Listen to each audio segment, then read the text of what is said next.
I just wanted to just hold it. Really, just every day. I don't know.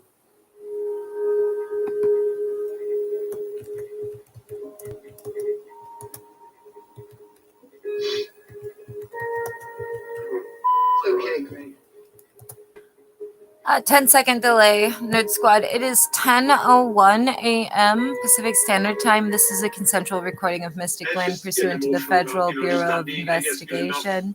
Be advised, I'm not an employee of the FBI. I've just been authorized to state I am an informant since the last week of June 2024. This is a backup live stream. There is currently a live stream running. Well, now there's actually two.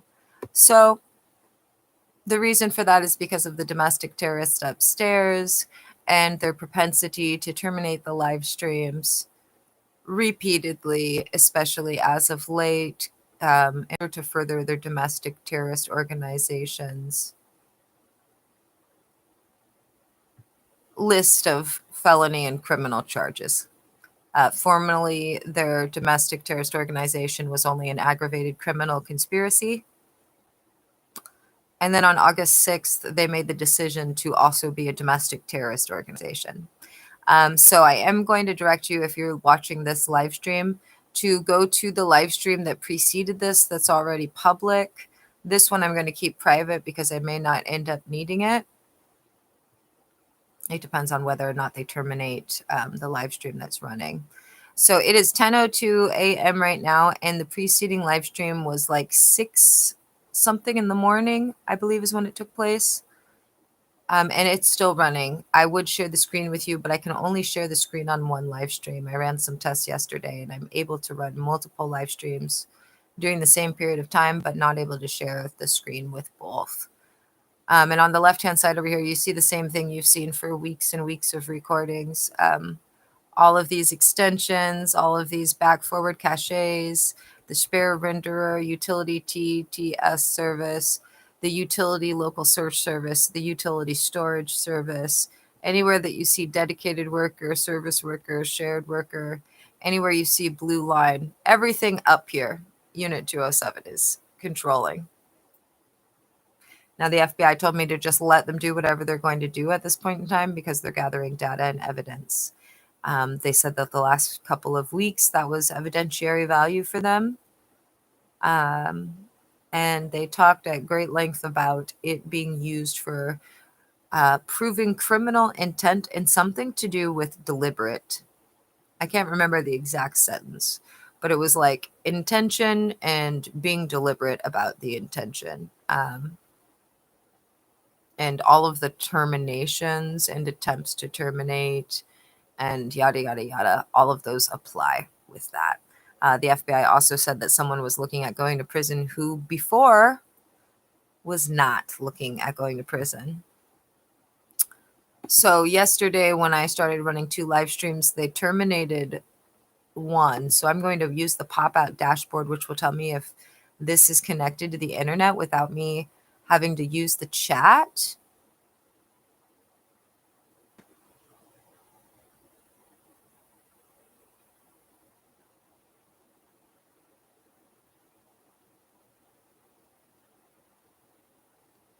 See again, service worker. That should say dedicated domestic terrorist upstairs. This shouldn't take so long to load, so it's possible they've already terminated the live stream because this should work instantaneously. Let's click back on the other one and do the same thing with this one.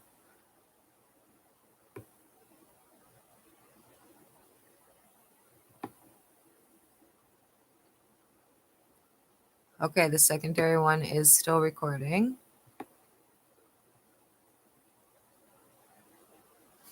It's the 10 a.m. backup live. And now this one is super delayed, so they may have terminated the live stream that I'm sharing my screen with.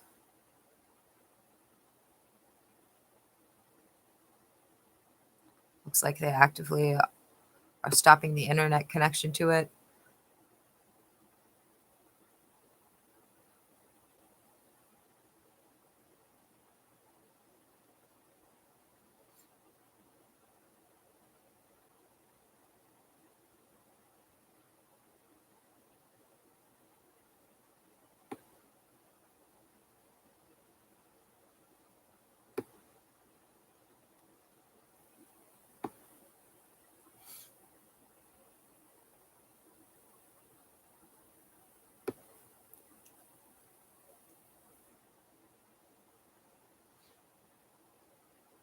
Okay, it appears they're connected, but just by selecting for the pop-out menu, they've rigged it to attempt to terminate the live stream because that same thing happened with the other live stream as well when I popped this out.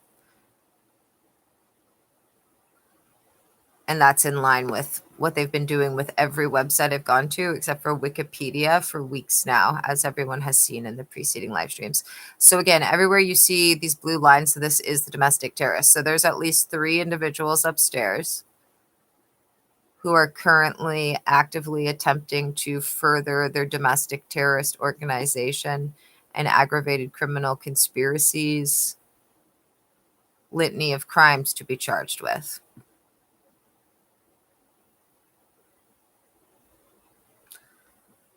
Okay, and then the living room looks just the same as ever. The only difference is it's a different blue sheet on the drying line.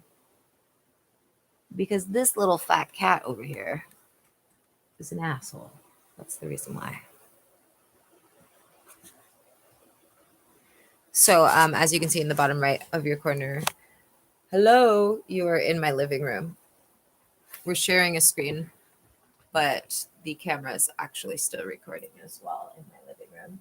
I'm watching a stupid girl show, and I'm going to resume watching that. There's like 20 minutes left on a different Not that I'm not laptop. good enough for her, but just the fact The that one I that's never in a wanna lot make her of regret the chats and sacrifice she's given to notations come from here, the and, live you know, stream I don't want her to ever that think is it's a titled waste of time to come here and, 33609 a.m. you know, give me the opportunities she has in her life. I just love her so much. I really do. Yeah. I mean, we can make the compromise, leaving the door open. All right. But, you know, I know. okay. Thank you, Mom. Tell her, she said, we'll respect you 100%. I hope so. Gregory is emotional, but I never see him break down like that, really ever. That's it. I don't know. I gotta get some sleep. Okay. Yeah, you better. Thank you, Mom. So there is a little fear. Gregory seems very happy today, very elated that she's here, and I'm hoping that she feels just as much for him as he does for her. Usually works out better that way. My daughter already has a bad impression of you from my family. I can't marry someone she doesn't like. Are you kidding with me? No, I'm Is serious. that right? This is what I am.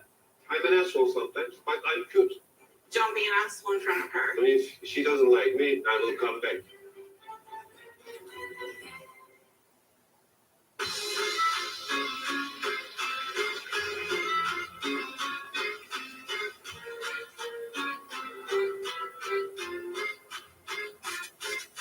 What did you do me?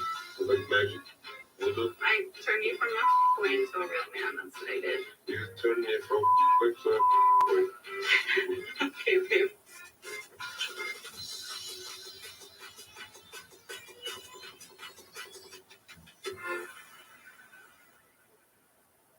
Today's the big day. We're finally leaving Istanbul, and Sarper is coming to the United States with me.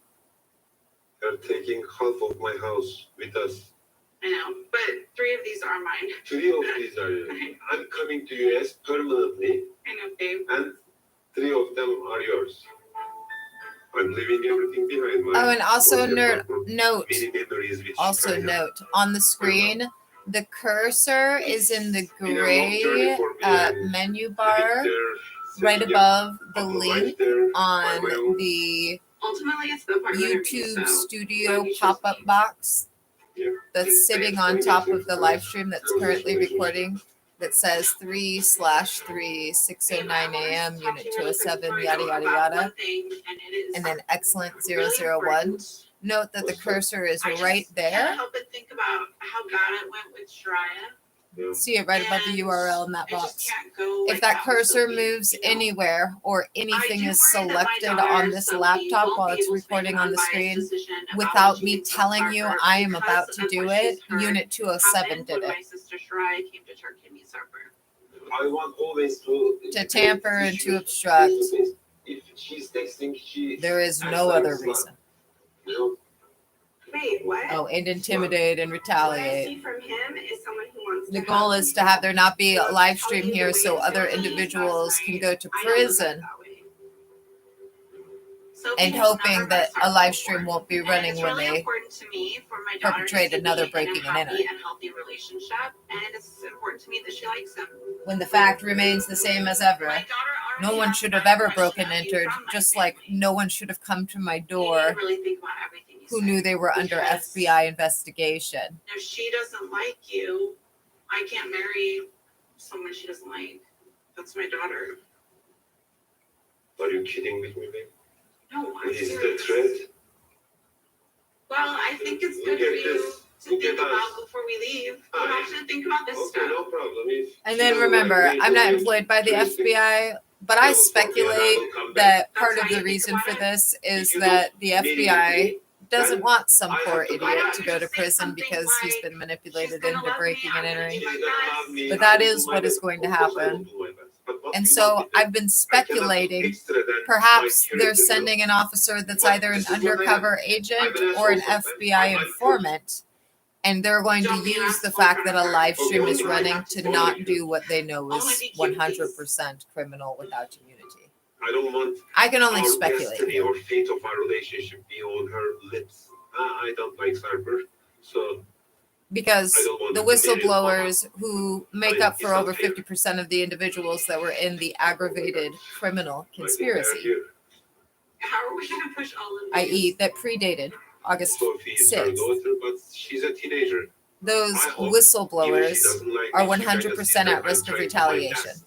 Because I am also making a which means that the sacrifice. FBI has little triggers set up everywhere for the individuals that they are able to correspond with Yardıma ihtiyacım var. Canım. from different Bye. locations, who then can interact with the whistleblowers without saying directly what they're doing. There's lots of triggers.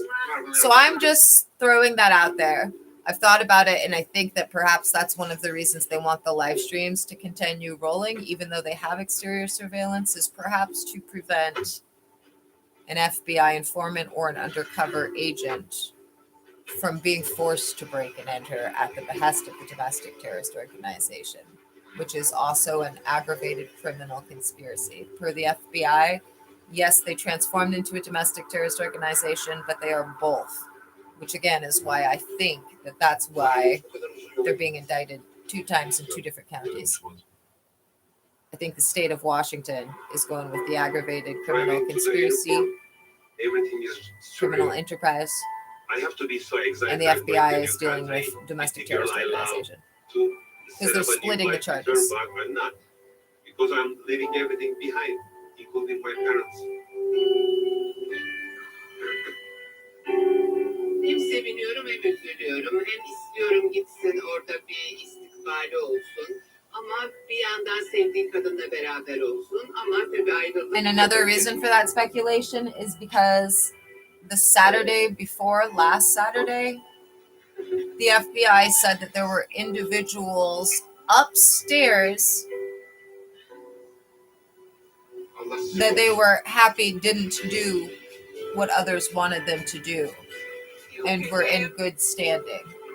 And the way it was said suggested that it was not just the typical people that are in Unit 207. It's so heartbreaking, you know. I wish I could take them with me. They said everything will be okay, but they cannot. So again, I believe that the live stream is supposed to be used as a trigger for an undercover That would probably kill me. or So, someone from somewhere that's not the North Everett that Precinct or sacrifice the for domestic terrorist something. organization. Be okay? I am big. Let's go. I can't wait to take you to see the family, to see Jordan and talk with her. Tell me, she and me is enemies? No, you're not enemies. Her concern is just about, does Dad really need to have more kids? Jordan is a hypocrite. Why you don't talk to me direct? You don't have the authorization to come in your relationship with me. Some snakes. No. My daughter is not a snake. Bull.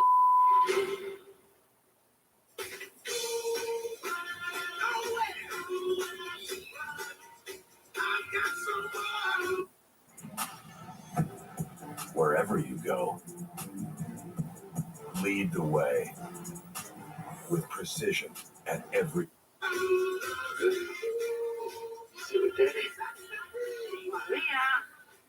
it's time for heat.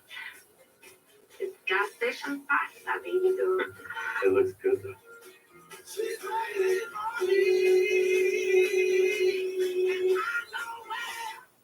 Gas station pasta, gas station wine. Something, baby. Okay. Marietta. Maria. Where's the Oh. Maria, you okay? Maria, look. She don't care. It's not working. It's not working, Daddy. You sure? I'll take her to bed. She's tired. Okay. Maria, go. Come on, you finished. Get us some more wine and relax. Tu sais, baby, Maria, elle a un peu le palais français. She don't like the pasta gas station because she's, Of course, I understand. you know. Not everything we eat or make is going to be from a gas station. There is good food in America.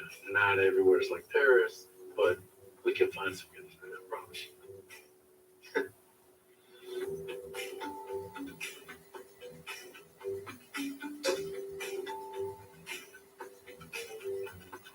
Finally, Maria, she sleep. All right, come on. It's like Santorini. Remember Santorini? Yeah. Ah, it's okay.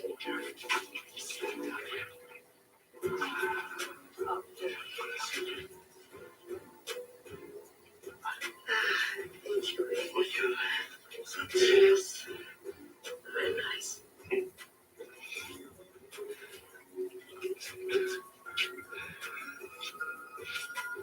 You see the beauty of New Hampshire? You know, it's quiet, it's calm. I want Maria to see this too. And you maybe will like it, you know. I think you enjoy it, so you give it a shot, okay? And baby, you know, I can't wait to take you down. You know, we'll go south to see the family. You know, I want you to see Jordan and talk with her and more than in Paris for the weekend. And it's important to me that you and Jordan get along, and you're her stepmother. Yeah. You know? It's strange. I know because she's 27, but it's important that we get that relationship going, you know? Yeah, I know. You know, Mina already not adjusting to New Hampshire is starting to stress me out a little bit. But, you know, even beyond that, I'm a little worried about how she's going to fit into the family. I know my daughter Jordan has a lot of concerns, and you know, that's been weighing on me tremendously.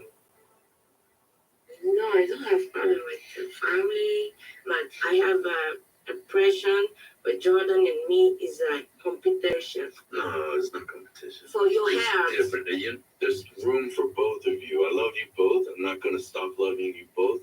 She has concerns. why is it concerns? You know, there's a big age gap. You know, because she was only around you the one weekend. So are you marrying me for love or just to come to the USA? Tell me, she and me is enemies. No. You're not enemies. Give her a chance to know you and love I give you. a chance for your family every time. Every time was one time in Paris. One time in Paris for the baby baptism. She was mad about you guys not having more time together. But me and her are very close, father-daughter. So her concern is just about, does dad really need to have more kids? Obviously, we have a baby together, you know. Baby, I'm starting to cry. Baby, come on, stop. No, because it's true. It's just I don't like you when you cry. no, because you know. Singapore di dare un po' di tacca ancora di tempo da ha What? It's not the Filipino guy. Now I'm in the Middle East. What is this? Singapore di io da che io di Dude, there's normally some Filipino guy or Vietnamese guy that shows up at the end of the stupid shows I like. Salam वालेकुम वालेकुम और गल सुनो शिकीला ओ इधर भी तू 3 मंजिल लेके गया Heck, they take money. Look, it's Unit 207.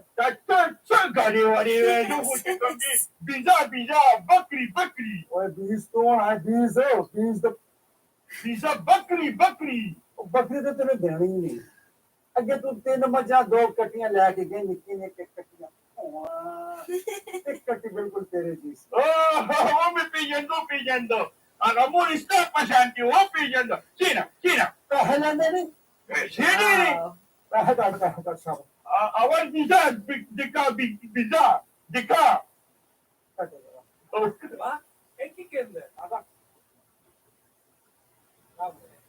Oh my gosh, it is Unit 207. Unit 207 must have uploaded this video for me. अब्बा मुझे क्या अंदर गई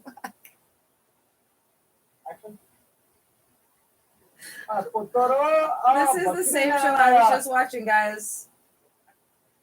ये बकरी ले आया। But all of a sudden, it went from the show to the second floor of Highland Ave. मैंने साल में कोई है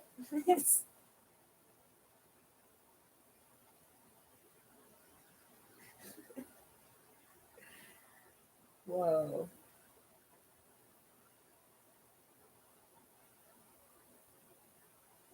We haven't put a label on anything yet.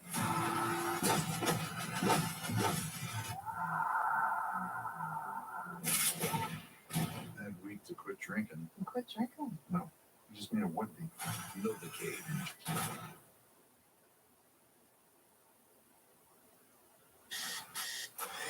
I'm just a regular guy, but I've got this condition. I can't feel pain. You're a superhero. Yeah. Come on. These guys took the girl I love.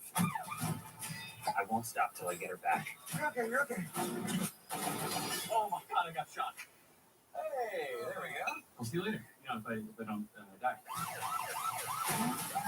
Novocaine.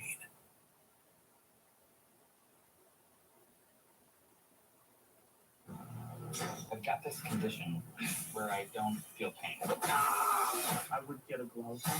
You're a superhero. Really? Please stay alive. I need you to explain all this to the cops. I'll stay alive. I promise. Novocaine. March 14th.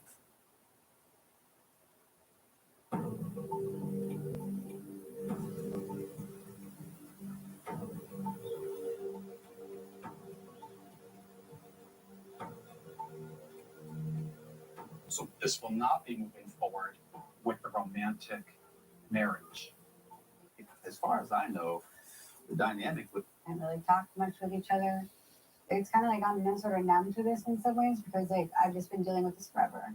Just can you wait over there? At the end of the day, it seems like my husband has no interest in fixing the marriage, and I don't feel any support from the other couples.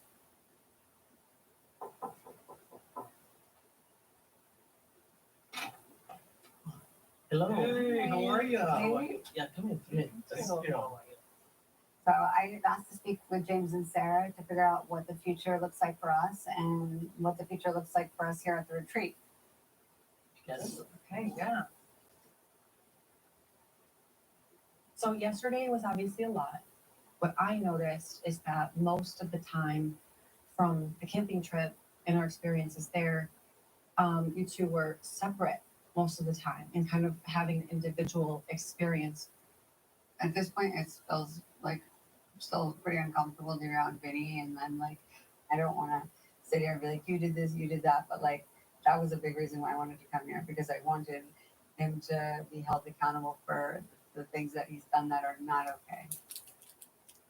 Seems like he's the only one who has done maybe worse than anyone else here, and he doesn't, and he gets to just skate off and. Oh, wait, I'm curious real quick. You're bringing up an important topic or something that's bothering you, and you're laughing. So what's going through your brain? For me, this is not true. Well, your voice is yours to own, and you can tell your story however you'd like to. And the same goes for him. If he doesn't want to take accountability the way that feels right for you or feels good for you, There's no control. there's nothing, it's like what's inside of your control, right? What can I control? Control that. What can I control? Let the rest go. I feel like Marty and Vinny's biggest challenge is getting caught up on past behaviors, almost like they're in this loop. and they just keep replaying the past, which is keeping them almost stagnant from being able to move forward. You know, we've had some sessions. You guys had a lot of time doing camping activities and learning a lot. What are you guys thinking with all this? Let's just hear from you now.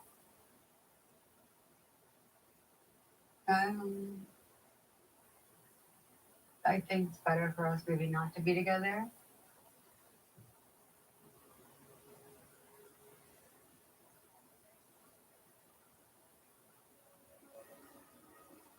Because I just don't believe that any of the things that were promised to me, I don't believe that they're going to be carried out. So it's just hard. It's not for relationship. It's not good. This all drama they make me crazy. Just all such a like. Emotionally, how are you handling this? Like for me, just okay. For me, already just I'm done. Like an emotional. I'm saying just for was like especially like romance connection. Already just for a long time we stop. That's what I feel.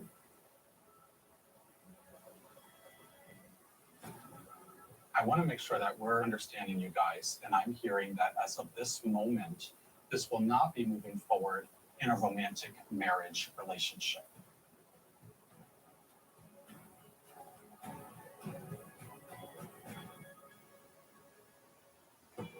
Hi, Betty. Hi, Ron. I think I have a great news today, but I'm not sure I want to share that anymore. This is another lie. It's another lie. She cheated on me. You know that? What are you talking about? It comes out you can't make things better by walking away.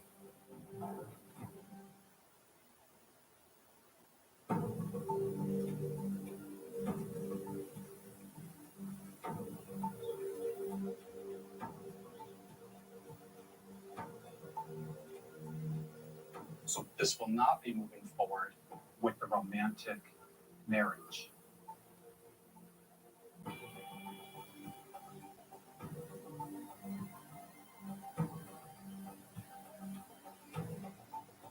I tried so hard to make a broken marriage work, and it's not working. So, yes, that's how I feel. Yeah. I know it's painful for us, but we know we can fix a full situation. We've decided that we're going to be getting a divorce and we're leaving the resort. And I have mixed emotions. I'm happy because, you know, I'm finally free in some sense from all of these burdens and problems and stress. And on the other hand, it's sad because it'll be starting all over again. Maybe we stop fighting and we will be focused on like more on son. Maybe that's one thing. We're going to make sure that we have resources for you guys too, To be right? able This to do isn't that. just saying this is over. I think we're going to talk about continued tools. How do we continue with the goal of friendship, co-parenting, and getting through this in the least complicated way, right? Everybody when it's separate, everybody's sad. And for Ari, it's like she's a lovely person. It's better like building focus on building friendship. She helped me so many things. I want to help her too.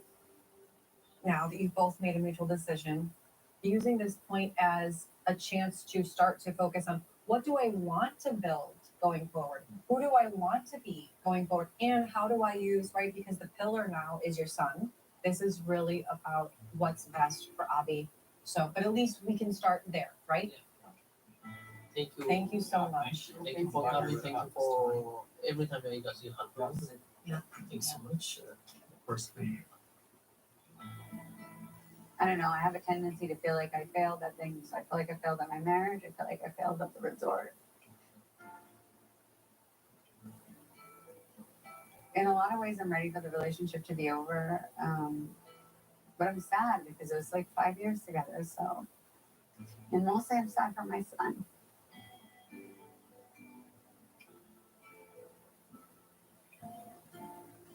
Now, what can I do?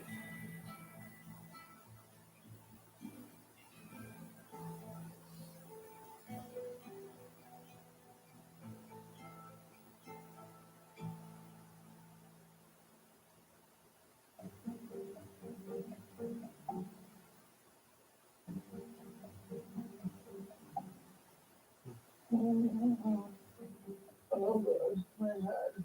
Any something to drink? Medicine.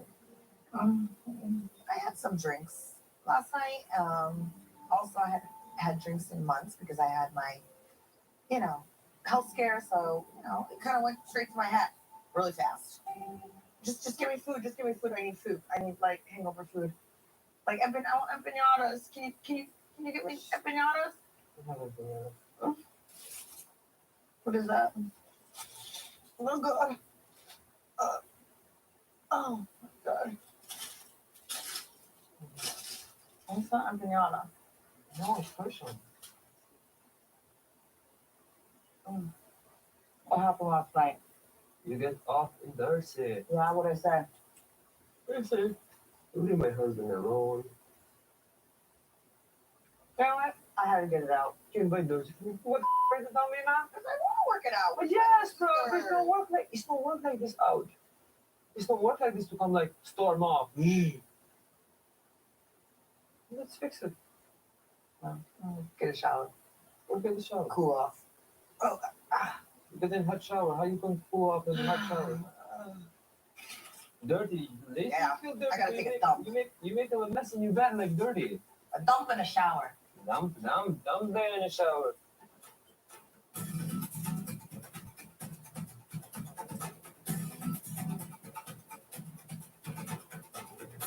Come on, Rob, you got it. I almost lost a leg. Oh, shoot. Keep going. If I can do it, you can do it. This bike is riding me, I tell you. You're lucky you just got here. Yeah. It's been so dramatic since we got here. I can believe it now. I didn't expect it coming in, but Oh yeah, it's I can only imagine. like who can outrun with the next. What's up, guys? How are you guys? Mind if I join? Getting our spin on, yeah. All right. So since our big fight at the camping trip, like I've been trying to, give myself some space, give Natalie her own space, because we're not getting along. It is a relief that we are staying in separate rooms because she just keeps wanting to fight with me. I mean, I'm ready to actually get over this. I don't need anything from Natalie but to just act normal. That's all I need her to do is just, understand we're at this resource. We're trying to work our issues out with each other. Like, I just need her to focus on that and work with me as I just opposed to need working her against to me. act normal. How are you? I'm okay. Sorry about last night. The drama was Stacy and I. Oh, no, No. it's fine. No. Trust me, I've been dealing with a lot more than that, so it's okay. Yeah. Has this been happening the whole time, like up on the trip, or During like the camping thing, like Natalie's just like attacking me constantly. I've literally been called so many names on this trip. I know I'm a good person, I'm a giver, and I just can't keep being called these names and like having her cut me down when I haven't done anything She wrong. apologized? I No. mean, obviously she should know she shouldn't be saying those She is things. not. But She is not. what do you think she wants from you?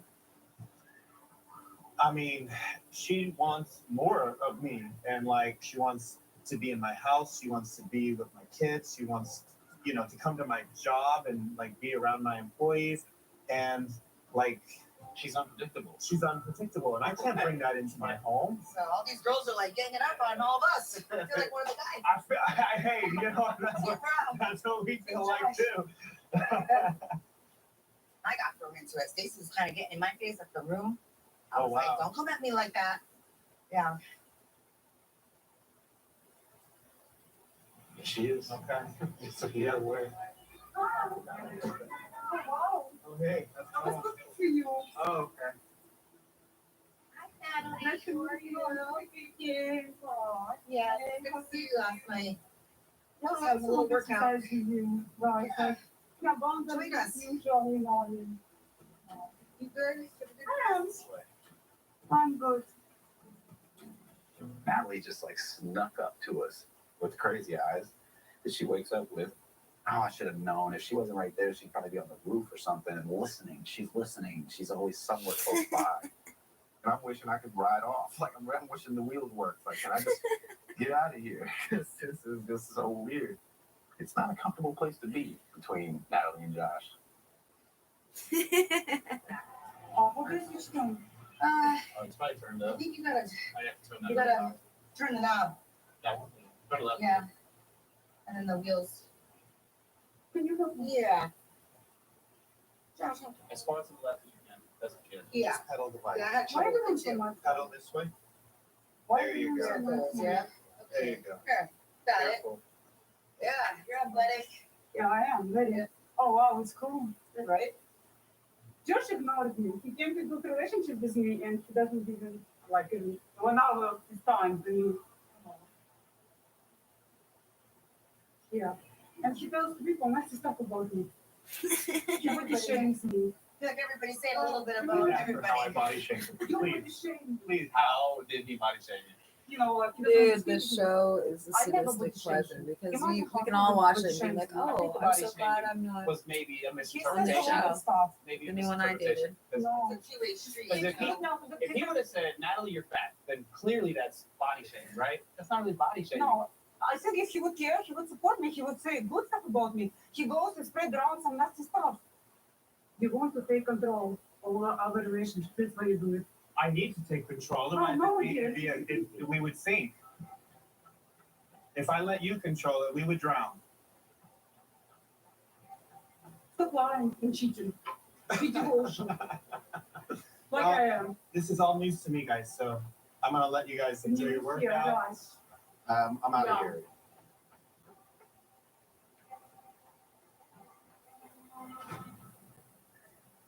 I don't even get why he came back because he already left and went to He Florida came or here to fix whatever. the And he came relationship, but back. he's not. He always says something. I don't know. She's where my favorite. Natalie's I hope getting she all gets of a good these guy. She just needs to date somebody who doesn't have kids and doesn't want kids. Magic mirror on the wall. She's high maintenance. Far beyond the castle, lost inside the wild. A lovely maiden I now behold. What did you say? Somewhere in the woods.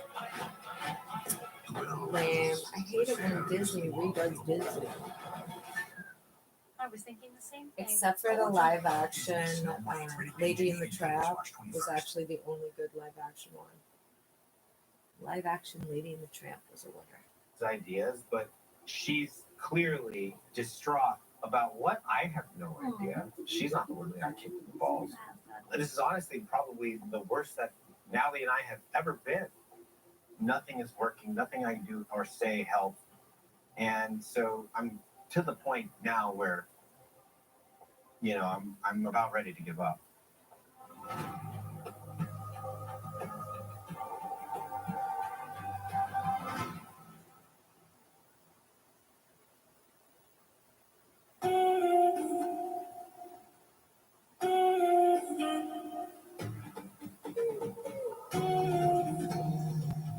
Hi. Hey, Pearly. Today I requested a one-on-one session with Reba because Gino and I are still standstill when it comes to our intimacy. He even refuses to be affectionate to me. And on top of that, he doesn't agree to an open marriage. So I'm very hopeful that Reba, as an expert, will actually guide me about what to do next because I really feel lost. So, during our last session, you said that you guys haven't been intimate. no, Have you been intimate at all during your stay here? no, he wouldn't. There is no way on earth. And I feel like I'm in the wrong for expressing out loud that I desire my husband, that I want to be intimate with him. He makes me feel like that is something bad. So I hear you saying that physical intimacy is an integral, necessary part for your romantic relationships. And if sex is not the thing that connects you two, which it doesn't seem like it is, No. right? Then what is holding this relationship together?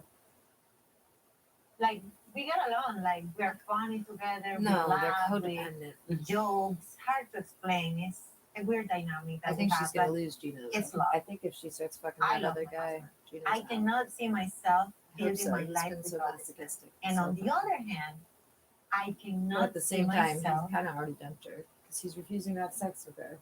in a sexless You can't marriage. do that. Sex is like the detonator of all our arguments. So in my mind, what I'm thinking is like we take that pressure and we get it on other things. Like we could improve our communication, our coexistence, you know, in the same house, we could get along better, and maybe even our intimacy will come back. I hear you like kind of exploring open marriage and ethical non-monogamy as like How a do you say way ethical non-monogamy. So it's just when you are with more than one person and everybody knows about it, right? And everybody's okay with it. Now the issue is that when we did have this conversation, Gino mentioned that having an open marriage was a deal breaker for him. He was very angry about it. Like the idea that he has of open marriage is like you're gonna be every dude you can. And that's the idea he has of open marriage. I have tried to explain it to him. There are rules. We wouldn't do anything that like we set the rules. Every open marriage relationship is different.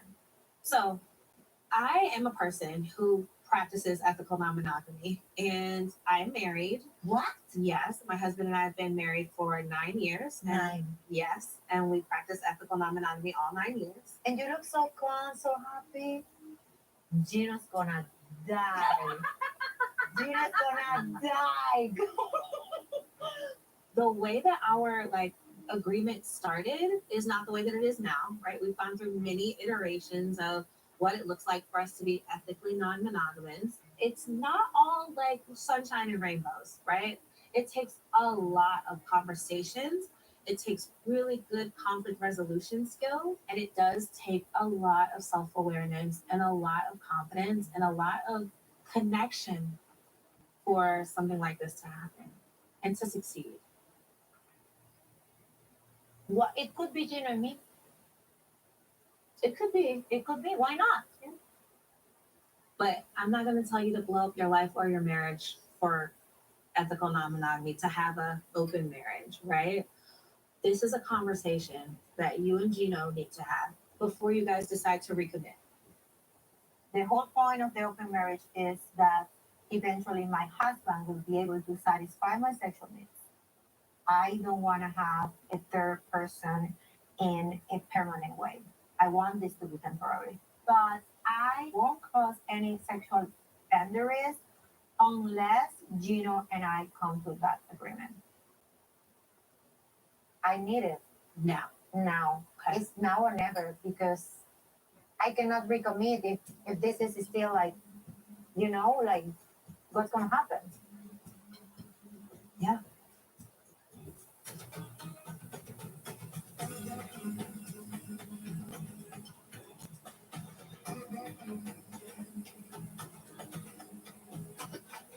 Thank you.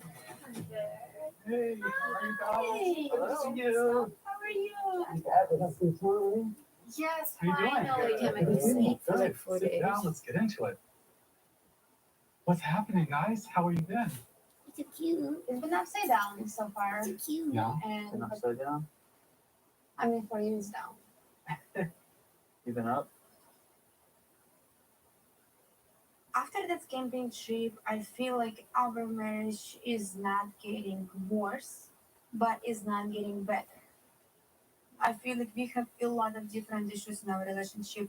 So today, we are going to do family therapy because me and Betty, Brandon's mom, we are like nuclear war. There's a big issue in our marriage right now, and I really want to figure out how to change that. A lot of different things happening. Yes, I'm and glad we're thank you so much. Of course, we're going to use this time, and we're going to use this time to meet with your parents. I'm excited to see them. I really am. I miss them so much. Yeah, I'm excited to meet them. You're taking a deep breath. What's going through your brain? I'm a little nervous. Yeah? Mm-hmm. What are you thinking about? When we in a one place together, we always fight. We always have like, hey, Really? mom. You're shaking your head. You're like, this is true. It is true. Me and Brandon mom, we have competitions. We have competitions for attentions, for being right. I feel like Julia creates this Them are competition, imagines this competition. Your mom have this competition since day one. I just feel like you're making it up. I feel like she's not competing with you. We are better at that since Daisy. And you are not better than Florian, who doesn't choose.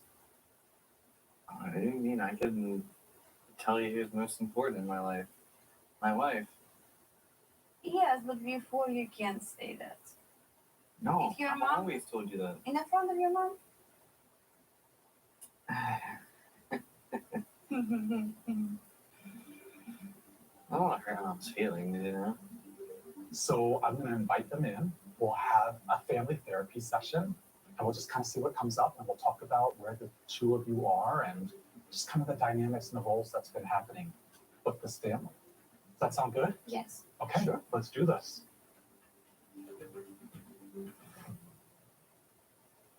Hi, Betty. Hi, Ron. Mom and Dad. Hello, how are you? Guess just tell me what's it like with Mom and Dad in your world? I love having mom and dad in the world. And if you knew what amazing people they were, you'd understand why we're so close and why I would consider them friends. Aw, that I is love so that there's a sweet. special. Oh, thank you, Brandon. Of course. We care about you and Julieta, and we want to be there for both of you. No, I think you guys care more about only Brandon, not about me. No, we care about both of you. We do.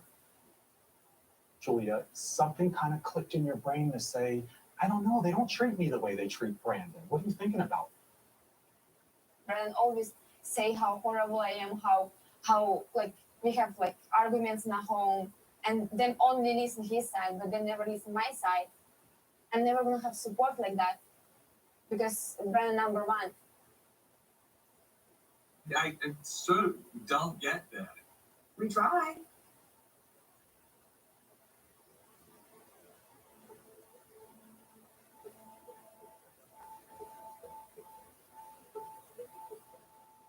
Oh, okay. So this is bigger than. Julia, we've always tried to make sure that you felt welcome, that we took care of you. You never try. You never be like my parents. You are not my parents. You are his parents. They make us feel like you don't think that we care or love you. That kind of hurts. I gotta tell you, that hurts. I want my parents here. I want to have my support side. I have somebody who comes to them and say what my husband doing wrong. I want because. Ready for a Colorado adventure? Visit Fort Collins, Colorado, your ultimate outdoor playground. Hike more than 280 miles of trails through natural forests and open space. Paddle through pristine waters, or just relax in one of Fort Collins' 50 parks with amazing mountain views. Winter fun? Fort Collins has snowshoeing and fat biking too. Fort Collins, Colorado, where open spaces create open minds. Start your adventure now at visitfortcollins.com. Because he always come to them and say how I'm doing wrong and I'm a bad person. And I think I have a great news today. I have a good news, but I'm not sure I want to share that anymore because it's like. Well, we would love to hear the What news. is? We like to hear it. I applied documents for my parents without telling anybody. And I have a date for interview for my parents to come here for visa. What? Wow, really? Wow. When did you do that? Wow, when did you do that? 2 months ago, like 1.5 months. Julie's been pushing for months that she wants her parents to come and get a visa and come to the U.S. And I've told her repeatedly it's a bad idea. What's on your rock? It says parents. Okay. What does that mean? I talked about my parents. Help me make them apply together for visa. So again, I'm finding out something else Julie's been keeping from me, and it's something I've been telling her no, and she still goes and does it. It's like everything I tell her doesn't matter. She's still going to do what she wants to do. I'm just a little curious as to why I'm finding out about this right now. Because don't want to support me. You say you don't go with me. What point I telling you if you don't go with me? So you thought because you weren't Oh, feeling my. the support from him that I would just keep this from him. Yes, exactly. I'm here, and I'm trying to work this therapy with you, and you keep coming with things. And Joy, you didn't share this with him. This is pretty big news. Guys, it's not about you, it's about your son. What about me? You didn't include me in this. I tried. This is another lie. It's another lie. She cheated on me. You know that? What? What are you talking Yeah, in Russia. Hold on.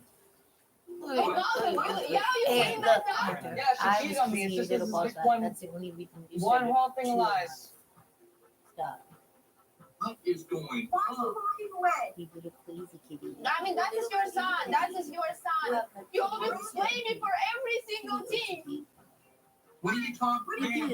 Come back, you can't make things better by walking away. Every time I kiss you in the butt right here, that's what you do. So I'm not going to do that. Okay?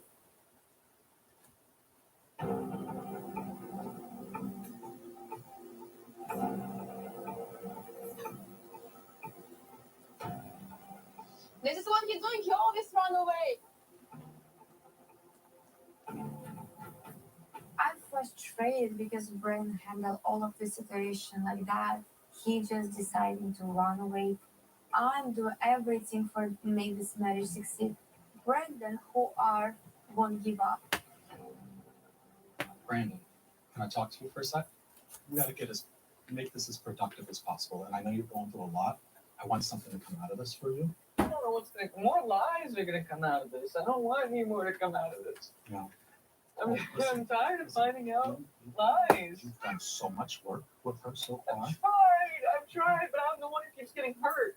It's not fair. He looks just like his mom. Look at his face and his mom's face. I don't want to do this anymore. I'm tired of it. I have no idea. What's going on. He don't want I to. know it hurts you. I know it hurts you. This thing about lying. We're trying to figure what is all this about. And the distrust. Yeah, this is all hitting us blindsided too. This time we come here to this therapy, and I say open. I open for me, and he just shuts down every single time. But you don't hurt our son. You divide him, please. This is like so tearing us apart because there was something special between you two. Please don't give up on this.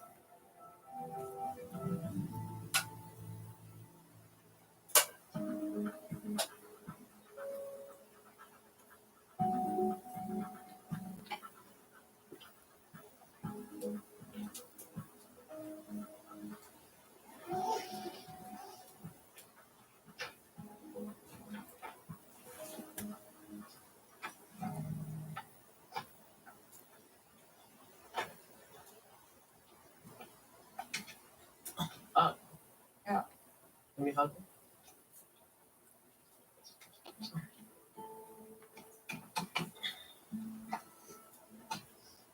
I have to accept now that the marriage is over and move forward. It's really heartbreaking. Are you going to Jersey or are you going to? I should go get Avi. And go back to mom or just? I don't know. I'm not sure. Hard. I ask myself a lot, like, was it worth it? Would I do it all over again? You know, the whole thing. And I've always said it was worth it. It was worth it. I have the most wonderful son that anyone could ever have. I don't know. I guess it's a question we all ask ourselves about our life. Like, was it worth it? Only time will tell.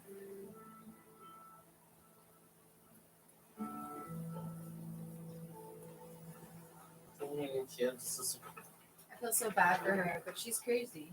Because you know what she did? She took all of his social media accounts, changed the password,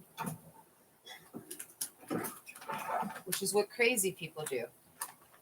And especially crazy people who are listening to me right now. The only thing I ever wanted for you was success, happiness. That's something you've done. Peace. I wanted to make your life better and give you a better life. That's all I've ever wanted for you. I still want that for you now. Yeah, thanks for wish for me. Thanks for everything. We need to focus for future. You know, we need to focus But it's for sad our- that they we broke need up. teamwork. I just think that they're so cute. But What she about was something really you need me out is there? jealous and possessive No. of him the first time I ever saw this show, like the first season or whatever that I ever saw the show. Uh-huh. She was on it, and when he came to America, she like went to the gym and was screaming at people that she thought he was having sex with someone there, and there was like a gym. Who does that?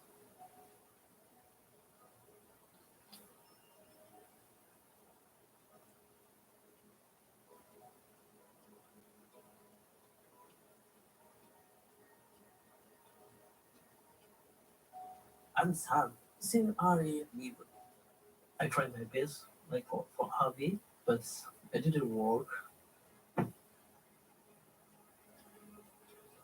She's not my wife anymore now. That's very hard to think about.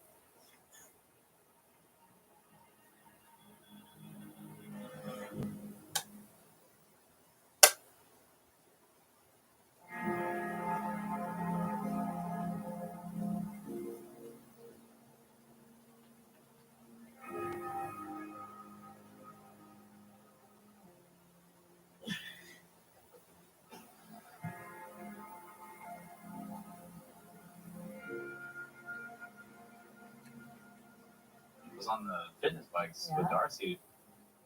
You guys good though? It sounded like you guys got into it. Yeah, you know, that's just our dynamic. Yeah. We butt heads a lot. Yeah. What's going on? Oh, So, Benny, what you got Benny. the bags for? oh my God. It's good, it's good. How are you? So where are you going? So cute. Me and Ari, we finished the therapy, and then that's why just we have to leave for this result. Because we going to divorce, like that's we gone. It's done? Like so it's done. Just yeah. You feel good about it? Yeah, it's better. She left She didn't already. say goodbye. She's already gone. Yeah, already she's gone. Oh, I mean, she hates. Maybe she's really just upset. Yeah, it's she's not all of her upset. life. Just all the It breaks my heart when I hear Benny saying it's officially over. And it makes me really sad that I didn't have the chance to say goodbye to Ari, to let her know that I am here for her. And I really hope that she didn't walk away thinking that we didn't like her, because that is not true. You're not going by. so I just Where are you going? sometimes I What are just, you doing, my boy? You're going home? me and Ari just we separated. Oh, okay. I want to say goodbye, and then I have to go. I'm shocked for I've got this condition where I don't feel pain. I would get a glove. You're a superhero. Really? Please stay alive. I need you to explain all this to the cops. Stay alive. I promise. Novocaine, March 14th. If I could be honest, like the think the son is going to bring both the parents together. I feel sad for the son, to be honest. I feel bad that it didn't work out for them. I know they were trying, but it's a very difficult situation. And I just want them to be happy, okay? I want both of them to be happy. Everything what I learned, all the new therapy, everything, all the tools I can use. You know, you know what I'm saying? I learned for you, both of you guys. Was I know both of you guys. Both of them. What you learn from Gino? I'm curious. I I learned for Gino's hats. Yeah. Gino's style. That's why. Fedora Brothers. I very hard to leave this result. This is all situation, like all the divorce. Like it's not easy for me, but here in the resort, like everybody, like we support each other. We build it like in a family. Thank you so much. I love you guys. Please contact me. I love you guys. You know, like remind us. Miss you and Ari, and you're still the best. Yeah. Bye, guys. Bye. Bye. Okay. Love you guys. Wow, so sad. Scary. Very scary. It's very real to come in here with hope and leave not together. Right, you came as a couple and Look at them, how they're living separately. You know, I've been through divorce before, and it's one of the hardest things you'll ever have to do. And Florian, I hope we never have to go through that because their life has changed forever, and they have a child involved. And I know they both love the child. It's just they'll be connected for life. It's very tough because I feel like if anybody had the most to fight for, it was them two, because they have a kid together. Yeah. So, and if they can't work theirs out, Yeah. There are some things that even therapy cannot fix. It's like an eye opener.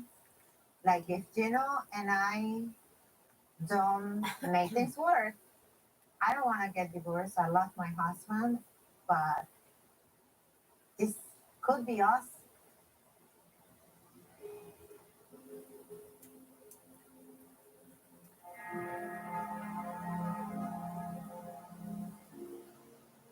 I really realized through this therapy that I realized that I have so much more to heal. And I shouldn't be ashamed of that because, you know, what I went through is a lot. But for now, I need to love myself and I need to stop trying so hard to fix others and to focus on others. And I need to really focus on myself.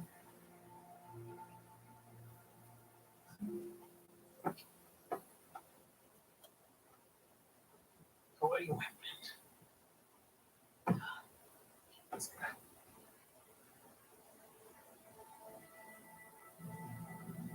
For years, I fighting for my son's happiness. But if you have the worst marriage, it is not good for my son too. Like me and her will split. I think it's the best thing for my son. Life is short. Just find your happiness and then enjoy it. That's very important for your life. I'm not long died for a long time. Just I want to be happy. I do believe that when you marry someone, you commit to them. And even when it's hard, you're not supposed to give up. And I feel like I've failed. And I have to forgive myself. Oh, I feel bad for her. I have to forgive myself.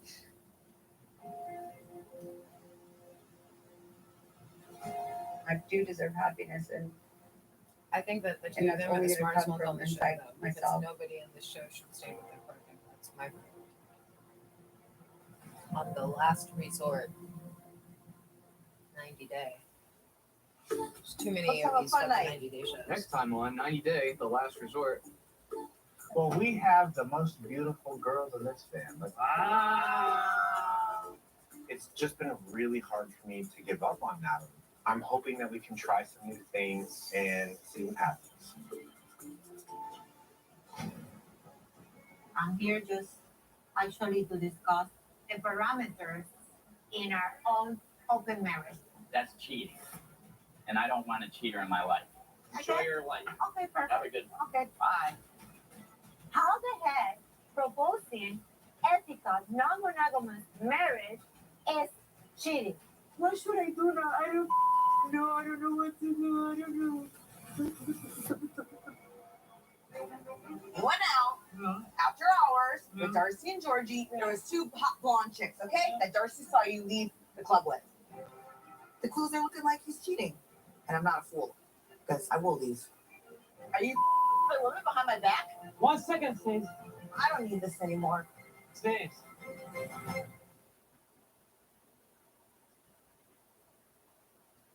I thought that was the last episode. It was just called The Last Judgment, I guess, because the one couple decided to divorce. How many fucking episodes are there going to be of this one? I don't like this one as much as 90 Day The Single Life was the best one. But I guess nobody else liked it because they've got like a gazillion shows, and that's not one that I ever see a new season on.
He had travelled to England to study, and there had been employed by a group known as the African.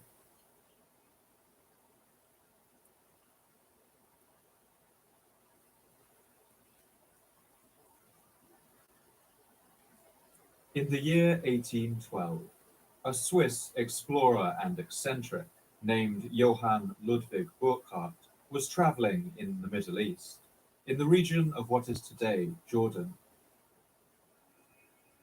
Burckhardt was a strange and colourful character. Born on the shores of Lake Geneva, he had travelled to England to study, and there had been employed by a group known as the African Association, a gathering of upper-class Englishmen who financed expeditions of exploration. They had given Burckhardt the task of crossing the Sahara Desert from Cairo and making contact with what was then considered a lost city, the city of Timbuktu. Burckhardt took his assignment seriously, and he threw himself into it with all the energy of a true Georgian eccentric. He began to study Arabic at Cambridge University, and while there he began dressing in traditional Arab clothing, wearing long white dish dashes and a turban, much to the bemusement of his fellow students. After graduating, he moved to Syria and spent 2 years there practicing his Arabic, even adopting the name Sheikh Ibrahim ibn Abdullah and attempting to pass himself off as a Muslim. It's not clear how successful Burckhardt's disguise really was, or whether anyone in the Arab world was fooled. In preparation for his great journey, he set out on a number of expeditions into the Syrian desert, but many of these ended in disaster. He was robbed on a number of occasions, often by the same people he had hired to act as security on the journey, but his desire for adventure was unabated by these setbacks.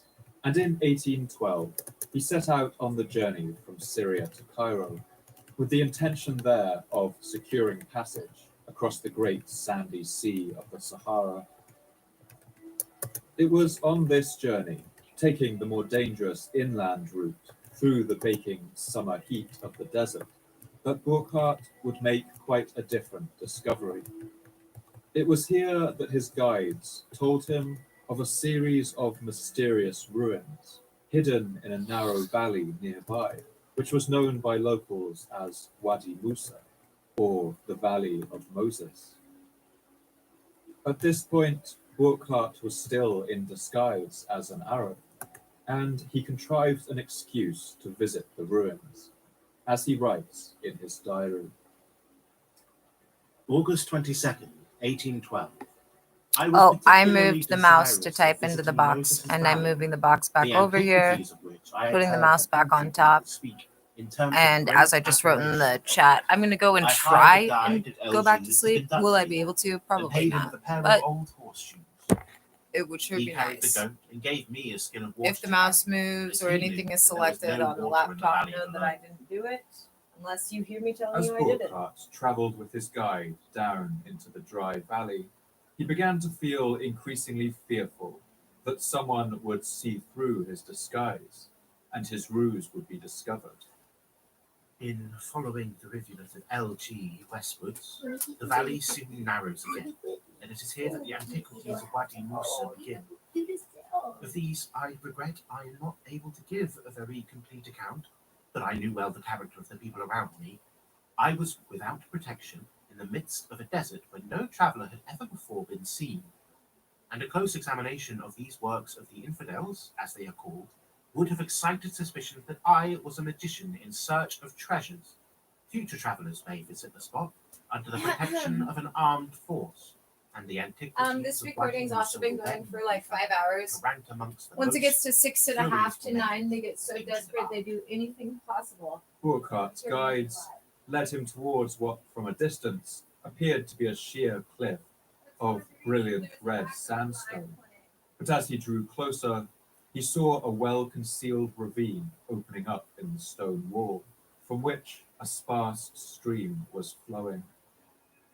The valley seemed to be entirely closed by high rocks, but upon a nearer approach, I perceived a chasm about 15 or 20 feet in breadth, through which the rivulet flows westward in winter.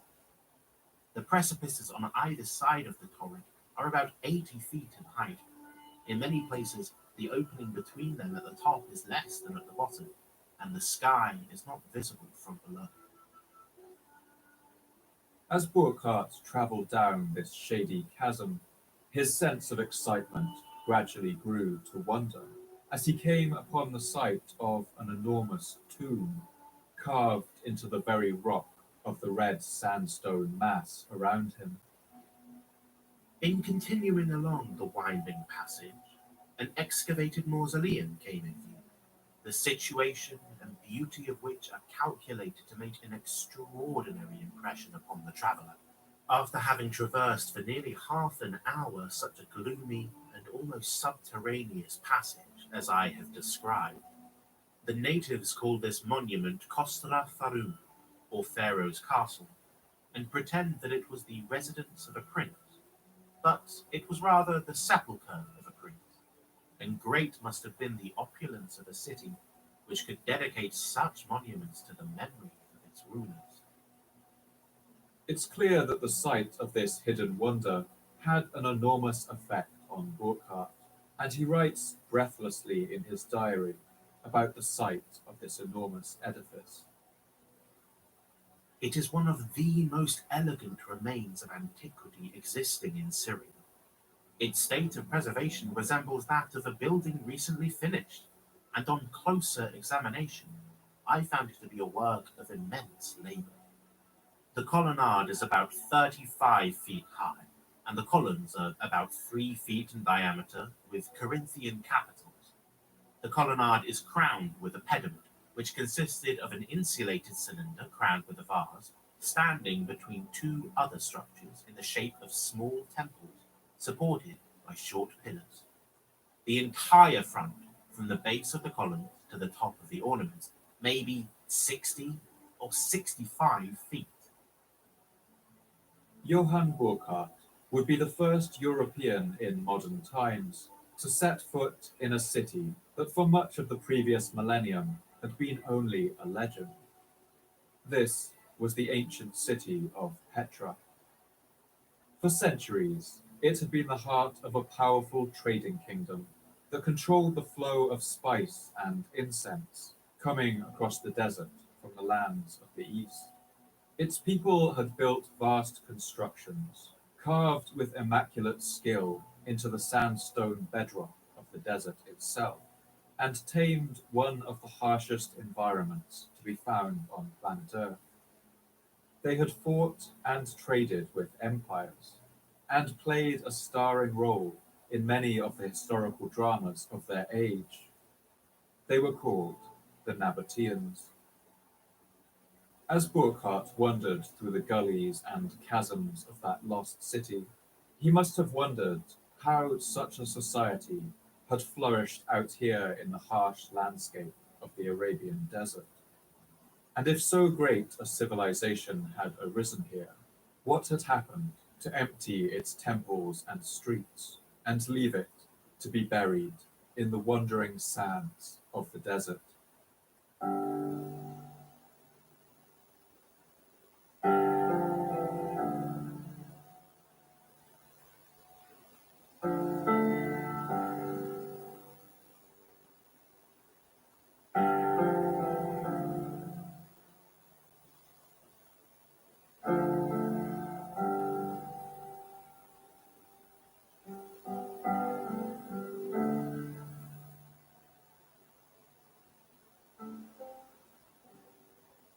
My name's Paul Cooper, and you're listening to the Fall of Civilizations podcast.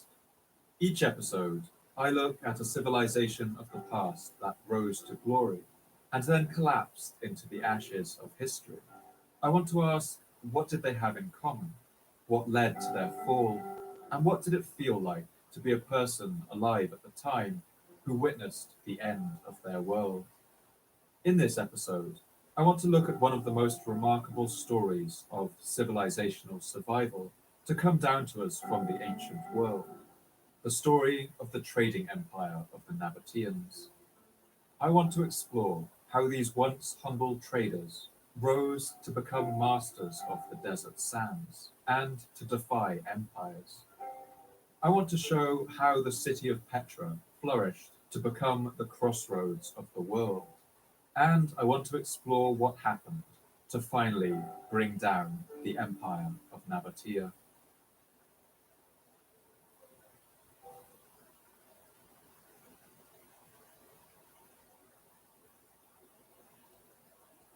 Sandstone is a sedimentary rock.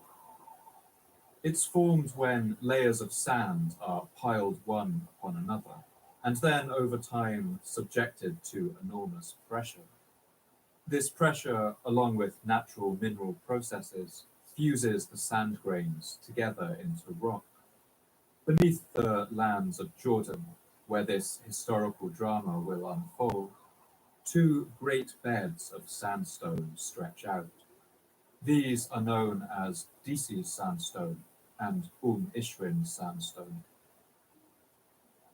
Disi sandstone is the youngest and uppermost layer. Sandstones can be any color, depending on the kinds of grains that went into forming it. And this kind is hard, pale gray, and usually erodes to form distinctive dome-like structures. But beneath this layer is a layer of older sandstone, at least 20 million years older. This is Ishrin sandstone, and it's easily recognizable by the beautiful patterns it forms, and due to its composition of iron, hydroxides, and manganese oxides, it is famous for its color, woven with rich oranges, purples, and deep rosy reds. The winding, interlaced patterns on these stones were formed by the shapes of riverbeds that ran across this landscape as much as 500 million years ago, in the middle of the period known as the Cambrian. During this period, the planet Earth would have looked like a very alien place, almost like the surface of another planet. There were a few plants, like mosses and lichens, but no leaves or trees, and no animals on the bare, rocky land. The sea levels were high, with little or no polar ice, and so large areas of the continents were flooded with warm, shallow seas, filled with some of the largest forms of life to yet have evolved, crustaceans and arthropods like trilobites.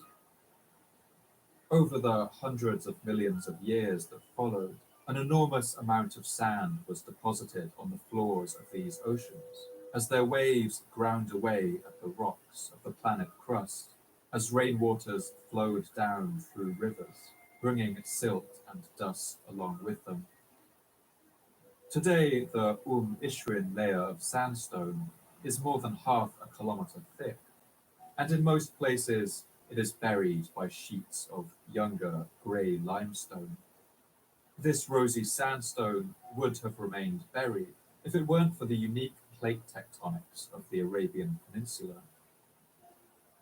The Arabian plate is currently being crushed by the other plates around it, the much larger African and Eurasian plates. It's being pushed north at a rate of 15 millimeters a year, or about as fast as your fingernails grow. As it does so, these enormous forces have thrown up mountain ranges in Turkey, Syria, and Iran. And this vice-like pressure has caused the landmass to tilt. All of the rock layers in Jordan now slope gently towards the northeast. The upper limestone layer became exposed to the powerful forces of the wind and sand. In places like Wadi Rum, Danar, the eastern shore of the Dead Sea, and at the site of Petra, these grey sandstones eroded away, and the long-buried layers of Ishrin sandstone came into view in all their rich red glory. And it's here, in this landscape of rosy red stone, that the story of the Nabateans would begin.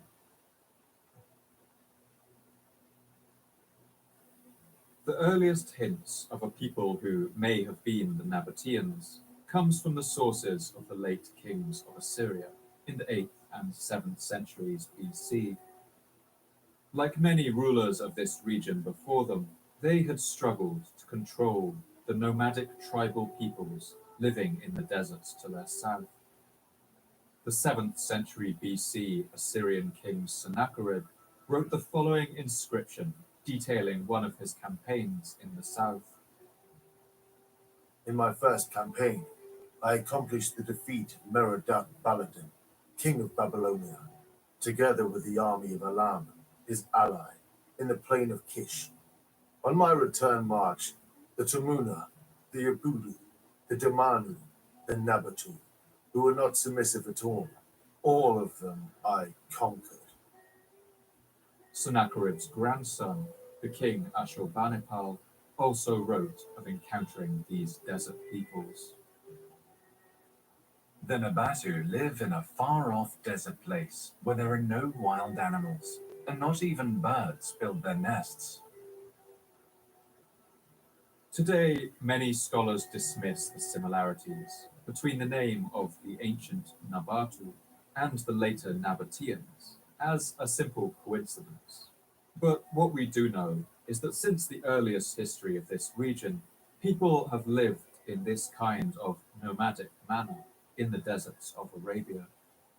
These people would have no fixed towns or cities, no houses or temples, but they would move with their herds, constructing tents wherever they went, and moving as restlessly as the desert sands. They would survive by raising animals like goats, sheep, and cows, which could provide meat, milk, and wool. They would forage and hunt what they could from the environment, and would perhaps plant orchards that they would return to each year on their wandering routes. It seems that during their early history, the Nabateans would also act as pirates and bandits, using their knowledge of the desert to outmaneuver the slow-moving trade caravans that passed through their territory and along their coast. The 1st century Roman writer Strabo recounts that the Nabateans even dabbled in sea-borne piracy. Nabatea is a country with a large population and well supplied with pasturage. They also dwell on islands situated off the coast nearby, and these Nabateans formerly lived a peaceful life, but later, by means of rafts, went to plundering the vessels of people sailing from Egypt. But they paid the penalty when a fleet went over and sacked their country. Soon it seems that the Nabateans discovered that it was more profitable not to rob the trade caravans, but to offer them protection to pass through their territory for a price.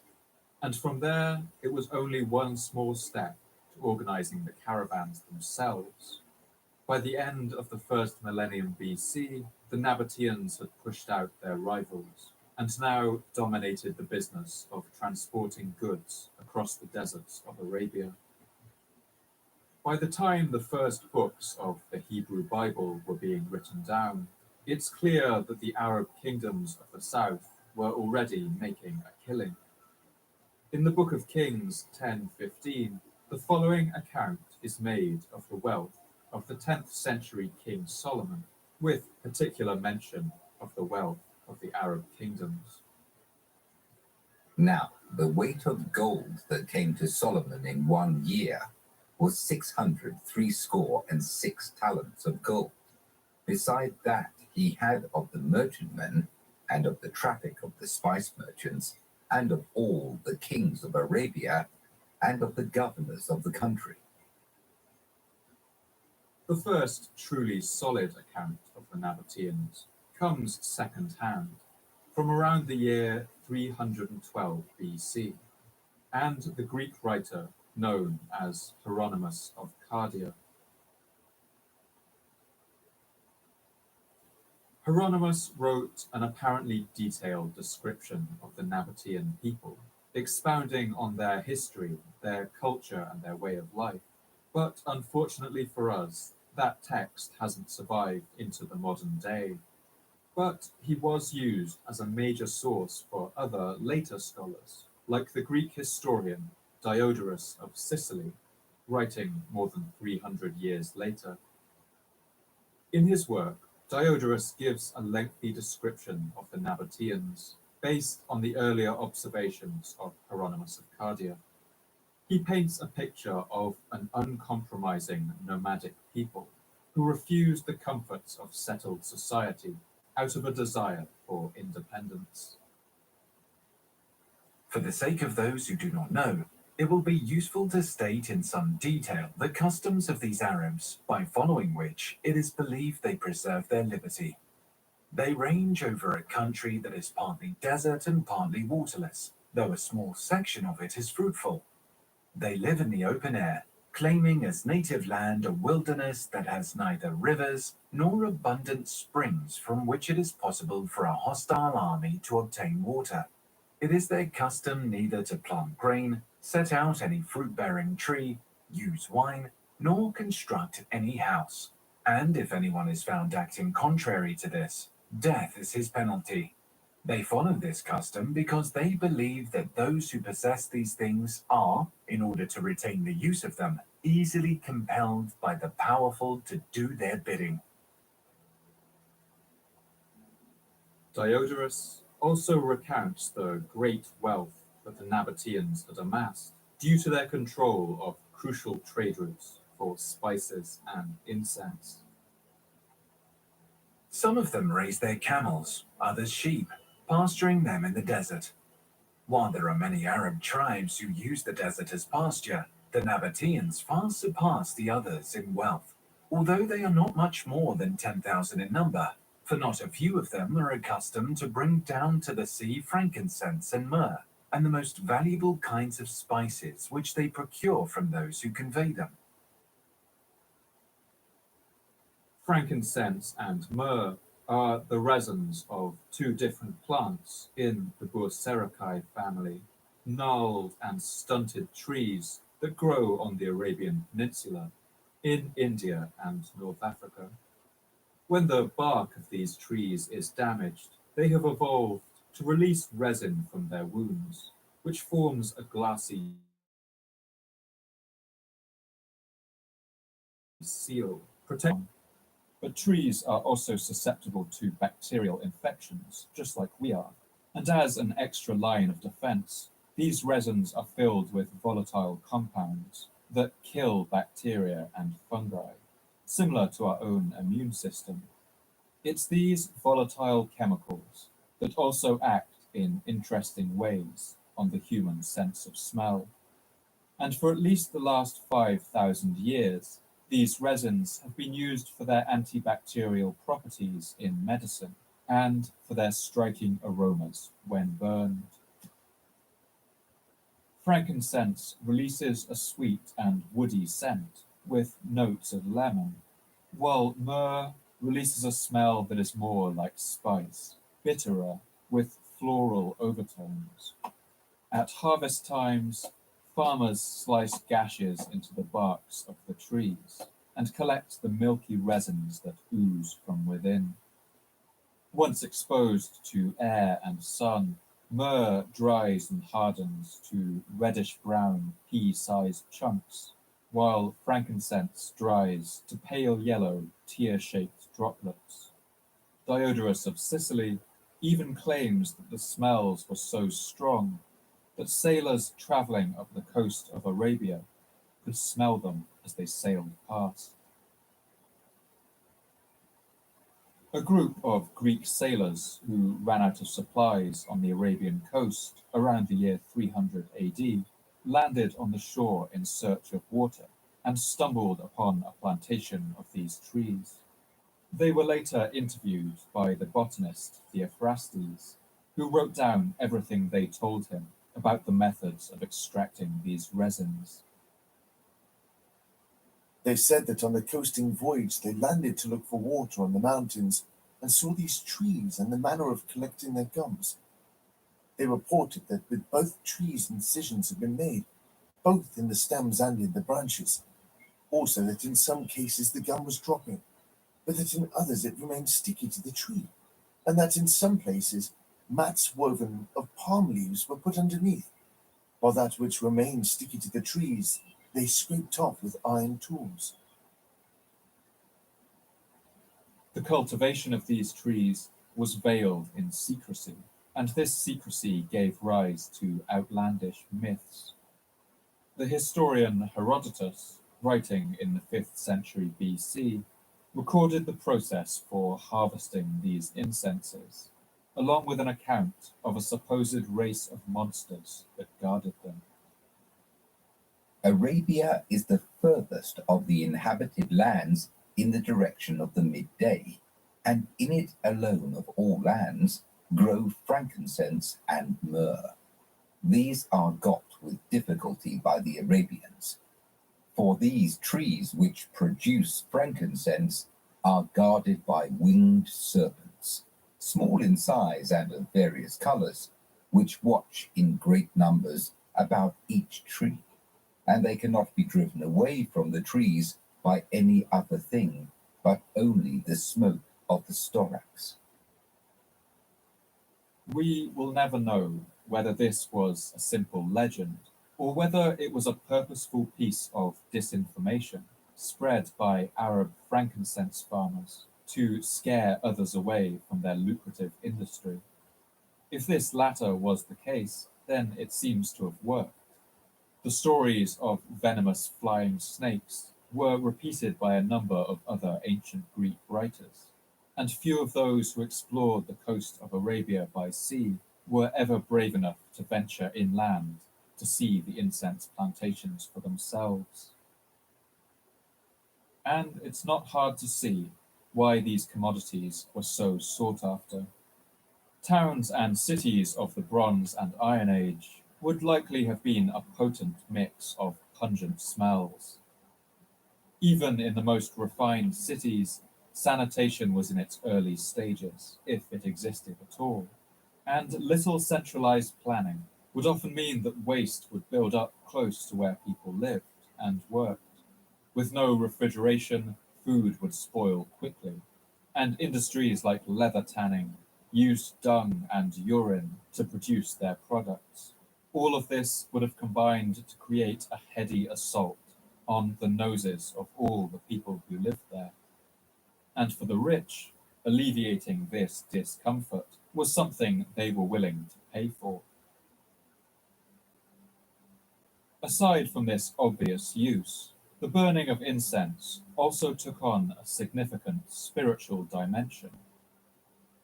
Temples and places of religious worship wanted to create a clear divide between the inside of the temple, a holy, sacred space, and the dirty, smelly world outside. And incense was one of the best ways to do this. Since ancient times, people had noticed the connection between bad smells and illness and death. Our sense of smell evolved in part to protect us from harmful bacteria in waste and decaying matter. And so naturally, people noticed that those who lived close to foul-smelling places, like sewers and waste heaps, would get sick more often and even die. Since the earliest texts have been recorded, it's clear that people considered the presence of bad smells to be evidence of the existence of evil spirits, invisible to the eye but lingering in the air, waiting to cause disease and misery to the people around them. A large part of the responsibility of a temple was to give people comfort from the daily horrors of disease and misfortune. And to do this, they would need to create a space where these putrid smells and the evil associated with them were not allowed entry. This use of incense to create a sense of holy space is truly ancient.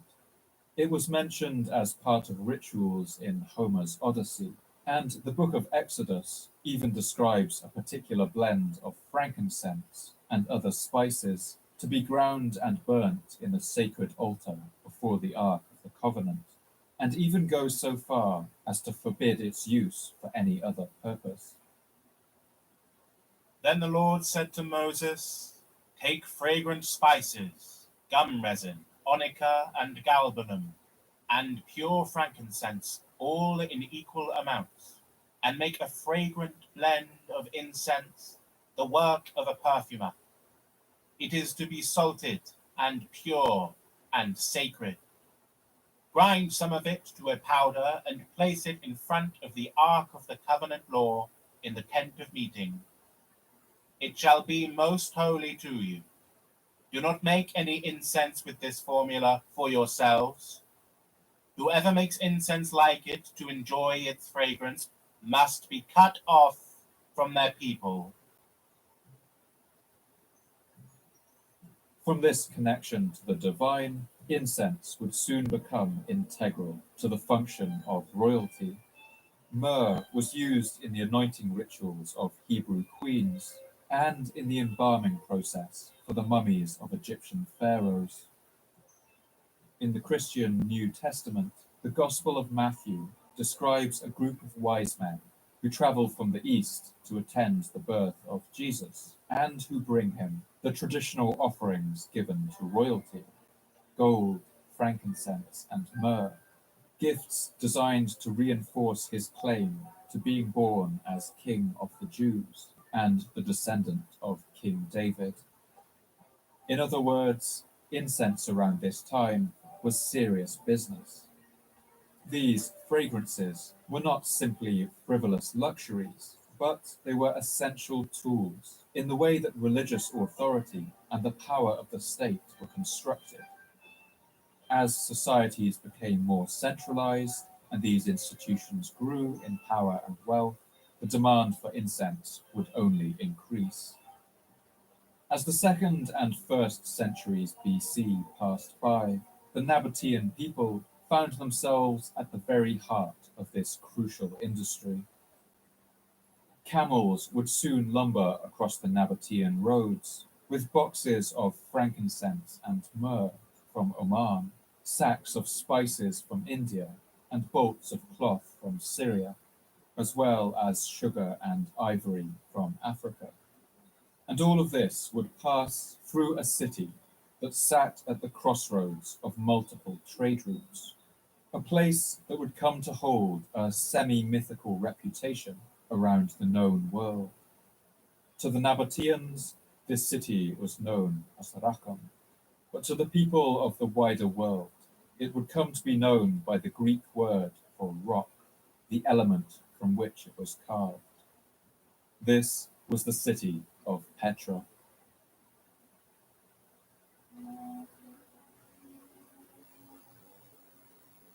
The site of Petra has been inhabited for at least the last 7,000 years, and this is partly due to its interesting geology. A freshwater spring rises from the ground here, known as Musa's Spring, and it's held in traditional beliefs to be the place where the biblical figure Moses once struck a rock with his staff and caused water to gush from the desert stones. And the appearance of a spring of water in this arid desert really must have seemed miraculous to the early peoples who settled here.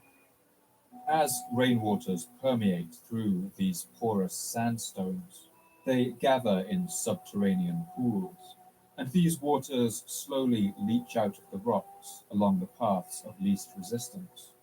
This means that the very stones of Petra's landscape act like enormous water towers, slowly releasing their stores of water through the long dry months of the Arabian summer.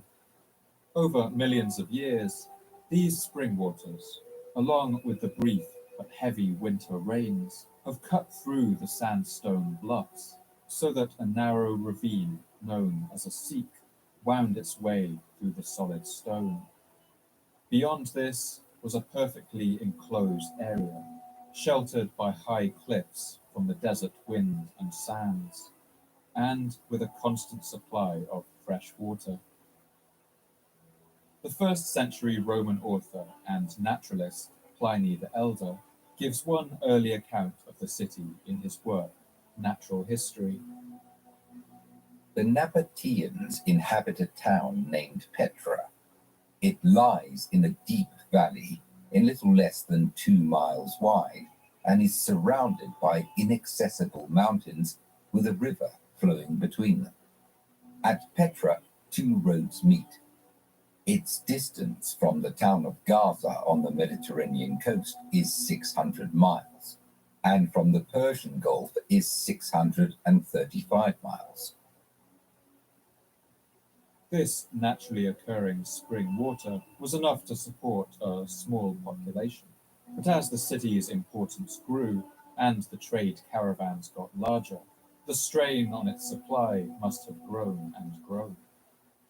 To enhance the natural water systems of the region, the Nabateans began to build complex water control systems, cutting aqueducts into the sandstone of the mountains, and even building underground plumbing systems out of terracotta pipes to divert the water of several nearby springs directly into the heart of the settlement. And they also learned techniques for gathering rainfall that they used to enormous effect. Although the climate of the region wasn't quite as arid 2,000 years ago as it is today, this landscape was still a desert. Rain in these parts came extremely rarely, and the so-called rainy season, around January, could consist of just 1 or 2 spells of rain in a year.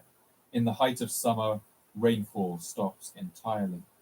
And so the Nabateans worked tirelessly to maximize the amount of water they could gather during these few rainy spells. Rainwater would naturally gather in depressions and hollows, and for centuries herdsmen had taken advantage of these natural pools. But sandstone is a porous rock, and the water would naturally drain away over time. To fix this problem, the Nabateans worked to line these natural pools with hard stucco plaster, meaning that the water would remain and could be used long into the season of drought. They built large dams across the valleys to gather rainwater into reservoirs and also reduce the flooding that occurred each year as rainwater followed the well-worn channels that had cut for millions of years through the red rock of the valley. The Nabateans' expert control of scarce water resources meant that Petra was able to grow to eventually house as many as 20,000 permanent residents, and to support the constant arrival of large trading caravans, many of them made up of hundreds of people and camels, arriving thirsty from the long desert roads. And soon the water was even abundant enough that it could be used for more luxurious purposes. The citizens of Petra would soon be able to bathe, make wine, cultivate fruit, and stroll through their streets in the shade of palm trees. Archaeology shows that Petra was not just a city of tombs. In its time of flourishing, it was sprawling with lush gardens and pleasant fountains, enormous temples and luxurious villas. The Roman writer Strabo gives some glimpse of this.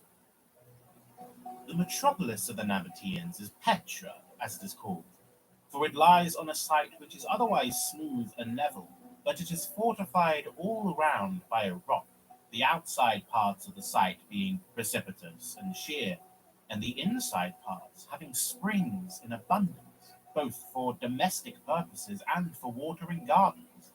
Outside the circuit of the rock, most of the territory is desert, in particular towards Judea.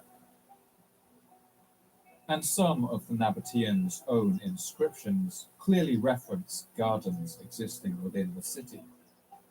The following inscription from a tomb at Petra illustrates some of the flourishing plant life that once stood here, and which may have belonged to a temple. And its description stands in stark contrast to the barren sand and stones that today stretch out around it. This tomb and the large burial chamber within it, and the small burial chamber beyond it, the enclosure in front of them, and the porticos and the runs within it, and the gardens and pleasure gardens, and the walls of water, and the cistern and walls, and all the rest of the property, which in these places are sacred and dedicated to Dushara, the god of our Lord, and his sacred throne, and all the gods. Outside the city, in the surrounding countryside, water control was even more crucial. Even with enough water, the Nabateans still needed to eat. And to do so, they would employ a unique style of farming that maximized the potential of the difficult terrain. They would contour a large area of the land, digging it out into a shallow funnel, sloping down to a single point. And at this point, they would plant a single fruit tree. When the rains came, the water would drain down to this central point, and the tree could survive. To plant an orchard of trees using this method, you need about 50 times the normal space, but it was an effective technique. And out here in the desert, one thing the Nabateans had no shortage of was space. The Nabateans also used their expertise of water control to enormous strategic advantage. Diodorus of Sicily recounts how they built a system of secret, hidden reservoirs across the desert, meaning that only they could take advantage of them, ensuring that no competitors could move in on their lucrative trade routes. And in times of war, their secret reservoirs also gave them an advantage against their enemies, as Diodorus recalls. They are exceptionally fond of freedom, and whenever a strong force of enemies comes near, they take refuge in the desert, using this as a fortress, for it lacks water and cannot be crossed by others, but to them alone. Since they have prepared subterranean reservoirs lined with stucco, the mouths of which they make very small. After filling these reservoirs with rainwater, they close the openings, making them even with the rest of the ground, and they leave signs that are known to themselves but are unrecognizable by others. They water their cattle every other day, so that if they flee through waterless places, they may not need a continuous supply of water. But despite the immense difficulties of maintaining this city, its position meant it was all worth it. That's because Petra sat at the center of a spider's web of trade routes, spreading off in every direction. To the east, desert roads led to the port towns of Basra and Dhahran in the Persian Gulf, where spices from East Asia, like cinnamon, vanilla, ginger, nutmeg, and pepper flowed, as well as precious stones from India and fine silks from China. From the south, frankincense and myrrh poured into Petra from the incense fields of Yemen and Oman. Petra connected the nearby Red Sea port of Aqaba with the Mediterranean port town of Gaza, connecting the markets of Eastern Africa with those of Europe. And on the road to the north lay the great cities of Damascus and Antioch. To the west, the roads led from Petra into Egypt, where tin was in constant demand, brought from Afghanistan, along with the brilliant blue stone lapis lazuli. The black volcanic glass obsidian was brought from Abyssinia. Perfumes and scented oils, as well as cosmetic powders and eyeshadows, flowed north to Greece, stored in containers carved from giant clamshells harvested in the Red Sea. The tarry substance bitumen was farmed from the Dead Sea and brought south to Egypt to help in the embalming process for mummies and to waterproof the hulls of ships. The Nabateans were so crucial to the transferring of all of these goods by land and sea that they were able to charge a tax equal to a full quarter of all the goods that passed through their lands. As a result, the Nabateans would soon grow fabulously, even absurdly wealthy. But soon others would start to look with jealous eyes to the fortune they had made.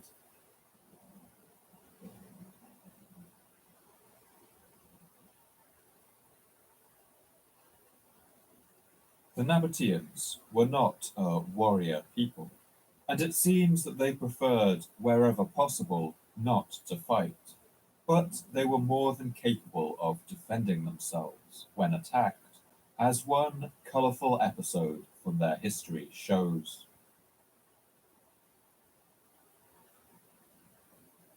The society of the Nabateans rose into a world that still bore the marks of one of history's most dramatic reshufflings of power. Towards the end of the 4th century BC, the 20-year-old King Alexander of the mountainous kingdom of Macedon in northern Greece had embarked on a 10-year campaign that would see him topple the Persian Empire and sweep eastwards to capture vast swathes of territory throughout Central Asia, even invading India. Alexander died in the year 323 BC in the city of Babylon, and his empire immediately disintegrated. He left in his wake a series of large Greek kingdoms stretching from Pakistan to Egypt, and each of these began fighting with one another over who would rule the remnants of the empire. One of these kingdoms was ruled by a king Antigonus, who had been a general under Alexander and who had served him as governor of much of the Middle East. Antigonus had lost an eye after apparently being struck by shrapnel from a splintering catapult bolt while serving under Alexander's father, and so he has gone down in history by the name Antigonus Monoophthalmos, or Antigonus the One-Eyed. Antigonus was also monomaniacal. He soon embarked on a determined campaign to reunite Alexander's great empire and rule over it himself. He quickly swept through Syria, taking the lands of his rivals, and conquered down the Mediterranean coast, eventually reaching the borders of the wealthy lands of the Nabateans. War is an expensive business, and as with most warmongers, Antigonus was permanently short of money. Soon he began to look hungrily to the south, and dreamed of seizing the fabled wealth of Petra for himself. In the year 312 BC, he ordered one of his generals, a man named Athenius, to march into the desert and seize as much as he could of the wealth of these Nabatean traders. The disciplined and battle-hardened phalanxes of Antigonus were among the best soldiers in the world, some having served under Alexander himself, and these crack troops don't seem to have expected much of a challenge. Athenius marched out into the desert from Judea with an army made up of 4,000 foot soldiers, armed with long pikes, and 600 horsemen, as Diodorus of Sicily recounts. Deciding that this people was hostile to his interests, he selected one of his friends, Athenius, and gave him 4,000 light foot soldiers and 600 horsemen fitted for speed, and ordered him to set upon the barbarians suddenly and cut off all their cattle as plunder. It took Athenius and his soldiers 3 days to travel the 160 kilometers across the desert, but soon they came into view of the legendary stone city. Athenius ordered his men to prepare for a nighttime attack. We can imagine the sight of the Greek army waiting and watching as the shadows stretched long over the rosy stones of the city and the sun set in a purply haze over the Jordanian desert. When night fell, the soldiers stormed into the city. They found it almost completely undefended. There seems to have been no permanent garrison guarding the city of Petra, and the Nabatean men were away on business. What followed was a frenzy of looting, and here we can get a sense for the vast wealth that had been amassed in this city. Athenius and his men loaded themselves with as much frankincense and myrrh as their animals could carry, and reportedly made away with nearly 14 tons of silver. Not content with that, they also rounded up all of the women and children they could and abducted them, with the intention of selling them as slaves, as Diodorus recalls. Of those that were caught there, some he slew at once, some he took as prisoners, and others who were wounded he left behind.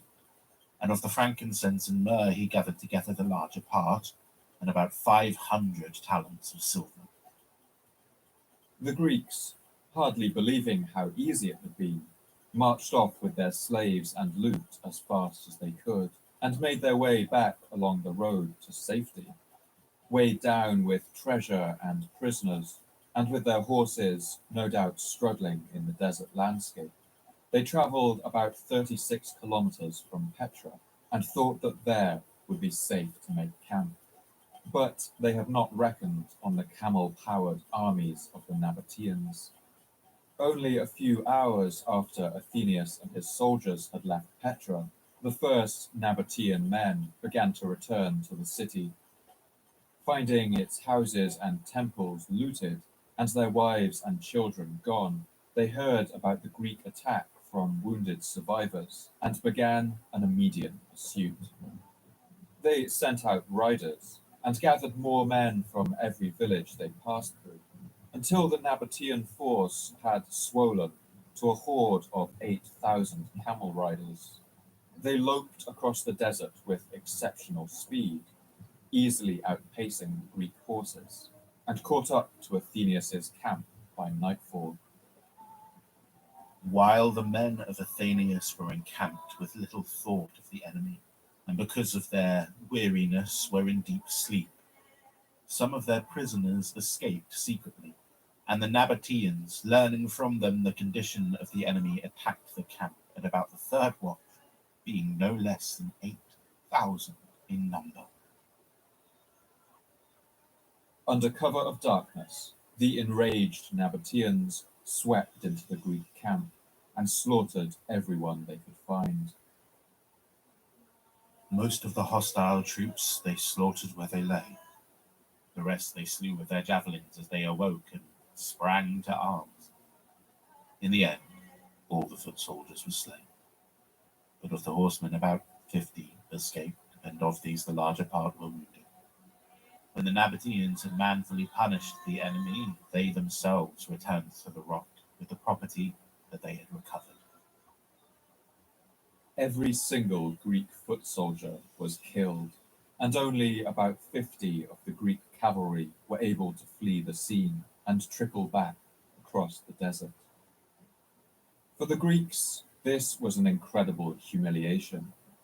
But it's clear the Nabateans had no interest in fighting a war. They sent a message to King Antigonus in Aramaic, the common language of the ancient Middle East, explaining why they had wiped out his army and asking for no further aggression against them. The embarrassed Greek king clearly tried his best to save face.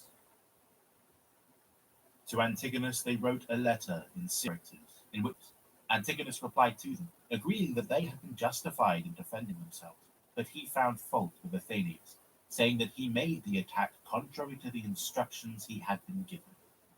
He did this, hiding his own intentions and desiring to delude the barbarians into a sense of security. The Arabs were highly pleased because they seemed to have been relieved of great fears, yet they did not altogether trust the words of Antigonus. Regarding their prospects as uncertain, they placed watchmen upon the hills from which it was easy to see from a great distance the passes into Arabia.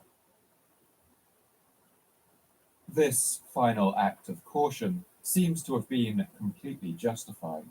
In fact, King Antigonus had no intention of maintaining the peace or accepting defeat at the hands of a people he considered to be barbarians. He ordered his son, Demetrius, to march back into the Nabatean lands and accomplish what Athenius could not, this time with another 4,000 foot soldiers and a much larger force of 4,000 cavalry.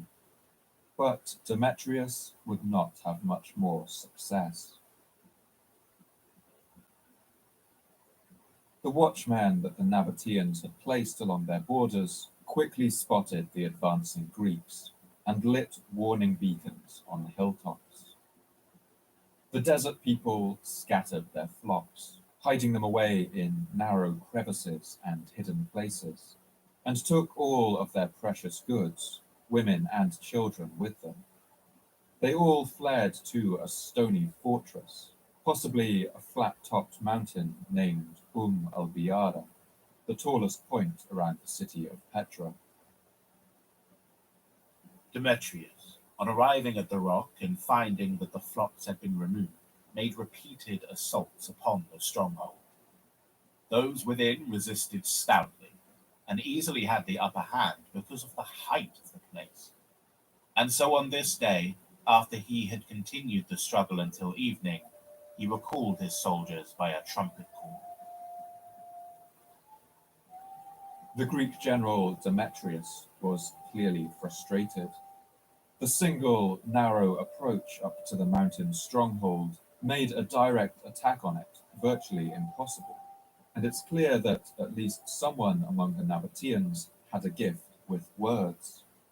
As Demetrius approached the next day for a fresh round of assaults, someone called down from the walls with the following impassioned plea, which Diodorus of Sicily recounts. On the next day, however, when he had advanced upon the rock, one of the barbarians called to him, saying, "King Demetrius, with what desire or under what compulsion do you war against us who live in the desert and in a land that has neither water, nor grain, nor wine, nor any other thing whatever of those that pertain to the necessities of life among you? For we, since we are in no way willing to be slaves, have all taken refuge in a land that lacks all the things that are valued among other peoples, and have chosen to live a life in the desert, harming you not at all. We therefore beg both you and your father to do us no injury, but after receiving gifts from us, to withdraw your army and henceforth regard the Nabateans as your friends. For neither can you, if you wish, remain here many days, since you lack water and all other necessary supplies, nor can you force us to live a different life." Here we can see the Nabateans deploying both of their great strengths. Their strategic control of the water, secreted away in hidden reservoirs, meant that any protracted siege of the city was impossible, and their enormous wealth often meant that they could simply pay off their enemies. Demetrius must have sensed that the siege was hopeless. He agreed to accept a payment from the Nabateans and marched back to his lands, not exactly victorious, but at least a good deal richer. His father, King Antigonus, seems to have been quite angry at his son's decision, as Diodorus relates.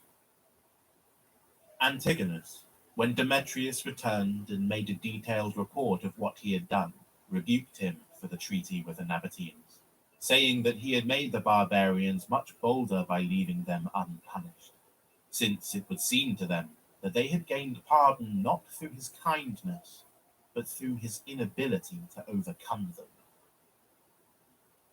This episode gives us a marvelous glimpse of the unique survival strategy that the Nabateans employed, and shows how they built an empire not out of conquest and death, but out of the trickle of fresh water from the desert rocks, and the endless clinking of silver pieces moving across the desert from hand to hand.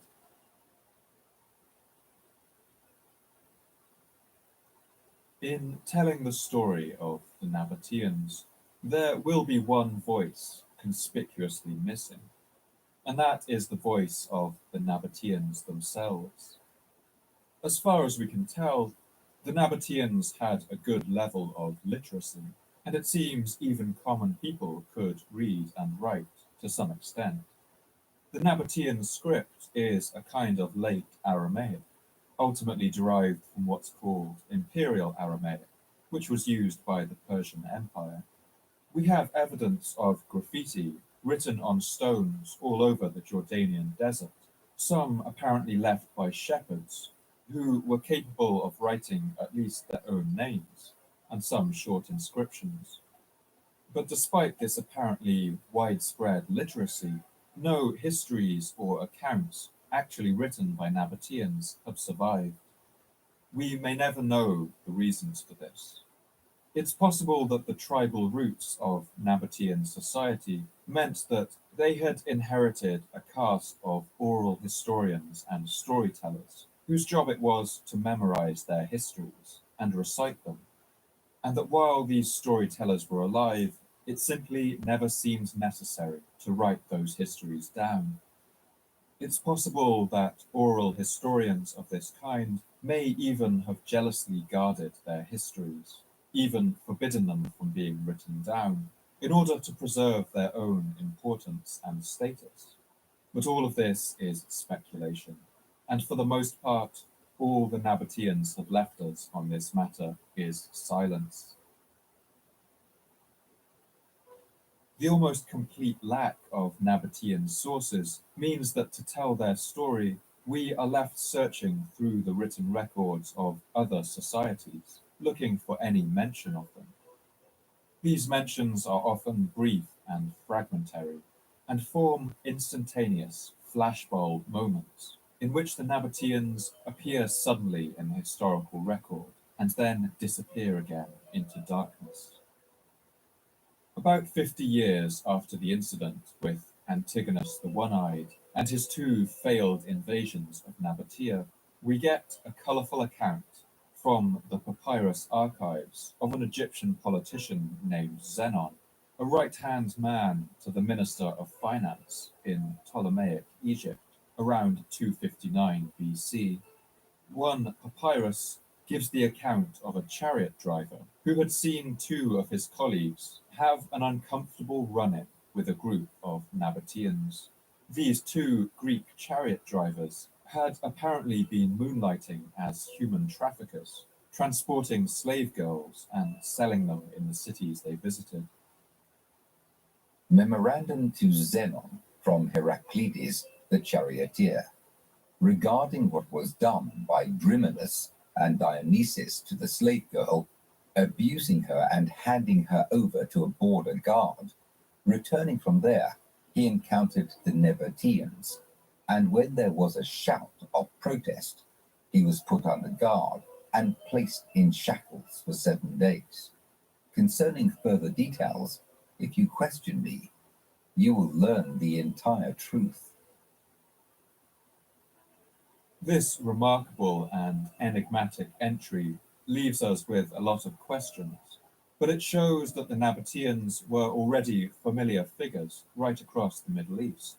It's not clear what caused the Nabateans to utter their shout of protest and imprison these men. Perhaps it was some personal insult or a dispute over trade, but some historians have wondered whether it shows that the Nabateans were offended by the men's treatment of the women in their captivity and decided to dole out some justice of their own. Nabatean culture seems to have held women in high regard, with queens appearing alongside kings on certain coins, and with tomb inscriptions describing women acting as the heads of households. And so it's not far-fetched to imagine that the Greeks' treatment of these women may have offended the Nabateans' cultural sensibilities. Another tantalizing flashbulb comes from the records of the Roman Jewish historian Flavius Josephus in his account of the Jewish Maccabee revolt against the Seleucid Empire nearly 100 years later. The revolt was led by a Jewish priest named Judas Maccabeus, and at one point he and his brother Jonathan fled from Seleucid forces across the river Jordan. At this point, Josephus recounts how the brothers and their rebel forces ran into a group of Nabateans.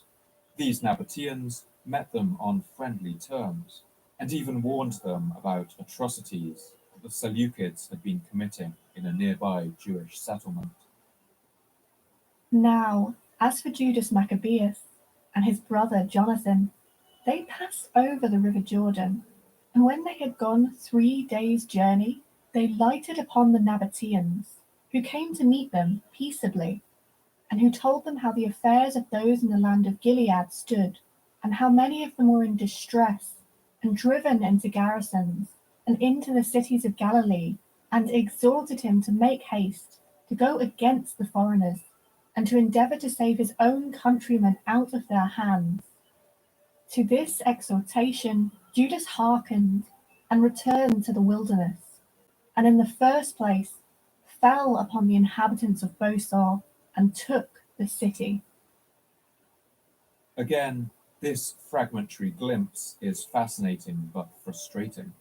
The Nabateans seem to have had a long-standing friendly relationship with the Judean people and were apparently supportive of their rebellion. It's possible that the Nabateans, clearly valuing their own independence, viewed the Judean struggle for freedom with a great deal of sympathy. But no doubt they also enjoyed the opportunity to cause trouble for the Seleucid Empire, their powerful rivals to the north. An inscription at the archaeological site of Haluza in the Negev desert contains the first mention of the name of a king of Nabatea. This inscription, written in a very early form of Nabatean, says only the following. This is the place which Netairu made for the life of King Aretas, king of the Nabateans. This King Aretas was the first king of Nabatea that we can definitively put a name to, and it's clear that by this time Nabatea was not just a tribal confederacy, but actually a kingdom. Half a century later, by the year 129 BC, we get another flashbulb, showing that Petra was now recognized as a major regional capital. One inscription from a Greek ambassador named Moschio, son of Kidimos, came from the city of Priena in modern-day Turkey. It recounts how Moschyon traveled on diplomatic missions around the region and mentions two cities in the same breath, the great city of Alexandria in Egypt and the city of Petra. He acted as an envoy on behalf of the people on many occasions, both to kings and to cities, and he performed all these embassies to the advantage of the people. The previous embassies he performed as a free gift, but when he was sent by his fatherland on official business to King Ptolemaeus in Alexandria and to Petra in Arabia, he stayed there for a longer time than had been anticipated by the people. It's clear that by this time, the tribal peoples of Nabatea had grown into a true regional power and gained the respect of their neighbors. They now directly controlled territory across the Arabian Peninsula, into the Negev desert and across Palestine, but their zone of influence stretched even further. Their caravans arrived in countless cities laden with goods and crossed the seas to trade with faraway lands. And as the power of the Nabateans grew, so did the magnificence of their stony capital. Petra was now a hive of construction, with its people carving temples and tombs directly imitating the architectural styles of their powerful Greek neighbors. And it's around this time, during the 1st century BC, that the people of Petra would construct the most impressive monument from their unique culture of sandstone carving. That's the enormous edifice known today as the Chasneh, or the Great Treasury.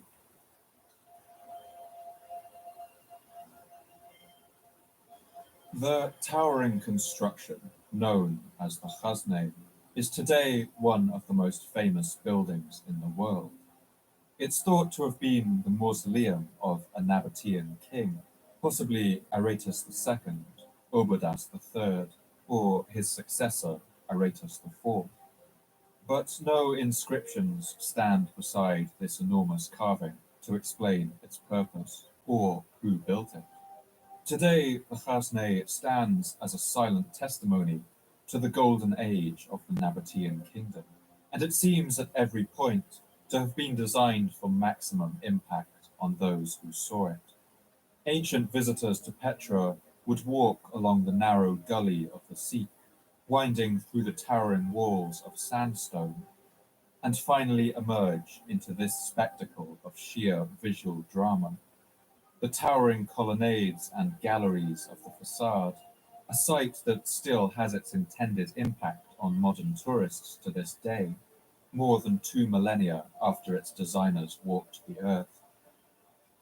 At the time it was built, the ground level beneath the Chasneh was about 4 meters lower than it is today, and a steep staircase led up to its pillared doorway.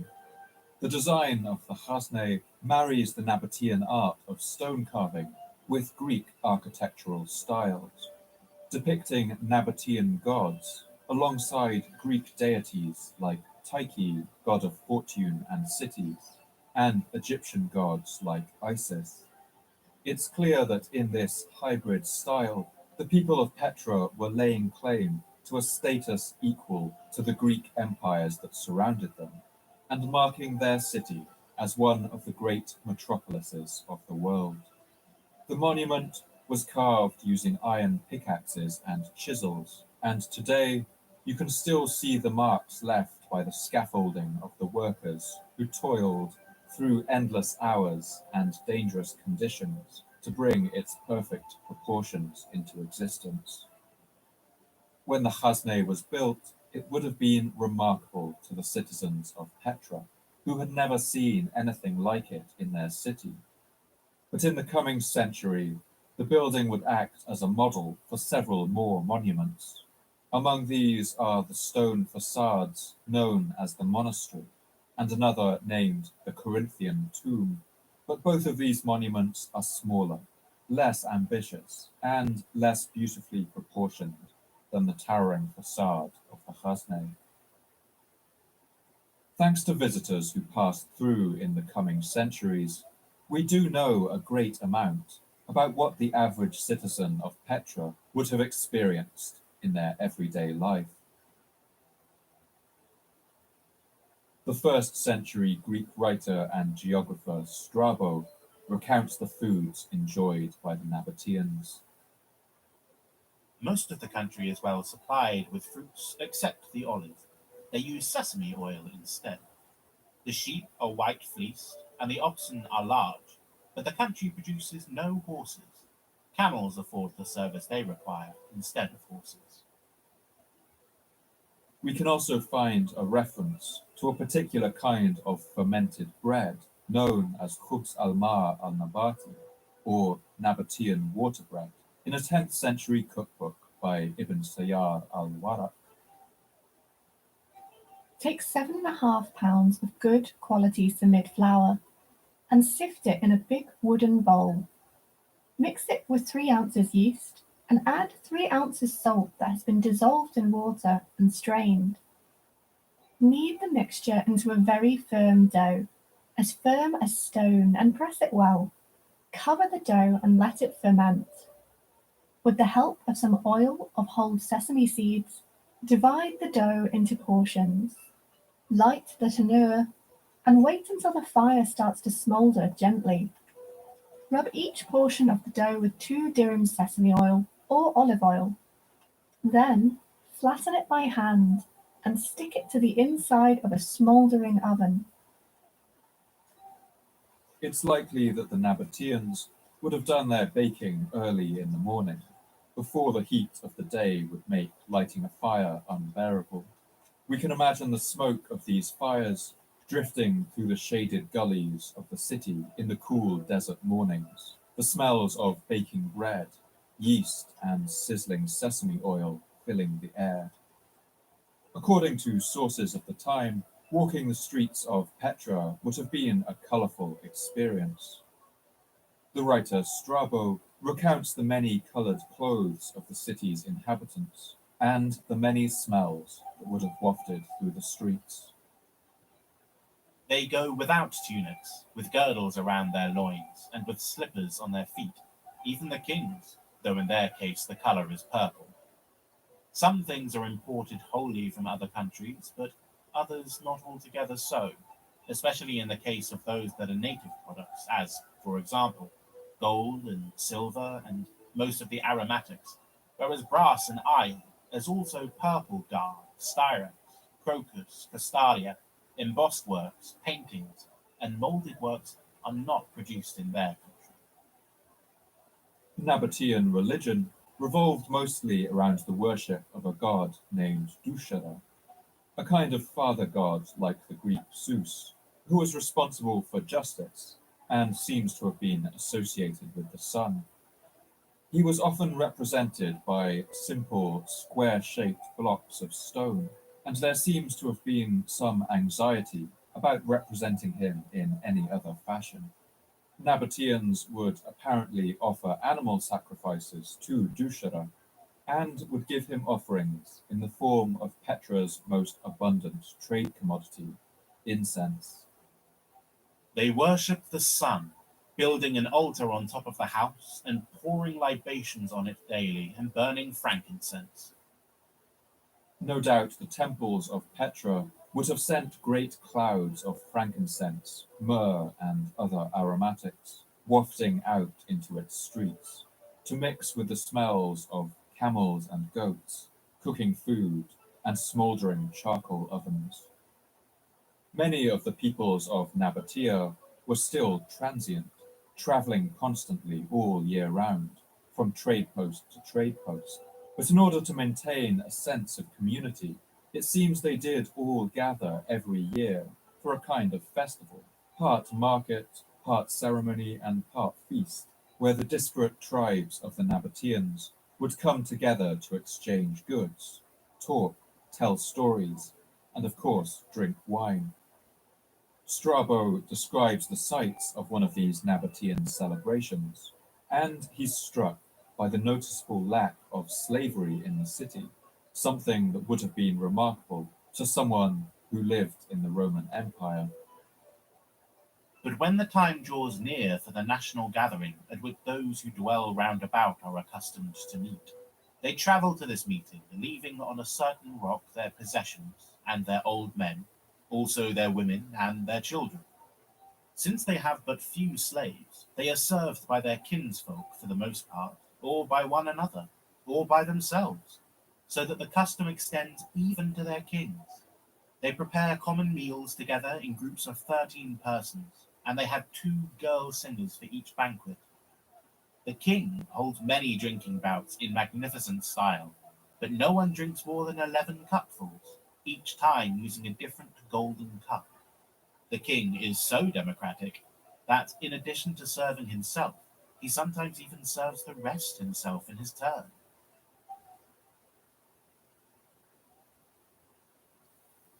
The fact that we have to largely rely on the accounts of others when recreating the daily lives of the Nabateans is frustrating for any scholar of the period.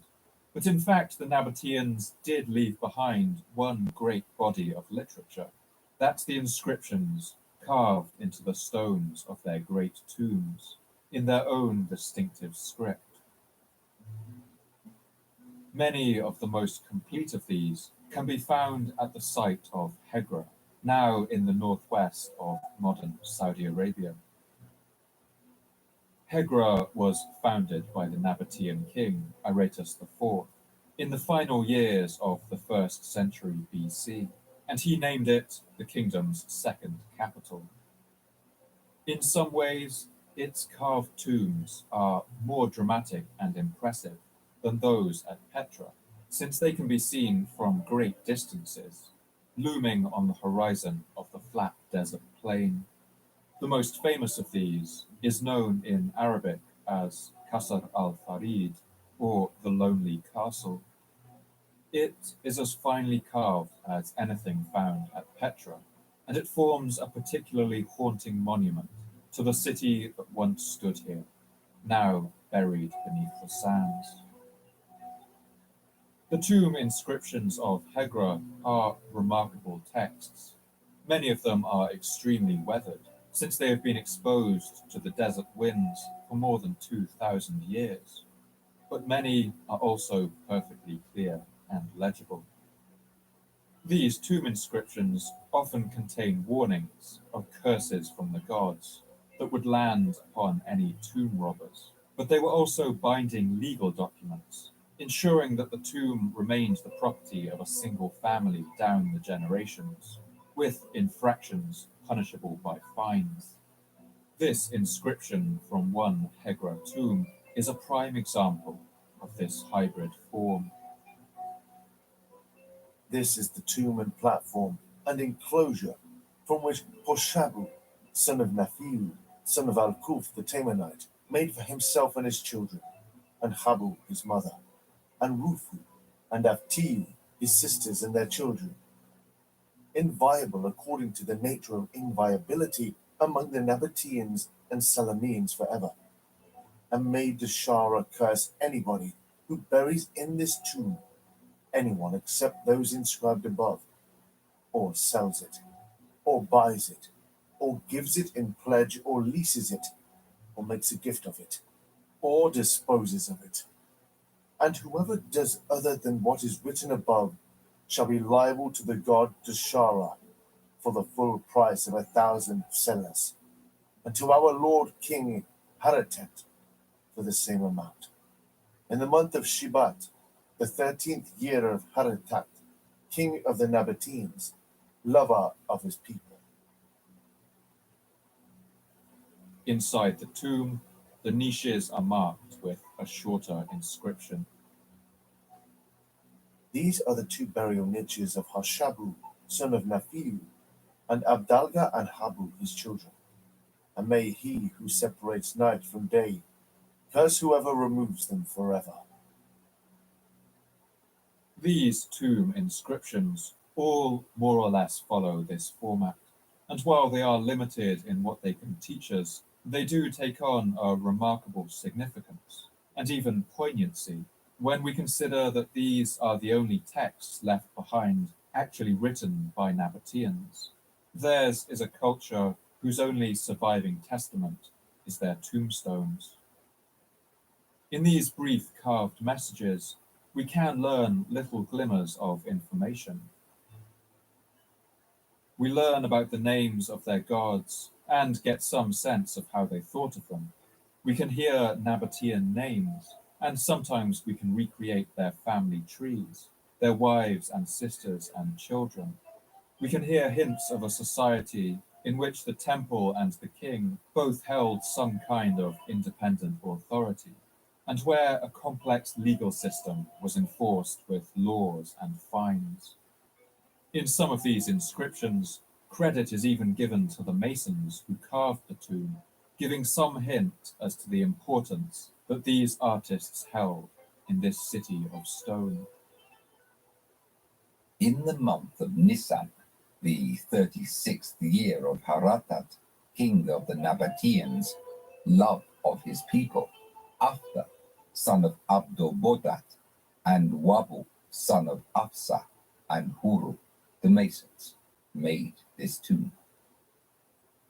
Since the professions of the people buried in the tombs are usually listed, we also get a wonderful account of the variety of ways that a Nabatean could make their living in the cities of Hegra and Petra. Malkian, the omen diviner. Sule, the governor. Adu, the prefect. Manotu, the exorcist priest. Kalan, the physician. Sadalahi, the centurion.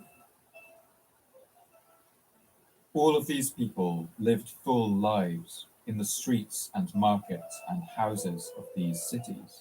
They had friends, families, lovers, secrets, and dreams. And now all that is left are the faded inscriptions in stone, slowly disappearing under the desert winds and rain.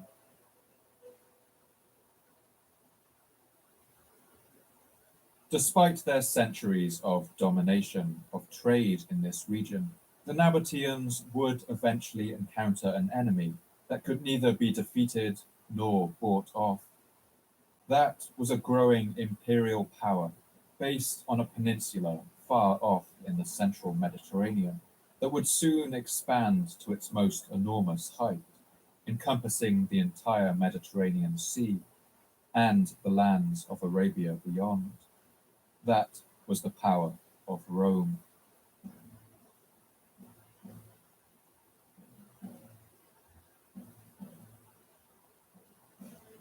By the end of the 1st century BC, the Roman Republic had given way to the Roman Empire, a confident, expanding military power. By this time, Rome had conquered Judea and installed a tyrannical puppet king, Herod the Great, to rule it as a colony. In 30 BC, Rome also conquered the Greek kingdom of Ptolemaic Egypt and brought Roman legions to the banks of the Nile. And then, like so many empires before them, the Romans began to look hungrily east to the rich lands of Nabatea and the incense fields of Arabia. Rome was an enormous consumer of incense. Roman temples burned frankincense and myrrh as part of their rituals, and with the rapid growth of the empire, these temples would now stretch across all of Europe, from Tunisia to Scotland, from Morocco to Mesopotamia. At the height of its trade, it's estimated that each year well over 1 million kilograms of frankincense was imported into the Roman Empire. Considering the exorbitant 25% tax that the Nabateans charged on this, it's no wonder that the Romans soon began to consider ways of cutting out the middleman and taking charge of the incense trade themselves. In the year 26 BC, the new Roman Emperor Augustus sent one of his prefects, who had been stationed in Roman Egypt, to explore the south of Arabia, accompanied with a small expeditionary force, and to establish new direct trade routes with the people who lived there. This man's name was Aelius Gallus.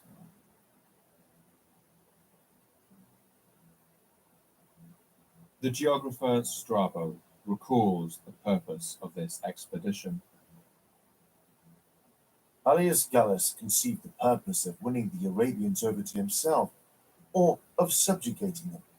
Another consideration was the report which had prevailed from all time that they were very wealthy, and that they sold aromatics and the most valuable stones for gold and silver, but never expended with outsiders any part of what they received in exchange, for he expected either to deal with wealthy friends or to master wealthy enemies.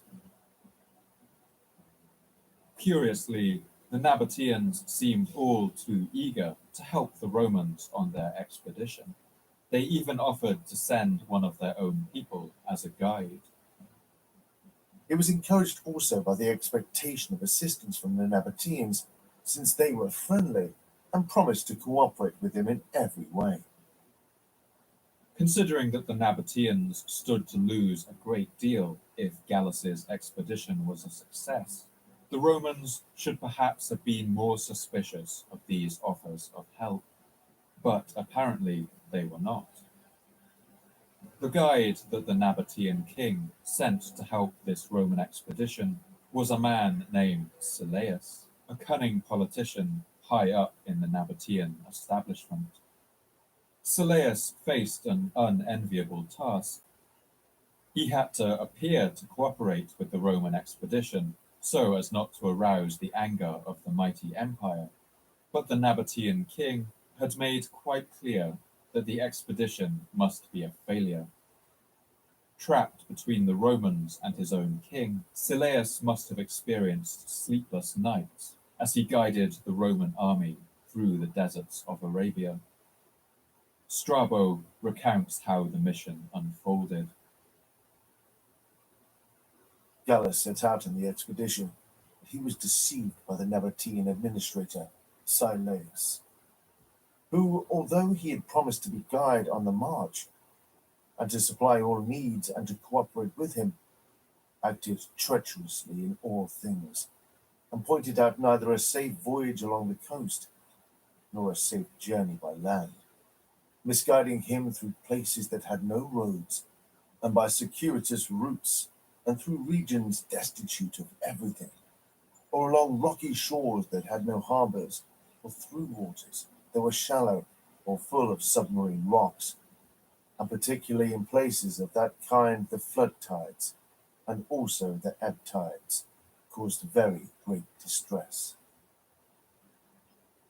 It's clear that at every turn, the Nabatean Silas worked to frustrate and weaken Aelius Gallus's expedition, using every deception available to him.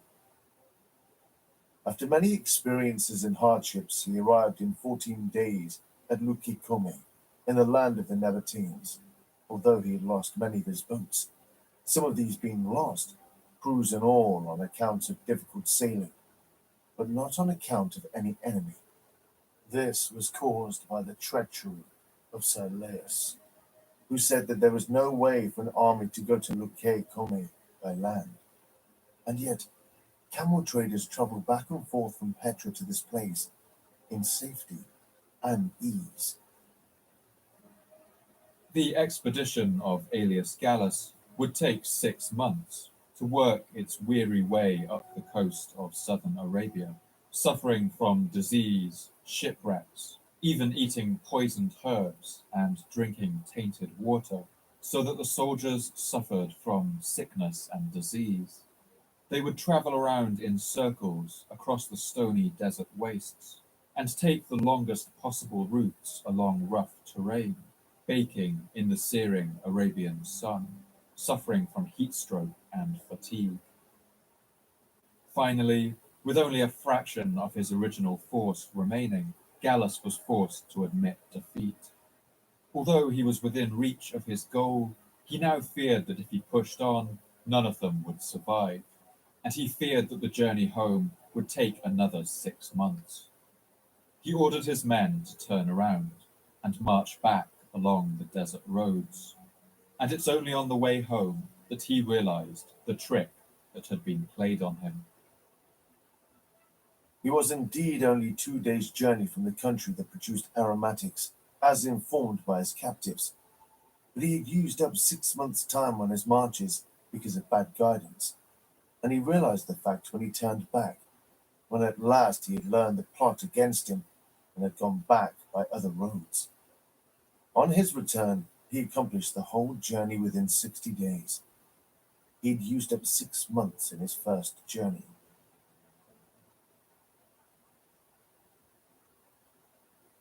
It's not recorded whether Silas stuck around to face the anger of the Roman commander, or whether he slunk away in the night. Strabo recounts the sorry sight of the expedition as it returned to its base in Alexandria, empty-handed. Thence he carried his army across the Myus harbour within 11 days, and with all who had been fortunate enough to survive, landed in Alexandria. The rest he had lost, not in wars, but from sickness and fatigue, and hunger and bad roads, for only 7 men perished in war. For these reasons, this expedition did not profit us to a great extent in our knowledge of these regions. For his part, Silas seems to have returned to Petra to a hero's welcome.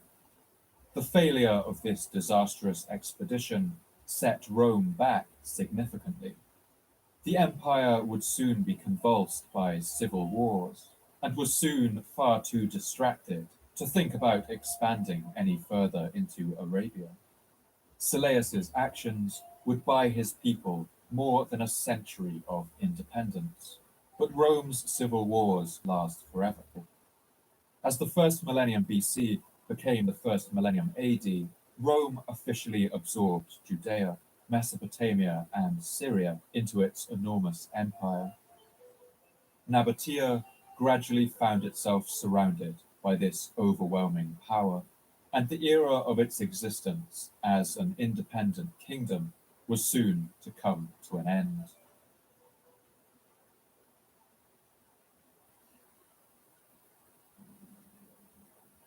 The last king of the Nabateans was a man named Rabel II, who had ruled for 36 years. When he died in the year 106 AD, the Roman Emperor Trajan ordered 2 legions to march into the region and capture the lands of Nabatea. There doesn't seem to have been any particular pretext for the invasion. Rabel had a legitimate heir named Obodas, who was ready to take the throne, but it's clear that Rome didn't want to waste its opening. The man who led this campaign was the Roman governor of Syria, a man named Cornelius Palma. Under his command, the 3rd Cyrenaica Legion moved north from Egypt into Petra, while the 6th Ferrata Legion, a Syrian garrison unit, moved south to occupy the town of Bostra. As far as we can tell, the Romans faced little resistance. In fact, the campaign was so underwhelming that the Roman historian Cassius Dio, normally a colourful and detailed writer, had only the following to say about it. About this time, Palma, the governor of Syria, subdued the part of Arabia around Petra and made it subject to the Romans. This sparse report is wedged in between colourful accounts of Trajan's campaigns against the Dacians and his spectacles involving 10,000 gladiators. Even the Roman coins minted to celebrate the victory seem to reflect the understated nature of the campaign. They were marked with the words Arabia adquisita, rather than the more normal capta. For the Romans, Arabia had not been captured, but simply acquired. Some units of the Nabateans' elite royal guard do seem to have resisted the invaders, but for the most part, the regular troops saw no point in fighting the inevitable. Roman legions marched into Petra, and the age of Nabatean independence finally came to an end. Rome would name the province they founded there Arabia Petraea, after the great city, and the period of Roman Petra began.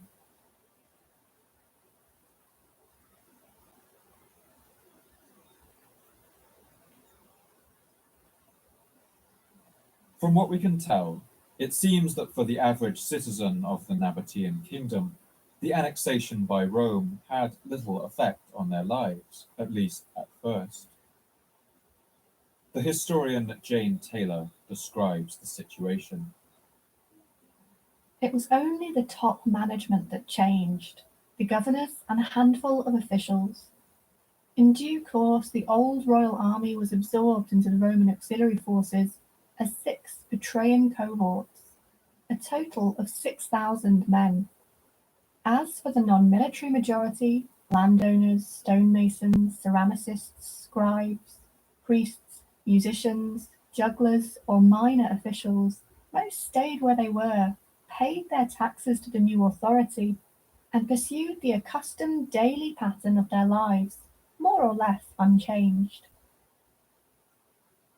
Usually when Rome captured an area, they would set about immediately building new aqueducts and water systems. But conspicuously in Petra, they left the Nabatean water system virtually untouched. This suggests that they saw little room for improvement to the already skillful engineering. To ensure the security of their new conquest, and perhaps with bitter memories of Aelius Gallus's expedition still in their minds, the Romans built a highway through the entire territory. They named this the Via Nova Traiana, or Trajan's New Road, a 400-kilometer highway connecting Petra and Bostra to the seaport of Aqaba on the Red Sea.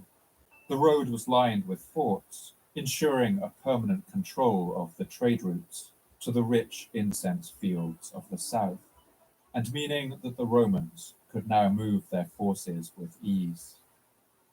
One Roman citizen, alias Aristides, who lived during the 2nd century AD in the Roman province of Asia, wrote the following description of the times, and shows that the Romans believed that the uncontrollable lands of Arabia had finally been pacified. Wars have so far vanished as to be legendary affairs of the past. Now, a man simply travels from one country to another as though it were his native land. We are no longer frightened by the Cilician pass or by the narrow sandy tracks that lead from Arabia to Egypt. We are not dismayed by the height of mountains or by the vast breadth of rivers or by inhospitable tribes or barbarians. To be a Roman citizen is a sufficient guarantee of personal safety. For the city of Petra, the period of Roman annexation would be the beginning of the end. Over the coming centuries, Petra would ultimately be undone by cultural and economic shifts that swept the whole world along with them.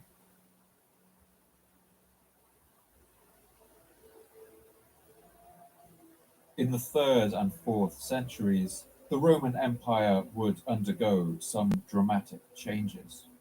The cult of Jesus Christ, once a small fringe group of worshippers based around the veneration of an executed Jewish prophet, had grown to become a real threat to Roman power. For a time, Christianity was outlawed in the empire, and during the reign of the Emperor Diocletian, records show that the Christians of Petra were punished for their refusal to sacrifice to Roman gods. Many of them were sent to die by forced labor in the nearby Roman copper mines of Pheno. Christianity was finally adopted by the Emperor Constantine and would become the major belief system of the late Roman Empire. But as Christian modes of worship spread, the way that people conducted ceremonies also changed. And this would have a dramatic effect on the commodities that people consumed and on the people of Petra.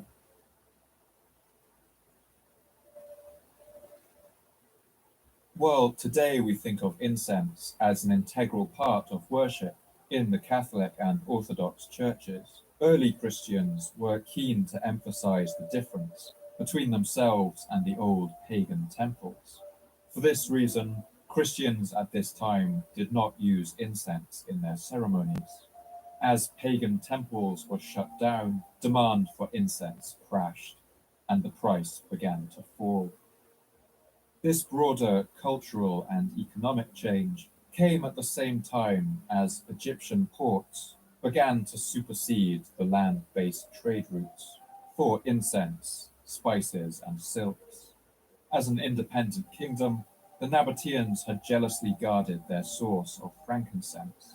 But with Nabatea conquered, the Romans began extracting incense by the more efficient route, carrying goods by sea to Egypt rather than on the arduous desert roads by land. As a result, the very thing that the Nabateans had feared came to pass. The importance of Petra as a trading hub began to fall.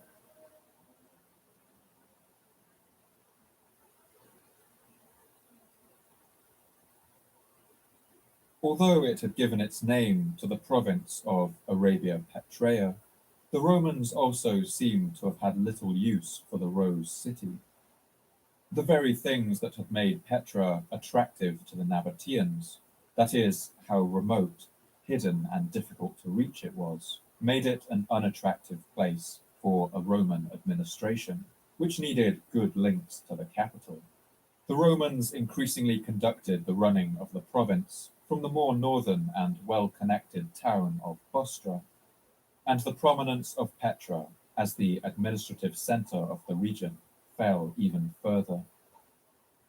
Petra at this time must have been a sad place.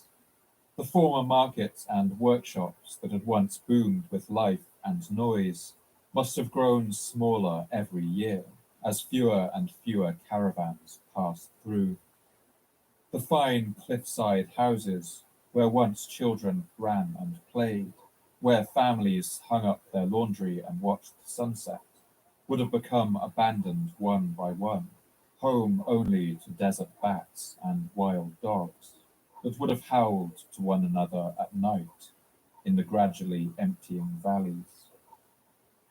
Despite its declining importance, Petra may still have continued as an important trading spot were it not for the events of the 18th of May in the year 363 AD. It was the middle of the night when the first tremors began, a shuddering and shaking in the earth, accompanied by a low rumble.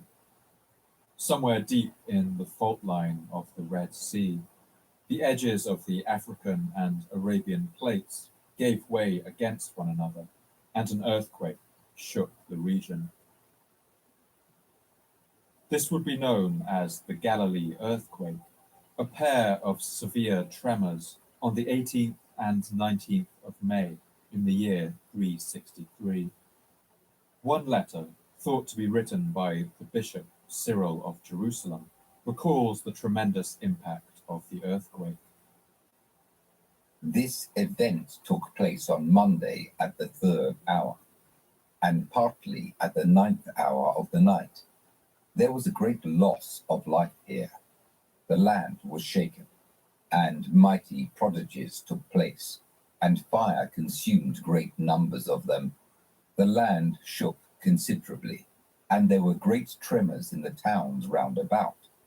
Many Christians, too, living in these regions, as well as the majority of the Jews, perished at that scourge, and not just in the earthquake, but also as a result of fire and in the heavy rain they had.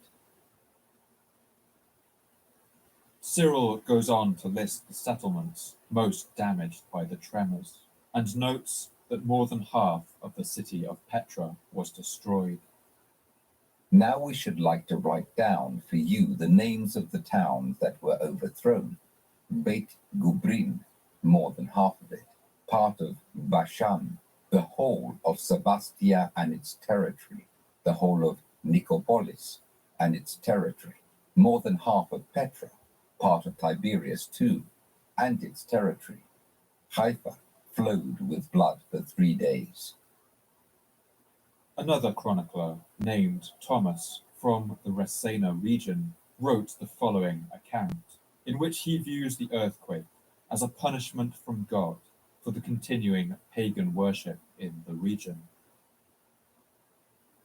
At that time, the Lord was angry with the cities of the pagans and Jews and the Samaritans and of the false teachings in the south that had joined in with the madness of the pagan Jewry. And anger went out from the Lord's presence and began to destroy the unclean and pagan cities because they had defiled them with blood which they shed unjustly in them. And it began to destroy the cities, 21 in number, some of which were overturned, some collapsed, and yet others survived in the month of Iyar of the year 674, and on the 27th day in that month, in the month of Haziran. Archaeological evidence in Petra supports the picture of a sudden and devastating disaster. One house, excavated by archaeologists, was reduced to a pile of rubble around this time. Beneath the collapsed roof, a great number of everyday domestic items were found: lamps, shattered ceramics and glass, spindles and coins, even a copper pot with an iron handle. Near the door, a smashed pot contained 85 small denomination copper coins, apparently kept there for everyday expenses. The fact that these were never reclaimed or even looted suggests that the damage in the city was too great for its declining population to even pick through, let alone rebuild from. Many of Petra's great public buildings were severely hit by the earthquake. The so-called Temple of the Winged Lions, the building known as the Great Temple, and the public theatre were all damaged, and they would never be repaired. Particularly devastating seems to have been the earthquake's effect on the city's water systems. Subterranean pipes were cracked and would have leaked their precious water into the sands, and some of its aqueducts split open. Dams designed to hold in reservoirs of rainwater collapsed, causing widespread flooding and severely depleting the city's supplies. Petra's capacity to support life was directly linked to its capacity to store water, and with the complicated system now coming apart at the seams, its water and the city's remaining life would now leach away into the dust of the desert. It's clear that some of Petra's people did creep back to repopulate the city after the earthquake. In the area known as the Colonnaded Street, archaeology shows that some of the earthquake debris was cleared away, and a shanty town of simple shops and shelters was built out of material reclaimed from the rubble. But the destruction of the city's water system meant that the annual flash floods were no longer being controlled. We can see the evidence of these floods in the build-up of silt and sand in the floors of these humble buildings, as the waters crashed down from the rocks in the rainy season, flooding everyone's homes, and then giving way to months of punishing drought. Some domestic structures were rebuilt after the earthquake, and it's clear people tried to continue their lives.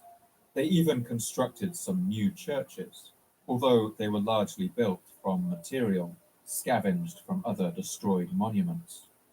But in the early 5th century, another earthquake struck, and after that, most of the grand houses were abandoned for good. The dream of Petra had died, and the city gradually fell into disrepair and ruin.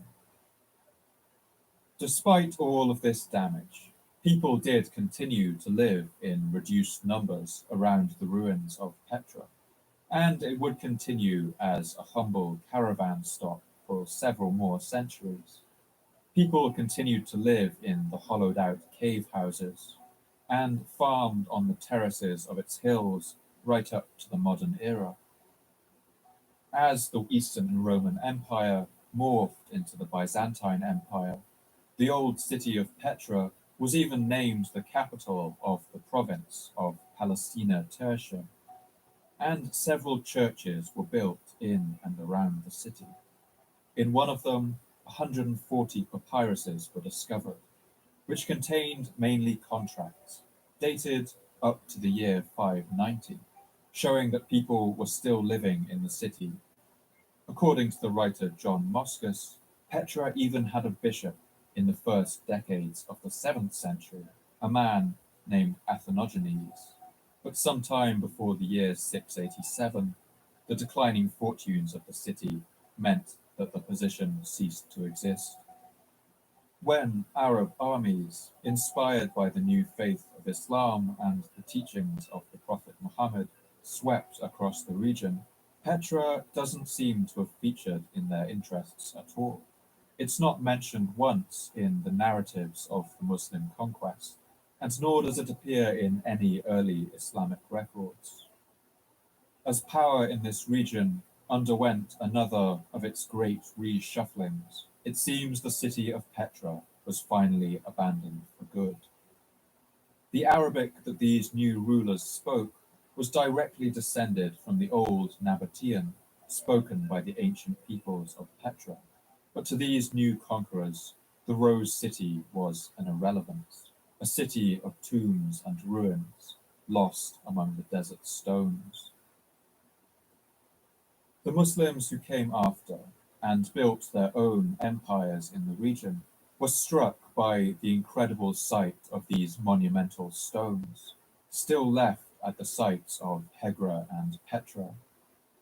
To explain them, they told stories about a tribe that they called the Thamud, who were punished by God for refusing to listen to a prophet named Salih.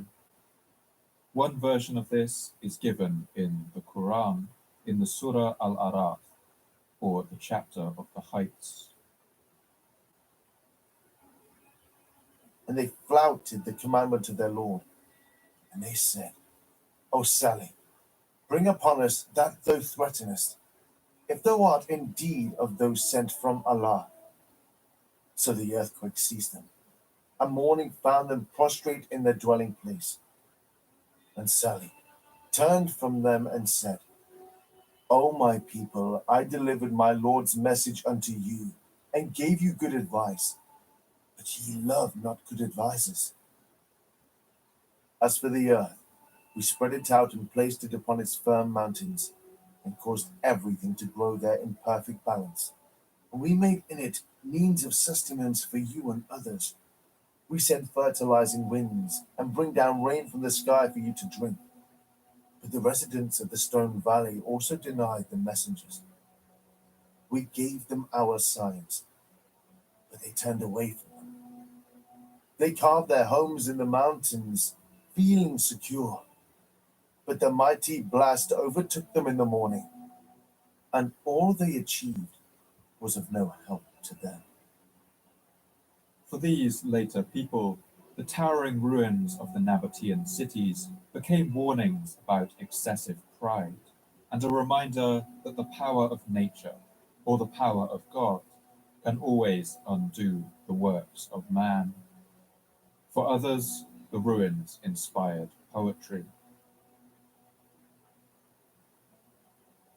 I want to end the episode with a reading from one of the great pre-Islamic poets, a man named Taratha. He wrote poetry that responded to the ruined sites that littered the horizon of the Arab Peninsula, left by peoples like the Nabateans. In this poem, he describes how the sight of these ruins leads him to think about the transience and the injustice of life.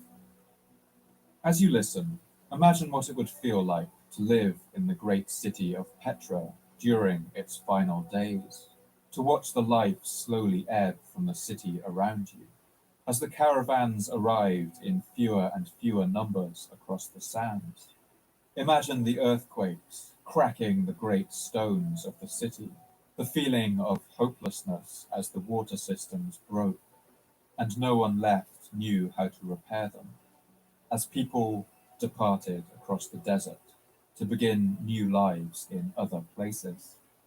Imagine watching the sands creep in to cover the streets, the homes and markets, the stables and the workshops, finally leaving nothing in the city but its tombs.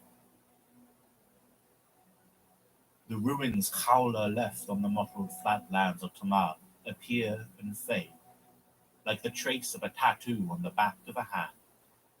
There my friends halted tall camels over me, saying, "Don't lose yourself in grief, man, endure." A man's soul flies to his throat in fear, and he imagines impending ruin, though no one stalks his evening journey, waiting. Death does not miss the brave. Its slackened ropes around him, hand around the twisted coils. A generous man quenches his soul while he is still alive. I see the tomb of the hoarder, panting for his wealth, like the tomb of the wasteful evil-doer, both the same. Two heaps of earth with silent slabs of hard death stone piled up upon them. I see death choose the generous and the noble, while picking over the best part of the hardened rich man's spoil. I see life, a treasure, shrinking every night, shrunken by days and time, then gone.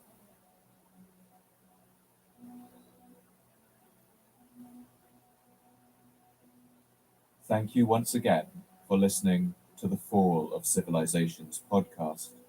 I'd like to thank my voice actors for this episode, Nick Denton, Jay Forrester, Shem Jacobs, Annie Kelly, and Paul Cassell. I love to hear your thoughts and responses on Twitter, so please come and tell me what you thought. You can follow me at Paul M.M. Cooper, and if you'd like updates about the podcast, announcements about new episodes, as well as images, maps, and reading suggestions, you can follow the podcast at Fall of Civ Pod, with underscores separating the words. This podcast can only keep going with the support of our generous subscribers on Patreon. You keep me running, you help me cover my costs, and you let me dedicate more time to researching, writing, recording, and editing to get the episodes out to you faster and bring as much life and detail to them as possible. I want to thank all my subscribers for making this happen. If you enjoyed this episode, please consider heading onto patreon.com/Fall of Civilizations _podcast, or just Google Fall of Civilizations Patreon. That's Patreon. For now, goodbye, and thanks for listening.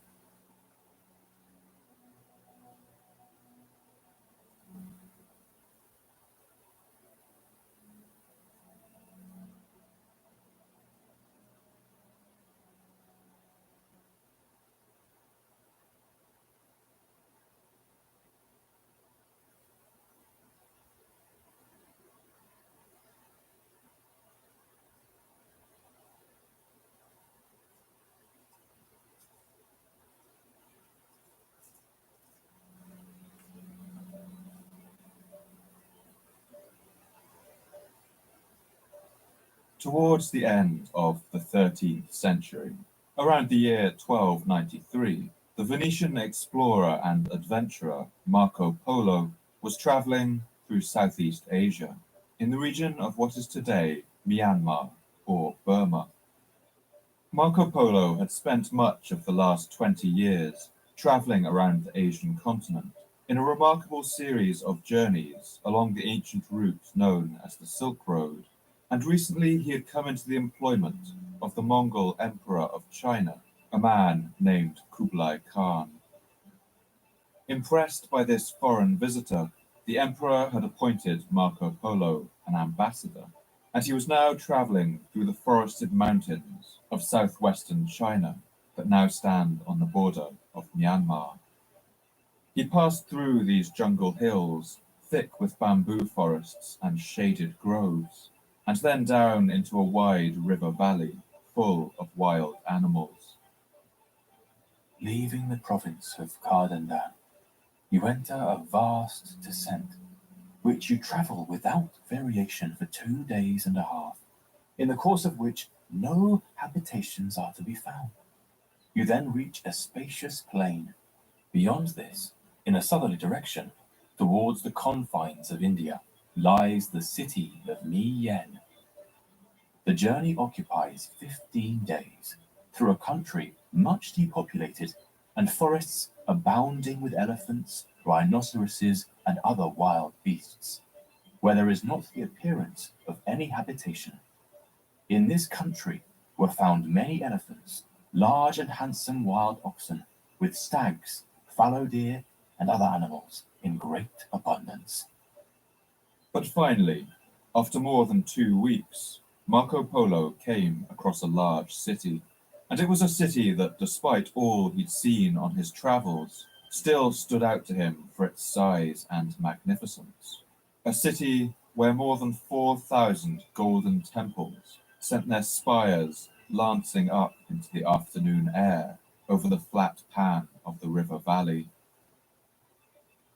After the journey of 15 days that has been mentioned, you reach the city of Yen, which is large, magnificent, and the capital of the kingdom. The inhabitants are idolaters and have a language peculiar to themselves. It is related that there formerly reigned in this country a rich and powerful monarch. The city that Marco Polo called Yen had fallen on hard times. Everywhere homes were abandoned and temples had fallen into disuse and disrepair. There would have been the signs of war hungry and displaced people on the streets. But over these sorry sights, the golden shrines of the city towered and attested to its former magnificence.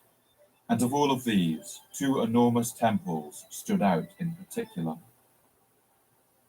When his death was drawing near, the king gave orders for erecting on the place of his interment, at the head and foot of the sepulchre, 2 pyramidal towers, entirely of marble, 10 paces in height, of a proportionate bulk, and each terminating with a ball. One of these pyramids was covered with a plate of gold an inch in thickness, so that nothing besides the gold was visible, and the other with a plate of silver of the same thickness. Around the walls were suspended small bells of gold and of silver, which sounded when put in motion by the wind. The whole formed a splendid object. He would return to Italy and fall on the wrong side of a war between the city-states of Genoa and Venice, and he would be thrown in prison by the Genoese. He would share his jail cell with a writer named Rustichello da Pisa, who was greatly impressed with Polo's tales of his travels. While waiting in prison for the war to end, the pair of them worked to clarify Polo's memories and write them down in vivid detail, with what many scholars consider to be a surprisingly high degree of accuracy and authenticity. Together with the writer Rustichello, Marco Polo would become the first outsider to write a description of a city at the heart of an empire that today we know by the name Bagan. For centuries, it had united the lands of Myanmar and presided over a boom in art and architecture, constructing one of the most striking collections of religious buildings that the world has ever seen. The empire of Bagan had flourished and survived, and then in a flash, its golden age had ended, its people had left, and its grand temples had fallen slowly into ruin.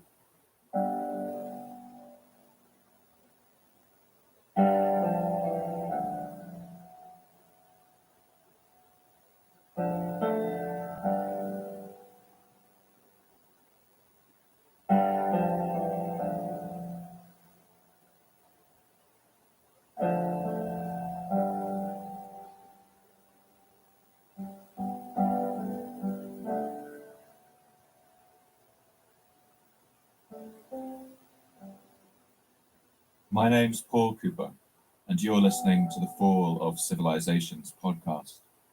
Each episode, I look at a civilization of the past that rose to glory and then collapsed into the ashes of history. I want to ask, what did they have in common? What led to their fall? And what did it feel like to be a person alive at the time who witnessed the end of their world? In this episode, I want to tell one of the most colourful stories of civilizational survival, the story of the Bagan Empire of medieval Myanmar. I want to show how this kingdom rose up in the Irrawaddy River Valley of central Myanmar and built one of the most remarkable series of monuments to have survived anywhere in the world. I want to show what life was like for the people who lived there and what happened to cause its sudden and complete collapse.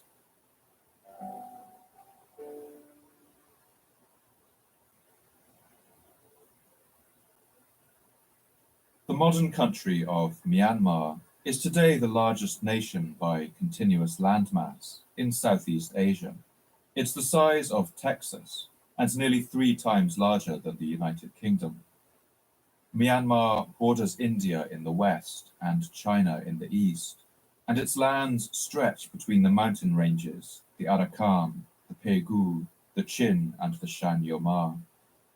Between the bony peaks of these mountain ranges, that run like a series of spines north to south down the whole country, flow the rivers Chindwin, Shuili, Namai, and Ma Li. Many of these rivers begin in the Himalayan glaciers of Upper Burma and all of them flow down through the gorges of the high mountains and join the largest watercourse of all in a wide and sinuous flow.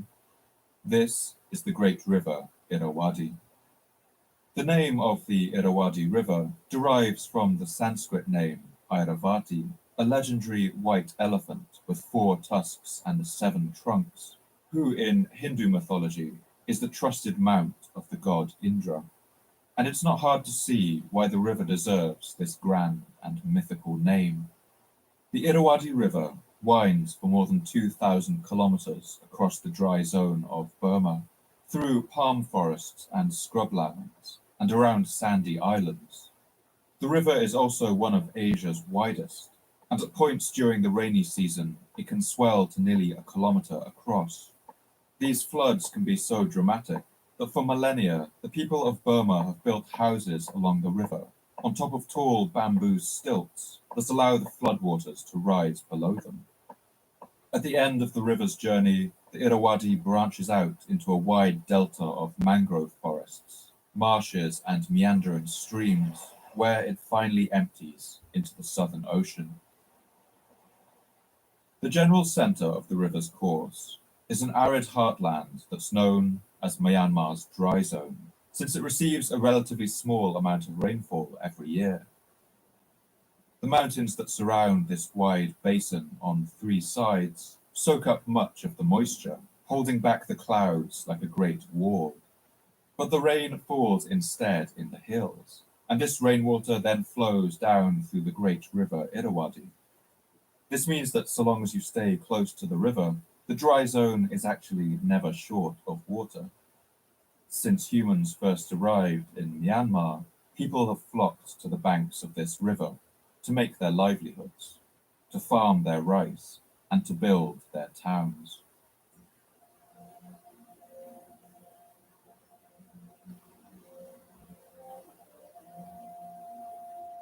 The earliest cultures we have evidence for arrived in Myanmar around 11,000 BC, and by about 1500 BC, people in the region were already turning copper into bronze, growing rice and domesticating chickens and pigs, and they would be among the first people in the world to farm these animals for food. By around 500 BC, iron was being worked in the region. Since the earliest history, the rivers have also been highways. The people of Myanmar have always built watercraft, often rafts made out of the strong and light Burmese bamboo that grows everywhere along stream banks and in the lower hills, or more refined barges made of teak wood. The teak tree has adapted to contain a large amount of natural oil, giving it an exceptional water resistance. The teak growing in Burma is so abundant that it has been used to make enormous constructions, like bridges, that have lasted for nearly 200 years. One famous bridge, named U Bayin, spans more than a kilometer across Taung Taman Lake and is made up of more than 1,000 teakwood pillars driven into the lake bed. The people here even build floating island gardens that rise and fall with the water level, and which for centuries have turned the surface of the lake into productive agricultural land.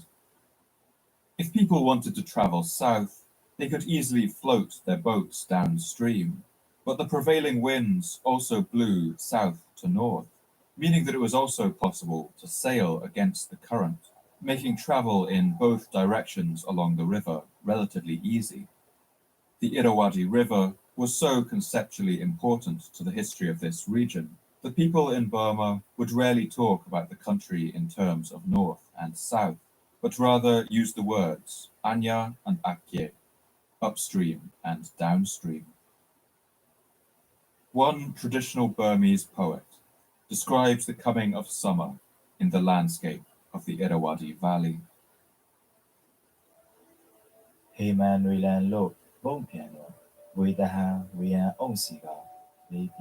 As the hot season revolts against the cold in the pattern of contrasts, the sky becomes cloudy and winds are hot again. It is summer. Leaves on trees turn yellow to fall, to show new leaves. Stems twist or break, yet sprouts on tama trees are now soft greens like parrot eggs. While in summer trees thirst in foothills, Tarzan flowers are climbing tabby trees, effusing fragrance, mixing with the wafting air. At sunset, crow pheasants are cooing, and from afar come the cuckoo's notes. Now and again, thunder is beating through heaven's expanses like lambara and deindi drums. And I think of the pouring of water on the Bodhi tree, and of the absent companion in the golden palace of victory, and I am mournful.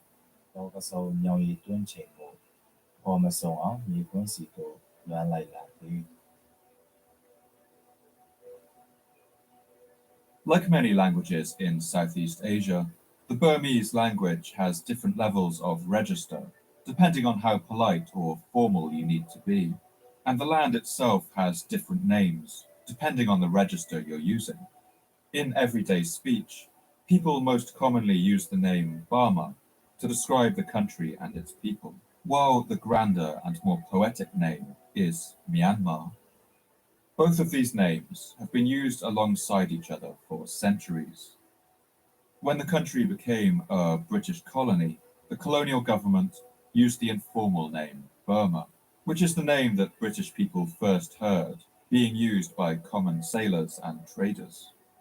But in 1989, the military dictatorship that then ruled the country changed the name officially to the grander name of Myanmar. Because of this complicated history, in Myanmar today, the question of the country's name has deep-rooted controversies. But in this episode, I will follow the example of the majority of Burmese people and use both names interchangeably, depending on context.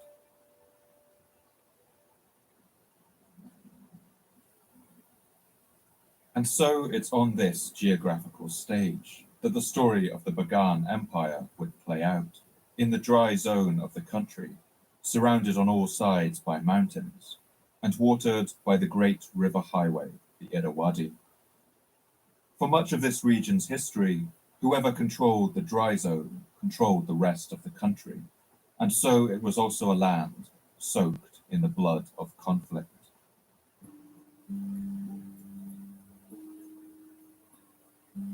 There are two major sources for events in Myanmar during the medieval period. The first of these are the inscriptions left carved in stone at many temples and other buildings, which kings left in order to celebrate their deeds. And the second of these sources is the so-called Chronicles of Burma. These chronicles are a diverse collection of documents written over many centuries by monks and scholars on different materials.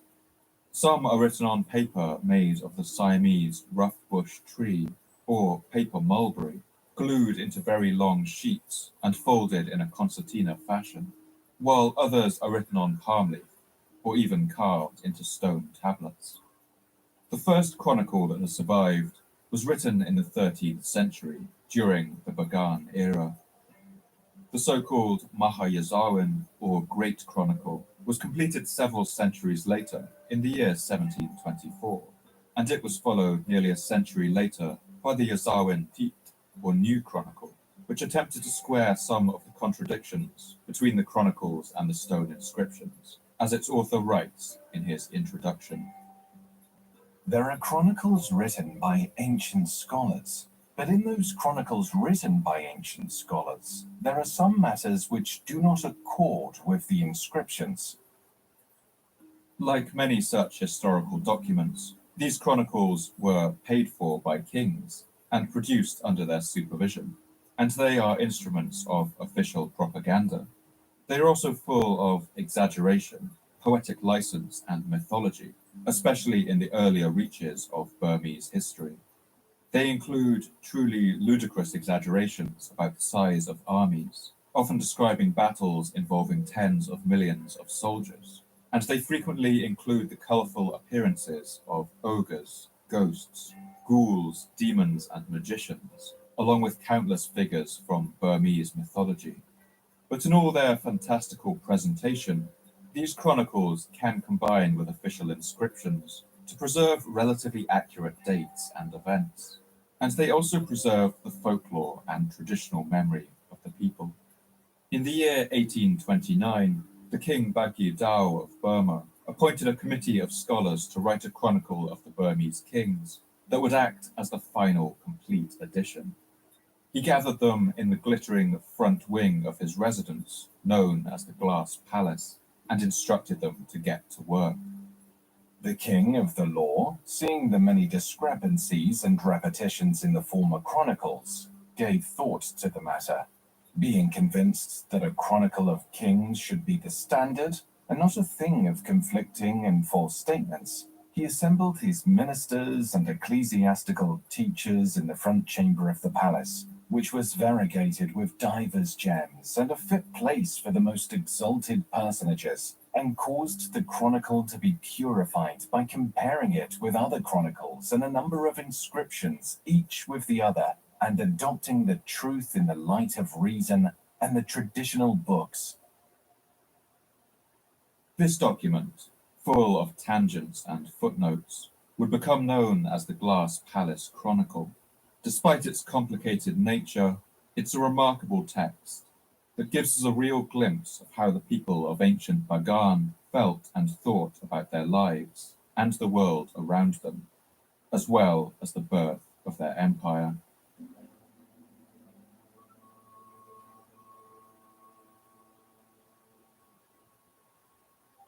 The origins of the people who first spoke the Burmese language are wreathed in mystery. The Burmese chronicles claim a line of kings going back to the 2nd century, but modern scholars and archaeologists consider this to be extremely unlikely. One more plausible account traces the history of these people back to the early 9th century and the powerful kingdom named Nan Chao. The power of Nan Chao ruled over the area across the mountains to the east, in what is today the lofty province of Yunnan in western China. For years, the kings of Nan Chao had set their sights on the rich river valley of the Irrawaddy. The year was 832. Around the world at this time, the Byzantine Empire, the last remaining part of what had been the Roman Empire, was fighting for its life against increasingly confident Arab empires, inspired by the young religion of Islam.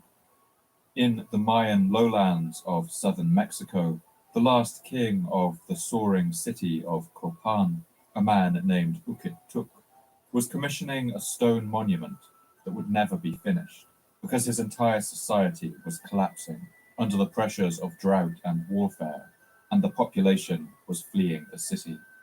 In what is today France, King Pepin I of Aquitaine and his brother Louis the German revolted against their father, the Frankish Emperor Louis the Pious, the son of Charlemagne. And in the mountains of southern China, the armies of Nan Chao marched out to conquer the lands of Burma. At that time, the society occupying the dry zone around the Irrawaddy was a people who are remembered as the Pew. Exactly who the Pew were and what they called themselves, we have little idea. It seems they spoke a language of the Sino-Tibetan family and lived in a loosely connected group of 5 city-states in the valley of the Irrawaddy. Their culture was heavily influenced by trade with India. In the preceding centuries, they had imported Buddhism, as well as other Indian cultural concepts, architectural styles, and political structures, and they had based their writing system on the Indian Brahmi script. One 9th century Chinese text, known as the Manchu, or the Book of Southern Barbarians, records the Chinese impressions of this land and the Pew people who lived there. To the south of Yongchang City, one first passes beyond the lands of the Tang Empire to Phoenix blue jungles, then to vast skies, then to clearings. There lie huge rivers and settlements.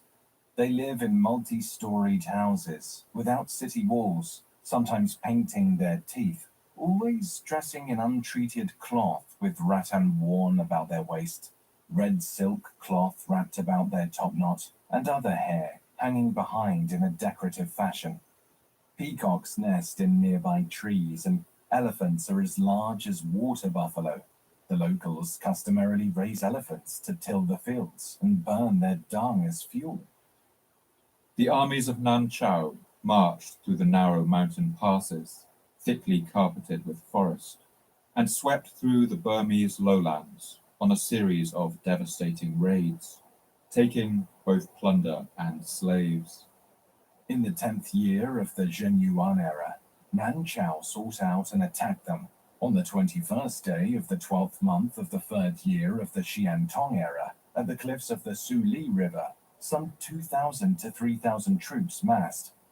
According to ancient sources, the Nan Chao deported many thousands of the Pew people who lived and farmed in this fertile valley and sent them away into slavery. Among the troops of Nan Chao were a group of cavalry warriors from a people known as the Mien, a small ethnic tribe from the high plateaus who spoke an ancestor of what would become the Burmese language. But these troops had dreams of going their own way, and once they had tasted freedom in the valley of the Irrawaddy, they had no desire to return to Nan Chao. Used to life in the rocky mountain plateaus of the north, the arid plains of Burma were a familiar ecology to them, and with the native population there devastated by the Nan Chao raids, their lands were there for the taking. The Mien broke away from the kingdom of Nan Chao and decided to settle in this new land, and ultimately they would found a kingdom there. Other historians contest that the Burmese speakers already existed in the valley, and that they were part of the Piao people, and had nothing to do with the Nan Chao raids. But as with everything in these early stages of the chronicles, we're left with a hazy fog of contradictions and uncertainties, and the answer actually may have been a mix of both. On the other side of the world at the same time, sea-going Norsemen from Scandinavia were arriving in great numbers on the shores of eastern England, sometimes as raiders, sometimes as settlers, and sometimes as refugees. And over the next century, they would come to topple the Saxon kingdoms that ruled them. And as they did so, they would plant a distinctly Norse character on the people of England and the English language that emerged from them. I think it's possible that the Burmese people then settling in the Irrawaddy Valley may have arrived in similarly complex circumstances and formed a similar hybrid culture with the people who lived there.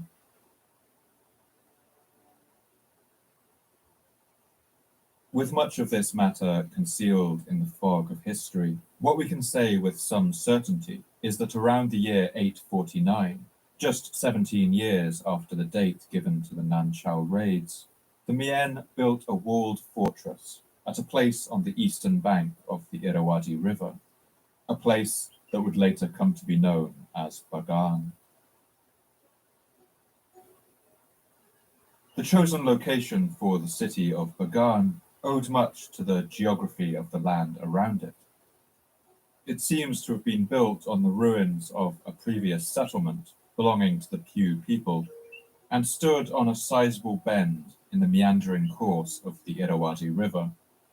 The settlement had easy access to water and was surrounded by countryside that would be the most fertile and productive of all Myanmar for the next 500 years. Part of the reason for this was the region's violent geological history. Around 50 kilometers to the southeast of Bagan was a great dormant volcano named Mount Popa. This volcanic cone, covered in thick forest and shaded bamboo groves, is a sacred site that for centuries has been the focal point of worship for the people of Burma. Southwest of Mount Popa is Taung Kalat, or Pedestal Hill, a striking sheer-sided volcanic plug which rises more than 650 meters above sea level, and where a Buddhist monastery now sits, towering over the forested landscape below. Mount Popa has long been believed to be the home of powerful spirits that the Burmese call nats, and the worship of these spirits has always existed alongside Buddhist religious practices in a complex relationship. While this soaring mountain rising out of the flat plain has long captured the imaginations and religious sensibilities of the people, it was also partly to thank for the success of their society. The ash that volcanoes spew out during their eruptions is rich in elements such as iron, magnesium, and potassium, minerals that are crucial for the healthy growth of plants. When volcanic rock and ash weather and leach into the soil, these elements are released. And so, combined with the fertility of the silty soil along the river itself and the plentiful water supply, this meant that the soils in this region were immensely productive, and the people of Bagan were able to conduct 2 bountiful rice harvests per year and grow other crops like pulses, sesamum, cucumbers, and millet. On the spot that they'd chosen for their new city, the Mien built a thick and high wall out of brick, and they built it according to the traditions of Buddhist cosmology and numerology. The inner wall of Bagan was broken by 12 gates to represent the 12 signs of the zodiac, with 4 main gates at each of the cardinal directions, north, south, east, and west. The walled area of the city wasn't huge, little over a square kilometre in fact, but the walls contained only the palaces of the kings and the headquarters of his administration. Outside this fortified centre, a sprawling city would soon grow up around it, much of it built out of teak and bamboo that has left little trace in the archaeological record. By the mid-10th century, a king was in place in Bagan, although we don't know the exact names and dates for these early kings. One 9th century Arab traveller to India and Burma, named Suleiman Nadwi, wrote an account of the powerful army that one king of Burma fielded. They say that when he marches to battle, he is accompanied by about 50,000 elephants. He campaigns only in winter. Indeed, his elephants cannot stand thirst, and so they can go forth only in winter. They say that in his army, even the washermen amount to between 10 and 15,000. Thanks to the ongoing study of inscriptions, we do know the names of at least 2 kings who ruled around the turn of the first millennium, Niang U Saurahan and Kiang Pi Min, both of whom were once considered to be legendary. By the year 1004, a Chinese source from the Song dynasty records an ambassador arriving from what they called the Pu'ukan kingdom, which is thought to refer to Bagan. And it seems this ambassador was seeking recognition from Song China, which was then considered the great power in the region, suggesting that the kingdom of Bagan was now confident enough to look outwards and assert itself to its neighbours. But reliable sources on these early kings are extremely thin and all mixed up with legend.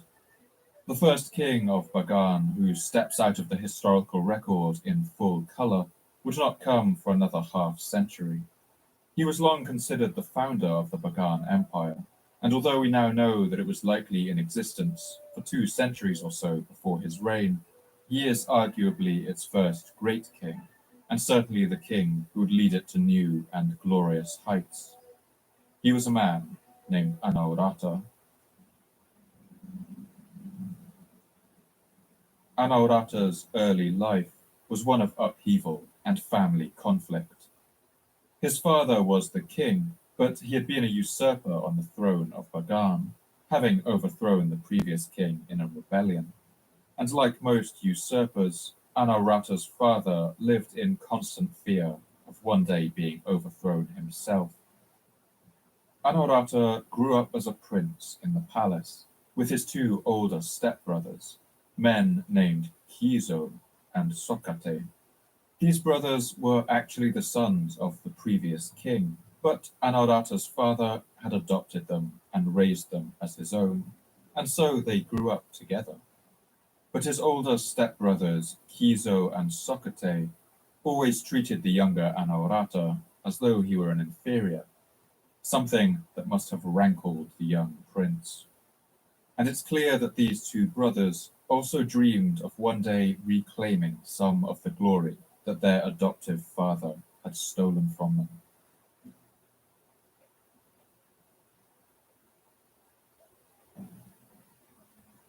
While he was still a boy, Anaurata's treacherous brothers plotted a coup to overthrow his now aging father, as the Glass Palace Chronicle recalls. When Kizo and Socrates came of age, they built a pleasant monastery and said to King Kunsor, "Come and call thy blessings on the monastery." And the king took no heed, nor scrutiny, but hearkened to them. And Kizo and Socrates seized the king and threatened him and made him become a monk. And they spread the rumor far and wide that the king, in his zeal for bliss hereafter, had become a monk. This palace coup must have scandalized the royal court, and despite the relative commonness of coups of this kind, the historians of Burma are clear in their view on it. The Glass Palace Chronicle recounts how a number of evil omens accompanied this shocking act. About the time of his fall, a miracle was seen in the Pato Pagoda. The Friday star trampled on the moon. The moon was a full circle on the second day of waxing. The earth quaked 7 days. The water stood still in the river. First, the brother named Kizo ruled as king, but the chronicles recall that he was killed one day by a hunter who mistook him for a deer. He built a royal box in the marshes of the Chinwin and visited the 10 villages of Bangi, hunting deer. One day a hunter lay waiting for famine at the place where they drank water to wait for deer, and the hunter knew not that it was the king, but shot with the bow and hit him that he died. He passed at the age of 28. About the time of his death, an ogre laughed for a full half-month and threw stones at the palace.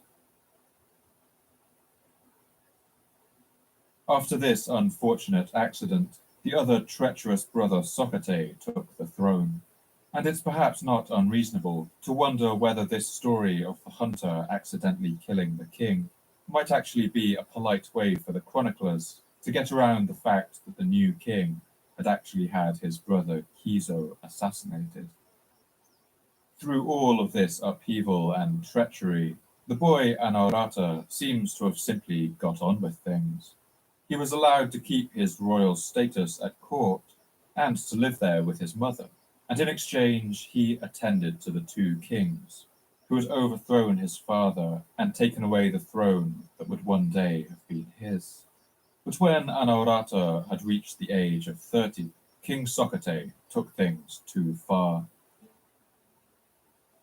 He referred to Anaurata at court using the word Nita Naungme, a compound word that means something like brother-son. Confused by this, Anaurata travelled to the monastery where his father had been exiled and asked him what it meant. To the old, embittered former king, the meaning of this was clear. Socrates intended to marry Anaurata's mother. Anaurata told that word to his father, King Kyongbyu, and his father said, "Because he wishes to take thy mother, thus he speaks." And Anaurata was exceedingly angry, and he begged for the horse and weapons and gear that Sakra gave his father. And his father gave him the Arendama lance, the Thilawunta sword, the ruby ring, and the ruby hairpin. It's hard to know whether Anaurata was truly motivated by his mother's honor, or whether he had been planning this the whole time and had just now found a convenient excuse. Whatever the case, Anaurata rose in rebellion against his stepbrother. He fled to the holy volcano, Mount Popa, and marshaled his forces there, gathering lords and chieftains who had had enough of the brother's treacherous antics. Then he marched on the capital of Bagan. The Glass Palace Chronicle records what happened next. Now, when he had mustered his forces, he marched on Bagan and sent a message to his brother saying, "Will you give up the throne, or will you do battle?" And when Socrates heard the words of his younger brother, he was exceedingly wrathful and answered, "His mother's milk is yet wet upon his lips, and he says he will fight me. Let all my ministers look on. I will fight him, man to man, on horseback." When Anorata heard his brother's words, he was glad. And when the appointed day was come, he took the lance and sword his father had given him, and mounted the demon horse, and came to the stream of Tamati. And Socrates his brother saw him coming, and went forth to meet him. Then said Anorata, "Brother, you the elder strike first." And Socrates thrust at him with his lance, but Anorata parried it with the Arendama lance, and it reached not his body, but pierced the pommel of his saddle.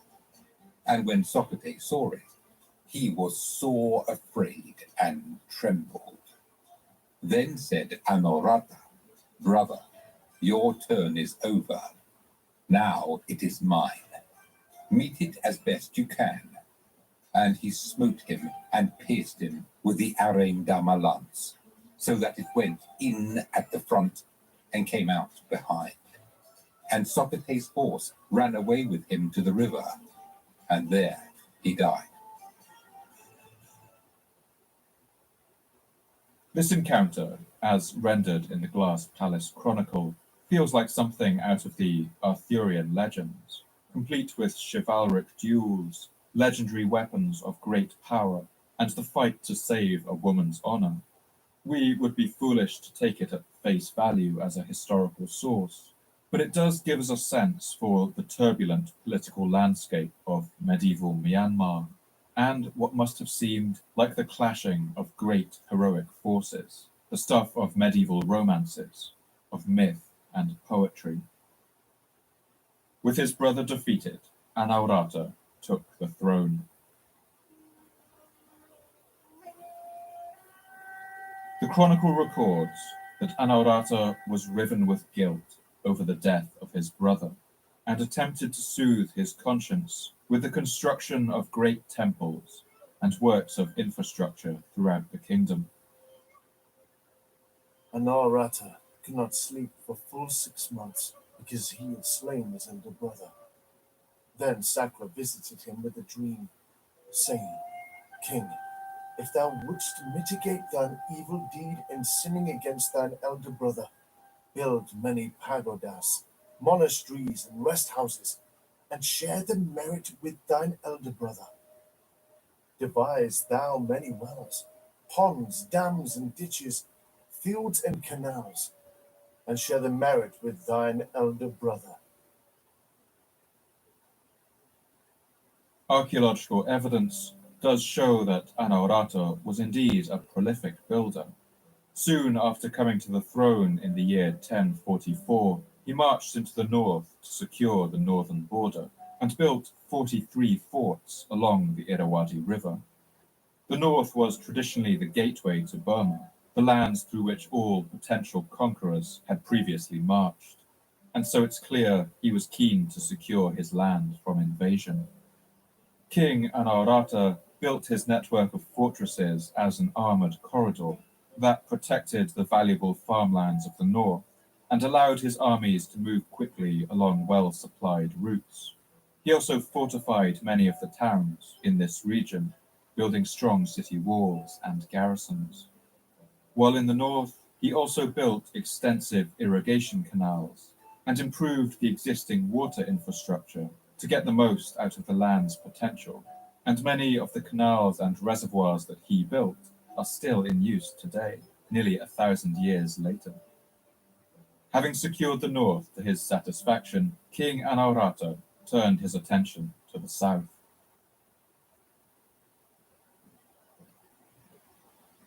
coastal cities of southern Myanmar were a clutter of independent city-states, many of which had grown wealthy on the traffic of trade that passed by sea to the lands of India and China.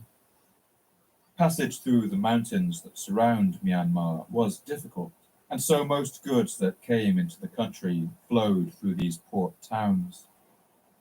Having the good farmland was one thing, but if Bagan had to keep paying the trade tariffs to these wealthy port cities, it could never become the kind of great power that King Anawrahta clearly dreamed of.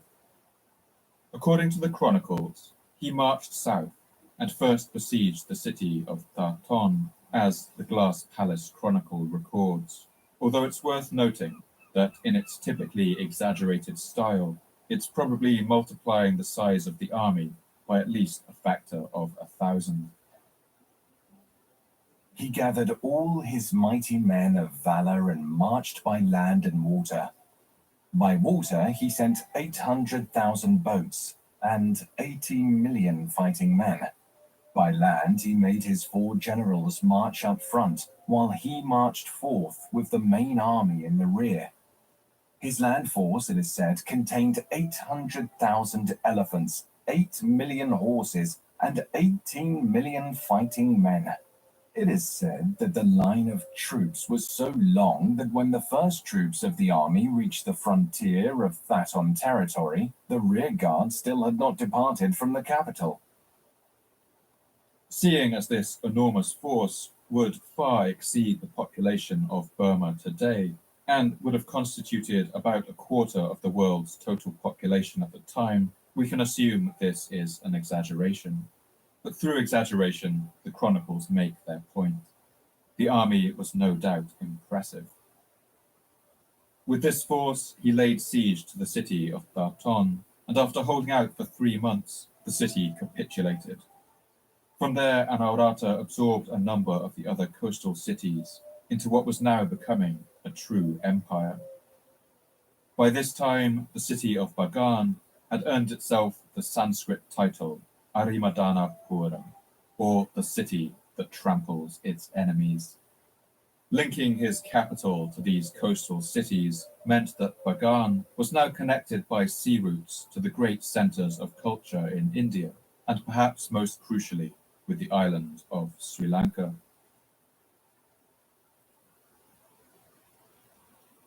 Sri Lanka is a nation off the coast of southern India, and for much of its history it has held on to a distinct cultural character. While Buddhism in its homeland of mainland India had mostly died out by this point, it had survived in Sri Lanka, and this island nation had become the heartland of an ancient and austere form of Buddhism known as Theravada. These new cultural links would transform the culture and religion of Myanmar and bring it into contact with new forms of religious thought. And for King Anawrahta, freshly returned from the battlefields of the south, they would provide an irresistible opportunity. That was a chance to take on some of his oldest rivals. Not an enemy kingdom or empire, but an institution at the heart of his own kingdom, the Buddhist Church itself.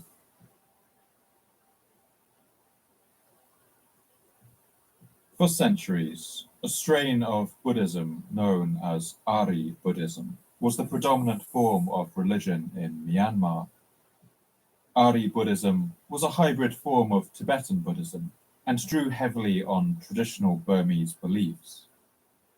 As a result, their practices were quite different to how we might picture a Buddhist monk today. Unlike in most strains of Buddhism, the Ari monks grew beards and had long hair. They wore blue-black robes dyed with indigo, drank alcohol, and practiced a form of martial arts similar to boxing. They rode horses and even occasionally went to war. They also worshipped the figure of the Naga, a powerful form of snake spirit drawn from Hindu mythology, and built statues depicting these in their temples. Owing to their long history in Burma, the Ari monks enjoyed enormous power in the kingdom of Bagan. They owned vast estates and held enormous stores of wealth. The Mahayazawin, or Great Chronicle, even records the scandalous claim that the monks were practicing a version of the rite of prima nocte, or first night, taking the virginity of brides before their wedding nights. From then on, the sons and daughters of all, starting with and including the king, ministers, generals, village administrators, at that time and preparing to get married, must be sent to the monks at nightfall to give the prime of their flower of virginity. It was said that at dawn they were freed and allowed to wed. The king, having matured, had become virtuous, and he was disconsolate to hear and observe such wrongful practices. It's hard to know whether to take this scurrilous claim seriously, or whether it was a later piece of royal propaganda designed to discredit these monks. But one thing was for certain: the Ari monks were extremely powerful, and King Anawrahta had long dreamed of crushing their establishment and remaking the church in a different image, an image more closely under the control of the crown. King Anawrahta would find the opportunity to do this when he met a visiting sage named Shin Arahan. This Shin Arahan was from the south of Myanmar, the region Anawrahta had recently absorbed. The sage had travelled in Sri Lanka, and he told King Anawrahta of the merits of the different branch of Buddhism practiced there, a branch that claimed to be the closest to the original teachings of the Buddha. This was the Theravada Buddhism, incubated in the grand Sri Lankan cities of Anuradhapura and Polonnaruwa. This strain of Buddhism emphasizes priests living simple lives, living by begging, not eating after midday, refusing all intoxicants, and not even touching money. Considering the seemingly uncontrollable nature of Burma's Ari monks, to King Anawrahta, this must have sounded ideal. The Glass Palace Chronicle recounts the king's conversion as a spiritual epiphany. The king was full of joy and rapture, and spoke again, entreating him, "My lord, preach me somewhat, yes, but a little, of the law preached by the Lord, the Master." And Shin Arahan preached the law, beginning with the things not to be neglected. Then the king's heart was full of faith, steadfast and immovable. Faith sank into him as oil filtered 100 times soaks into cotton 100 times teased. Perhaps King Anawrahta was genuinely moved by the sage's teachings, but it's clear he also spotted an opportunity. If he brought this new branch of Buddhism to his kingdom, he could weaken the hold of the Ari monks. And so King Anawrahta went to war with the church. First, the king went after the monks' ability to recruit. He brought in new laws that meant that common people were no longer obliged to give up their young children to become monks, as they had been before. Next, he changed the law to remove the punishment for those who deserted their life as a monk. As a result, many dissatisfied monks simply hung up their robes and left to do something else. Bit by bit, Anawrahta chipped away at the monks' power with every tool at his disposal. There were, of course, those who fought the changes. Anawrahta banished thousands of monks who resisted his reforms. Many of these fled to the nearby volcano of Mount Kopa, or east into the narrow forested valleys of the Shan Hills. And while they were never completely wiped out, they would never again wield the same power in the kingdom. To celebrate the conversion of his land, Anawrahta sent an envoy to Sri Lanka and asked rather boldly that their most precious relic, a tooth belonging to the Buddha himself, be sent to Myanmar to be placed in one of his great temples. The Sri Lankans understandably refused, but at the last moment they remembered that they had a spare, and the envoy was sent back to Burma with what they were told was another tooth of the Buddha. Like the small fragments of wood taken from the cross used at Jesus' crucifixion that showed up in churches across medieval Europe, teeth of the Buddha had a way of multiplying in Southeast Asia, according to the needs of the people. But it was good enough for Anaurata. When the new tooth relic arrived in the capital by boat, the king himself waded out into the river to meet it.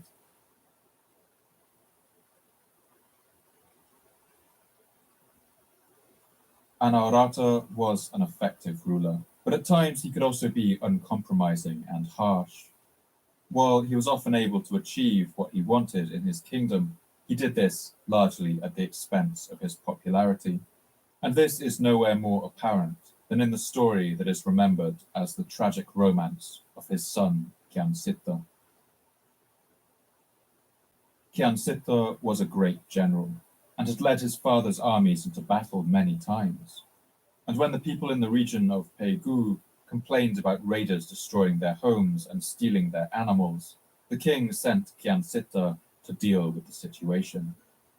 The story goes that the prince saw off the raiders, and the people of Pegu were so grateful that they sent him home with various gifts for the king, gifts of gold, hairs belonging to the Buddha, and a beautiful young woman named U Kin, intended to be offered to the king as a bride.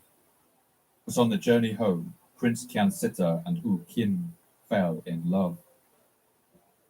When Anaurata found out about this Arthurian betrayal, he exiled his own son, who was forced to flee across the countryside of Myanmar and go into hiding. This story, with its forbidden love, betrayal, and dramatic finale, has proved irresistible to generations of playwrights, songwriters, and poets in Myanmar. But ultimately, it seems that this uncompromising nature would finally lead to the downfall of King Anaurata. On the 11th of April, 1077, the king was riding through the outskirts of Bagan on the back of his elephant. The chronicles record that a tree spirit that the king had previously displeased appeared in the guise of a wild buffalo and gored him to death, and then demons took away his body, so that it was never found. Much more likely is that the king's unpopularity finally got the better of him, and he was ambushed and killed by a group of rivals who ensured that no evidence remained of their crime. The chronicles recall his death with great sorrow. Thus this noble king, full of glory, might of arm and dominion, who for full 33 years of royal prosperity had advanced the welfare of the religion, his own welfare, and that of the generations of his sons, grandsons, and great-grandsons, died at the age of 75. About the time of his death, bees clave to the throne door of the palace. An ogre laughed from the top of the Tarabar gate, and luster of the royal sword faded, and a vulture alighted on the palace. After the death of the great king Anaurata, his son Saulu took the throne at the age of 26. Although not particularly young by the standards of royalty, he would soon gain the title Min Lulin, or the Boy King, on account of his inexperienced and naive style of ruling. After only 5 years of mismanaging the kingdom, he faced a rebellion in the south, among the Mon people who lived in the coastal cities that his father had conquered. For not the first time, the chronicles recall a quite unlikely sounding version of events. In this version of the story, the king Saulu lost at a game of dice with one of his nobles, a childhood friend of his named Yaman Khan, and in a fit of sore losing rage, he dared the noble to rebel against him. One day the king and Yaman Khan played at dice, and Yaman Khan won, and he rose up and clapped his elbows. Said King Sulu, "You have won a mere game of dice, and you dare to arise and clap your elbows. If you are a man, rebel with Pegu your province." In truth, asked Yaman Khan. We kings, said the king, should we utter anything but truth? According to the chronicle, Yaman Khan promptly returned to Pegu and started a rebellion, as the king had suggested. While this account may not exactly be true, it probably does contain some truth about the character of King Saulu, who by all accounts had a petty and childish nature, and seems to have treated the business of ruling as though it were little more than a game. Now facing an open rebellion, the childish King Saulu turned to someone that his father had long ago exiled for the crime of falling in love with a woman promised to him. That is, his half-brother, the romantic hero of songs and poetry, the man named Kiansita. Kiansita came out of exile and agreed to help the childish king lead his armies against the rebellion in the south. But King Saulu would prove to have no better judgment on the battlefield than off it, and he would be fooled one day by a devious ploy. King Solu and Kiansita encamped when they reached the island of Pai Dorda, saying, "It is too late today. Tomorrow we shall fight." Then in the dim moonlight, Yaman Khan came forth and provoked them to do battle. So they followed and fought without heed or observation. And the king Solu, thinking that an elephant figure sat in the mud was a real elephant, set forth to fight, and the royal elephant he was riding fell into the mud and stuck. And King Solu climbed down from his back and ran, and entering a hole in the banyan tree in the forest, hid there. And his elephant was captured, and the whole army was despoiled and fled. There was none to stop them. Saulu was soon found hiding in the banyan tree and was taken into captivity by the rebel Yaman Khan. According to another slightly fantastical episode in the Chronicles, Saulu did actually have one chance to escape, when the hero Kiansita personally snuck into the enemy camp to rescue him. But Saulu feared that Kiansita secretly wanted to kill him, and he refused to go with his rescuer. He believed that the rebel Yaman Khan, who had been his friend and who he had played many games of dice with, would not harm him. And he stole him from the place where he was kept. Now while Kianzita bare him on his shoulder, Solu thought, Kianzita is one whom my father has injured, whom I have injured. I fear he steals me away to kill me. But Yaman Khan is son of my tutor. Surely he will not kill me. Solu yelled out, Kianzita is stealing me. Kianzita exclaimed, Then die, you fool. Die the death of a dog at the hands of these scum, flung him down and ran for his life. He swam across the Irrawaddy and eventually made back to safety. But like many of his other calculations, Saulu's gamble didn't pay off. Fearing more escape attempts, Yaman Khan had the king killed in April of the year 1084. In the game of life, it seems the king Saulu was always rolling ones.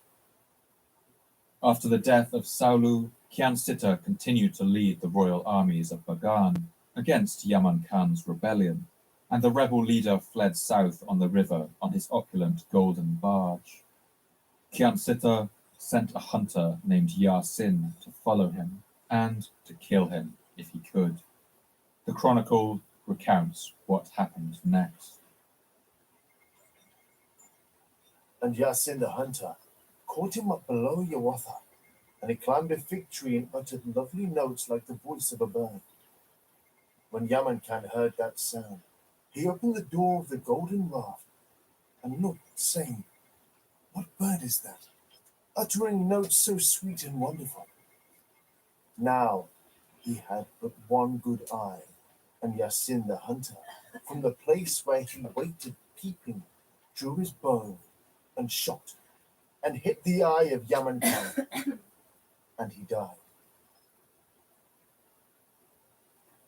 Now the once exiled Kyansita was the only person in line for the throne.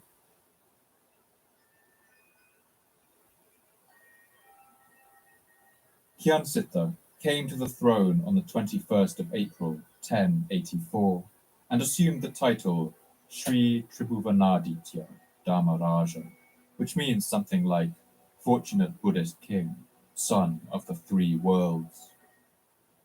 In many ways, he was the perfect uniting figure for the country after such a period of violence and division. While in exile from his father, he had lived for 7 years in the southern Mon region, among those coastal cities, and there he had developed a genuine love for the Mon people and culture. Kyansita invited Mon nobles to court and appointed them to high positions in the kingdom, some of whom had been part of the rebellion only years before. The result of this generous approach was a long period of peace in Myanmar, and with that peace came a period of great prosperity. During this time, the capital city of Bagan grew to previously unimaginable size and wealth.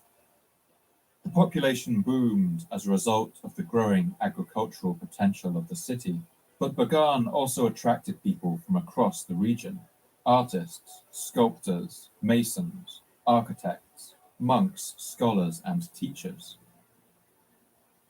We can track the booming of the city in the ever-increasing number of temples that were built in the 300 years after the reign of King Anawrahta, each of which we can reliably date with carbon dating. During this time, as many as 4,000 temples were built, along with thousands more brick structures supporting them. Many of these temples had vast stupas, or domed shrines, at their center, and the effort and expense of constructing these must have been enormous.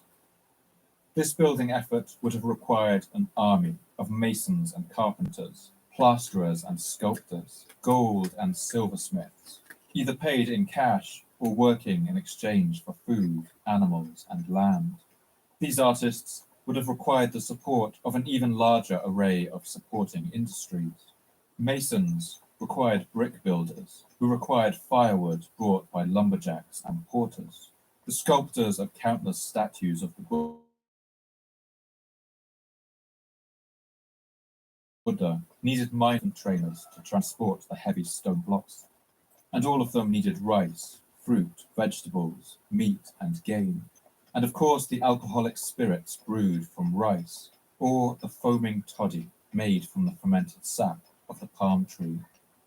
With work to be had in every corner of the city, people traveled for thousands of kilometers to find employment in the enormous construction site that the city of Bagan had become. At one point, the Glass Palace Chronicle lists the professions of people who were deported from a conquered city during the reign of King Anawrahta, and from it we get a sense of all the ways that someone could make their livelihood in the city of Bagan. Thereafter he sent away separately, without mixing, such men as were skilled in carving, turning, and painting, masons, moulders of plaster and flower patterns, blacksmiths, silversmiths, braziers, founders of gongs and cymbals, filigree flower workers, doctors and trainers of elephants and horses, makers of shields round and embossed, men skilled in frying, parching, baking, and frizzling, yakin hairdressers, and men cunning in perfumes, odors, flowers, and the juices of flowers.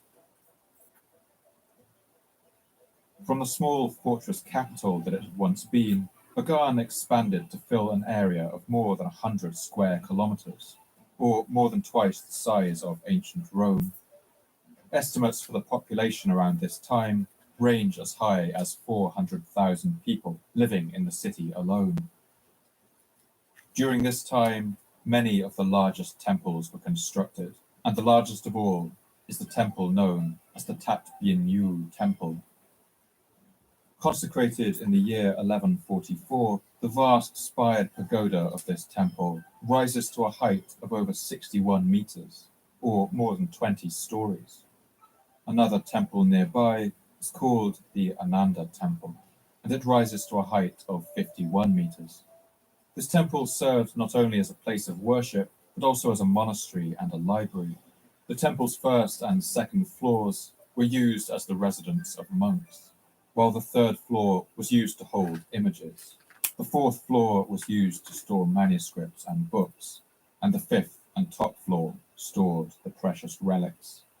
The building of temples in Bagan was seen as the ultimate form of devotion that a king could engage in. When one later king, Alang Situ, dedicated the completing of the Sri Gugi Pagoda, he spoke the following prayer, in which he envisions the temples as a kind of grand infrastructure of the soul, as a bridge across samsara, or the endless cycle of rebirth, and towards eternal enlightenment. By this abundant merit, I desire here nor hereafter no angelic pomp of Brahmas, Suras, Maras, nor the state and splendors of a monarch, nay, not even to be the pupil of the conqueror. But I would build a causeway sheer across the river of samsara, and all folk would speed across thereby until they reach the blessed city. These temples were held in the highest reverence. One of the inscriptions at the unfinished Mingun Patodaugi temple, built some time after the Bagan era, contains the following blessings for those who respect the sanctity of the temple, as well as a series of blistering curses against any who damage or desecrate it. Who favours and upholds like me the gift of faith which I thus offer with all my heart, be he my son, grandson, or any future king who comes after me, queens, princes, royal ministers, high or low, may he be favoured above others with the wheel of treasure. May he be endued like King Mandata with glory, majesty, and power. But whoever spoils even so much as an oil lamp here, may he be oppressed with the 8 dangers, the 10 punishments, the 32 results of karma, the 8 calamities, the 96 diseases. May he be suddenly overtaken with a great affliction which 1,000 doctors may not avail to cure. Having suffered thus for long, generation after generation, when his bodily elements dissolve, may he suffer by going in and out among the 8 chief hells, and the 12 minor hells, and the 40 limbos of Yama and Lokika. May he suffer with the hosts of demons, titans, and hungry ghosts. Even if he survive all these sufferings, may he revisit 5,000 times these lands in the form of a boneless and miserable creature, a ghost, a worm, a water leech. While royal annals, like the Glass Palace Chronicle, are extremely detailed on the comings and goings of Bagan's kings, unfortunately, they have very little to say about what life was like for the average person during this time. For a picture of daily life for the average person in Bagan, we can turn to the pages of the classical poetry of Myanmar. Myanmar has had a great poetic tradition for centuries, and the time of Bagan was no exception. Many poets flourished among its scholarly communities, in its temples and royal courts, and the manuscripts that these scholars produced were exceptionally valuable. Records show that in the year 1273, a complete set of the Buddhist texts, known as the Tripitaka, cost up to 3,000 kyats, or nearly 50 kilos of silver. That would be enough to buy more than 5,000 acres of rice land, 4 large monasteries, or 150 slaves. The exceeding expense of these texts meant that literacy was never widespread, and most common people would not learn to read or write. One 15th century poet named Shin Maharatatara wrote a poem that describes the qualities required by a man of learning. စာသင်ပြုလို့အခြေပြုလို့ If one does not try with the eagerness of a daring eagle that firmly catches a hen, if one does not study and ponder, does not question and does not discuss, and knows only how to read palm leaves, how can one become a well-known man of letters? Like a cat eating a shrimp with special enjoyment, a learner must study all texts. He must become sharp as teeth of a saw, penetrating deeply into all discussed matters, to unravel the subject from beginning to end without fear, like a lion.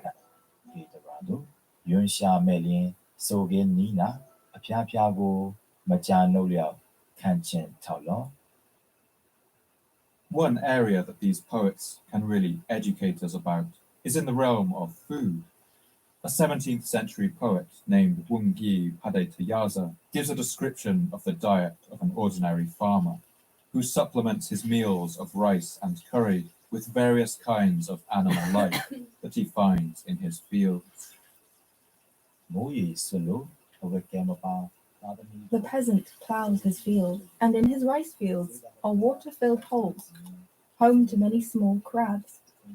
Tossing these into his shoulder basket, together with frogs, snails, supu plants, kazoon and kinhon leaves, and pilo, all for his curry. Stoopingly, he goes back home. Sweet and juicy is the curry, cooked on arrival and laid out quickly with kianhing and kiwetna vegetables. The rice is hot, and the curry is hot with pungent spices that make one suck. Scooping sizable handfuls, bending he eats, surrounded on all sides by his sons and grandsons. Another source of information is the painted walls of certain temples and pagodas in Bagan, which show us a little of the city's dress styles too, at least among the wealthy. The people's costumes in these paintings are combinations of Indian and Chinese cultures. They wore long dresses and shawls, with most of the materials made of silk and cotton. Both men and women wore bangles on their wrists and arms, necklaces and foot chains, and seemed to have worn jeweled belts on their waists. One prominent cultural practice among many ethnic groups in Burma was extensive tattooing, especially of the legs, and this would likely have been evident on the streets of Bagan. One European visitor in the 19th century commented on this practice. Every male Burman is tattooed in his boyhood from the middle to his knees. In fact, he has a pair of breeches tattooed on him. The pattern is a fanciful medley of animals and arabesques. But ultimately, the people who lived out their countless lives in the streets and alleys of Bagan, farming rice and cucumbers, tending to their animals, and constructing the temples, have been forgotten, and it's only the raging dramas of the royal court that have been remembered in any true detail. In the coming centuries, those dramas would reach a fever pitch.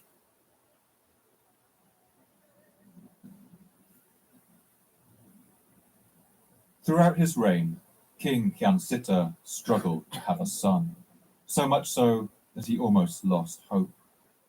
Without a son to provide a clear line of inheritance, the kingdom could be thrust into civil war. When a son was finally born to him in the year 1090, he was so overjoyed that he immediately crowned the baby boy king and stepped down to serve only as his regent. The boy was called Sittu. Kyansita would die 22 years later, and his son Sittu took the throne with no opposition. Like his father, he would be an excellent ruler in terms of politics and warfare, but it seems he wasn't the best parent. He had several sons, but before they could come of age, it became clear that for one reason or another, his oldest son was not suitable for the throne, and so Sittu had him banished. The second son, who would go on to take the throne, was a man named Naratu, and he has been remembered to history as a tyrant and a psychopath. When King Sittu finally fell ill in his old age, this impatient son took the opportunity to speed up his inheritance. Now when he reached the age of 101, he fell grievously sick. His son Naratha removed him from the throne and kept him within Shwegu Pagoda. And the king recovered consciousness a while and said, "This is not my palace. Whose trickery is this?" And the king was convulsed with anger. His whole body burned like fire. Then his son Naratha thought, "If the king arises from his sickness, I shall be utterly destroyed." So with clothes and garments, he pressed down the king until he died. Narattu wanted to take the throne for himself, but there was still the problem of his banished older brother. He devised a plan to place his brother on the throne first, to make things look a little less suspicious, but of course he would not sit there for long. When he reached Lepen Port, Narathu, according to the oath he had sworn, went down to the boat and, shouldering his brother's sword, he raised and set him on the throne. After his anointing, his food was poisoned, and that night he died. With all these threats dealt with, King Narattu ascended to the throne himself, and he would rule in a predictably tyrannical style, as the Glass Palace Chronicle recalls. King Narathu had once been the demon guardian of a mountain who had shaded the Lord, so he was great in glory, might, and dominion. His ministers, both great and small, his followers, and all the people stood in fear and awe of him. He raged furiously with wrath and pride. The king was brutal and savage. His queens, concubines, and handmaids stood in fear and awe of him, and loved him not, but hated him, and cursed him in their hearts. All the inhabitants of the kingdom starved in toil and sweat, and many forts, villages, and domains were ruined. Seemingly desperate to assuage his guilt for his heinous actions, Narattu increasingly isolated himself in his palace and ordered the construction of what he intended to be the largest and most ambitious of all of Bagan's temples, known as the Dharmayangi Temple. But Narattu would not live to see this great temple completed. It's not clear who gave the order, but Narattu was in his palace one day when he was approached by a group of 8 men dressed as monks. When the men got close enough to the king, they drew their daggers and each stabbed him. When they were sure that he was dead, in a kind of suicide pact, they turned their knives on each other and themselves, as the Glass Palace Chronicle records. They ascended the palace and drew nigh the king, encircling him under guise of presenting the conch and neza grass, and they pierced the king with the sword until he died. Thereafter they pursued the minister Thedeka to pierce him, but they could not catch him. Then they pierced their own bodies with the sword and died, all 8 of them. The reign of King Narattu did great damage to the kingdom of Bagan and harmed its reputation abroad. But in the end, it wasn't tyranny, rebellion, or kingly blundering that brought down the empire. After several more royal assassinations, coups, and throne seizures, the kingdom would eventually return to peace under the long reign of a king named Narapati Sittu, who would reign until the year 1211. But all this time, the forces that would eventually tear this great city of temples apart were already at work. In fact, in an ironic twist of fate, it would be the temples themselves that would contribute to the gradual weakening and the eventual fall of this entire civilization.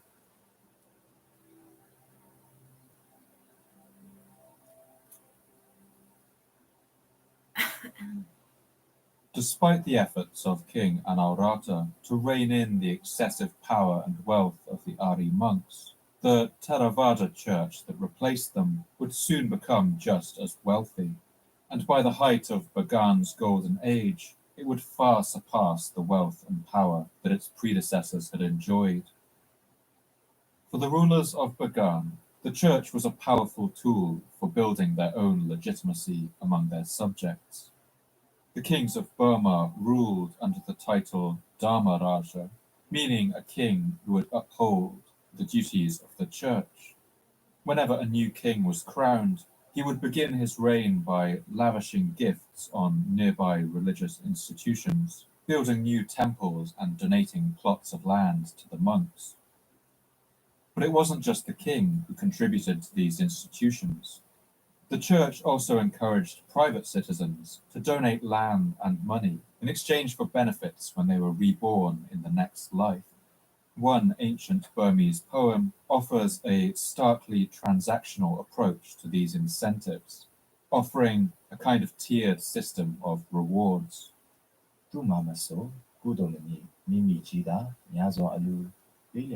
He who gives and urges others to give things in charity will be reborn rich, surrounded by numerous attendants and holding vast possessions. He will be a shining moon in the assembly of men. He who earnestly encourages others to give donations freely, while himself offering nothing, in future rebirths will be deficient in material belongings, yet many attendants and relatives, sons and grandsons will be in his entourage. Whosoever neither himself is generous nor urges others to be, will encounter evil fate after his body's dissolution.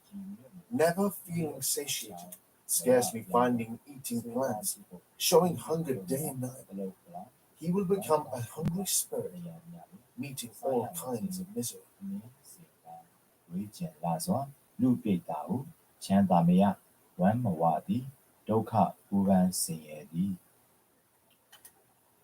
With such punishments awaiting those who refuse to donate to the church in the next life, it's not hard to see why people donated freely and generously.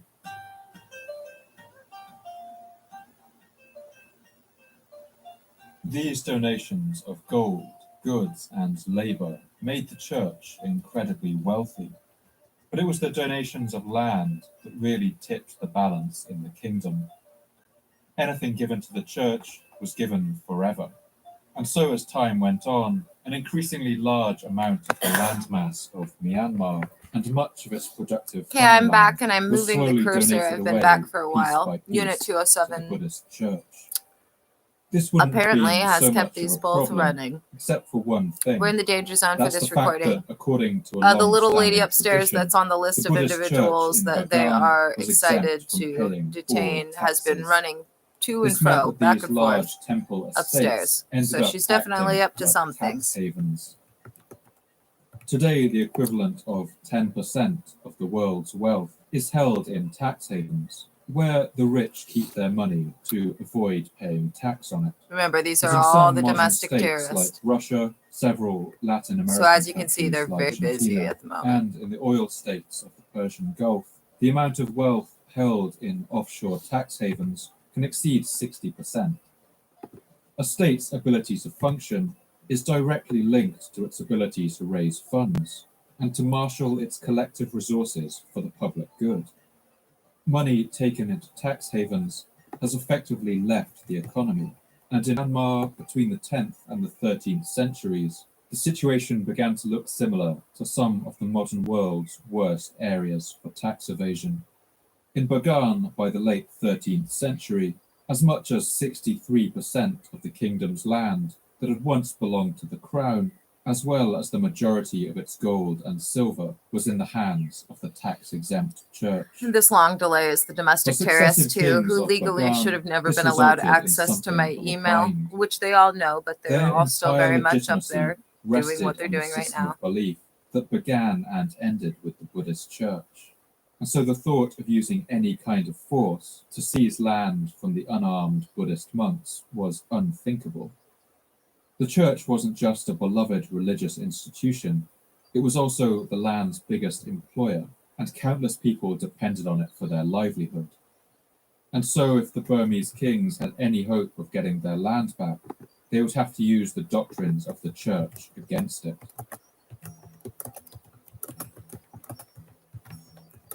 Buddhist doctrines in Burma did allow for a sort of release valve on the power and influence of the church. Monks were supposed to live by the Vinaya, or the Buddhist code of conduct, which emphasizes relinquishing yourself of earthly possessions. And it was considered the duty of kings to periodically purge the church when it wandered too far from this ideal. If the church had become too wealthy, then by definition it must have strayed from the Vinaya, and so a process called sasana could begin.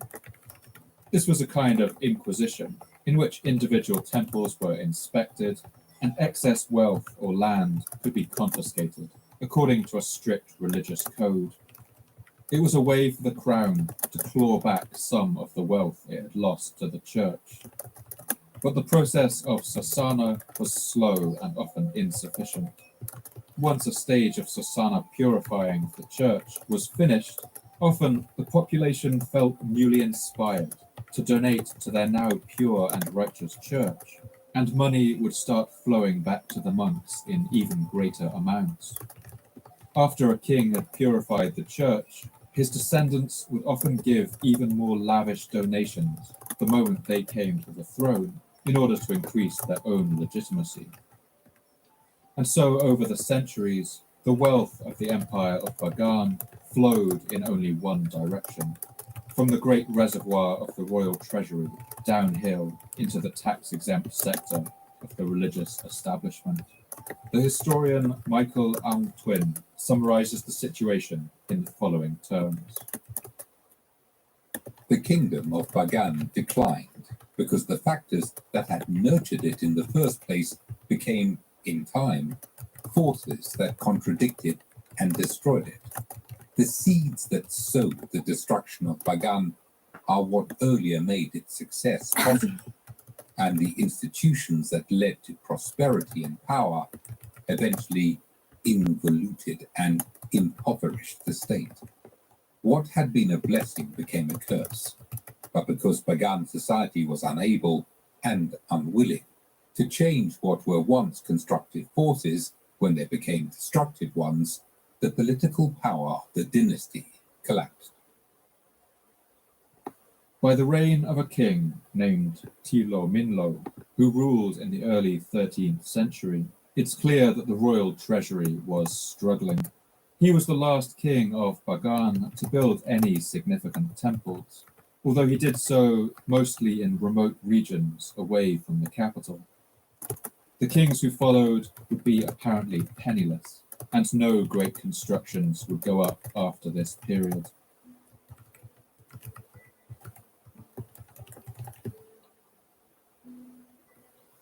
When discussing the collapse of societies, historians often talk about what they call the remote origins of the collapse. These are slow, broad trends that build up over time, cracks that begin to appear and wear away at the structure, sometimes invisible. And then there's what they call the immediate origins. This is the wrecking ball that comes swinging in and delivers one decisive blow that reverberates through the cracked and weakened structure and sends the whole thing shattering into smithereens. The state of Bagan's reduced ability to marshal its land and resources was not fatal by itself, but it left it increasingly vulnerable to outside events.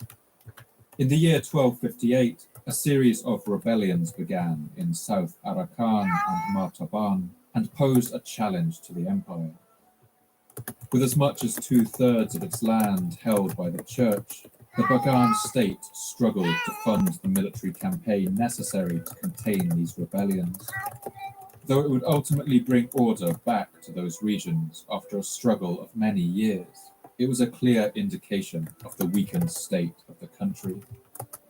But soon, an even more terrible threat began to loom. This was a force of the size and strength that the people of Bagan had never encountered before, a force that even now was sweeping across the Eurasian landmass, washing away empires that had ruled for centuries, and leaving death and destruction in its wake. These were the armies of the Mongol emperor, Kublai Khan.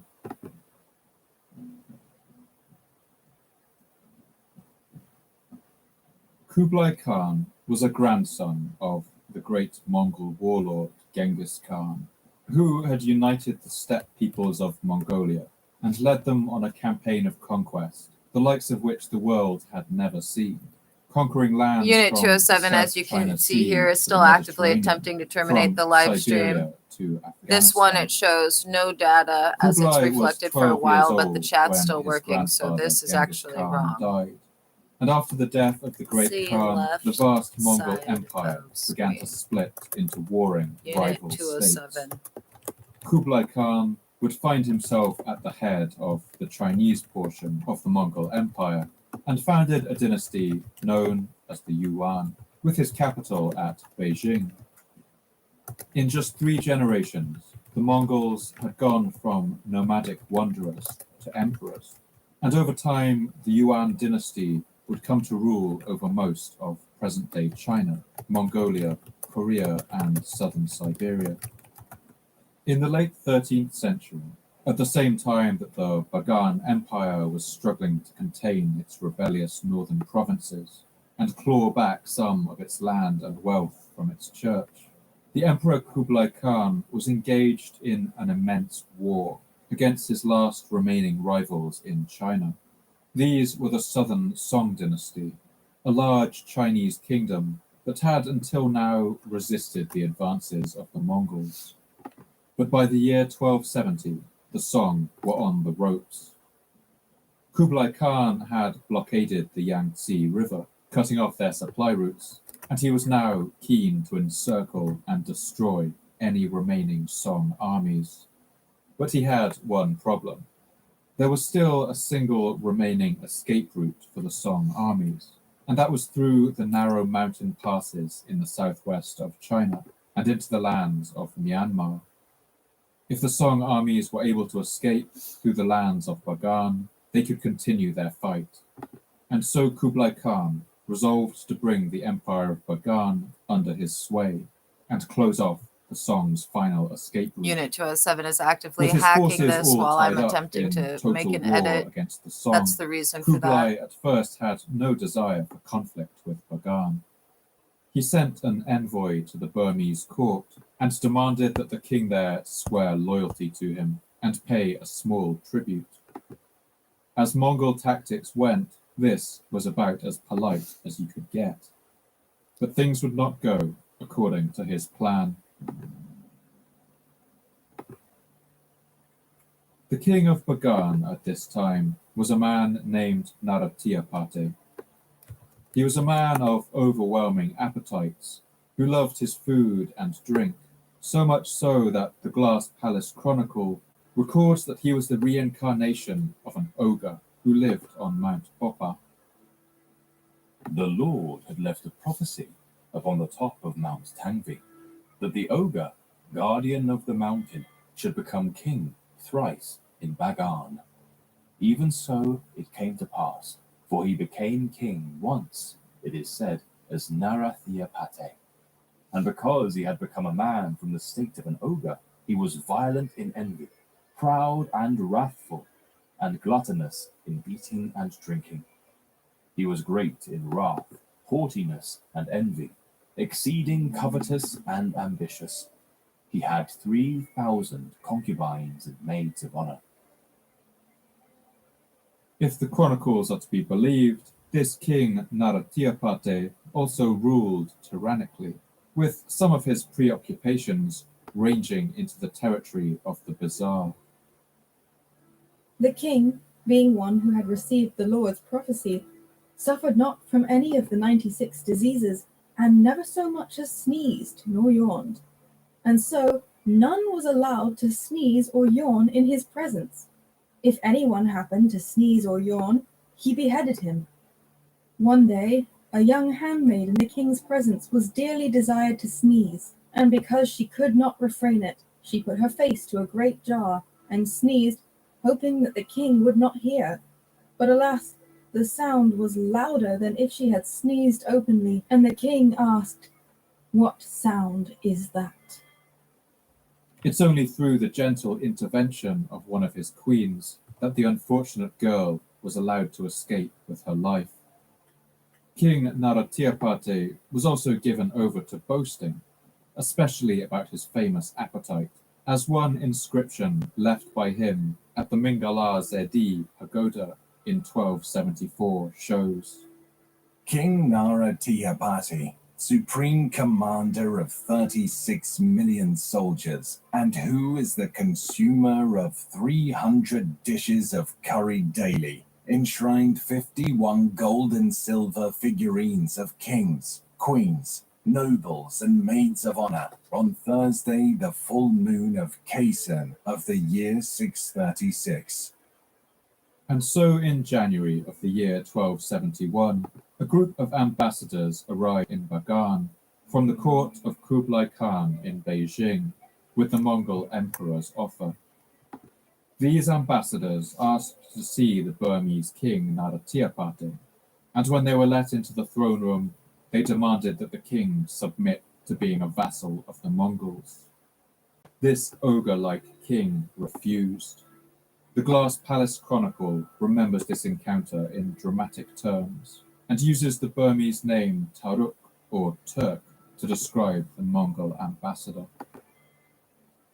The Taruk sent 10 ministers and 1,000 horsemen to demand golden rice pots, vessels of gold and silver ladles, because, said he, they were once offered by King Anarata.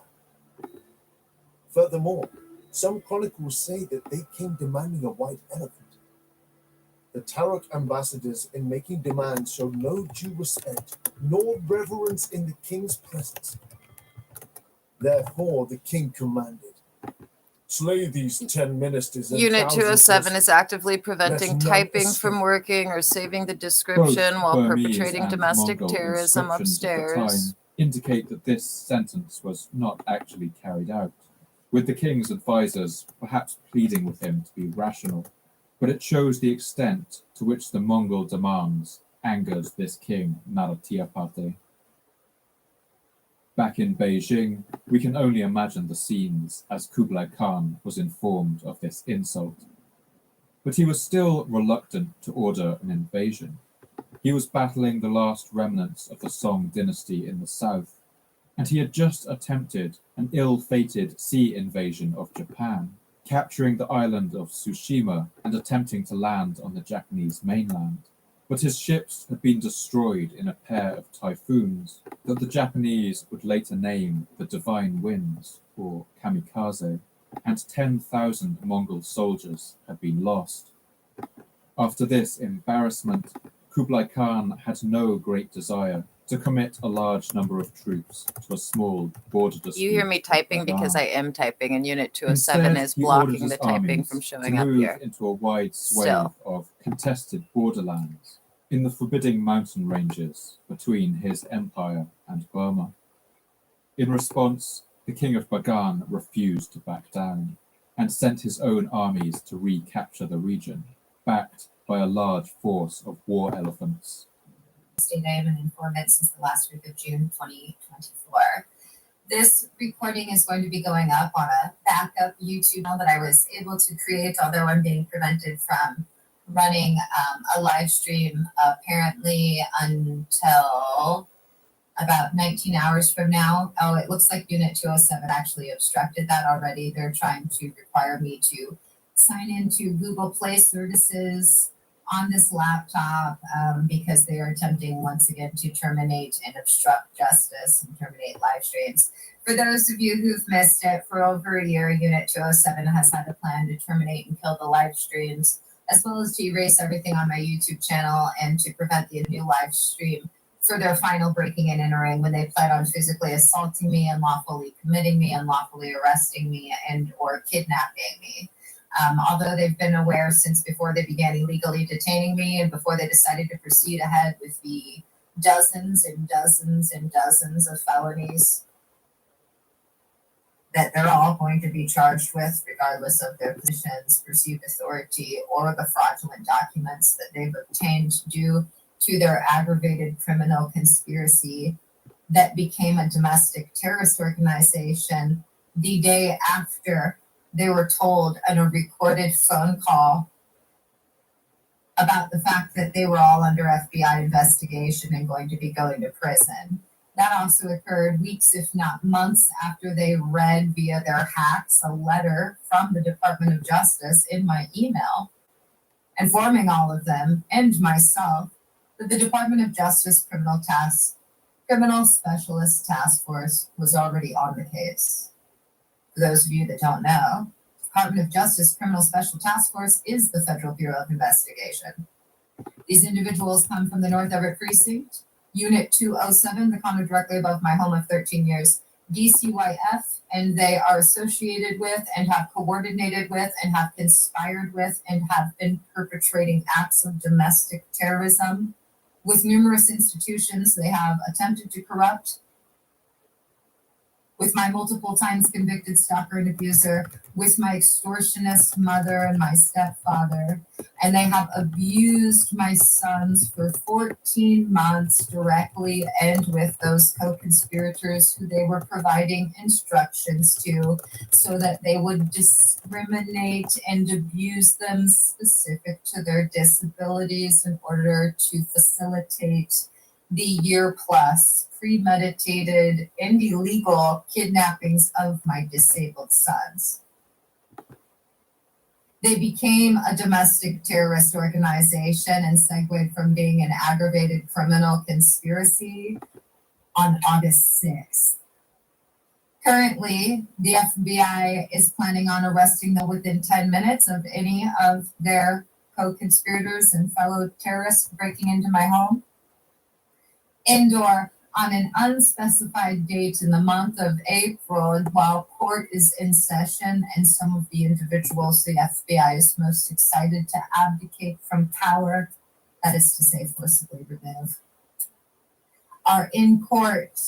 The FBI has a vested interest in humiliating some of these individuals in court. The FBI has also said consistently since August that I will be running a YouTube live stream when every individual is physically pulled off of the premises here and the condo upstairs is seized. From right here in my basement. Unit 207 and their domestic terrorist organization, since the beginning of this month, have been using my cell phone networks, every device in the house to destroy it, like the operating system, and utilize the condo from above my home where you can pick up, if you have a ham radio, their DCYF in North Everett Precinct signals as recently as 2 days ago. My radio's off right now. And they are planning on attempting to, and have already been doing this for weeks, according to the FBI, and failing thanks to whistleblowers and the fact that they don't have any backdoors as far as the FBI is concerned. Anyway, long story short, the FBI baited them. They took the bait. They've been proving their criminal intent and what's deliberate and what's not deliberate. And that's important because right now, over 50% of the individuals who frequent Unit 7 per the FBI are whistleblowers who are at 100% risk of retaliation. 100%. More severe than what I experienced. 100% And risk. if we look at the totality of the crimes I've been a victim of for 2 years as of this month, and in certain instances, depending on which domestic terrorist we're addressing or co-conspirator, longer than that or less than that. But anyway, if you look at the totality of it, I have literally been the victim of everything except for what they're threatening and being murdered. So I'm going to speculate here that that means that there's at least one individual that the FBI thinks is dangerous enough to try and murder someone, or more than one person who's been cooperating with the FBI. Additionally, because they are all 100% at risk of retaliation, this suggests to me, and this is my speculation, this suggests to me there's no way the FBI can respond to them. There's no way. How could they be responding to them knowing that it's going to put them at risk and knowing that the people that are going to prison don't give a shit about the law and will utilize the exact same tactics? Then add to that the FBI's own statement, which is that when precincts and public servants find themselves in the situation that everyone is in that's going to prison, there is apparently a common trend right before the big bust, and that is for officers to put other officers who are cooperating with the FBI into the crazy bin for 3 to 5 days. I don't know why, but the FBI said specifically 3 to 5 days. It's so fucked up, dude. So, can you imagine? There is a video here titled 2/16 3 a.m. debrief. You're going to want to listen to that. It's almost 2 hours long. It covers everything you need to know. And then after you listen to that, you can just scroll up and you'll be like, holy shit, everything she said is true. Look at this. And then you'll know where we're at. That being said, I am making this video and I was going to upload it to the new YouTube channel, but it appears the craziest girl upstairs that's going to prison for the rest of her life has set it up so that this laptop will once again be hacked the way she wants it to, because she doesn't want me to have another YouTube channel, because she's still working like she has been for over a month on obstructing and tampering and intimidating and retaliating and stalking and a litany of cyber crimes and diverting mandatory funds to other places and trying to cover her own asshole from going to prison. And doing so in a way that she thinks is so smart that it will look like I've been doing it all to myself down here. Wrong. You're going to prison for the rest of your life, little lady. Verified. Right now at 4:24 p.m. She's up there right now, Monday at 3:10 p.m. Anyway, I'll be playing this at the beginning of live streams that supersede the one that I'm currently recording. I just needed to create a little update because they've been terminating the live stream so rampantly and vehemently as they're getting closer and closer to the rest of their lives in jail. Excuse me, prison. Jail is where they go once they're detained in the Blitz Suite, which will occur within 10 minutes of their next breaking and entering, even if they're not on the property, or will occur in April on an unspecified date during Snohomish Superior Court hours, when a couple of individuals that the FBI is excited to put handcuffs on in front of judges and fellow attorneys will be there to bear witness to the reality of their former colleague.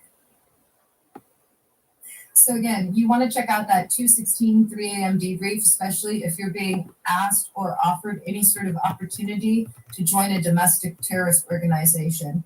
For the last 2 years, before it was a domestic terrorist organization, when it was an aggravated criminal conspiracy only, frequently they did this to corrupt institutions per the FBI. Hello, we would like you to perpetrate felonies and gross misdemeanors and civil rights violations and ADA violations. We would like you to steal, destroy property, kidnap, abuse, trespass, stalk, yada, yada, yada, from the Jewish girl that we've been illegally detaining for over half a year and torturing for 2 years. And we'll give you non-existent immunity and promise you that that will be true if you just listen to us. And as a result of that, there have been over 50 individuals that if the FBI desired would be going to prison. There were 27 named individuals in September.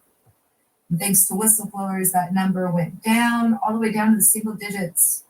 Then it went back up to the double digits. And according to the FBI, just in the last couple of days, it's got even one more. Someone that wasn't going to prison, that was upstairs terminating live streams and whatnot, is now going to prison. Hooray for you! Congratulations on choosing prison. It's my understanding you're still doing that on Monday. Instructions to not engage with anyone, regardless of their title or position, remain the same. All of these individuals, from She the North Everett shows Precinct to door, DCYF, to metal Unit bars. 207, to Erica Owens, to She John chose Owens, door, to metal Richard bars. The rest of Garcia, us, to we Anne-Marie chose doors Bauer, to 1, 2, Andy, and to 3. Ellie, etc. She chose metal They've bars. all known No number. that it was illegal to be outside of my door, to be trying to talk to me, etc., since the day before they began illegally detaining me. At minimum, the only exception is the Owens, who didn't find out until after they did decide to proceed with what I told them was being threatened by everyone that they had been coordinating with since January of last year, as well as my multiple times convicted stalker and abuser, in order to abuse my sons, cause them to regress, and again facilitate their multiple kidnappings, which the FBI says they are absolutely charging you all with as aggravated, as well as aggravated child endangerment, as well as a series of charges involving child abuse. Aiding and abetting every crime perpetrated against me and intended to slight me has also been intended to defraud their employer, the state of Washington, and the Attorney General, who will be indicting them and arraigning them in Snohomish Superior Courthouse after the FBI gets them first. You see, after they are involved in the Blitz sweep, they will be brought to King County Jail. The whistleblowers will be met by federal marshals and will get to avoid the humiliation of a strip search. Then they will be brought to a nice hotel in downtown Seattle and be given a couple $100 a day per diem, but they're gonna have to stay in their room with a federal marshal who is armed outside Hey, of their dude, door. maybe a hot single federal marshal and it'll be worth Everybody it. else will get strip searched. Then they're going to A go little to their romantic arraignment. They're going to comedy get their taking indictment. place. They're going to request to be released on personal recognizance. My 6 months in a 5-star with hotel bail. And they're going to be As an denied. FBI informant, banging a hot federal marshal. The FBI That has could be one of stated you. They Maybe a single are one. adamantly opposed to anyone getting bail. In this case, If so, who is being I get a wedding detained. invitation. They would like them to sit in jail for as long as they illegally detained me. They also are confident that proving that they are all a flight risk has already been accomplished by their own criminal conduct. And then after they are right there, then I guess they just get driven up by the jailers, maybe to Snohomish County. I don't know how it works. But I just know, for whatever reason, according to the FBI gets them first. They get their indictment and their arraignment in King County before they get their arraignment and indictment up here in Snohomish Superior Courthouse. Normally, people of their profession are protected by the Attorney General. In this case, the Attorney General is very much going to be involved in their prosecution, as they've attempted to defraud the state of Washington. They've diverted government funds. Oh, it looks They've like done Unit a 207 series of manually illegal went record and did a sharings, live all stream. telling people they were part It's of the disappeared. non-existent operation, a sting. Unit A 207 sting or seems operation that, according to to the have FBI, ended was this. never legitimate and was 100% the result Oh, no, of it's every still individual going. I reported for every Why is it fucking not showing time up they here? made actionable back in 2017.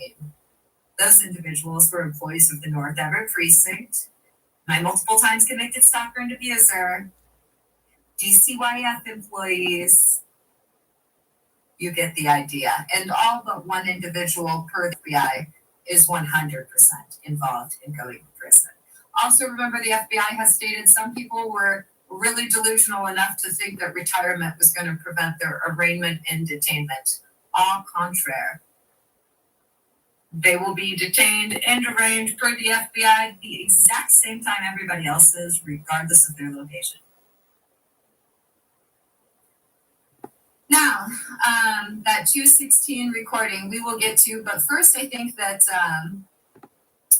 we'll play this one. This is, again, I'm going to be playing this recording for superseding live streams. So this is 221, the 5:41 p.m. live stream. Let's listen to the first few minutes of this. It might cover some things I haven't addressed already. And remember, okay, this is a consensual recording with if I don't orally and explicitly state the end time, I didn't end the live stream, and the domestic terrorists going to prison for the rest of their life are responsible. They'll be charged for it. Standard time. Again, this is a consensual reading of Mystic Land pursuant to the Federal Bureau of Investigation's instructions. I'm not an employee of the FBI, but I've been authorized to state I am an informant since the last week of June 2024. That being said, if you missed it in the preceding live stream, the status quo fighting brief that occurs with the domestic terrorist organization that's been operating out of Unit 207 while perpetrating felonies against the United States of America in their employer, the state of Washington, since their terrorist organization made the segue and transformation from an aggravated criminal conspiracy, which is what they've been since March 2023, on August 6th. 2024 when they began to become a domestic terrorist organization, which is what they very much are. As the FBI and the Seattle Federal Marshals and the Orange County Sheriffs will verify for you happily, unless, of course, you're a member of the domestic terrorist organization. Unless, of course, you're a member. It's going to be pretty impossible for you to get verification until you're detained. Anyway, they had their debrief, their status quo debrief, and then they criminally and illegally sent down some of the individuals that are volunteering and actually, according to the FBI, requesting. That's the FBI's word. Requesting. Well, they have those volunteers As recently as 10 minutes ago. to go to prison, come here and to get themselves on surveillance by the FBI and my live stream, perpetrating more Class A witness tampering, more attempts to intimidate an FBI informant, more stalking, more harassment, and more retaliation. Coincidentally, concurrently rather, Unit 207 was actively attempting to terminate the live stream for a good 10 minutes.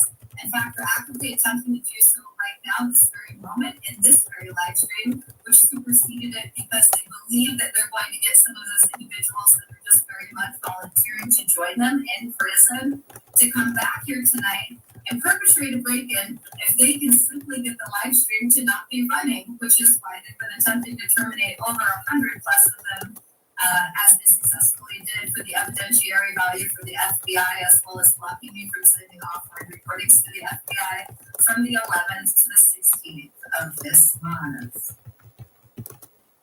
Now they're all aware, like they have been aware for many months, that the door is going to stay closed until they're apprehended or their third break-in, which will result in them being apprehended, according to the FBI, less than 10 minutes after they're in my living room. Less than 10 minutes. That includes everyone in Unit 207. That includes those of you in Unit 207 that are child abusing, stalking fraudsters, who are the reason some officers are going to prison because they don't realize that you are actually. Isn't that so sad? What's sad is how many people are going to prison because they trusted you guys. That all of you will be convicted with numerous counts cited child abuse. But the FBI says it's a good thing. It's a good thing there were so many whistleblowers. Happy Friday! Yeah. If you missed it also, every Friday for 17 months, these psychopaths who used to be officers in services, who used to be in court, he wants to get her, he wants to, of course, the child abusers that no one would have ever given a job to if they had any idea what they really were, which the FBI is confident they'll be exposed for very, very soon, I might add. I've been told, with no uncertain terms, that in the month of June, I will have more zeros in my bank account than all of them combined have, including their assets. And that my sons will be home. Verified. June is so close. It's less time than they've illegally detained me. Fools. That's what they are. Anyway, there's some other information we can go over, but I was watching a movie before. Remember, whistleblowers, you're 100% at retaliation. I was ordered to She makes the best rockets. Which again, if you watch the precinct live stream from this morning, we all knew was going to happen. The FBI has surveillance on everyone and literally said this morning, which I said at like fucking 6 in the morning or whatever to my neighbor. I said, the FBI says they're going to be extra psychopathic because all the ones that are members of the bar, they know that there are serious charges that are going to be levied against them in less than 72 hours just because it will be February 24th. All right. Now we're going to hop over to a different live stream that addresses other things that we need to go over. So I was directing you all to go to that 216 debrief. You may not have the ability to search on my channel. Unit 207's just been having a heyday with, requesting to go to prison in some instances, and in more instances than that, requesting that the people that are requesting to go to prison be the only ones to go to prison. And those that aren't requesting that, not me. That's also true, guys. That's also true. The FBI has confirmed that. So I was playing the 2:16 3 a.m. debrief, but I'm actually scrolling down because I think that I'm just going to play the one from the 13th because I feel like that document basically gives you a very condensed brief of that longer video. Yeah, this is it right here. Okay, let's try this. This may not have the full recording. Oh no, that's this new report. This is new report. Which one is correct? Let's click on this one. And hopefully it's the right one. Hopefully I'm saying the right things here. So this video is titled 2:13, 6:32 p.m. New report addendum at 3 a.m. And I'm hoping that I read it in the beginning here because that's what I want you to hear. Okay. Outside this afternoon. Yes, it is. Okay, so go ahead and listen from you. Unit 207, the men and women up there had a powwow going outside this afternoon when I went to lay down and go to sleep roughly an hour later. A powwow where they were meeting with a fellow domestic terrorist inside of their vehicle in certain instances.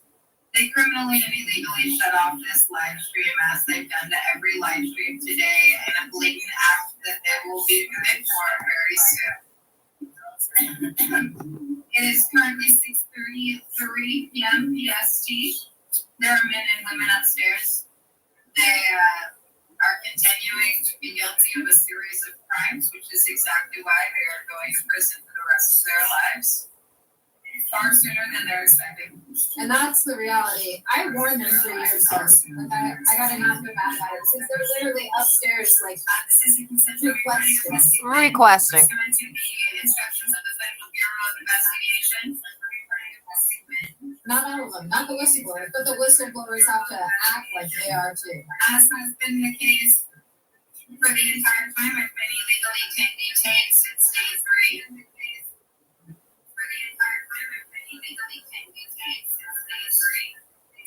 Unit 207 is fully responsible for ending all of the live streams and perpetrating a series of crimes that the FBI has already informed them they have no leniency for, they have no immunity for, and that they will be charged for financially as well as criminally.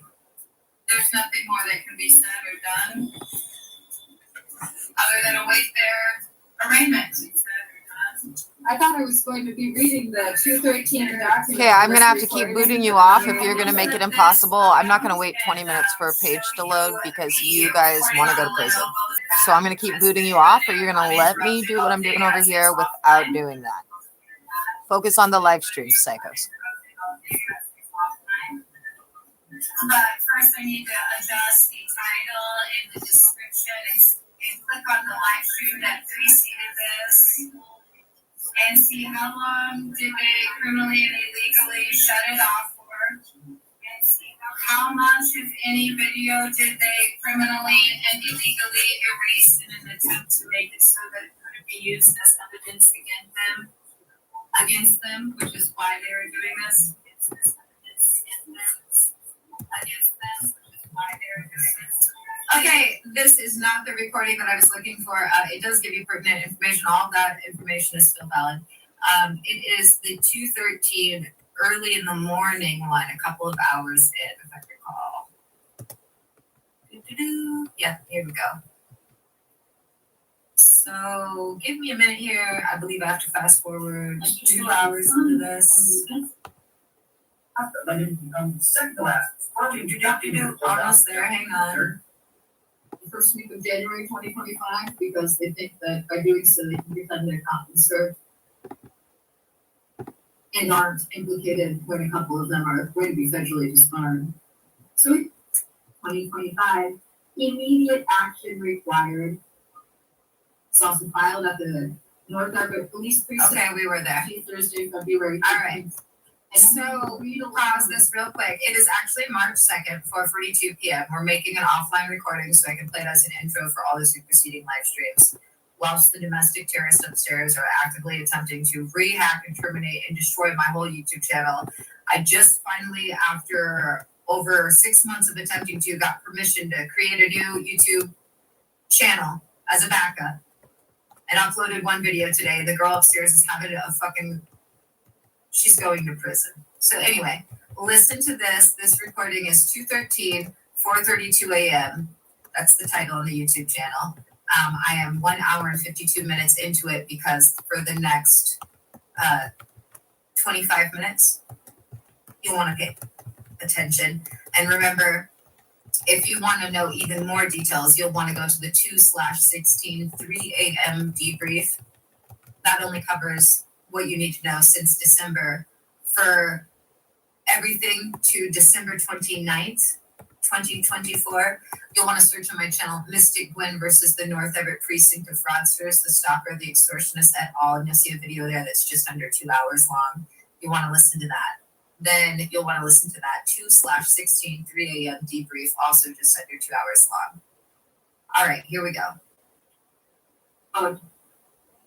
The police report that was filed at 3 this morning and posted on Facebook with everybody tagged and was served on the Snohomish County Prosecutor's Office via a new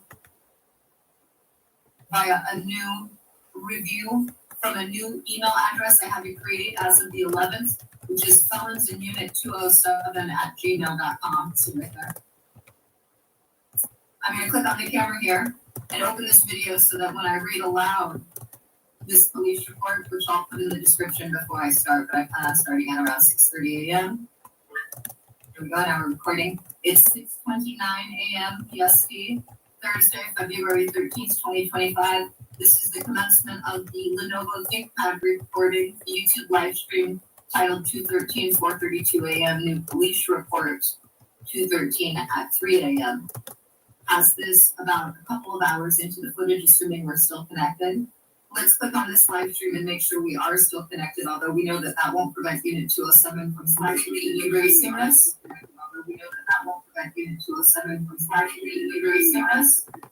Learn proactively, something they've been exhibiting repeatedly and has been reported repeatedly since February 1st in their attempts to evade justice. And now I'm going to read aloud the police report from today. But before I do that, I'm going to put it in the description so anybody that's coming to the video knows that if they want to listen while they're driving. Stay tuned because it's not they in get the back description. for a couple hours. I'm about to read it aloud, and I don't think it's actually accessible to you because Facebook is rigged up to the law enforcement portal. At 6:30 a.m. Then in parentheses, 2 hours-ish.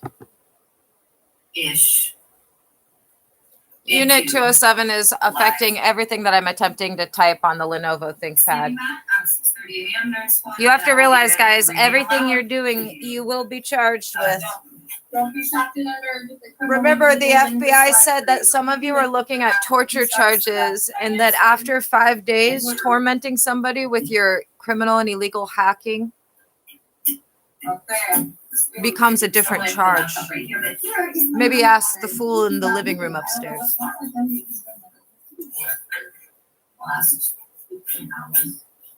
So it's aimed at Hunter, not today, he's not here. Okay, here we go, here's the police report.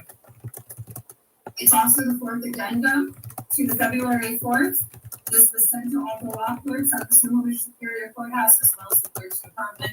It's also sent to the North Everett Precinct, the Seattle FBI, the Snohomish County Sheriff's, DCYF, Anne-Marie Bauer, anyone and everyone that's going to prison and owes me millions, except for my multiple times convicted stalker and abuser who's one of their co-conspirators. It's also filed at the North Everett Police Precinct, which they'll reject, I'm sure.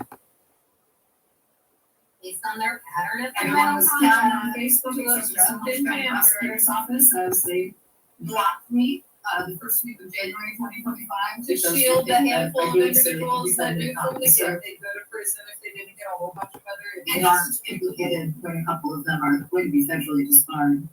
So here we go. Fourth addendum to formal judicial notice and police report filed February 13th, 2025, 3 a.m.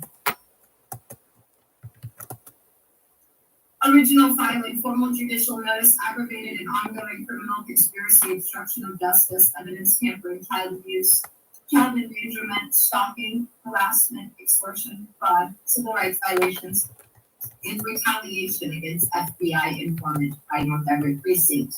Unit 207 and associated individuals, mandatory filing pursuant to ADA in any/all cases with my legal names, Lynette Renee Hansen, aka Mystic Gwen. Date of original filing, February 4th, 2025, 10:08 a.m. PST. Previous addendums, February 6th, 2025, 7 a.m. February 7th, 2025, 1:45 p.m. PST. Correcting previous documents error which incorrectly labeled it as per addendum.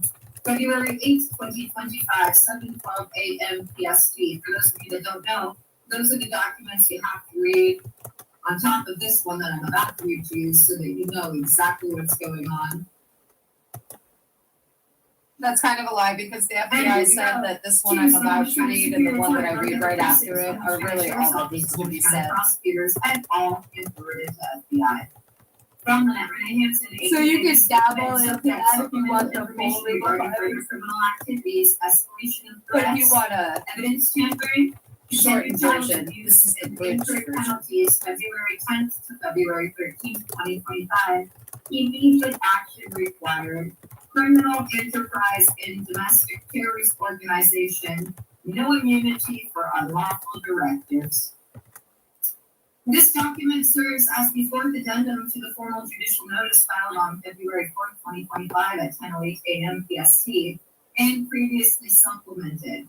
It provides further critical updates regarding the relentless and escalating criminal conspiracy orchestrated by individuals associated with the North Everett Precinct, Unit 207 at 2120 Highland Ave, Everett, Washington, and their expanding network of co-conspirators. This addendum also functions as a formal police report detailing new criminal acts perpetrated between February 10th and February 13th, 2025. 1. Incorporation of prior filings by reference. All facts, invoices, statements, and incorporated documents referenced in the original formal judicial notice of February 4th, 2025, and all subsequent addendums February 6th, February 7th, and February 8th, 2025, and all police reports filed by Lynette Renee Hansen from June 2024 to the present date, and any future date are hereby incorporated by reference as if fully set forth herein. This explicitly includes, but is not limited to, declaration of Lynette Renee Hansen, aka Mystic Gwen, dated December 14th, 2024, revised 8:07 p.m. PST due to unlawful tampering. Addendum to declaration dated December 19th, 2024. Addendum and amendment to declaration dated December 29th, 2024.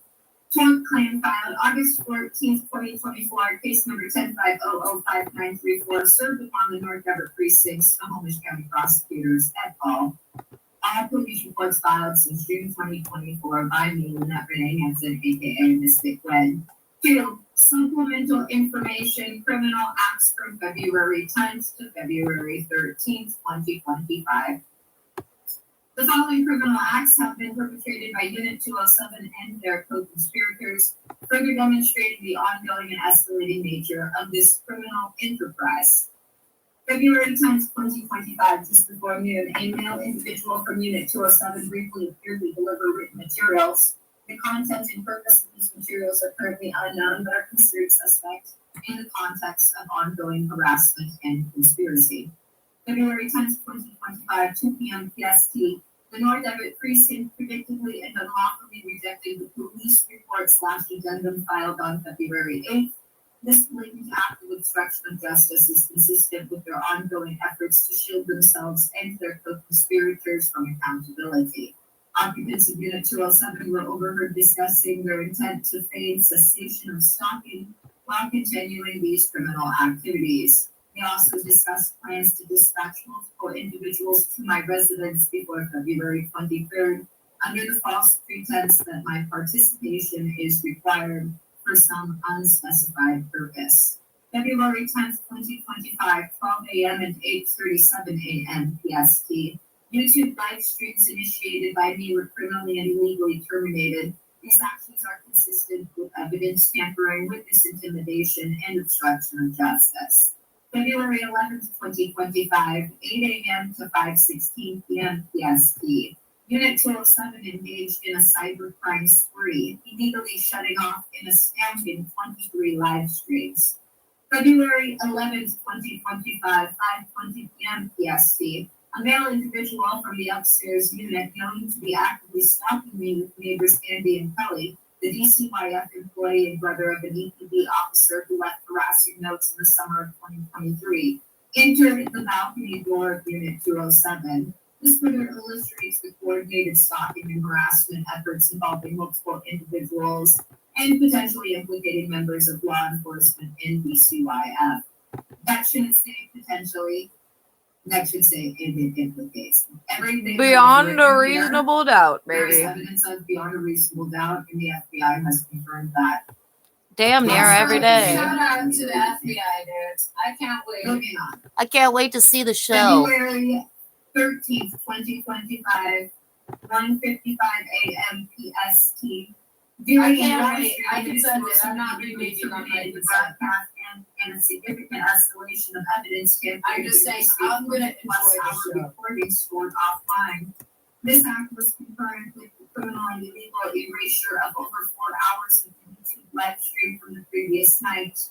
Prior to the termination, I had explicitly noted in the live stream description the threat from the female occupant upstairs to terminate the broadcast while I slept, which she subsequently carried out. This erasure is believed to be for the same reason speculated in the February 8th addendum: obstruction of justice, intimidation of a federal witness, and tampering with evidence of their ongoing criminal conspiracy.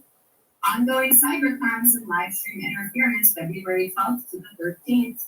February 13th, 1:55 a.m. That should say to today, March 2nd, in counting. above. February 12th, 9:11 p.m. PST. Female phones and upstairs unit explicitly planned to terminate the live stream while I slept.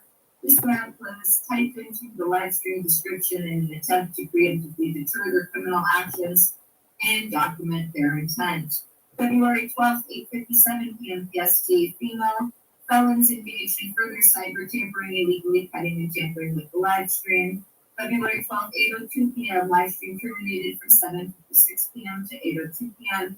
February 12th, 7:51 p.m. Update. Unit 207 activity since noon indicates female felons are anticipating imprisonment but express high expectation for next week and further crimes. Believing, quote, court, quote, will favor them. They also suggest co-conspirators are, quote, even more excited for next week.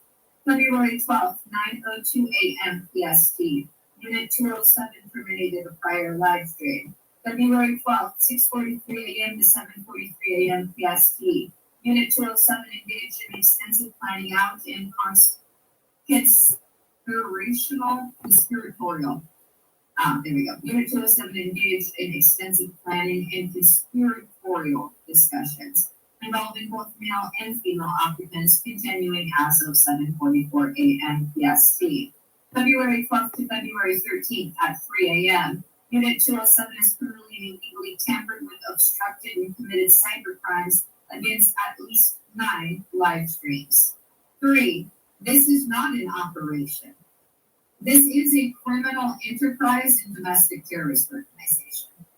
It is important to state unequivocally For the FBI, you guys have already hit every statute required for domestic terrorist are not part of any legitimate law enforcement operation, nor are they justifiable under any legal pretext. Not under This any is an pretext, not in criminal any conspiracy, United States. a criminal enterprise, and constitutes Shit makes the me sleepy. actions of I've a heard it so domestic much over the terrorist last few days. organization. 100%. The perpetrators, including officers of the North Everett Precinct, individuals in Unit 207, and their co-conspirators, are engaged in a systematic and sustained campaign of felony stalking and harassment, constant surveillance, intimidation tactics, and deliberate disruption of my peace and safety. Cybercrimes and evidence tampering, illegal termination of live streams, erasure of recordings, enacting attempts to obstruct justice and conceal their criminal activities. Obstruction of justice, rejection of legitimate police reports, fraudulent court maneuvers, and concerted efforts to impede any investigation into their crimes. Child abuse and exploitation, the continued and deliberate exploitation of my disabled sons to perpetrate felonies and further this criminal conspiracy. Illegal detainment and kidnapping, ongoing illegal detainment within my own home, and prior actionable kidnappings of my disabled sons. Civil rights violations and ADA violations, systematic deprivation of my civil rights and targeted discrimination based on disability, financial fraud and extortion, attempts to extort and defraud me through various illegal means. 4, no immunity for unlawful directives. Let it be explicitly stated. Following unlawful directives from superiors or co-conspirators provides absolutely no immunity for these criminal acts. You have to keep in mind, Every individual involved, regardless of their position or perceived authority, is personally and criminally liable for their participation in this conspiracy. The willingness to obstruct justice, tamper with evidence, and intimidate a federal witness only deepens their culpability and ensures the maximum penalties under the law. They warned you. 5. Echoes of January 2024 pattern of criminality confirmed. It is critical to note that this pattern of criminal behavior is not new. January 2024, individuals from Unit 207, including the same 2 males who initiated my illegal detainment on August 6, 2024, were actively engaged in indoctrinating and exploiting disabled minors, directing my multiple times convicted stalker and abuser to indoctrinate our disabled sons based on their disabilities, and to plan their kidnapping until August 17, 2024. I just want to expound on that. Let me pause this. I just want to let everybody know this because I heard it from the FBI and I was like, oh my gosh. I was like, oh my gosh, I want to knock them out. Yep. These motherfuckers for over 2 years have been. I was like, oh my gosh. All of the paperwork I filed in the Polish Superior Courthouse regarding my sons. And literally planning how to use their disabilities to indoctrinate them, to abuse them, to cause them to regress, to cause the only adult figure who has been consistently in their lives. The only one, and the second only one is my stepdad. My mom, one other thing. I used to have to pay her hundreds of dollars to babysit on occasion 3 weeks after I gave birth to Indy. Individuals reported for threatening to do it in 2017. My stepdad, though, was my kid's dad. Doing the same things as Unit 207, but only for like 6 months. And it was less cumbersome because somebody was going to steal $1,000 from me. No big deal. Back to the recording. That should just, it even pisses me off to hear it again. Deliberately destroying my brand new laptop January 2020. My code name Lisa knew Stealing money from each and every delivery I received from all of my deliveries from September 2023 to August 2024. These actions, like the ongoing crimes, were never part of any legitimate operation in this. They are and always have been maybe from a cause of a premeditated. Yeah, I did. I think they need to send the women folks to Iran. That's the solution. That should be their punishment, by the way, FBI. The abuse of disabled minors for 13 months, their exploitation to perpetrate felonies, kidnapping, ADA violations, stalking, harassment, and all other documented crimes are not and cannot be construed as any form of legitimate operation.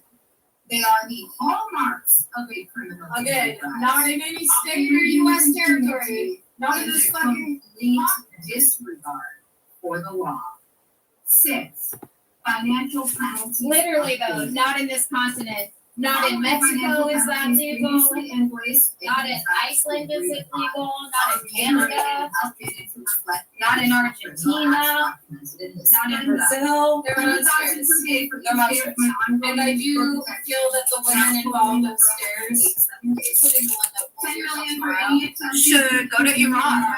I think they should be ordered to live in Iran. Anyone else because they were along with it. Knew what it was. 10 million for the use of my sons and or for coercing them to commit any illegal acts, including the January 29th breaking and entering. Other individuals were just stupid. Doubling of all penalties if fraudulent court orders are used in conjunction with any illegal act.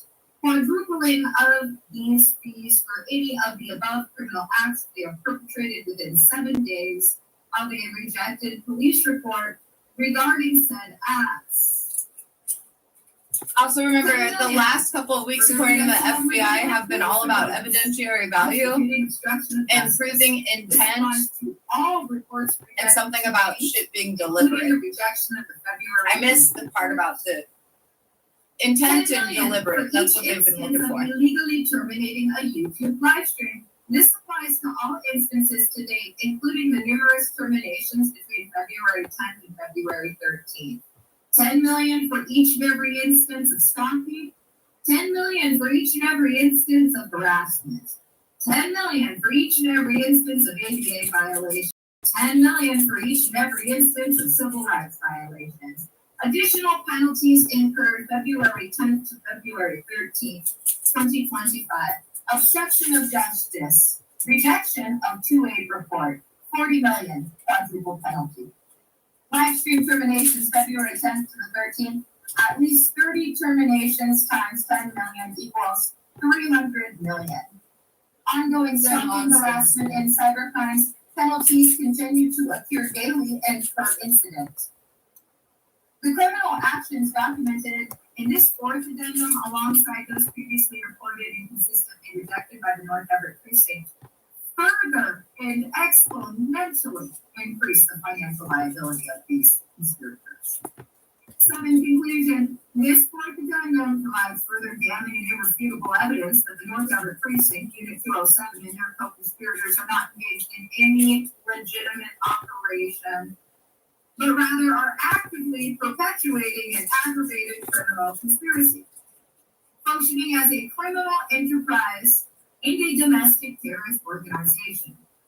Their actions represent a grave threat to my safety, the well-being of my children. I'm just going to pause it there and point out to everybody, you have to remember, I am not an employee of the FBI. I've only been authorized to stay on and inform. That being said, the FBI did write.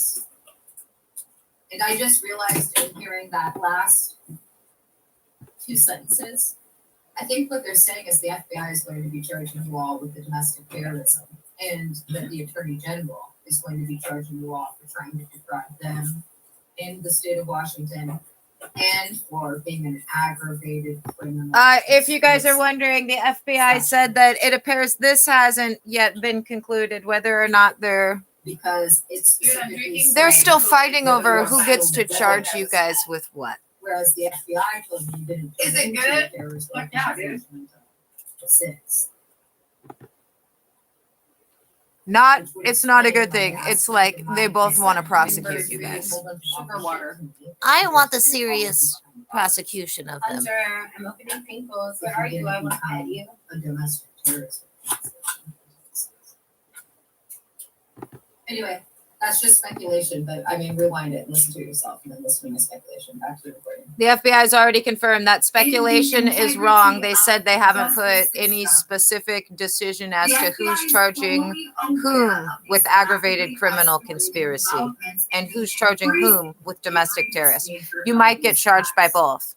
This document Does the state of Washington have its own separate statutes on domestic terrorism? If so, then that is absolutely possible. And decisive action to dismantle this criminal enterprise, protect myself and my children, and ensure that all individuals involved are held fully accountable under the law.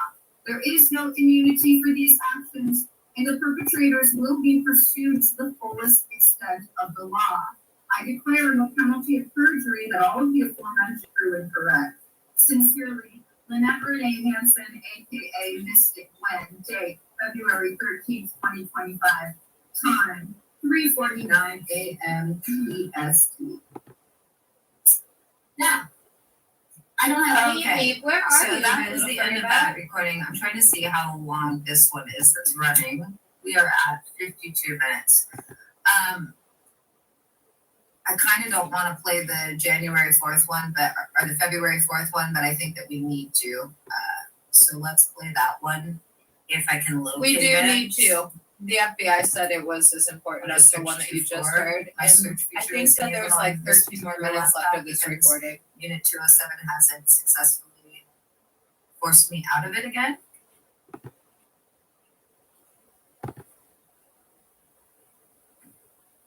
Judicial notice. Okay. Not sure where it is in this recording, so let's give it a second here. I'll look in the description.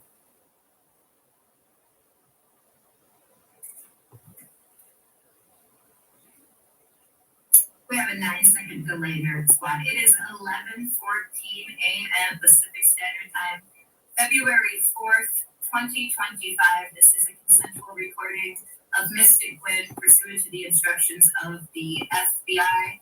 Be advised that I am not an employee of the FBI, but I have been authorized to state I am an informant since the last week of June 2024. Now, there is normally a litany of things that I need to go over, and you can hear all of those things in the preceding live stream. You'll want to listen to almost an hour and 44 minutes of me talking in that preceding live stream. Disregard that Per the instruction. FBI's instructions But if you today, are wanting more details, again, you want the 2:16 3 a.m. debrief, which has what you just heard, plus what you're about to hear, cutting and pasting it to try and fit it into minus the updates that came after. But I know that it won't. And then you want Mystic Gwen versus the North Everett Precinct of Fraudsters from December 30th at 3 a.m. 12:33 a.m. I'm just going to pause it here and say that they've been using the law enforcement portal, I believe, to block all of my filings. I don't know that for sure, but the FBI has emphasized and states like every week that they obstruct justice at every turn. Yeah, and the FBI has So, said repeatedly they were listening to the illegally recording instructing because I will people get not to to the file part things that were which is legally required for ADA to be filed no And there matter are other what addendums, but the false FBI claims feels they make. for in the 213 say everything that needs to be said. That's only you. And yes, indeed, it is too lengthy for the description here. So let me go down to the bottom of it and erase as much as possible before I get to it. Again, you can read it for yourself on facebook.com/mystic. That's only you. One thing that I do need to state though, even though I no longer have to go over that 2 hours of information that I had to go over in the preceding live stream, is that if this live stream ends for any reason whatsoever without me orally telling you the end time and the commencement of a new live stream is kicking off in 90 seconds or less, the Unit 207 is directly responsible for that, i.e. the North Everett Precinct, i.e. the dwindling Department of Child Abusers and Stalkers movement against child protectors. And they will be charged with additional counts of obstruction in evidence tampering and in certain instances witness intimidation for the FBI. And as a result of that, I've started a new thing where I haven't been uploading a photo until the end of a live stream, which my dumbass forgot to do the preceding live stream, which I did indeed end. So let me quickly do that before I read this police report. Beyond that, if you go to the preceding live stream and listen to me talk for about 2 hours, all of that is pertinent and it's not the complete picture.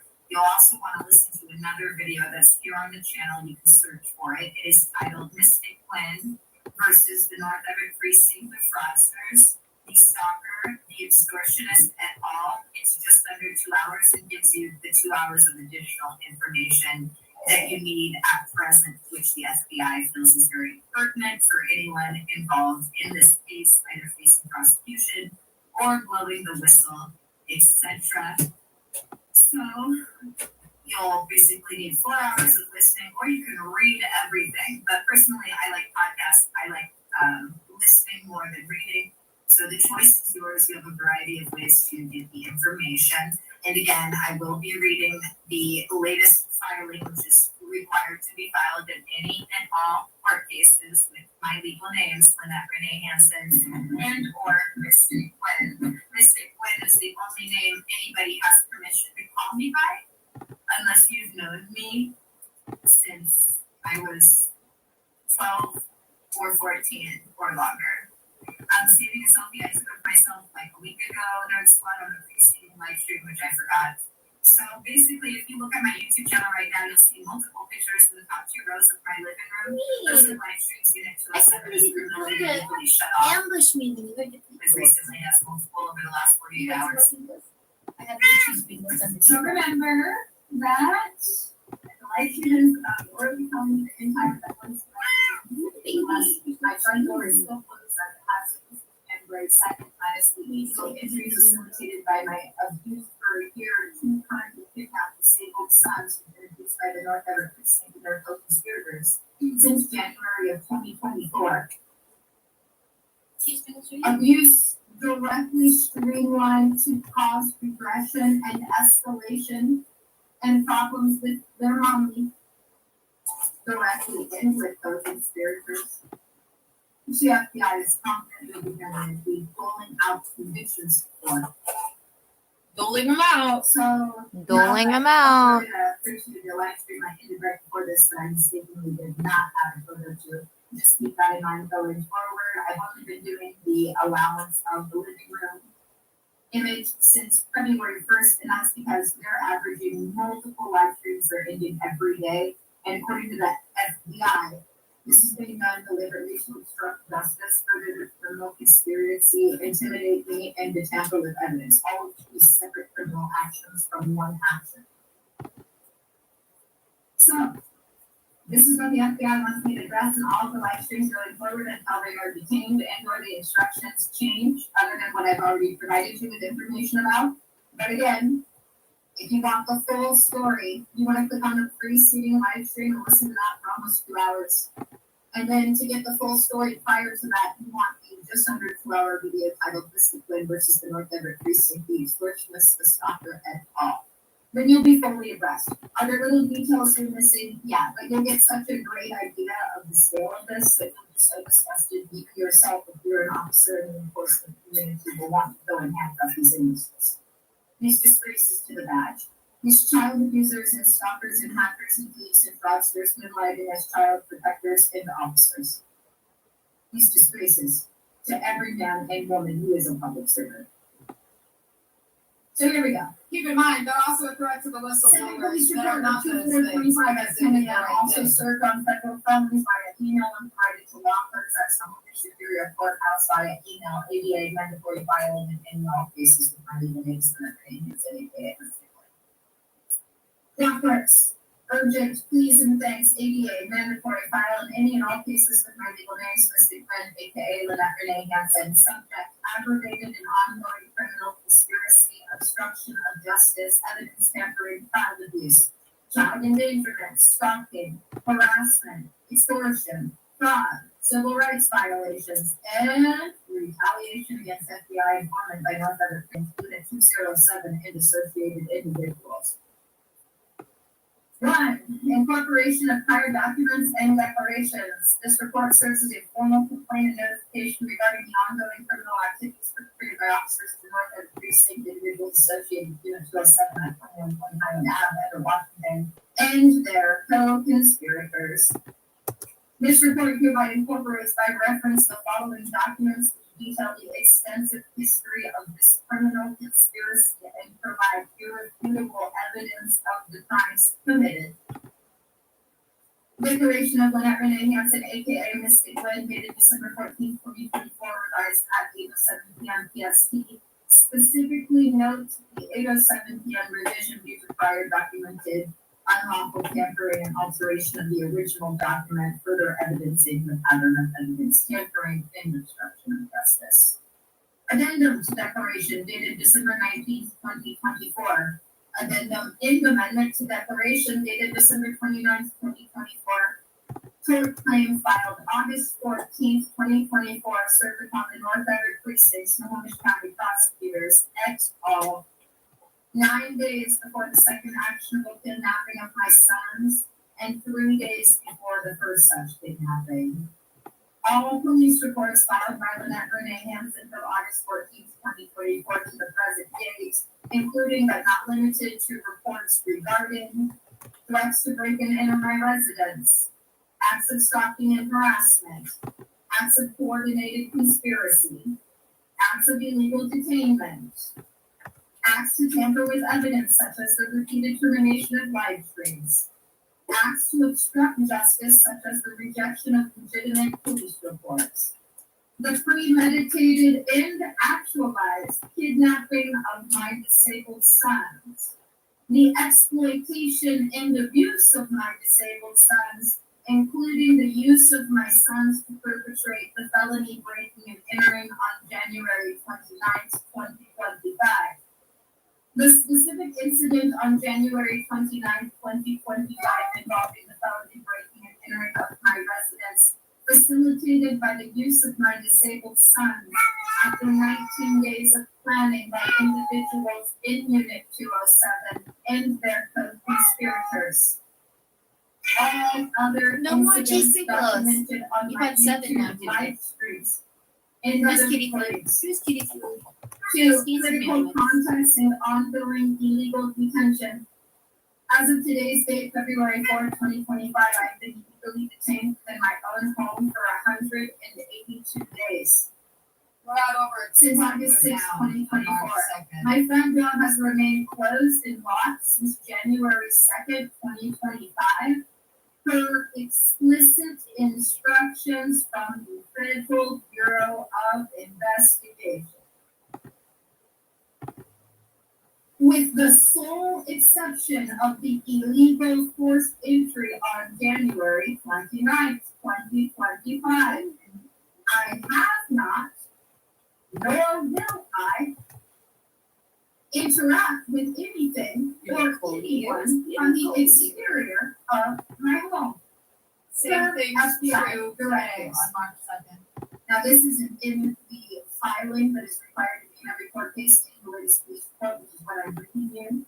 But as an aside, this includes the police reporting. The FBI no longer wants me to play that if you guys come for your second actionable preliminary. They're at third now. They want me to act like you're already dead. Ghost. The FBI said they're counting the September 27th. Okay, back to the filings and private property stock. Underline it. I have not, nor will I, interact with anything or anyone on the exterior of my home per FBI directives. 3, pattern of criminality and violent court orders and retroactive fabrication of legal cases. The North Everett Precinct, in conjunction with the Snohomish County Prosecutor's Office and other co-conspirators, has engaged in a persistent and egregious pattern of obtaining and utilizing fraudulent court orders to harass me, obstruct justice, and further their criminal conspiracy. These orders are obtained through fraudulent means, without proper service, and in violation of my due process rights.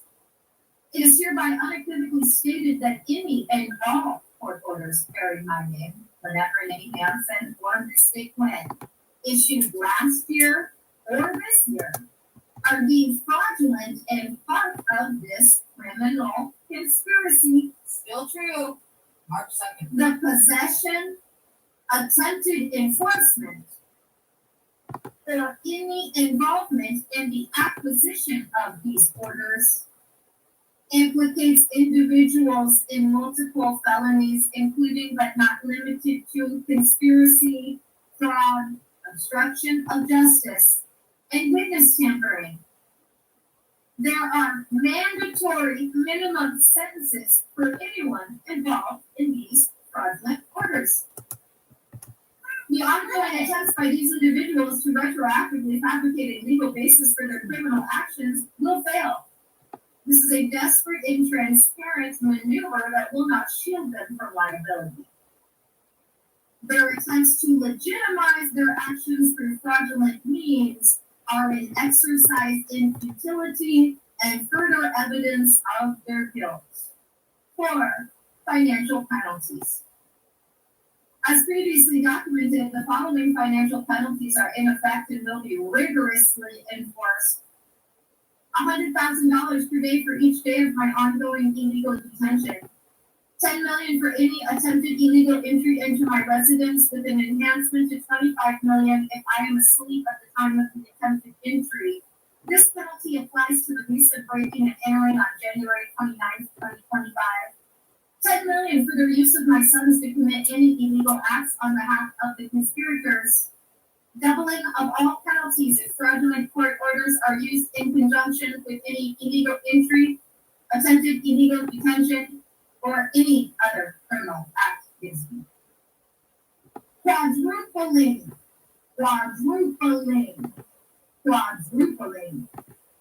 If they are perpetrated within 7 days of a rejected police report regarding said acts. 5. Absolute lack of immunity.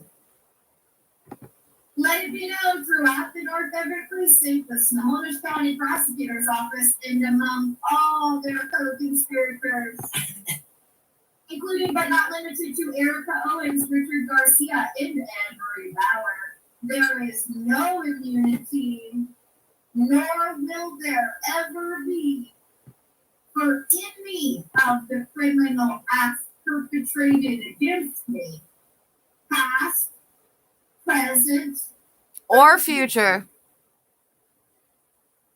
Every individual involved in this conspiracy, regardless of their position or title, is personally liable for their actions. This includes any and all attempts to follow unlawful directives. 6. Recent events and further obstruction of justice. February 4th, 2025, 8:49 a.m. PST, the North Everett Precinct, in furtherance of their ongoing obstruction of justice, rejected the police report I filed earlier today regarding the events of January 29th. This rejection occurred less than an hour after the report was filed, and significantly, just prior to further criminal and fraudulent court maneuverings that were attempted and are believed to still be in progress as of 10:08 a.m. PST today. Unit 207 activity. Occupants of Unit 207 have indicated that their second premeditated breaking and entering of my residence is planned to occur expediently. While the exact timing remains unclear, their discussion suggests it could be today, tomorrow, or within the next 7 days. They have previously made over 38 attempts to illegally enter my home since the first week of August. Based on their comments, they intend to use either the Owens and or another co-conspirator such as Anne-Marie Bauer for this subsequent breaking and entering. January 31st, 2025, the occupants of Unit 207 expressed confidence in their issuance of fraudulent court orders dated January 31st, 2025. They believe these fabricated documents provide them with impunity. This is a delusion. 7. Conclusion. The North Everett Precinct, in conjunction with Unit 207 and associated individuals, is engaged in a relentless campaign of criminal activity. Their actions are an affront to justice and a clear violation of the public trust. The FBI is fully aware of these developments. The FBI called them a stain. Accountability is imminent. A stain on the justice system. In one of these filings. Again, it is 11:32 a.m. That was their word. February 4th, 2025. The following document that I described to you is legally required to be filed in any and all court cases with my names on it in the Superior Courthouse, as the law clerks know, and they were the first ones to receive it. And then so was everyone else that's going to prison and that is responsible for the $26+ million currently owed to me today. Now, you are going to do something you've already heard if you're watching this, because I do have orders to make sure there is audio on this. Remember a couple more things. If there's not a picture at the end of this live stream and there's not me orally telling you the end time and that I'm initiating another within 90 seconds or less, I did not end it. Unit 207 did, and that's something that they have planned to do for their final breaking and entering and kidnapping and or unlawful detainment and or unlawful committal, as they have premeditated for over 16 months, which I have reported for over 13. Now I'm going to click on this live stream and make sure there's audio throughout it all. There's nothing else that's new to report. Nerd Squad, the YouTube interface is reflected. Okay. So it is 11. It's not 11. I'm looking at the recording time. This has been recording for 11 hours, 23 minutes, 7 seconds. It is 5:29 p.m. BST. I'm ending this live stream, and a new one should initiate in 90 seconds or less, unless the domestic terrorists upstairs have their way, which is the way that leads to a life in prison.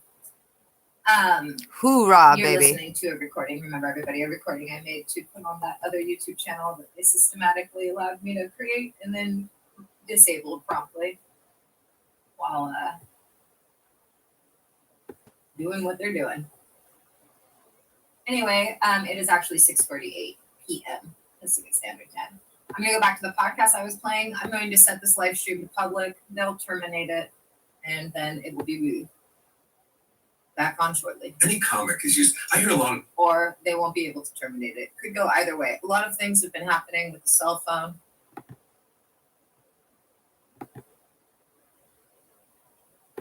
People say, I could never survive SNL. I couldn't. I'm too fragile. And it's not for everybody. Even if you're really talented, it's not. It may ruin your life. You know, it's just not a lifestyle some people are able to endure. All right, little boy upstairs, it's 4:16 p.m. and you just did that. I just want to be clear. You're not getting a plea deal. You're the longest one that ever did it. You're as much of a villain as the little lady upstairs that you would love to have shut the fuck up, dude. Rachel said, in 20 years or whatever. You know, This is one offer I've put out there a number of times. If Lauren ever sees this, this is the offer. I will. They're actively attempting to prevent me from changing the background image, again, to further their domestic terrorist organization / aggravated criminal conspiracy. So it is actually 4:16 p.m. Pacific Standard Time.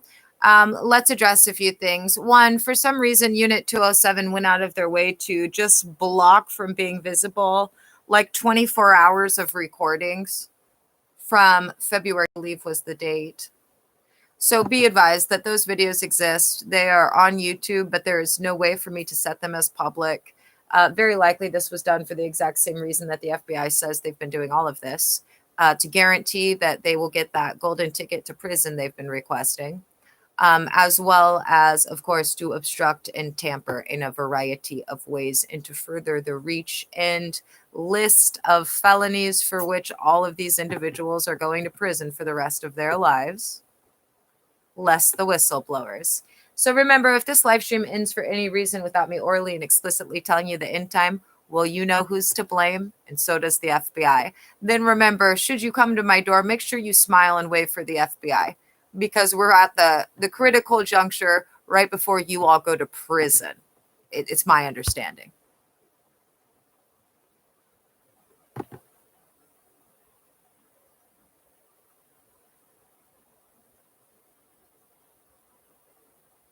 Oh, it also looks like they criminally and illegally were messing around with the Spotify account as well.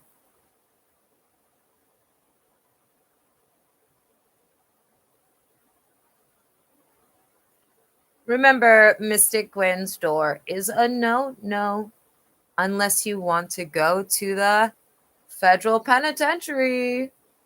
And I already know there's a lady upstairs that has already gotten her golden ticket. Here, this will give you guys an idea of what it's going to be like. This is Lives Less Ordinary, excellent podcast, their episode from today. held hostage by Al Qaeda. This is what it's like for those who have blown the whistle that are stuck upstairs with you fucking idiots. This BBC podcast is supported by ads outside the UK. I'm Natalia Melman-Petrozella, and from the BBC, this is Extreme, Peak Danger. The most beautiful mountain in the world. If you die on the mountain, you stay on the mountain. This is the story of what happened when 11 climbers died on one of the world's deadliest mountains, K2, and of the risks we'll take to feel truly alive. If I tell all the details, you won't believe it anymore. Extreme, Peak Danger. Listen wherever you get your podcasts.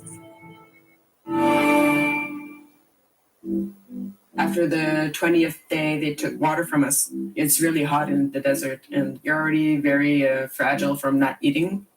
I remember at one point I was just laying down, and there was a little wind, and I was concentrated all day on the wind on my lips, trying to put all my attention on the sensation, just to put my head on something else than thirst.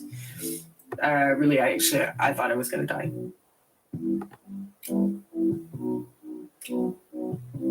In 2018, Canadian Edith Blay and a friend were kidnapped in West Africa and held captive in the desert by jihadists from Al Qaeda. To survive, Edith had to dig deeper than she'd ever gone before. For many months, she had just the stars and a spider for company.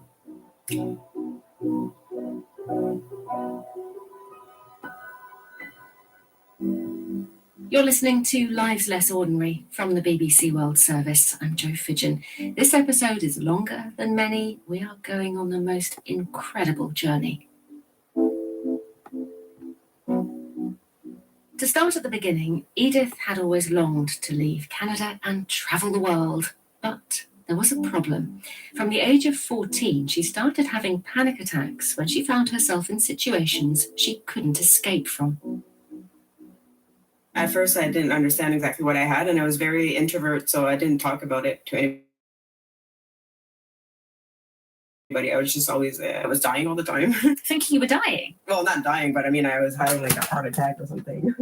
And then I kind of started to understand that it was, my panic attacks were happening when I was in places like taking the bus or going to school or being closed in places.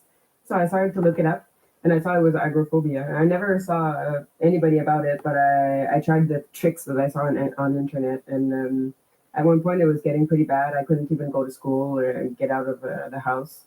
So I started to take my dog and go around the house, like doing like 10 minutes and then 15 minutes and 20 minutes, trying to be able to do that without panicking. I worked on it for almost all my teenage years. And when I was 18, I was getting pretty good managing my panic attacks. And a friend of my mother, she asked if I wanted to go to British Columbia. So I said, sure, that's a very good idea. It was maybe the way for me to break it. And I told myself, like, I prefer to die than to be afraid of living. And I left. I was only supposed to leave to work at one place for 3 months. Actually, I met some people over there, and I started traveling. I was feeling free. I was feeling so good. And with that, I had to understand a lot about fear and what fear meant. At one point, I was a little bit almost laughing at it. It was like almost at the extreme. And so I was always putting myself in these situations like, I don't care. I'm not afraid. I'm traveling alone in a backpack, hitchhiking, and doing all these crazy things until, stuff happened. Stuff happened. You'll notice that Edith has quite a talent for understatement. We're going to hear in some detail about the stuff that happened to Edith and to her on-off boyfriend at the time, an Italian called Luca Tacchetto. In 2018, they dreamed up a plan to travel from Europe through North Africa into West Africa, destination Togo, where a friend of Edith's was setting up an eco-farm. By December, she and Luca had reached Burkina Faso, which has a border with Togo and with Benin. They didn't have permission to stay long in Burkina Faso, and with just hours until their visa ran out, they made a snap decision. I wanted to continue to visit places, and I knew when we were going to arrive in Togo, we were going to start working for a friend, and our traveling would be done. So I asked my friend Luca, do you want to go to Benin maybe first, and then we can go to Togo. So that would just give us one more country to see before we start working. And he said, yeah, okay, let's do that.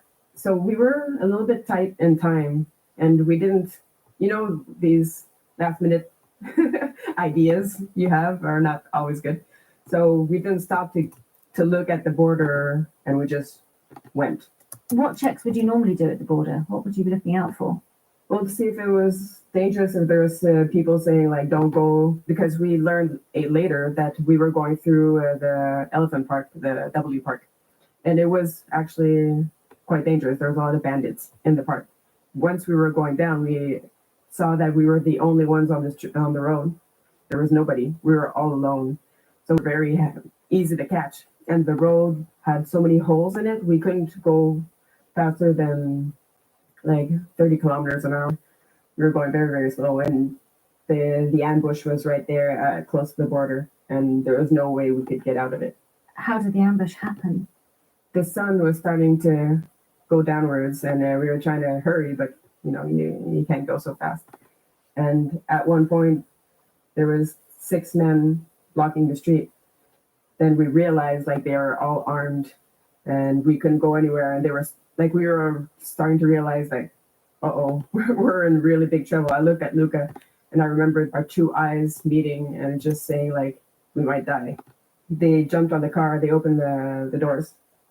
There was 4 men on Luca with their guns, making him get out of the car, and they made us go into the park. So me and Luca still then, I remember Luca holding my hand and looking at each other like, what is happening? Are they gonna just like kill us and leave with our stuff, or are they gonna let us live? You have no idea. Realizing that that might happen there to you and the person you really love, it's really, really like a shock. I think the last thing I had in my mind is actually they were going to kidnap us. Could you communicate with these men, with these kidnappers? I mean, did you know who they were, what they wanted? Could you understand their language? Actually, we were lucky, we weren't lucky, but there was one of them that actually spoke a little bit of French. He said, we were waiting for you. We knew there was an Italian and a Canadian coming in a blue car. So somebody had warned them further up the road. Well, actually, we know who it was. It was our last checkpoint because they were only people that knew we were going to Benin, and they saw our passports. And then the same guy, he said, we're Mujahideens. We are on the road of Allah, and you are going to help us. And they also said you are going to meet our chef. Meeting the chef, meeting the boss. Yeah, you're going to be able to speak with our chef, and then you can leave. That's what they sort of told us at the beginning. He told you, the guy who could speak a bit of French, he told you that they were Mujahideen. Yeah. That they were fighting the cause of Allah and that you were going to help them. I mean, what did you understand by that? We thought it was maybe a small organization because maybe they wanted to steal all our money. We're just hoping they wouldn't ask for too much money and go for our parents and everything. We were very scared of that. Luca pretended he was married to Edith so they wouldn't be separated. The pair of them were put on the back of motorbikes, which sped off who knows where. They didn't get to meet the boss, as they'd been told they would, nor were they released. Every day they'd be transferred to new guards, few of whom they shared a language with. They had no idea what was going on, and nor did the outside world. It has been weeks of turmoil for a Canadian family trying to figure out where their loved one is. Edith Blay is originally from Quebec. She recently disappeared in the West African country of Burkina Faso. She was with her boyfriend, Luca Takedo. At the time, they posted photos of their African adventure on Facebook. That was in mid-December. They have not been heard from since. All the while, Edith and Luca were heading deeper into trouble. After 20 bumpy days on the back of a bike in the middle of a desert, they were handed over once again, this time to a totally different group of people who loaded them into a truck and drove off. They put us in the hands of the Arabs of the desert. We did 2 days going north into the desert. That's pretty much where we were stuck. What was going on in your head? You've got so little information. You just know these people have arms, that they don't appear to mean you well at all. They have kidnapped you. How are you feeling about what is happening? well, you have no idea what's happening because they don't speak to you, you don't speak the same language, they don't have the same body languages. I mean, everything is so different. There was one guy that spoke a little bit of French, and he said the word Sahara. So that was a desert, and then we understood, like, okay, that's North Mali. This is not a small organization. You were going to northern Mali, which, as you say, you knew this was a different ball game because northern Mali basically been a no-go area for quite a while. There'd been a conflict there between the Tuareg and the Malian state. I mean, this was not a place that you would feel safe. So if you know you're being taken there, then you're beginning to suspect, presumably, that it's not money they want from you. These are not petty thieves who are taking a chance on this, that you have value to a bigger jihadist organization. Yeah, that's where we understood actually that they were not going to ask any money to us. It was like they're going to probably try to get an exchange or get some money or something out of us. For ransom, you mean? Yeah, exactly. We knew at that point, we were like, okay, we have to try to escape. You know, it's quite hard because I didn't have my contact lenses, so I didn't see anything. Luca said, well, if ever I see a timing, like I'm just going to scream and like jump and run. But it never happened. We never had the chance to escape. I mean, it became impossible. And this is when one of your new captors says to you, welcome to Al-Qaeda. Yeah, once we were in the desert, then there was another boss. There was a couple of big bosses. He was one of them. And we met him, and he said he had this translator with him. And the translator told us, welcome to Al-Qaeda. If we could say it like that. And he started to laugh, like it was funny. And he had this lamp in Luca's eyes to blind him, like trying to scare us. What was it like to hear those words and to realize just what it was you'd stumbled into? Well, it gave us shivers. This is Al-Qaeda. We heard about this and we're really in trouble. Pay attention, guys. This is a podcast by someone that's in the exact same shoes as, according to the FBI, over 50% of the individuals upstairs being held hostage by a terrorist organization. The FBI didn't say they're being held hostage, but they're 100% at risk of retaliation. Like, they can't quit like sometimes we are without them being at risk. We have to respond very quickly, and they didn't come close. This is Life's Less Ordinary. She's talking about being held hostage by Al-Qaeda. They're also a domestic terrorist organization. I was not obeying, so it was getting sometimes very stressful not to see what they wanted from me. I'm not sure they understood. I tried to tell them that I didn't see very well, but I'm not too sure that they did understand. When you say that they wouldn't come near you because you're a woman, this is because of their Muslim faith, that they shouldn't be with you because you're an unmarried woman and so on. Actually, at the beginning, when we got caught, Luca said that I was his wife, just to be sure we would not be separated because of that. They were always coming to Luca, and if ever they had something to tell me, they would go through Luca. They would never talk to me directly. They were very, very, very religious. Actually, that is why they were doing what they were doing.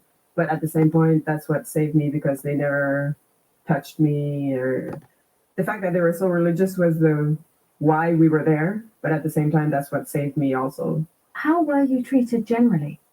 It was fine. It was fine? Well, when I was with Luca, it was harder. The boss of the guards that were taking care of us, he was a little bit brutal. Okay, we are going to share screen on the 6.5 hour long recording. He hit me once.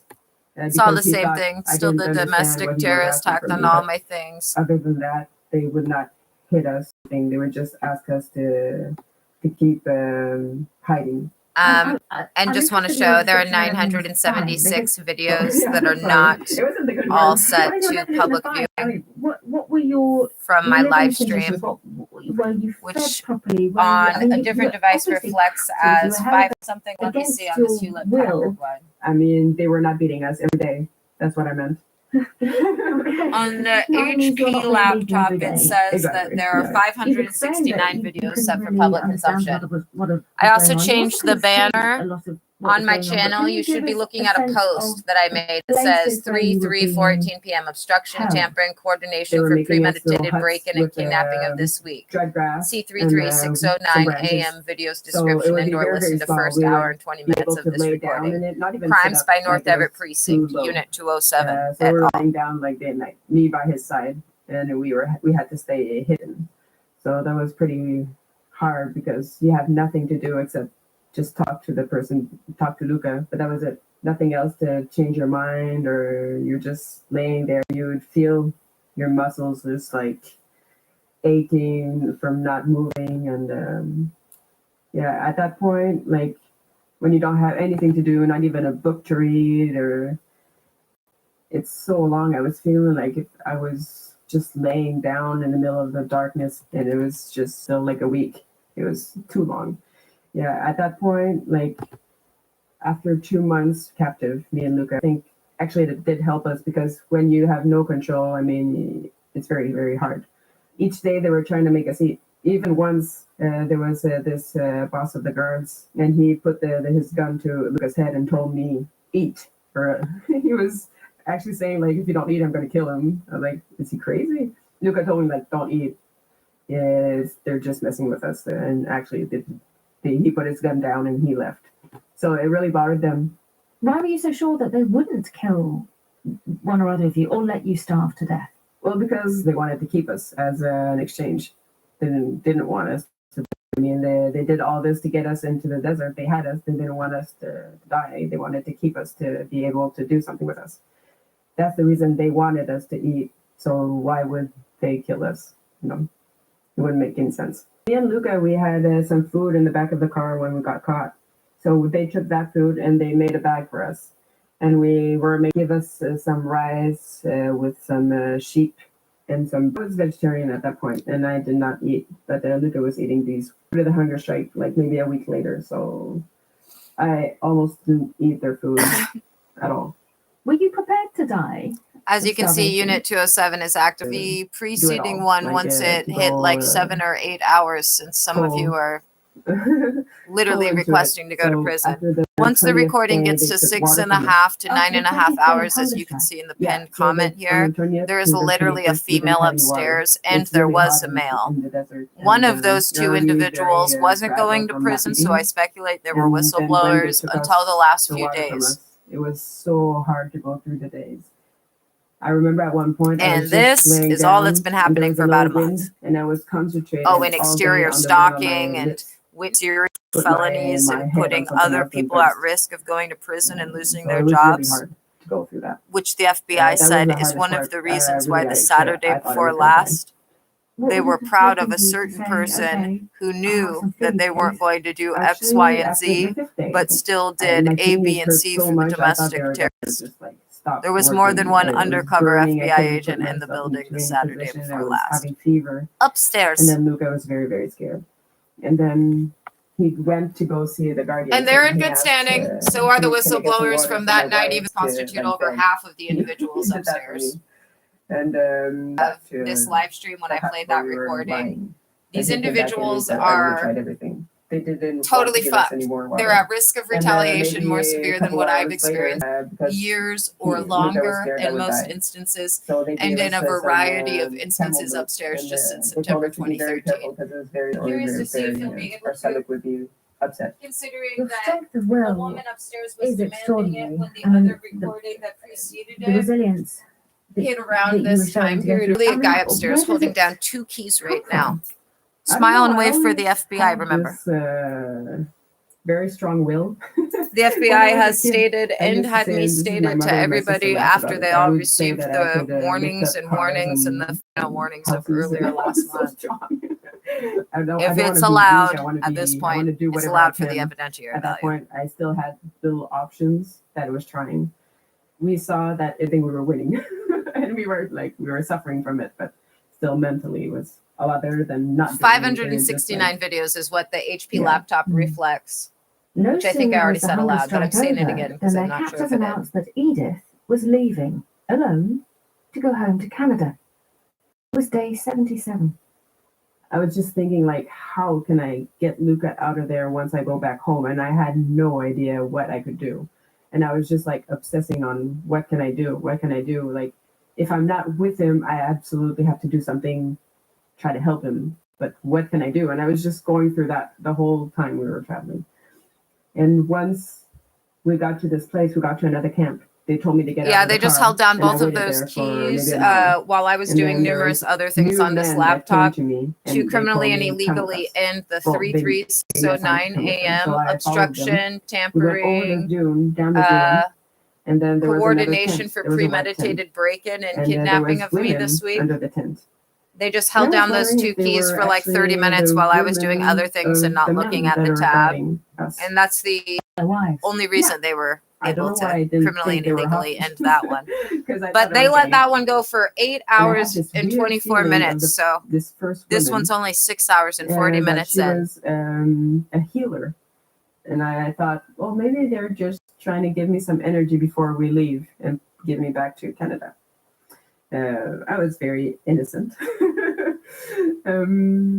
But yeah, and actually, you know what? This woman was a healer. She was a doctor, actually. Yeah, so we started to speak, and then they told me, no, we are hostages. And the woman I was speaking with, she was French. She told me, I've been here at that moment. I've been here for 2 years and a half. And Gloria, she was living alone because she was having more trouble. Yeah, she was mentally ill. And they said she's been here for 3 years, and she's been like 1 year all alone, and she was not doing very well. Nor Gloria, she wasn't doing very well either. They were very mentally shaken, hearing voices and being tortured by the voices. And the only one that didn't have this was Sophie. Really, at that point, to me, like, okay, well, I told Sophie, well, I'm supposed to leave to Canada, and she looked at me, and then I remember Sophie looked at me, and she just shook her hair. Her seeing her eyes, and her eyes were so sad. I think it was the saddest eyes I saw in my whole life. That brought me there, leave without me, and then I understood. Too much talking upstairs. Listen to this I thought it girl. was really hard. She's I've lived been what here you're for 3 months, experiencing. but they've been here for years, and then I'm separated from Luca. Couple of I don't know you. what's happening with him, and Or I is cannot it help him 3? get out. For sure, I couldn't do anything because I was stuck. I don't Also, know who the You talked whistleblowers earlier about are. stuff happening. This is some big Remember, stuff. I It am was not such an a employee of shock. the I FBI, remember I'm for the just an first week, informant. I didn't feel like I was touching ground. But I was I do feeling know like I that the was FBI has into said space. since, I was floating, and my head was I believe it was really even before dizzy. December, I think it was over a state 50% shock. of the people upstairs Also, the lack of eating and everything. are but, whistleblowers. I couldn't stay and like And they touch basically reality. are in the exact same I was situation just like as this floating a girl. little bit. That lasted a week. That's talking. I remember I didn't sleep that night. Because they can't quit. It was very hard to digest. People are fucking insane. Yeah, and then you continue like one day at a time, and you keep hope that one day you might get out of there. You don't know how, but you can't lose hope, or else, I mean, you just go down so quickly. Feeling of despair, I mean, it would be impossible. So you just try to hold on. Her fellow hostages were a huge comfort, and what joy. They had some precious items. Which I didn't have for all the time I was with Luca, but the women had, with the years, they got a couple of things, like a toothbrush. They had a needle. They could find thread through pieces of fabric. One of the other things that the women had in their possession was a pocket mirror. So you were able to see yourself for the first time in 2.5 months. How had you changed in that time physically? Oh, I remember the probably lost shock. weight. I mean, I didn't bathe for 1 month. And then we went through this hunger strike. I was really, really like more than thin. I was a skeleton. And we didn't have water for 5 days. So I was super What? dehydrated. No water for 5 days. And my skin was so wrinkled. I thought you It died was after more 3. wrinkled than like 100-year-old. I remember just seeing my face through the mirror. I was like, my face was destroyed. I didn't see any youth in it anymore, like no pink cheeks, nothing. Like it was under my eyes was all black, and yeah, it was like, oh my God, how ugly am I? And I just looked at the woman and was like, usually I don't look like this. Why would you care about how you looked at a time like that? No, I didn't, but it was a shock. Yeah. You feel inside how you feel, like you don't feel good, you feel weak, but when you really see it in your face, it's like, it strikes you like, oh my God. It was harder maybe on my body than I thought. And my body took a while to get over it. actually, it was good for one thing is I stopped having my period for like 7 months. Because I imagine that's difficult in that situation. Huh? I mean, how do you look after yourself when you're menstruating in the desert, in captivity with no sanitary pads, presumably? Mm-hmm. Once I was with the women, they gave me some cloth. Among their possessions, their meager possessions, they had a pen, which was transformative for you. Oh yeah, that was a lifesaver. It changed everything. It was the thing there to go in my mind. When I saw the pen beside Sophie, it was something so big for me, like it would change my life. So I was so shy on that. The first day I borrowed her pen, I said, "Can you give me?" Light weaves over the water, trailing its tattered train, its ancestral spectre. On the river it ripples and waves, and shatters into a rain of slivers. Over the insatiable river, leaving a face etched on the water. A hand dips into the light. A woman quenches her thirst. For life, a whole river's might flows through the brittle desert.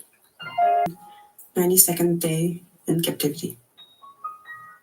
She said, "Oh, you know what? Keep the pen. You should write every day." That was It was good. actually good for me, and it was good for them too, because it was a place I could go where I was feeling better, and I was connecting to life. It was a lot. I was talking a lot about like what I was seeing or feeling, like the wind, the stars, the sand, and it was trying to get the life is still beautiful. The stars are still beautiful, even if I'm there. So I was trying to hold on to that. They were liking it too. Like they like to go there also into my little world. So that was good. It was something we had together. You stayed with the women for about 5 months, and then you were separated from them as well, still not knowing whether Luca is alive or how he's getting on, but you've been separated again from your next group of people who can provide you with some solace and comfort, and you're off on a 3-day journey in a truck across the desert, where you're handed over to the Tuareg now, to a new group you nicknamed Ballbuster, Mange 2 and Sneezy. Tell us a little bit about them.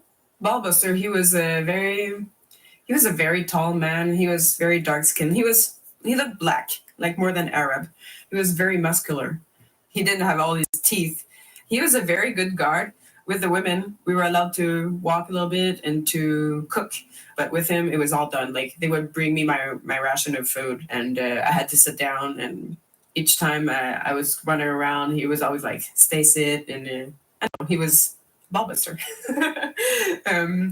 It was easier when I was looking at them this way, like this funny way, than to see them with their big guns, and it was better that way.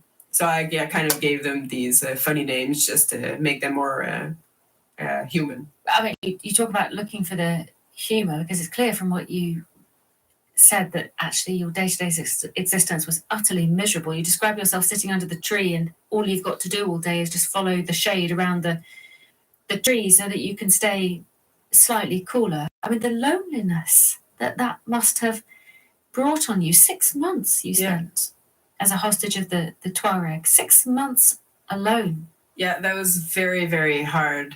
That was the hardest part. At one point, I was even wondering if I was going to lose it. I didn't know the sound of my voice. I was trying to do whatever. I was singing some songs, but the only songs I would remember was the Disney songs.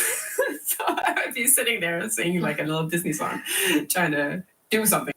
You made an unusual friend in that situation, which might make sense in a Disney film. Yeah. You made friends with a spider. Yeah, I had this huge spider. At first, I was wondering if I was scared because it looked very mortal.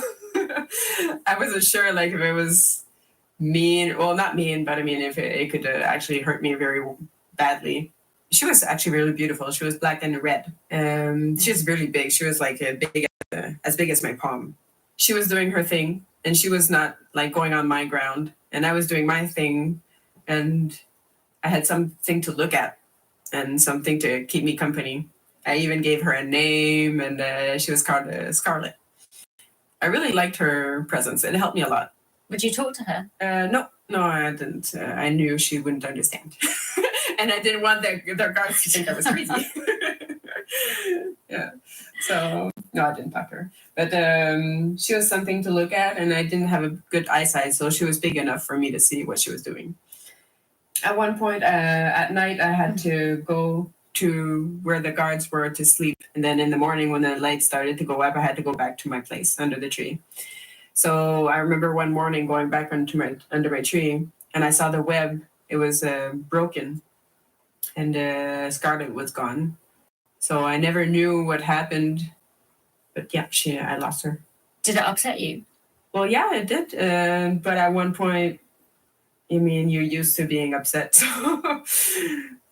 Not all the creatures were your friend, huh? I mean, a horrible occasion when you were really attacked by ants. Oh, and they hurt a lot more than I thought. It was a very bad morning. I just spent the night. I was all wet because of where we were living was all flooded. And where they put me to sleep was beside a big anthill.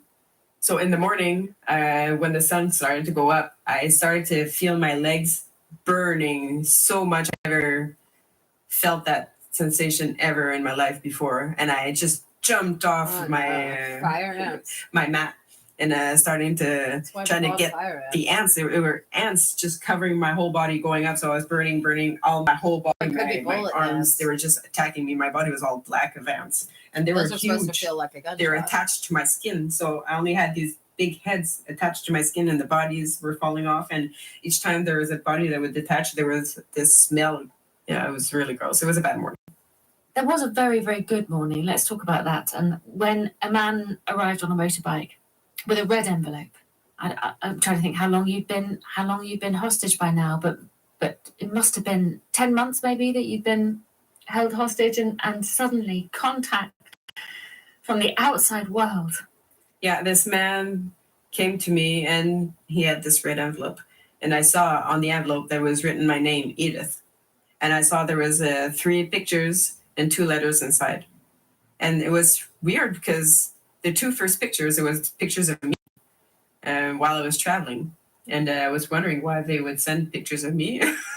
Like they couldn't send pictures of my family or but then the 3rd picture was a picture of me and my father, and we were doing arm wrestling.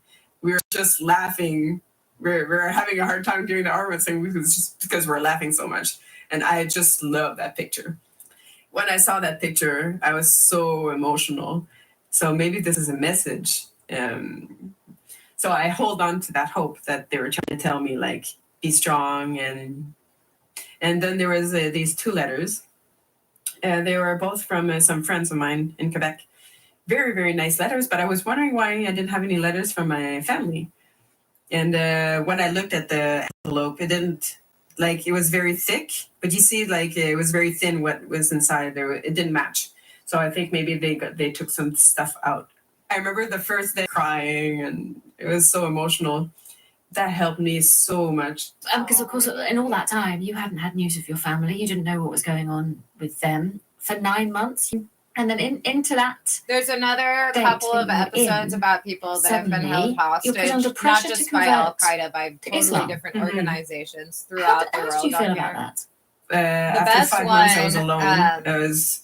It was like very, an very aid hard. worker that was held hostage, I think, in Africa somewhere. A second hunger strike. Best one But is in very like quickly, most they intense sent story. me a boss to Ooh, talk the to me Somali because they pirates didn't like one it, is and I awful was too. already very The poor woman's frail, so husband got they murdered didn't by him, wait. but she So survived. the big Back boss to England. arrives and he speaks French.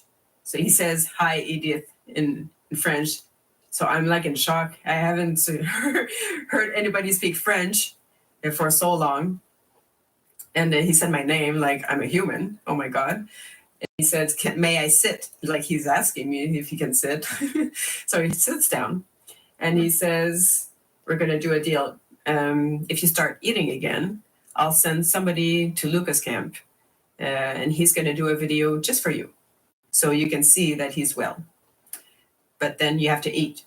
So I was like, okay, I accept. It was the most wonderful thing that could happen to me. Like, I've been 5 months alone just to see his face in a video. I would see it right away, how he is. Like, I knew him enough.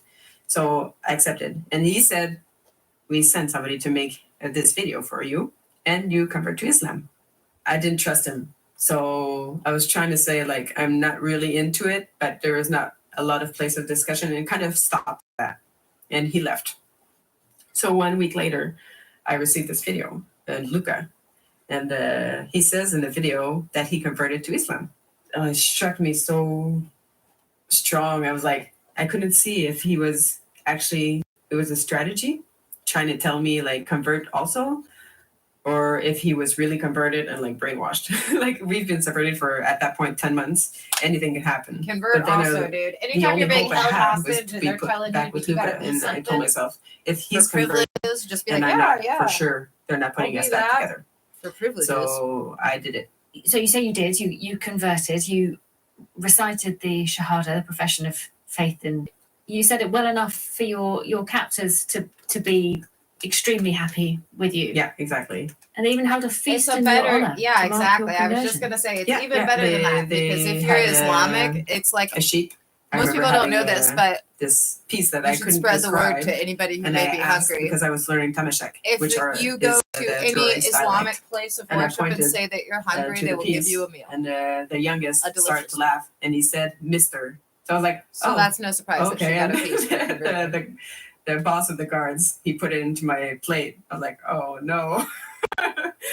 So yeah. So this is the male part of the sheep, maybe not the most appetizing. And having made that profession of faith, what difference did that make to you? Well, I changed everything. Actually, I had something to do just to learn the prayers. It was really good. I had 5 prayers a day to do. So that was keeping me busy moving. I was allowed to move. They had more respect for me. Also, you could see it in their eyes and the way they were treating me. So actually, it was all good. The only thing that was not good is I was lying about it. But I mean, at that point, I didn't really have the choice, I think. Right. So you didn't start to believe? No. But you did start to feel better? Yeah, just having a conversation, trying to learn the language. It was just so hard, and there was something just helping a little bit to be able to converse and to learn. I was like, okay, well, let's just do it and just hope this is going to bring me back to Luca. And it did. 1 week later, we got put back together. After 11 months apart? Yeah. How was that reunion? How was he? How was it seeing him again? It was another shock. Yeah, it was really weird because that day, the youngest left in the morning, and then he came back by motorcycle. And when he came back, the boss of the chefs that was taking care of me, you're getting out. And I was like, what? Really? Like, am I getting out? I was like in shock. I wasn't moving. So he started to put my things in a bag, and they put me on the motorcycle, and they put the bag, and they said, like, goodbye. The sun was going down, and he was looking like he was chasing after the sun. He was going so fast. I was like, in my head, am I getting out?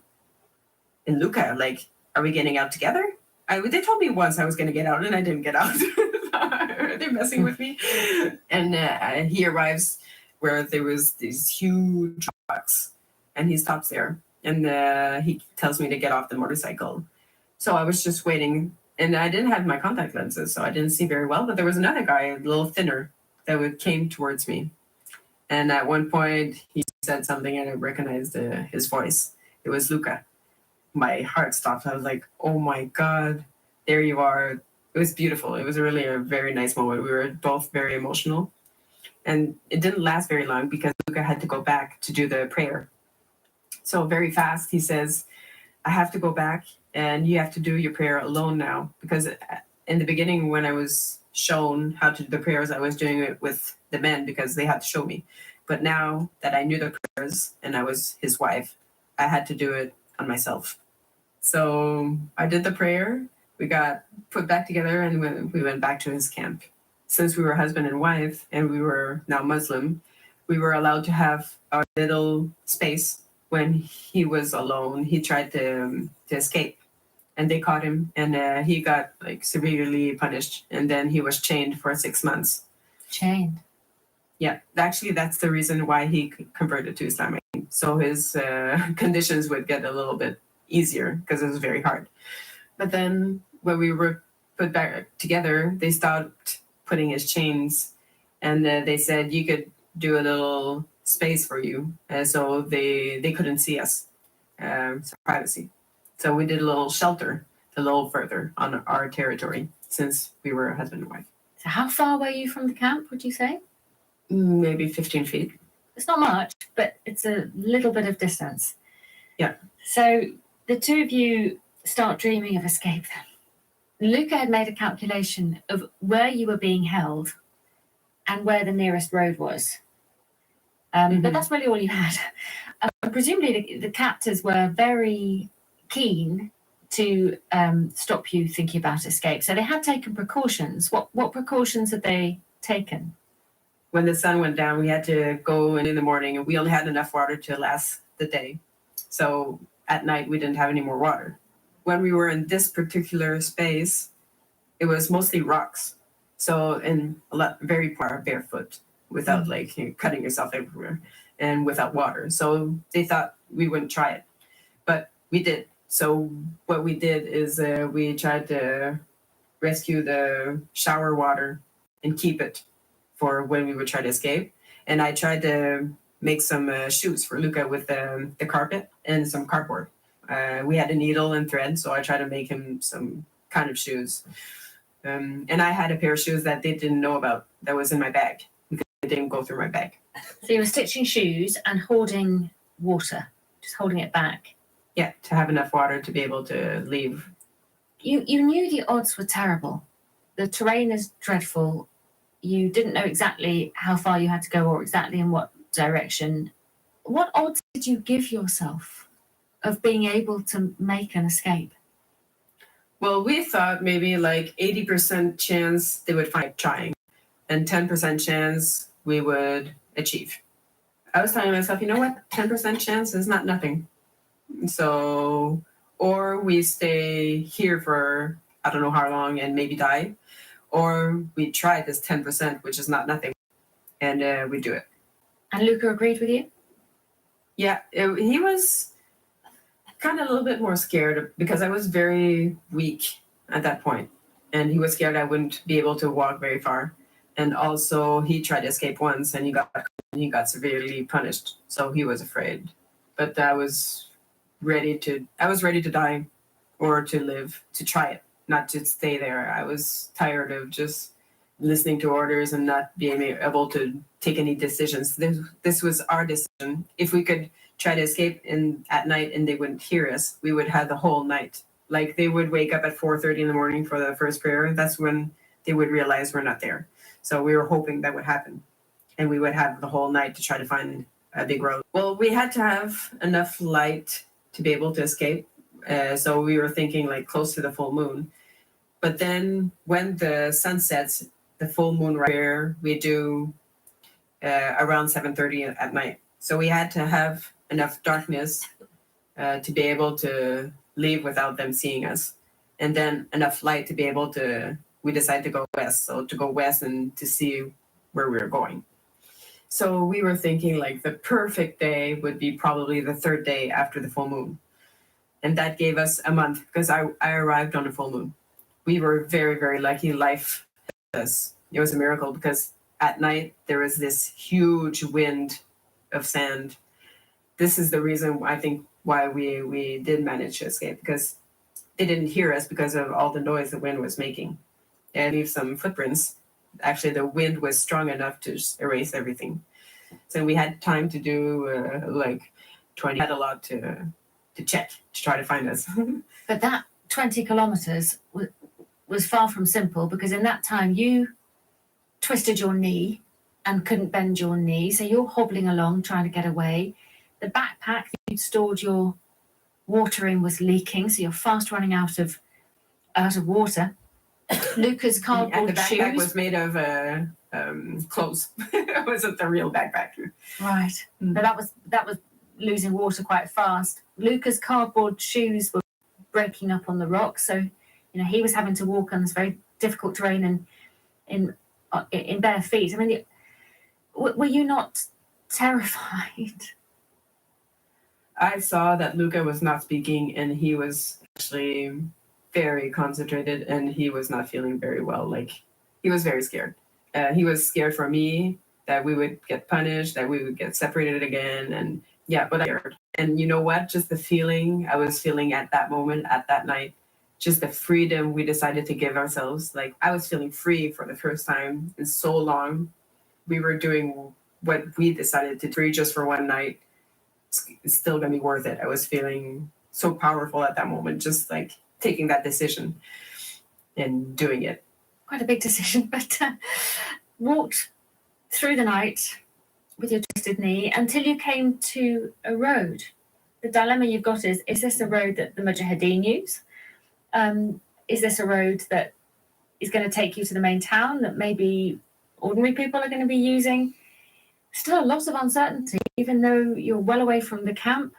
The light is just coming up, so, you know, you've probably got no one on your tail yet. Now what? We wanted to hide in case the Mujahideen actually hide was like maybe 1 kilometer far from the road. And at one point we hear a motor. So he starts running and running and running and running, but we were too far. So we see the truck in the distance just going by. And then Luca comes back to me and he says, you know, we have to take a chance. We have to go closer. So we find this place, and again, we stay there. I think we wait like an hour, and he was hiding until he saw the merchandise truck, and he starts running again. He says, "Run, Edith!" So he starts running. I never saw him run so fast, and I was running behind him. And I see Luca just arriving at the truck and going up the stair and start talking to the driver. And I was just hoping, like, oh my God, because this really be happening, like, and he gets down the trucks and he makes me signs to come quicker. So I arrive at Luca and I say, can we go up? But this guy, he spoke Tamashek. But he said, I think we can go up. So we put our water inside. We look at his reaction, see if he's letting us get in. And then Luca gets on the seat, and then I get on the seat.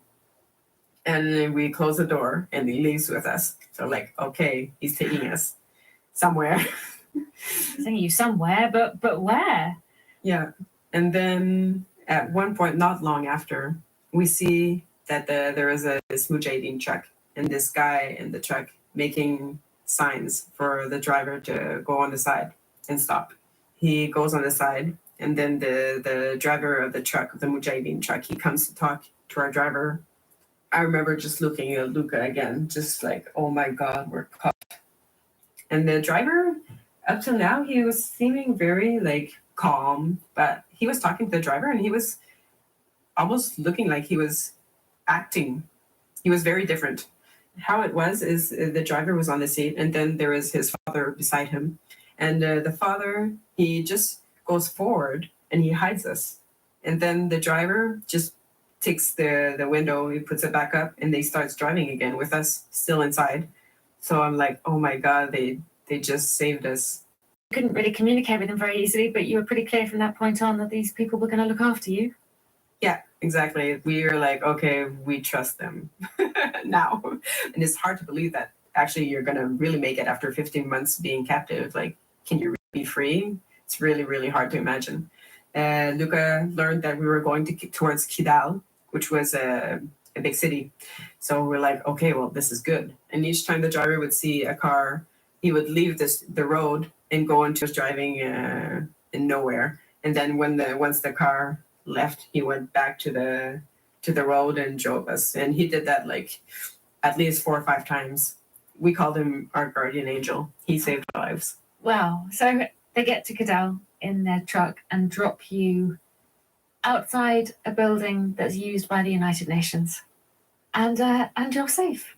Yeah, still very hard to get it to your mind that you're actually free and you're safe. They took us inside and they said, like, if ever something happens, there's this room, a shelter for bombs. There's a shelter for a bomb. You found your freedom on the 13th of March, 2020. And in that 15 months that you had been sort of off the map, effectively, the world had changed. You had come back to the world as when a pandemic is starting that, of course, you know nothing about. but everyone's behaving a bit oddly. Everyone is kind of touching elbows and refusing to shake your hands and checking your temperature and wearing masks. And I mean, what did you think was going on? Oh my God, I had no idea. Somebody came to me and told me in my ear, like at one point when he saw like I was not understanding the handshake with the elbow, he said, well, you know what, there's a pandemic and we'll talk a bit about it a little bit later, but this is why everything is strange.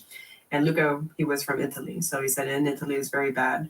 And in fact, Luca went pretty much straight back to Italy, didn't he? I mean, what a wrench. That's it. He's given the choice. Do you want to go back to Italy? Of course, his family's there.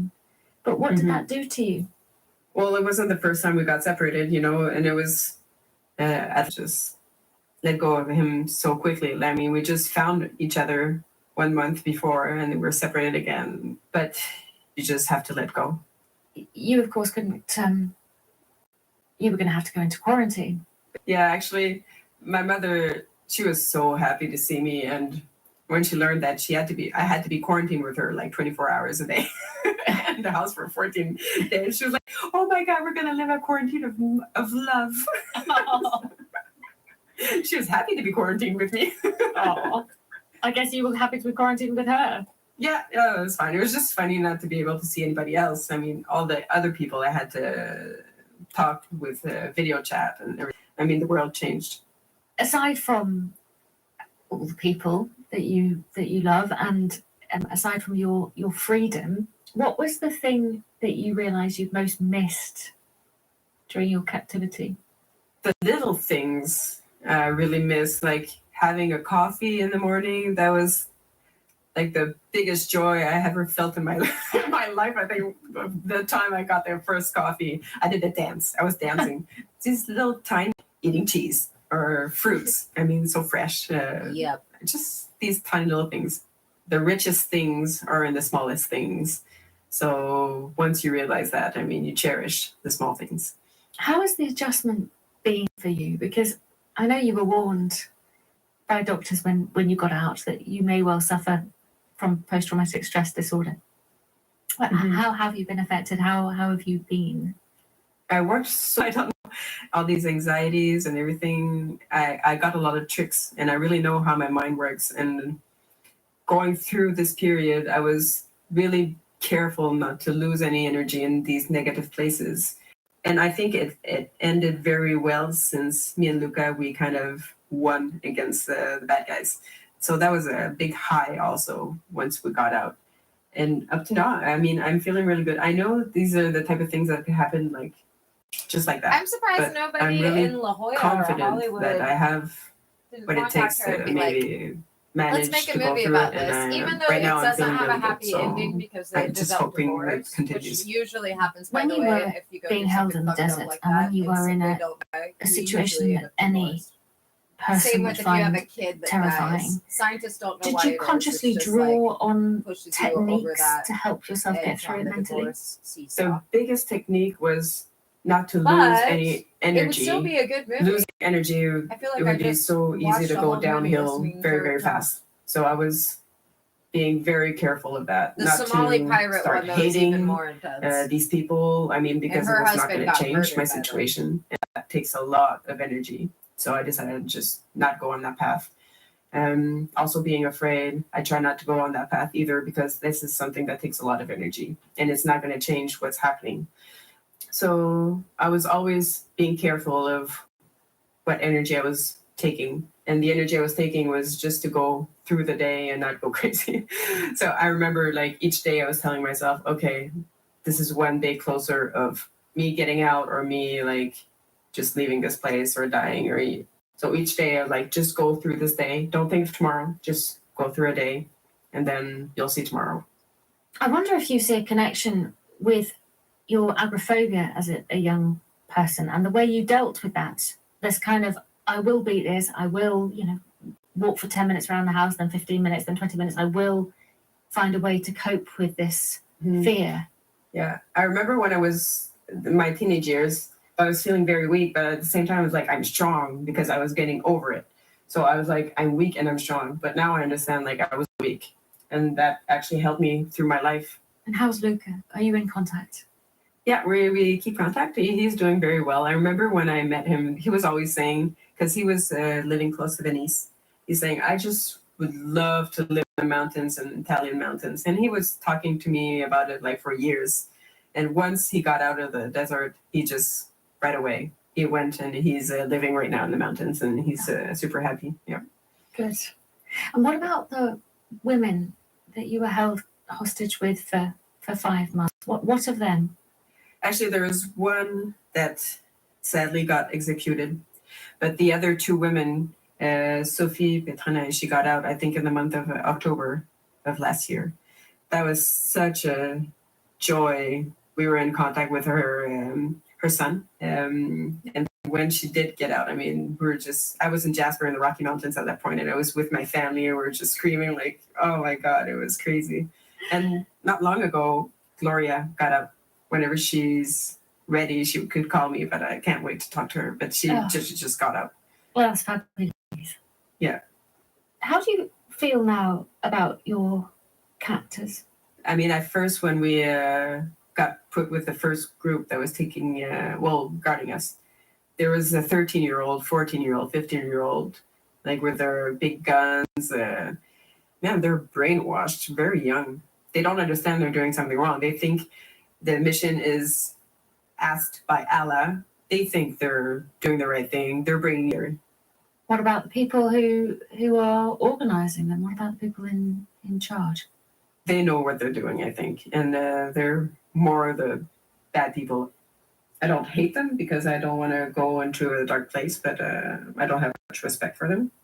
Do you feel stronger now than you did before you went traveling?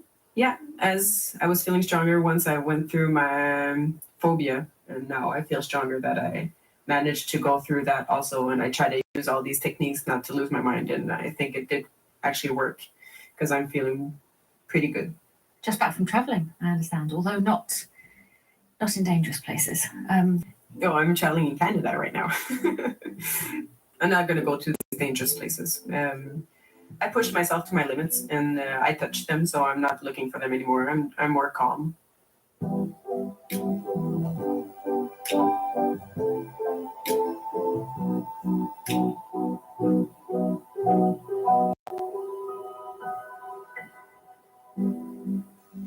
Edith Blay, 15 months a hostage of Al-Qaeda before managing to escape. We spoke in 2021. Edith went on to do what her imposed in captivity. It's called add that to The my Weight buy of list. Sand. I like If the you little enjoyed this excerpt of the episode, poetry. please do rate us and share the story with a friend. It really helps get the word out.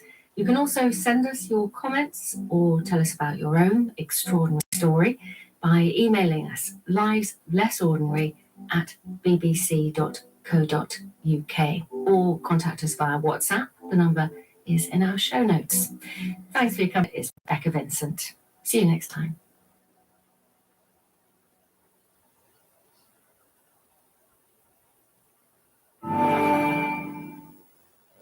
I'm Natalia Melman Petrozella, and from the BBC, this is Extreme Peak Danger. The most beautiful mountain in the world. If you die on the mountain, you stay on the mountain. This is the story of what happened when 11 climbers died on one of the world's deadliest mountains, K2, and of the risks we'll take to feel truly alive. If I tell all the details, you won't believe it anymore. Extreme Peak Danger. Listen wherever you get your podcasts.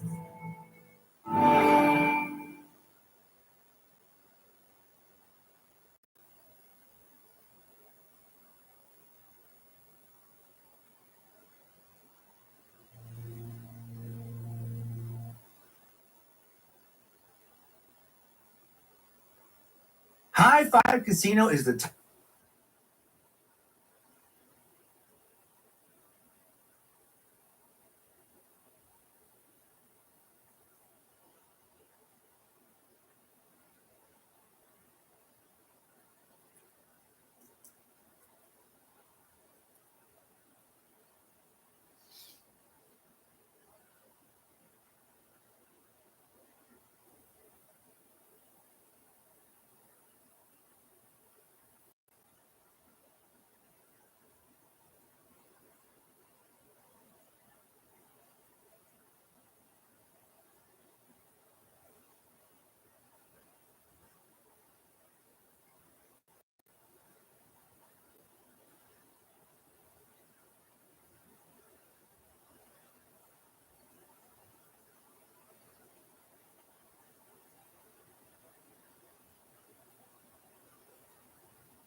Quentin Tarantino's podcast.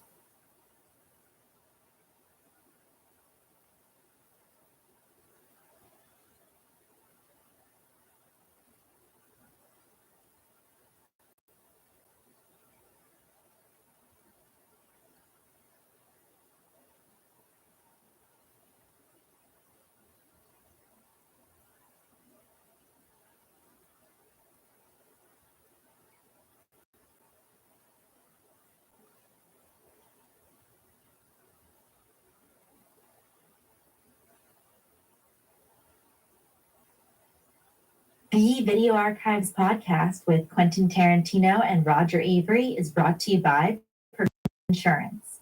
Fiscally responsible financial geniuses, monetary magicians. These are things people say about drivers who switch their car insurance to Progressive and save hundreds.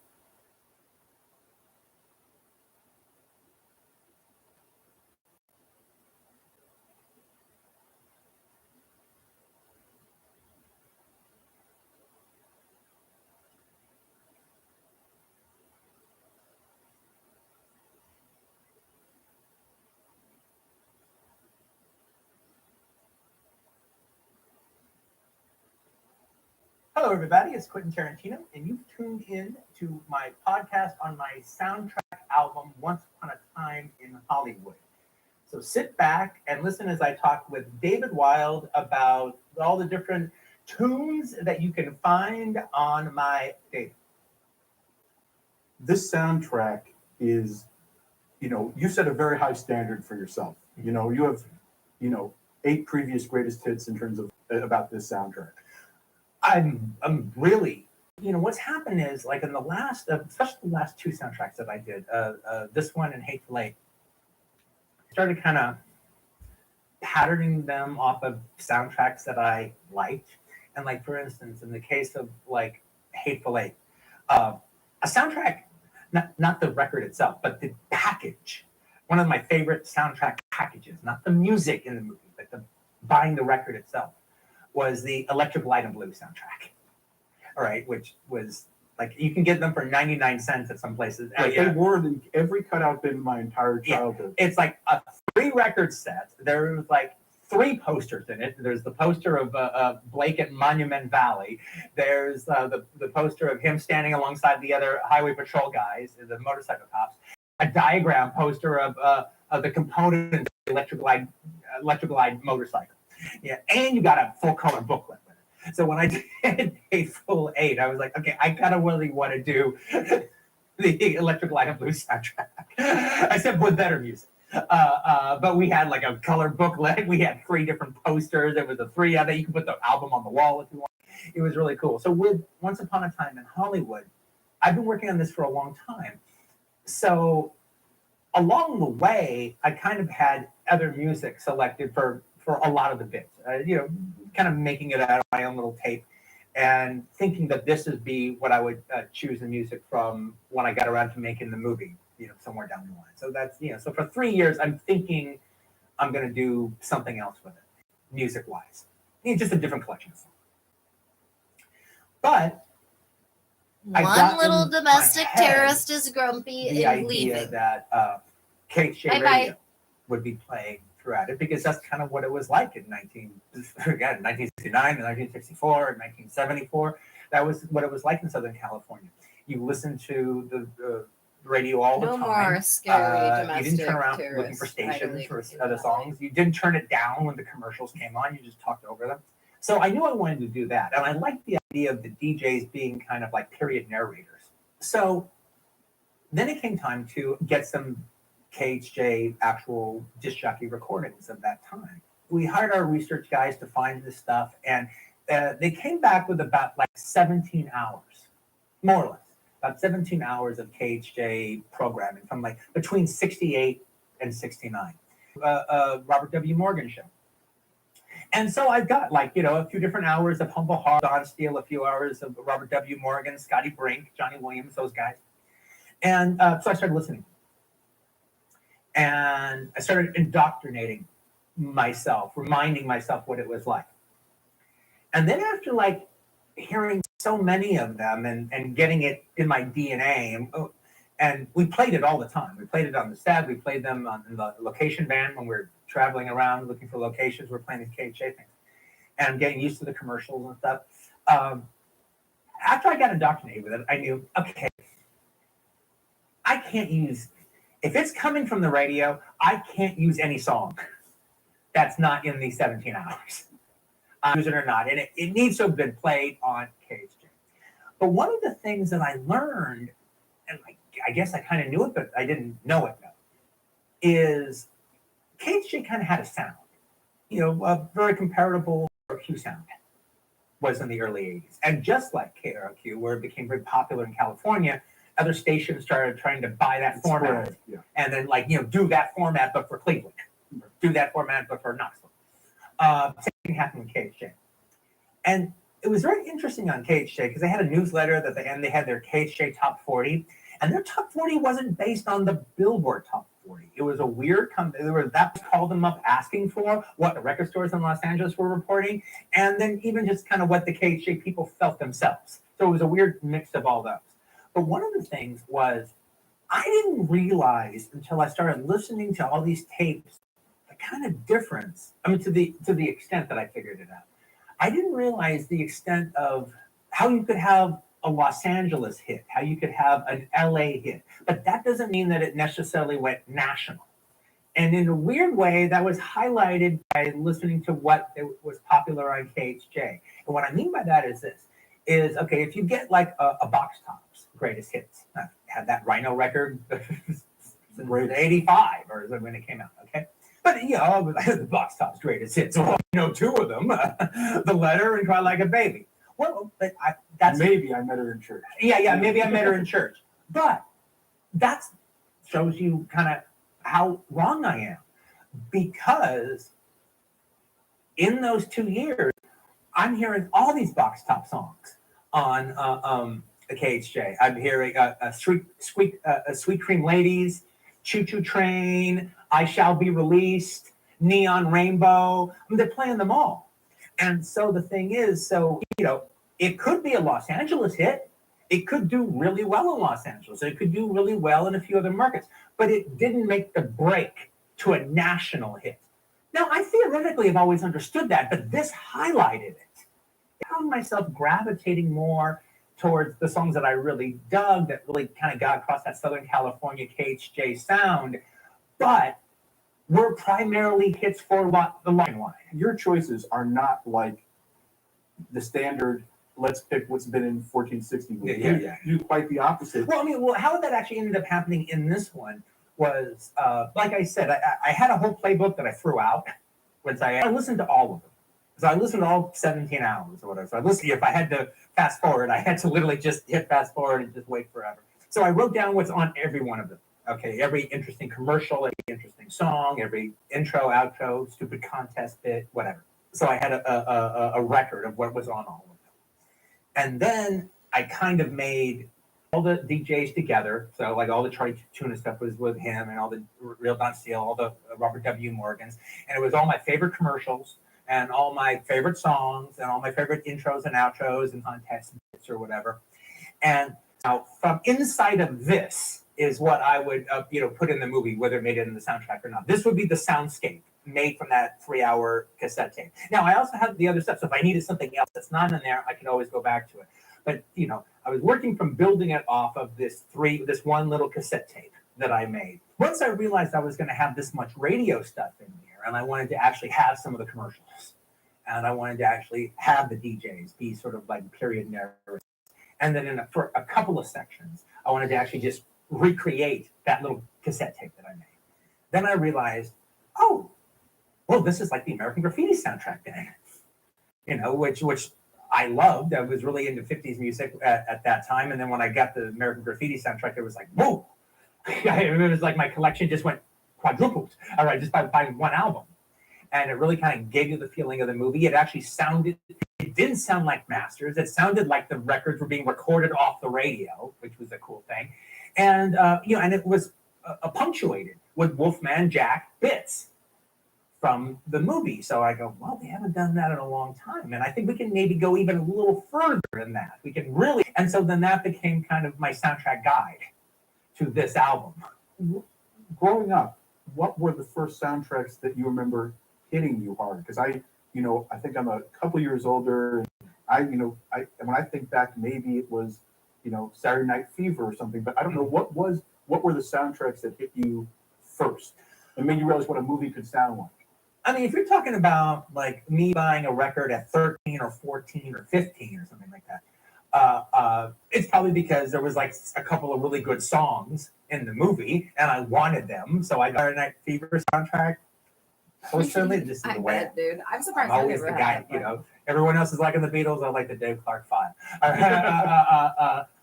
Who made a pretty good movie. Yes, they made a damn good movie. All right.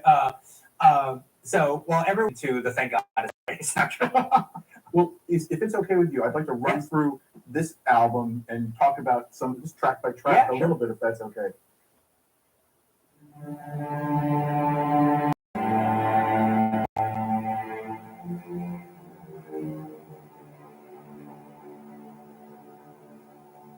Hello, and welcome to Scare You to Sleep. I'm Shelby Novak, and I'm here to read you some true stories sent in by your fellow listeners. I won't talk in length about the wildfires here in Los Angeles. I'm very tired and very heartbroken, but I knew that Creepy as fuck, dude, to go from Quentin Tarantino to that shit. Back to the Quentin Tarantino podcast. Side A. Treat Her Right. Yeah. We're talking, let's start side A on the vinyl. Side A, Treat Her Right. Roy Head, one of the interesting things about Roy Head, it made me think, there's a description used to be very popular of calling people blue-eyed souls. Yeah. And I realized you were very, I am. you were like, you're like Felix Cavallari of the Rascals. Yeah. As a filmmaker, you really can pull it off soulfully. Thank you. But tell me about that track. It's one of the biggest placements in the movie. It's one of the better cut together songs with the imagery, and ended up there. I've always liked the song, and I like Roy Head. I like all his soul man stuff even more than the lyrics of the song. My man, that stuff is great. You're looking good. So I had planned a much more elaborate opening credit sequence, and I was going to do it to a different song. Actually, I was going to do it to the 5-man electrical band's "Absolutely Right." Oh, like you're always one off from the the number one. Yeah, exactly. Yeah, and so forever, that's what I'd kind of planned to do. However, when it came time to shoot the stuff where it's from the opening credit sequence, where it's Sharon and Roman on the Pan Am plane, in the little cocktail lounge area of the Pan Am plane, and she's dancing. For whatever reason, I chose Treat Her Right for Sharon to dance to. And I can't tell if my idea for the opening credit sequence just got too elaborate that I didn't want to deal with it. I was like, it became a thing I kept putting off. But finally one day we just showed up at work and I go, let's forget about all this other stuff we were going to do. Let's just take the footage we have and cut it to Treat Her Right and see how we like it. When we put it together, it was so bam. It was so right on and dun. And we're just making the points. And it was so exciting that we had to watch it like 5 times in a row because it was just every time it was over, we wanted to watch it again.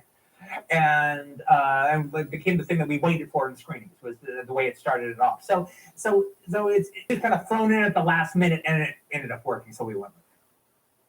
The second track is not a Bob Seger, hit that everyone remembers, but early Bob Seger when it was the Bob Seger system. I love that there was a system. It was not even, it wasn't the Bob Seger experience or project. It was the system, which and Rambling Gambling Man, which is became a live classic for him always. But this is like going back to the beginning.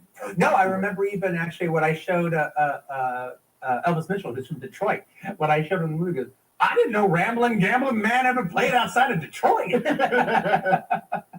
Yes, we don't have it with the DJ outro or intro, but I'm used to hearing it that way. So it's like every time I play it, I hear the real Don Steele wrapping it up. This is like a phantom limb because we didn't use it in the thing, but I always hear it in my head.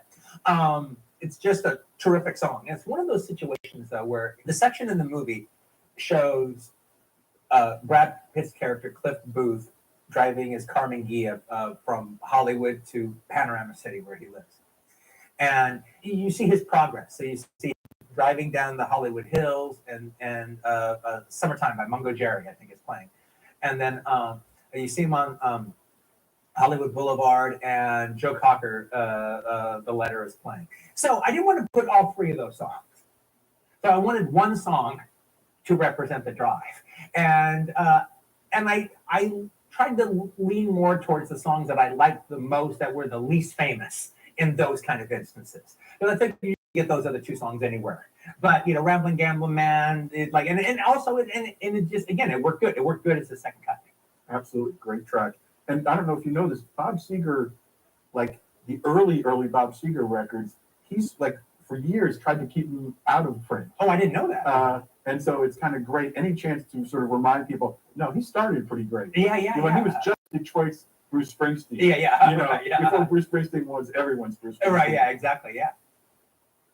The first of the Boss Radio DJs who on here is Humble Harv. Yeah. Can you talk about what he means to you? I grew up in Los Angeles, and especially as I got older, I was like more geared towards listening to oldies kind of stations, at 13, 14, 15, 16. The time of this movie takes place on 6 or 7 normal oldie station. I listened to KRLA, which was owned by Art LeBeau, and he used to have the show, Request Show. It was like 3 hours or something, and he particularly had, because he's just like this old white guy. There's nothing hip about him, kind of patter. I mean, literally, it's like your uncle.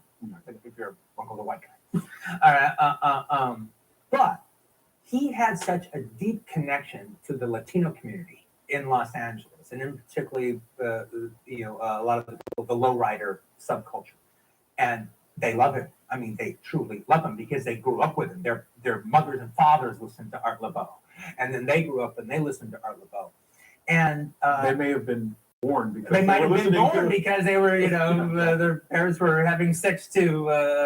Don't let him make it you down. It was really sweet because he, and so it was all kinds of stuff like, this is a Sex Machine. I'm gonna make a dedication to Sad Girl, 18 with a Bullet.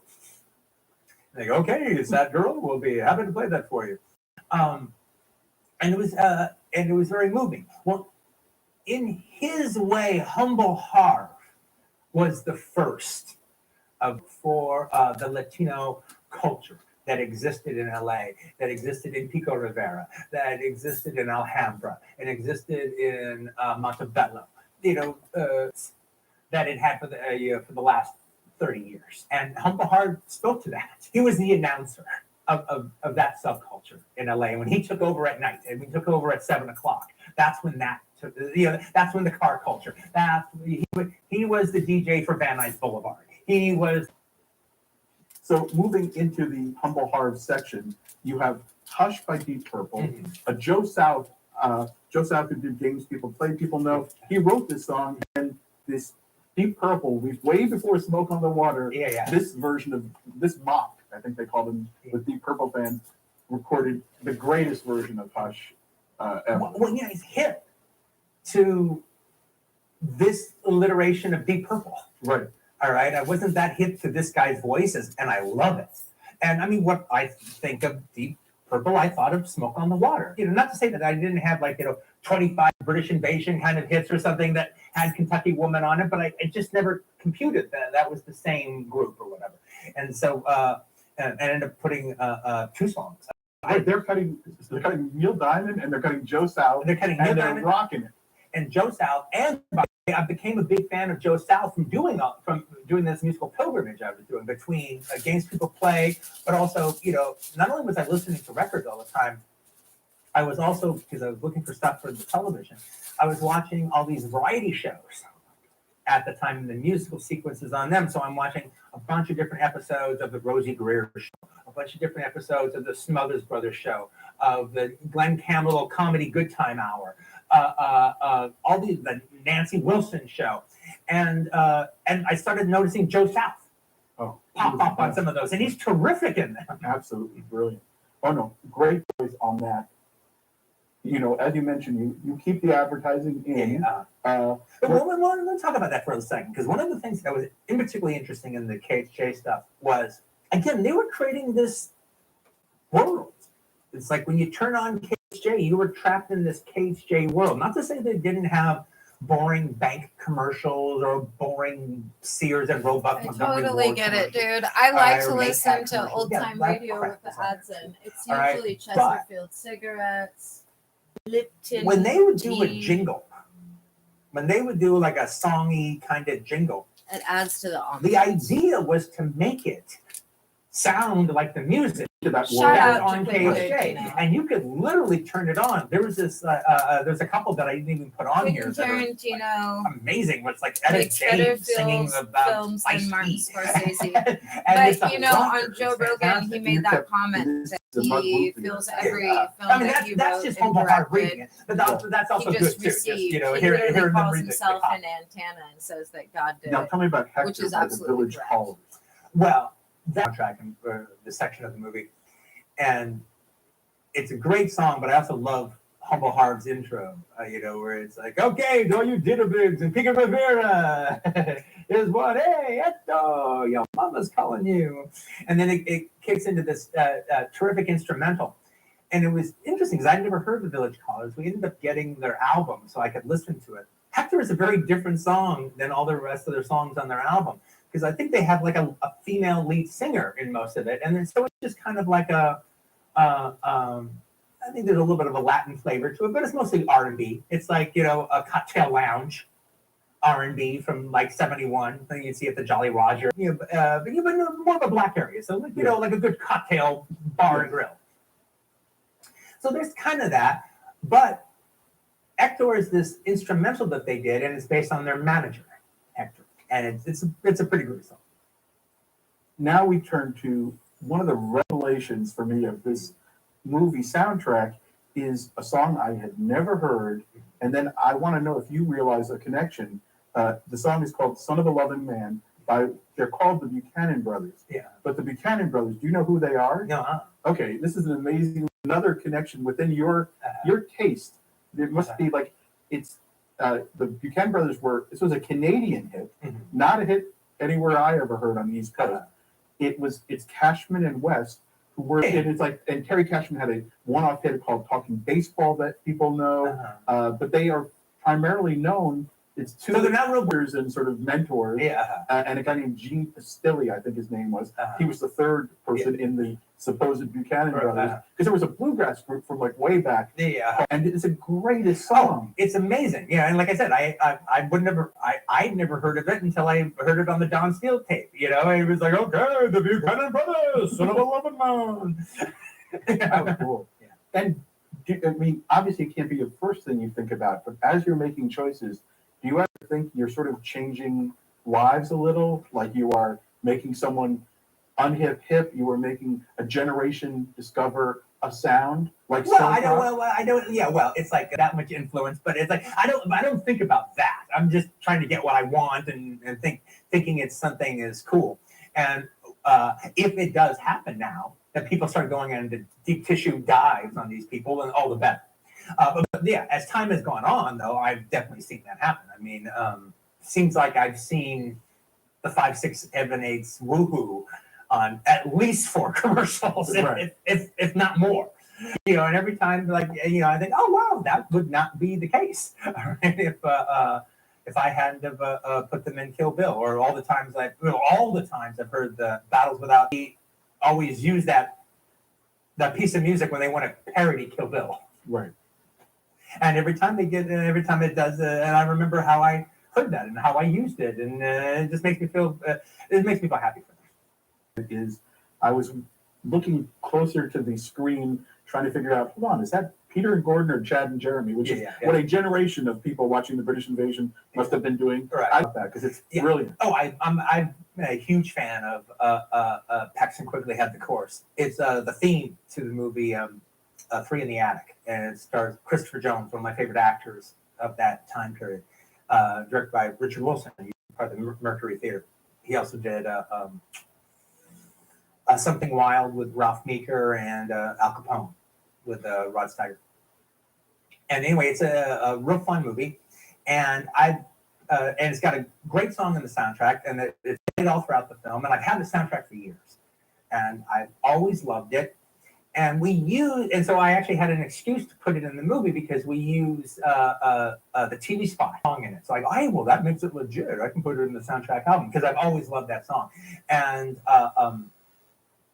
it's on the soundtrack album to Three in the Attic, but it's also on the Chad and Jeremy record, The Ark, which is sort of like their Sergeant Pepper's Lonely Hearts Club. Everybody. One thing that's great about pop music in this sort of era, everyone tried to make theirs. There's the fact that this movie has Robert Goulet doing McCarthy, not Richard Harris, is phenomenal to me. And by the way, it's a great bit when Robert Goulet is singing on TV MacArthur Park, but the reason I use that is because on February 8th, Friday, on ABC, that was the Hollywood Palace. That was what was on ABC at 9 o'clock on that Friday, or 8 o'clock, I think, on that Friday. And so I watched that episode, and then all of a sudden, Goulet just straight up just sings MacArthur Park. I go, well, I guess I know what I'm using now. Jimmy Webb might not be as happy, but it's fantastic in the film. Exactly. Really, really good. Well, it was also important to me, frankly, to tell you the truth. I tried like hell to have, I think the two most cursor over here to the chat box. I just moved the little thing that shows that they're trying to terminate the live stream to the right.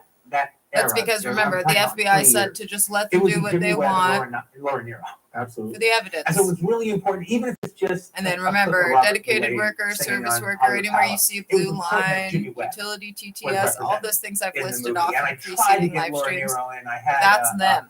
Sweet blindness and at different points. The FBI's current MO is getting criminal intent and deliberate. Just reminded me of something deliberate. When we first met. That's the evidence they're going for right now. Jan Wenner's Perfect. The movie, the movie. The Perfect, coordination effort. Years ago had Chad or Jeremy, and I cannot get it straight, teach him guitar. Oh, I know that somewhere in Aspen, I think he took guitar lessons from Chad or Jeremy. Well, there was like a lot of because I watched a whole lot of the tapping episodes and the hullabaloo episodes, and so Chad and Jeremy were on a lot. But also it was, I can't remember if it was Chad or Jeremy, but they didn't split up one. So all of a sudden it was the other one showing up with his wife, right? And they would sing on hullabaloo. I think now you can still go see Chad or Jeremy. That's a bill. Chad or Jeremy. You know, everyone else is liking the Beatles. I like the Dave Clark Five. Who made a pretty good movie. Yes, they made a damn good movie. All right. So while everyone else was really into the Saturday Night Fever soundtrack, I was really into the Thank God It's Friday soundtrack. Well, if it's okay with you, I'd like to run through this album and talk about just track by track a little bit, if that's okay. Hello, everybody. It's Quentin Tarantino, and you've tuned in to Lucidly on Spotify. Was radio, because we all think of you as, you know, a citizen of the movie theaters, as someone haunting every movie theater in the greater LA area. Was radio your window into the way music was? Record stores? Did you haunt record stores? See, I was raised in record stores, just looking through those cutout bins.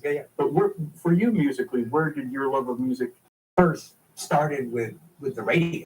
All right, because like I said, like around this time, I'm 6 or 7. That's about as young as you can get. Actually, but I knew what I liked. I think Little Willie was like one of the big songs then. All right, or a couple first single I ever bought. It was one of the first singles I ever got too. I actually remember the first single I ever got was gotten for me was Lady Madonna.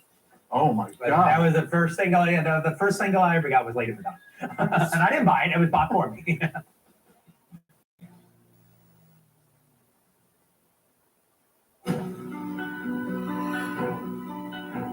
Every day, thousands of fishing boats set out for sea, and on a good day, they all come back. But every so often, disaster strikes.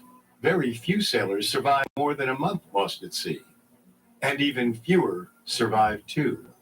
And in 2012, no one had survived more than 5 months adrift on the open ocean. So the expectations were low for Jose Salvador Alvarenga and his fishing partner, Ezequiel Cordoba. In 2012, they were washed off the coast of Mexico and into the open ocean. For months, they remained stranded in the Pacific. The next year pushed them to the brink and became the stuff of legends. When an emaciated, parasite-infested Alvarenga washed ashore alive after 400 days at sea, it was a miracle.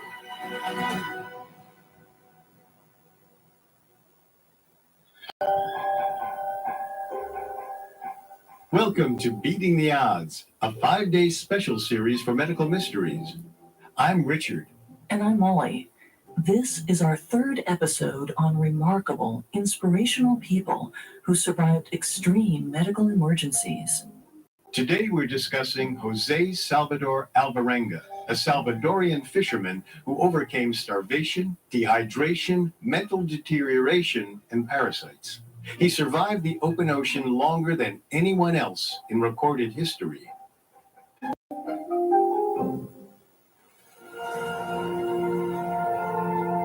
November 17th, 2012 was going to be a great day on the water. 35-year-old Jose Salvador Alvarenga and 23-year-old Ezequiel Cordoba set off early in the morning for what was supposed to be a routine 30-hour trip. Their small 25-foot boat was full of supplies, tarps, a large cooler. They sailed 50 miles off the coast where Alvarenga felt the most at home. The fish were biting. They reeled in mahi-mahi, tuna, even a shark. There was no competition. They were the lone boat floating on this stretch of ocean. All afternoon, their GPS said they were exactly where they should be. But something was wrong. The winds picked up, and the sky in the distance grew dark. The storm caught them unprepared. The lightning flashed, and the waves battered the sides of the fiberglass hull.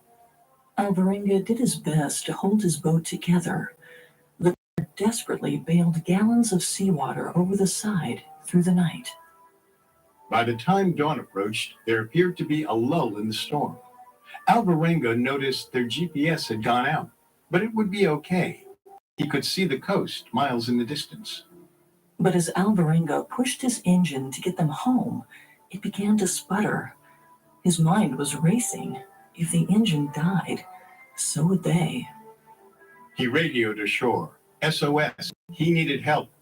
Someone asked for his coordinates, but without his GPS working, he couldn't tell them. Soon the lull in the storm subsided, and the boat raged, blowing them farther west into the expanse of the Pacific Ocean.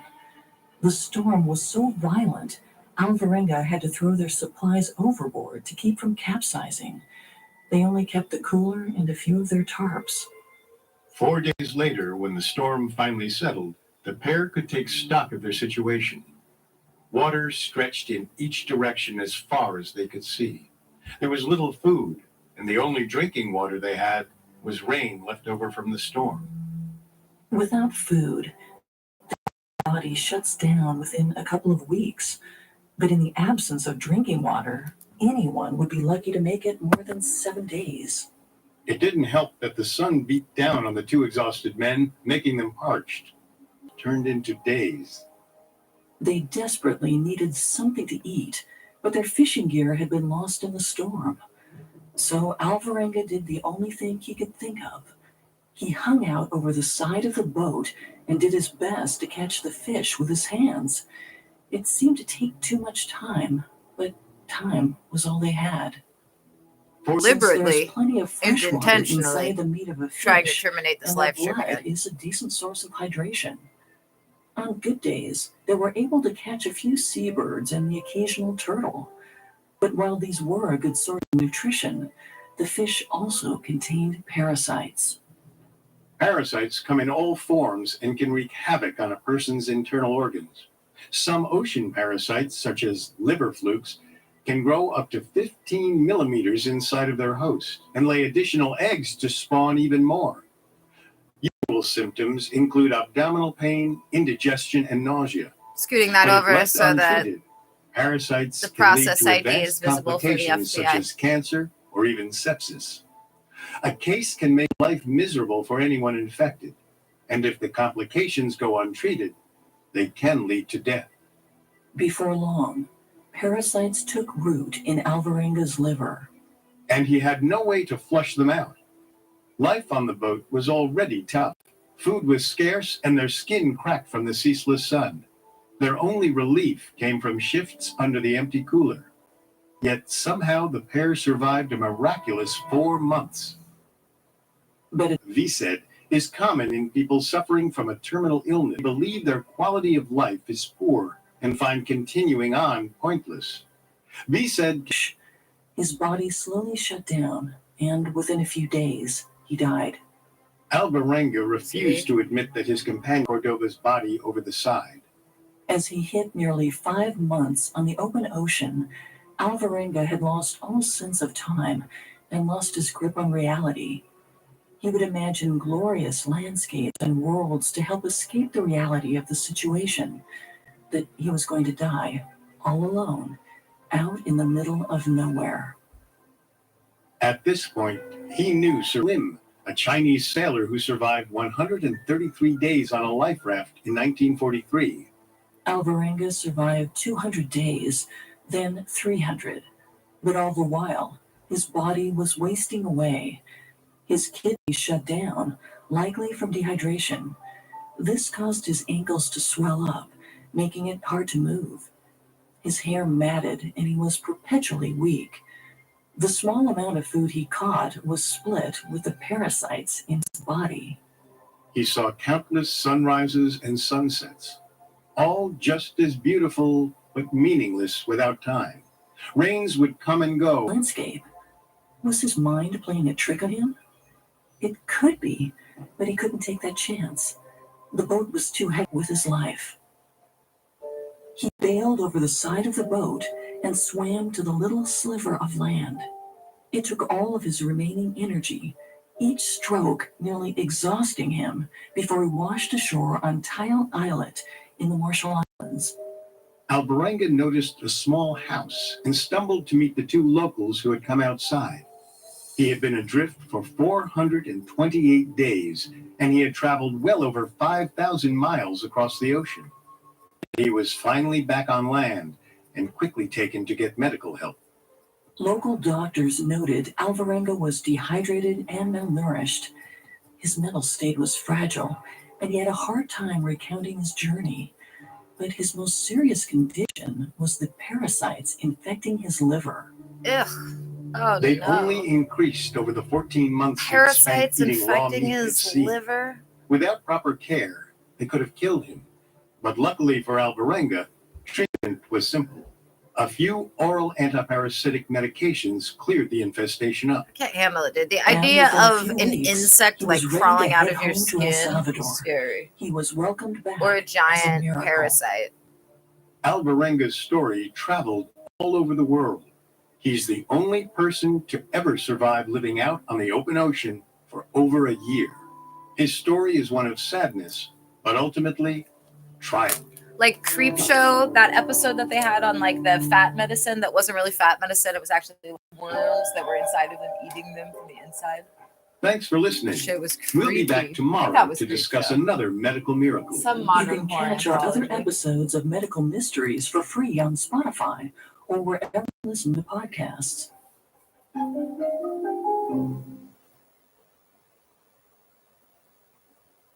Okay, Spotify, which one of my podcasts are The you going views, to next? information, or opinions expressed by the Oh, guest was I? appearing in this episode reflect the views or positions of the hosts, the show, Podcast One, this network, or any of their respective affiliates. Coming out Yay, of the cult of restaurants fine that dining, I came dude. out of, I felt so incredibly Dude, out of control. I could totally had join no that. ownership of my identity. Honestly, even introducing Pro tip, myself man, you want to to take a girl y'all, I out went to say, for a "Hey, I'm nice Chef fancy Amber." time? Don't But take it's like, to no, an I'm just expensive Amber. restaurant I'm Amber, per and you to the courses that have hospital because champagne you're having a pairings. massive panic attack. Then you know the exact amount you're job shouldn't be dropping, the 300 reason why to you need 550 to be on bucks. antidepressant medication. You can pay Your more than that, job but shouldn't be the reason that's like the why perfect amount. you're It's me. fancy. You're dressed That's up. what it was. She can't say it's not And if that's romantic. not a Book a cult, hotel I don't that's know within what walking is. distance because you'll be shit-faced.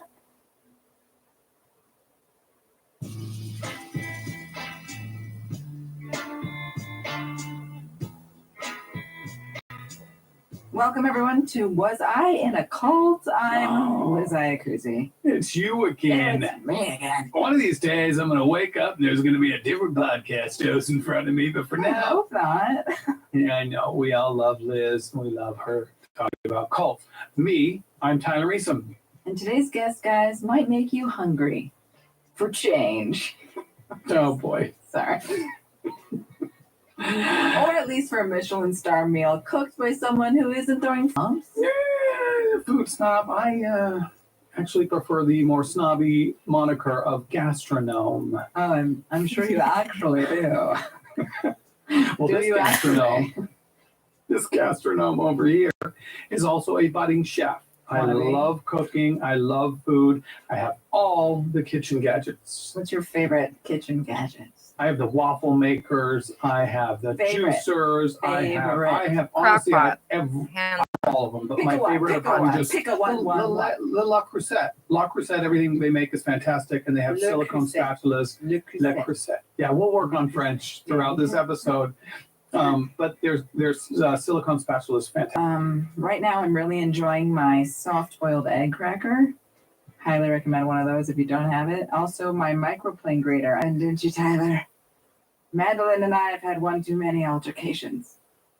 Let's just say I came this close to losing a finger, and I'm still not emotionally ready to forgive him. A poor craftsman blames his tools, Liz. Don't blame the Finger grater. bombed me, Tyler, and love bombed me with those perfectly thin slices of radishes and That's a cucumbers. great line. A poor craftsman. And I gaslit blames me his into tools. thinking I was safe. Next thing I knew, boom, my fingertips across the room. All right, enough about us talking about useless things. There's plenty Why? of time That's for that. That's your forte. Plenty of time for that through this episode. This episode is a great example of what our show, Far more corners of life than we realize, even in fine dining kitchens. Bum, bum, bum. So the rest of this episode, guys, I am chef to you, Tyler. Yes, chef. Ooh, that does kind of feel good. Say it again. Yes, chef. I see the appeal. I get it. And what does that make me if you're the chef? My lowly kitchen fact man, my lowly kitchen grunt, responsible for fetching obscure food facts for me on command. Great. Let me go into the walk-in and pull this one out. Oh, Did you here know you that go. many high-end restaurants design their menus to subtly influence spending habits? I'm sure they do. Studies have shown that omitting dollar signs can lead diners to spend more, as it reduces the pain of paying. Additionally, using descriptive labels and foreign terms can enhance the perceived value and sophistication of dishes, potentially justifying higher prices. Also, you know how some menu items have a little box around it? Yes. Those are the ones that have a higher markup for the restaurant. So they'll make more money off those particular items. You think you're going to a restaurant and you're making the choice. You're not, Liz. You're never making a choice. So with that, everyone, let's please welcome today's amazing guest. Yes, chef. Feels so good.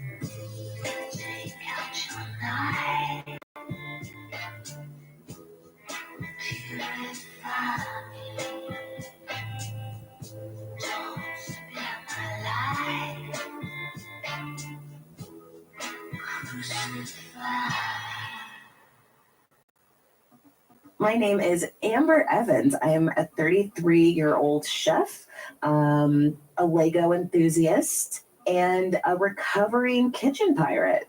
Now, Amber is a listener to the show, and she came to us because I was in a strange conundrum after listening to a few of the episodes, because some of the folks, their cult was their job. And I'm like, no, that's work. That's just a toxic workplace. Oh That's not a no. cult. Oh no. Like, I Just started ask some of the making these domestic connections terrorist between whistleblowers what I've upstairs. done for almost Work can be 15 a cult, years, dude. being in the restaurant industry. I totally want and one of you cults. And after you know, everything's I'm said going and down done my to be on this checklist podcast. because us kitchen folk love checklists. I'm like, charismatic leaders, the chef. All right. Unquestioning faith. You don't question the chef. Isolation. I'm in this hot room for 12 to 15 hours a day, 6 days a week. Abuse. No tolerance for questioning illegal and dangerous behavior. That is America's kitchens. And I'm like, oh my gosh, that's me. Like I've done that for like over a decade. This is my disclaimer. American chefs, you know what, worldwide chefs, this is what we're not going to do. We're not going to come for me, because I am not saying that restaurants and being a chef is a cult. I am completely aware that this is not everybody's experience, but I am also very aware that this is a very common and shared trauma that we all downplay because we're conditioned to do so. So my main goal is to speak my piece and hopefully validate other people's feelings so they know, yes, chef, you were in a cult. Yes, chef, no chef, on it, chef. I was born in Long Beach, raised in San Diego. So baby Amber was actually hard-headed as fuck and did not listen and absolutely needed to figure things out for herself. My dad is like the best ever. And so is my mom. They're so wonderful and supportive. My dad's from the South. He's from Virginia. My mother, I think she was one of 14 or 16 kids. Grew up in Compton in the 60s and 70s. They met on a blind date. My mom, she was a hot thing who was on Soul Train. Cute fun facts about Soul Train. Amber beat me to it. Q facts. Did you hear that? I did. I gotta tell you, this Q facts trend among our guests is something I certainly can get used to. Well, Liz. then let's hear them. Are you going to disobey Chef Amber, Tyler? No, chef. Soul Train facts. For those who don't know, Soul Train was a staple of American television. Soul Train premiered in 1971, the year I premiered, oddly enough, and played a key role in showcasing Black music, culture, and fashion. Soul Train, the hippest trip in America. 60 non-stop minutes across the tracks of your mind into the exciting world of soul. And Soul Train featured performances from some of the greatest musicians of all time, including James Brown, Aretha Franklin, Stevie Wonder, Prince, Marvin Gaye, and many, many more. With special guest stars, the world-famous Jackson 5. And since Amber's mom was a dancer on Soul Train, she likely worked the iconic Soul Train dance line. And if you haven't seen this, it's fantastic. This is where dancers formed two lines and individuals danced down the center. That some should stop replicating. I'm looking at you, Phil, from accounting. Yeah, nice try, Phil. You're going to twist an ankle. Sit down. The show ran for 35 years, going off the air in 2006, making it one of the longest running syndicated television shows in history. There you go, Amber. We totally took a nice diversion and did some Soul Train and television facts. Let's get back to some cooking, shall we? Back to Amber. I grew up in a pretty conservative Christian Baptist home. I was going to church like 4 to 5 days a week. So I also grew up very black or white. There was no gray. You fall in line and you do as you're told. And then you go to, like, pretty simple. Like, all right, I'm game. I'm a team player. And life at home was good. And smelled good. My dad was the cook of the family, and he learned that from his mother, who was a darling Southern woman herself. He comes from a household that food brings people together. So I spent a lot of time in the kitchen as a kid. I want to mix the cookie dough. I want to season the steaks. I want to learn how to cut the onion. A year and a half in community college. And it was an amazing, profound philosophy class. I learned how to listen to opinions that did not align with mine, understand them, and still not agree with them. That is the first time I got out of my black and white Christian thinking.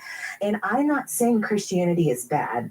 It is a wonderful spirituality. But just like we know on this show, some ideologies are not good, and also some are not informed. And in that class, I just had an epiphany one day. I'm like, I'm not supposed to be here. And I remember feeling like the room was getting smaller. I'm like, I'm not supposed to be in this kind of school. And so I'm like, I kind of want to take some time off and figure out what it is I want to do.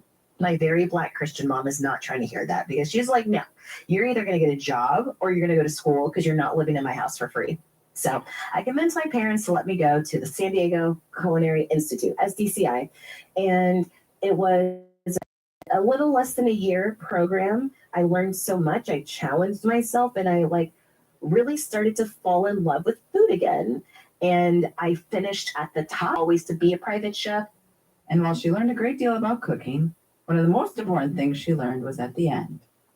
One thing that we left school, as you go out and get your first kitchen jobs, you don't know shit.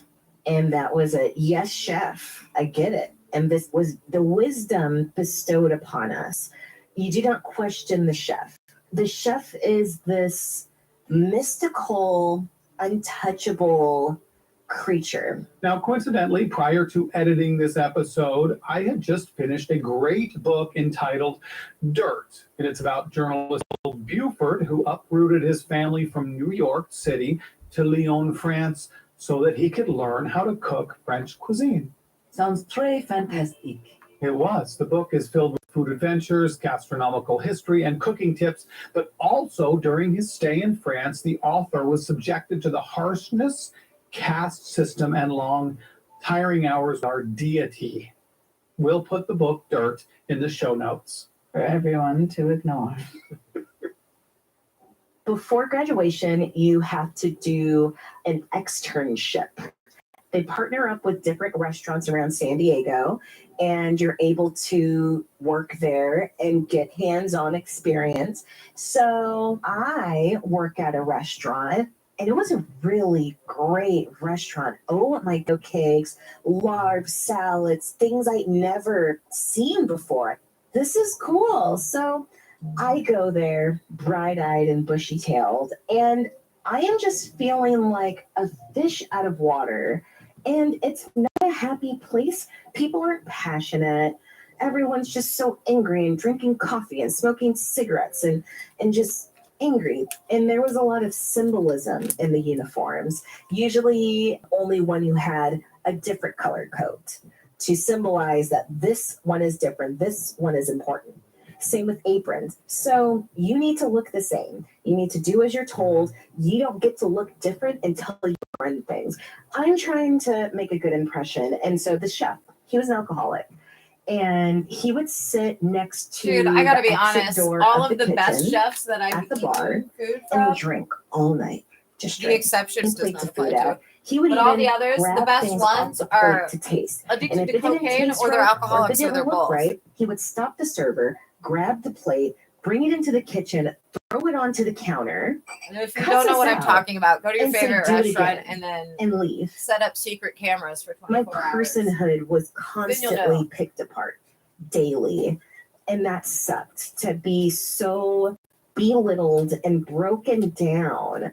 And I saw him doing that to everyone else too. And to me, he's just a perfectionist. And he was also a brilliant chef.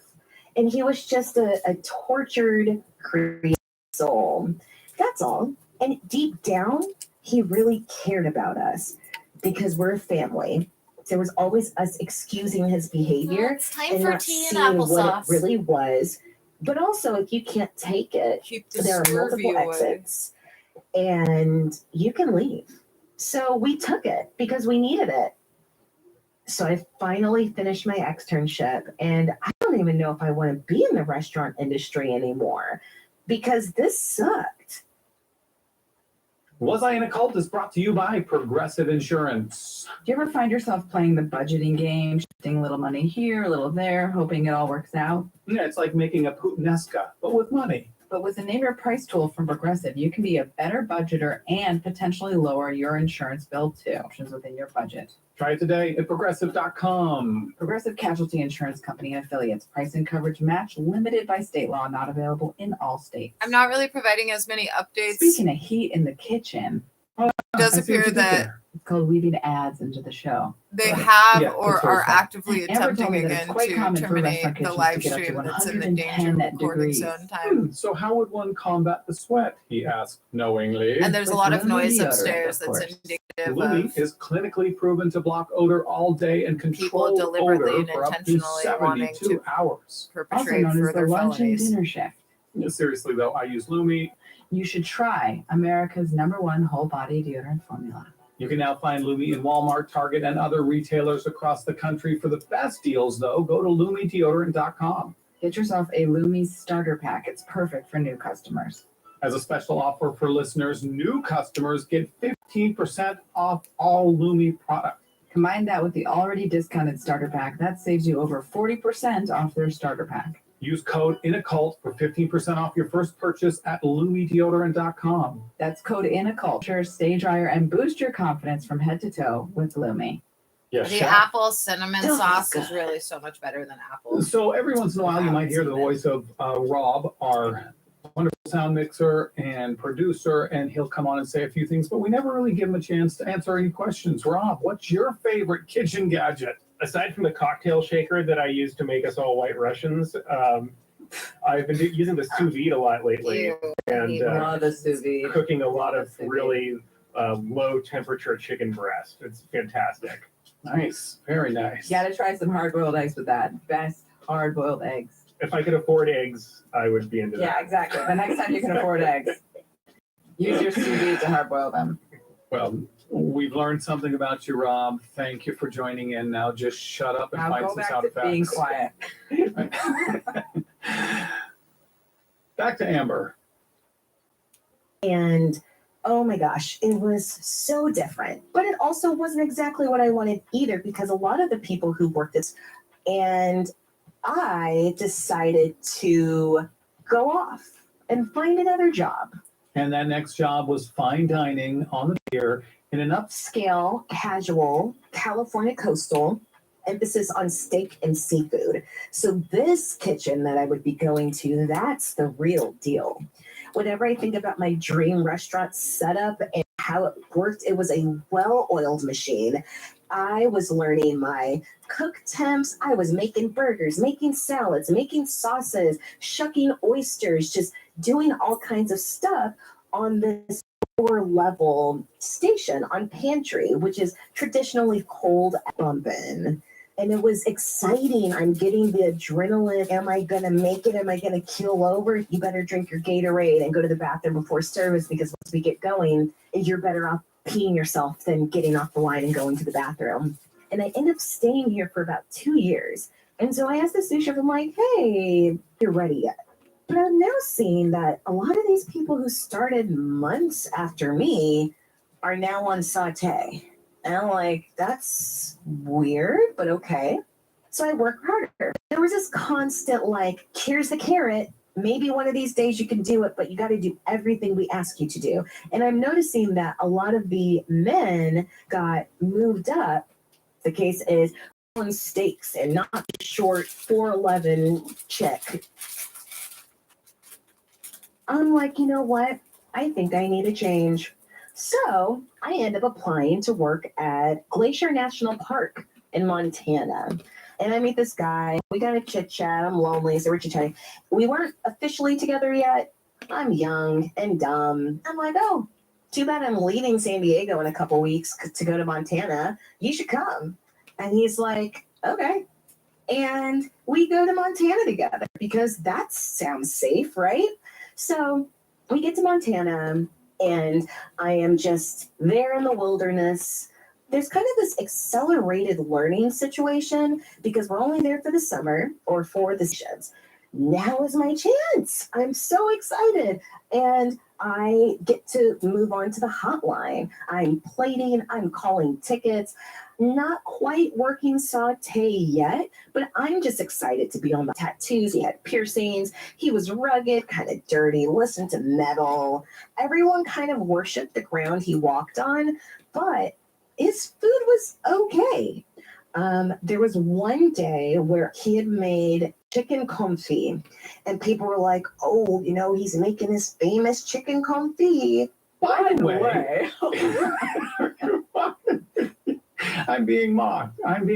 Actually, feel free to skip ahead, Liz. You can press that little button. By the way, chicken confit is one of those dishes that is pretty easy to make, and to guests, it seems like it's difficult. It's because of the word confit. Yes, the confit. French word is so very intimidating to most people.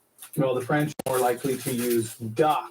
This delicious specialty from the southwest of France. It's how do you say it? Confit. And then the canard in French. It in 4 cups of duck fat. So yeah, it's good. Healthy. The French do not cut short on lard and butter. They Nor just should do they. not. Nor should they. And they will outlive all of us.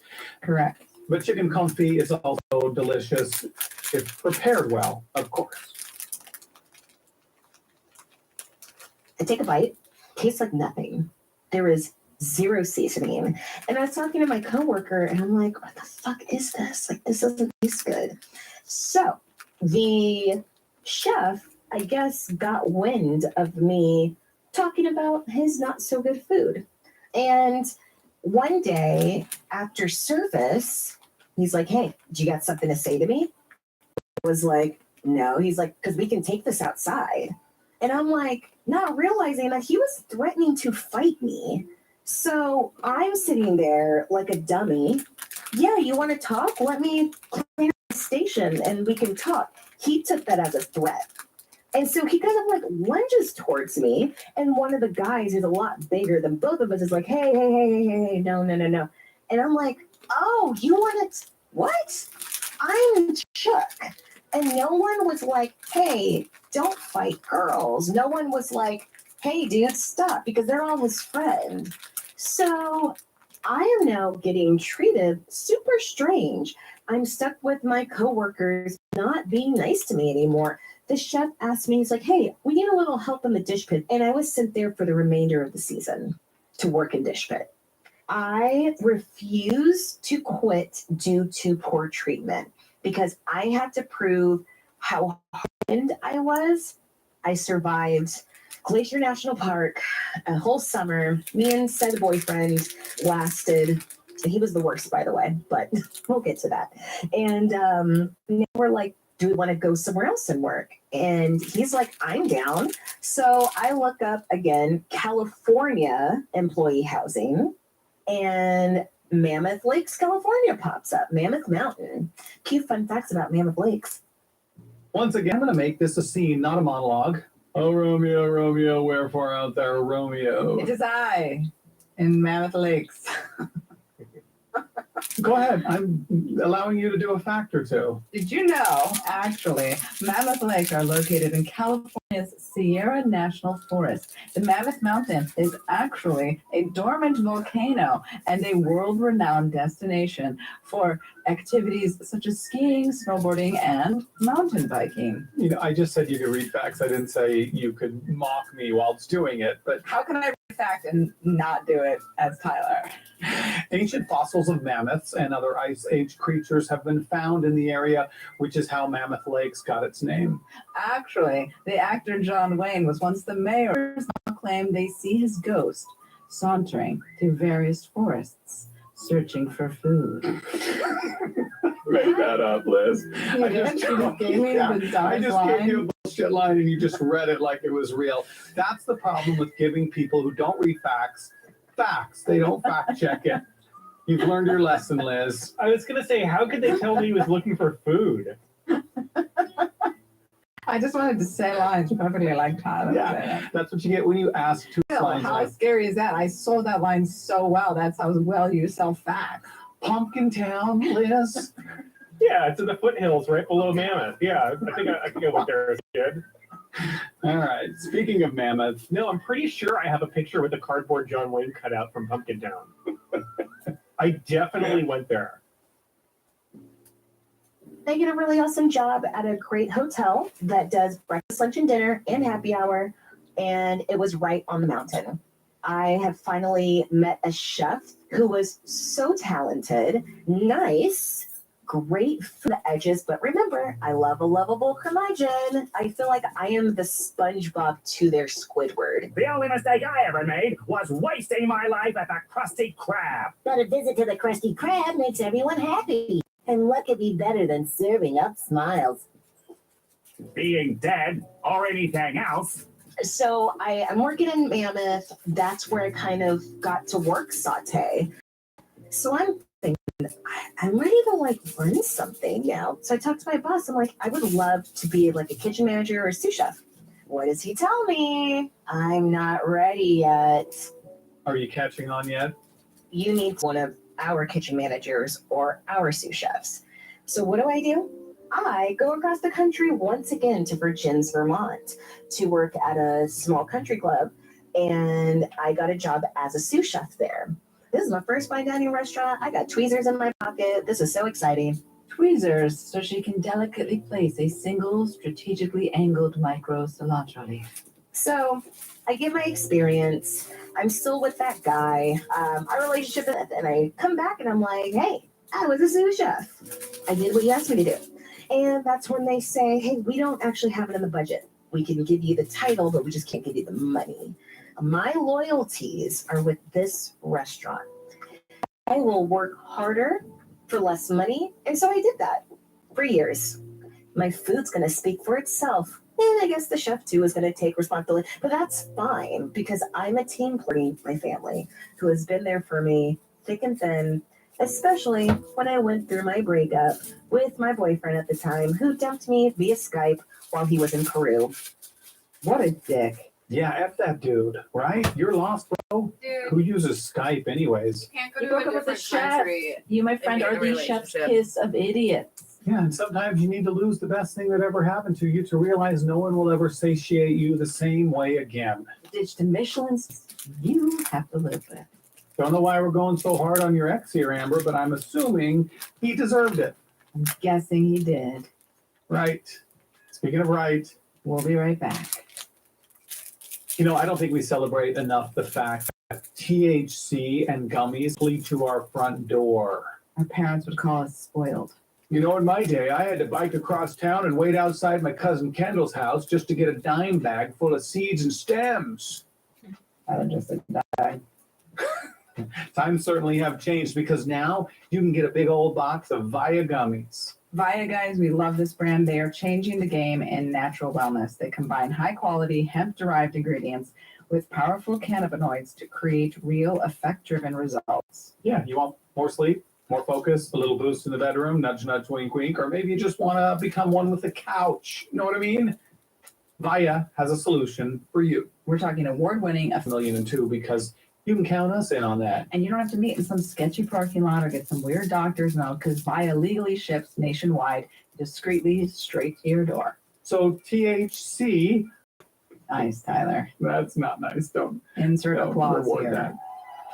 So if you're 21 and over, please head to viahemp.com. Use our code ANACULT to receive 50% off.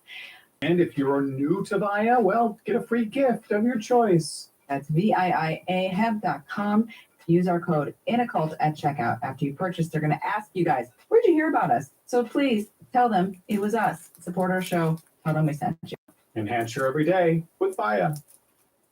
All right, listeners, we've said it before. Quince. We'll say it over and over again. Quince, Quince, Quince. Quince, Quince, Quince. Get some luxury items at Quince. But apparently, you weren't listening. So instead of wearing an affordable silk blouse, you're sitting there in a worn-down Backstreet Boys t-shirt. Yeah, I'm looking at you, Becky. That's exactly who we're looking at. You, Becky. It's QUINCE. Quince. It offers a range of high-quality items at prices within reach, like Mongolian cashmere sweaters from $50, silk tops and dresses, organic cotton sweaters, and 14-karat gold jewelry. And the best part, all of Quince's items are priced 50 to 80% less than similar brands. You know what? And they have great men's items. Now I'm looking at you, Fred.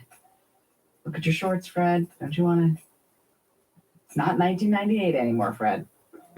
Even a dumbass like Tyler puts on a nice pair of Quince chino field pants, right? Yeah, and even a hoe bag like Liz can sport an affordable chiffon cropped smock blouse. So don't be like Becky or Fred. Or Tyler before Quince. Give yourself the luxury you deserve with Quince. Go to quince.com/cult for free shipping on your order and 365-day returns. That's QUINCE.com/cult to get free shipping and 365-day returns. Quince.com/cult. A true crime podcast. It got me upset because this is someone's kid and someone knows she's gone. That takes a different approach. It was shocking for something like this to happen in our little town. Focusing on the communities affected by life-shattering crime. It made news throughout the entire region that these two people had been shot while they slept in such a safe community. To give a new perspective on the devastation crimes can cause. It was shocking for something like this to happen in our little town. Featuring cases from quiet. First thought is that it's an unusual location for us to have a homicide. Listen to the true crime podcast City Confidential and step beyond the yellow tape to learn just how far a crime can reach. There are certain cases in the history of Boston that I think sort of define the city. I think this is one of them. New episodes of the City Confidential podcast are available every Thursday. Available wherever you get your podcasts. But yeah, so I'm going to this breakup and it's rough. And I'm not always the best about talking about my feelings because I'm a rough and tough kitchen tyrant. And conversations that are had in a kitchen aren't about your well-being.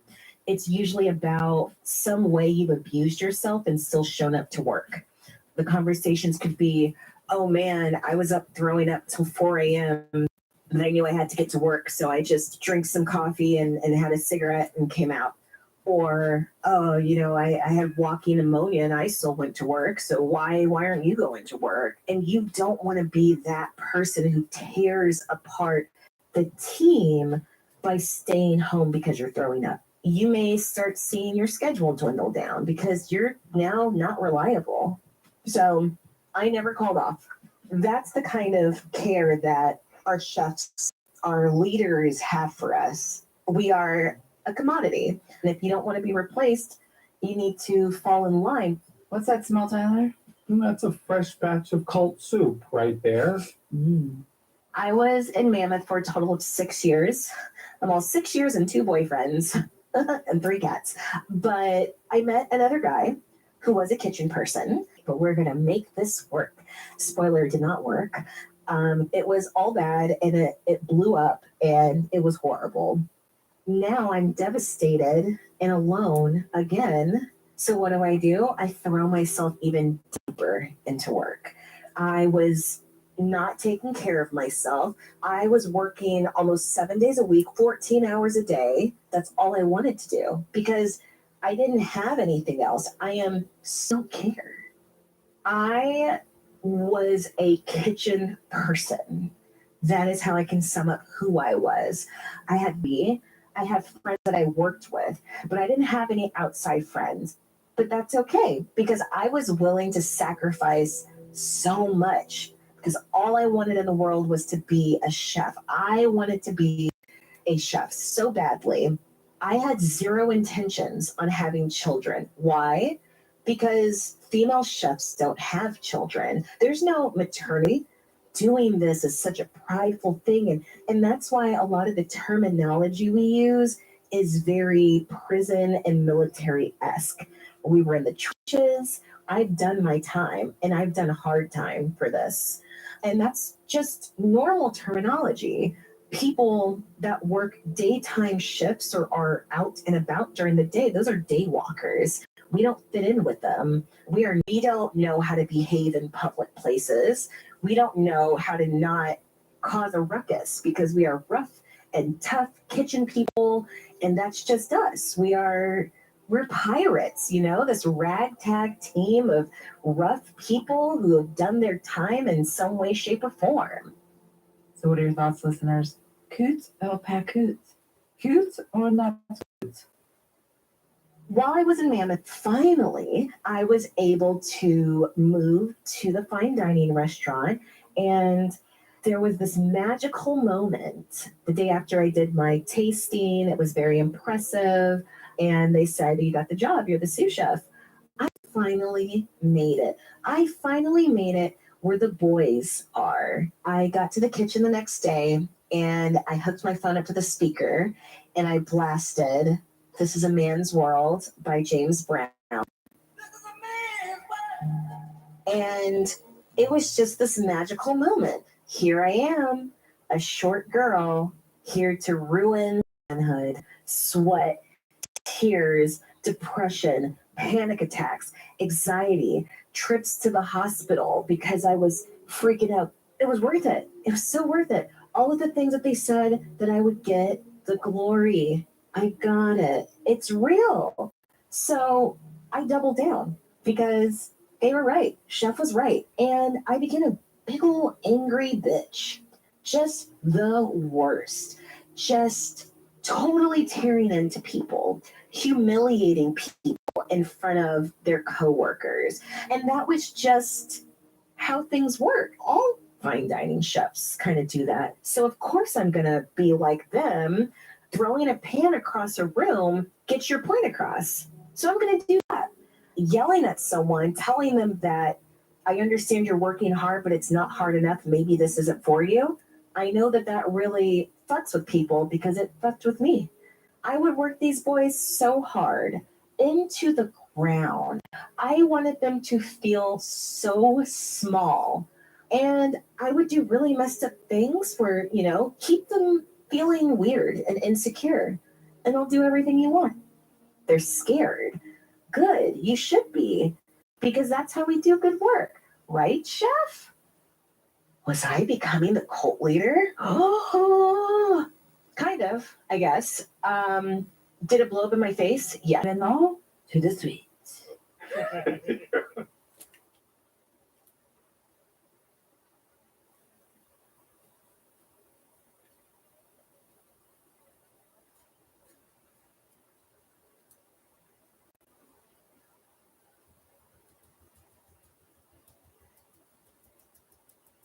That's my cat. It's not a tapping on the door. It's a cat. So up until now, Amber's love life Oh, hasn't Unit quite 207 been. stopped the podcast. Now it restarted. Which is French for to the point, which means cooked to the ideal degree of doneness. It's a term used in professional kitchens. And part of that is because of her vacationing in Peru, Skype breakup fuckboy, but I digress. While I was in Mammoth, I met another guy. Met him on Tinder. He wasn't dangerous like my other bad boy. He's very boring. And each other at nighttime. But we were still able to build this really awesome relationship, the best relationship I've ever had in my life. So in Mammoth, COVID hits. The first time in like 11 years that I had ever had time off work, ever. What does one do with months of free time? I started gardening, and I was like touching dirt and spending time with nature. And my boyfriend is building things out of wood, and we're drinking martinis at 9 a.m. And that is when I realized, I'm strange, but I'm just going to keep planting these flowers. And I did. I planted flowers. It was great.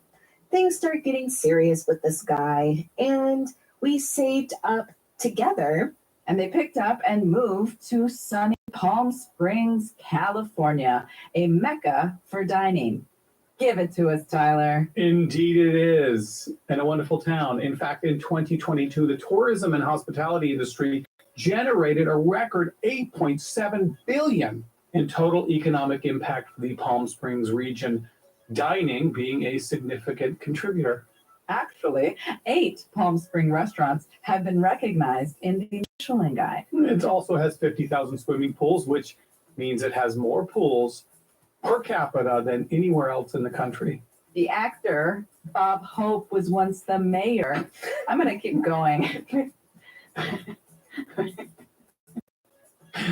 Yes, Tyler, Liz, I'm finish. not reading any more of your dumb facts. I hate your facts. Continue. The actor Bob Hope was Once the mayor, and his ghost is often seen wandering the golf courses in search of iced tea. Thank you for that non-truth, Tyler. Welcome to Fact Town, Liz, which is not as gay as Palm Springs because Palm Springs is known as the gay city in America.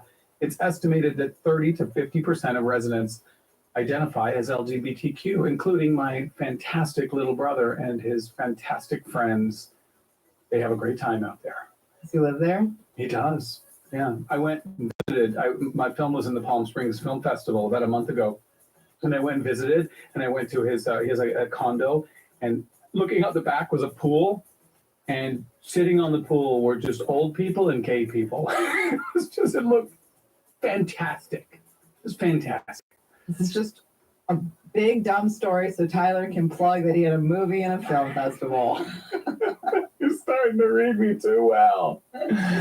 You know, Liz, I gotta get my validation somewhere.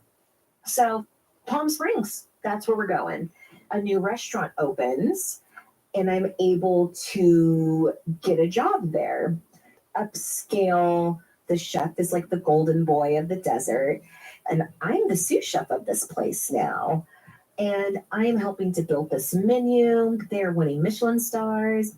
The owners are love bombing me. Oh my gosh, you're so amazing.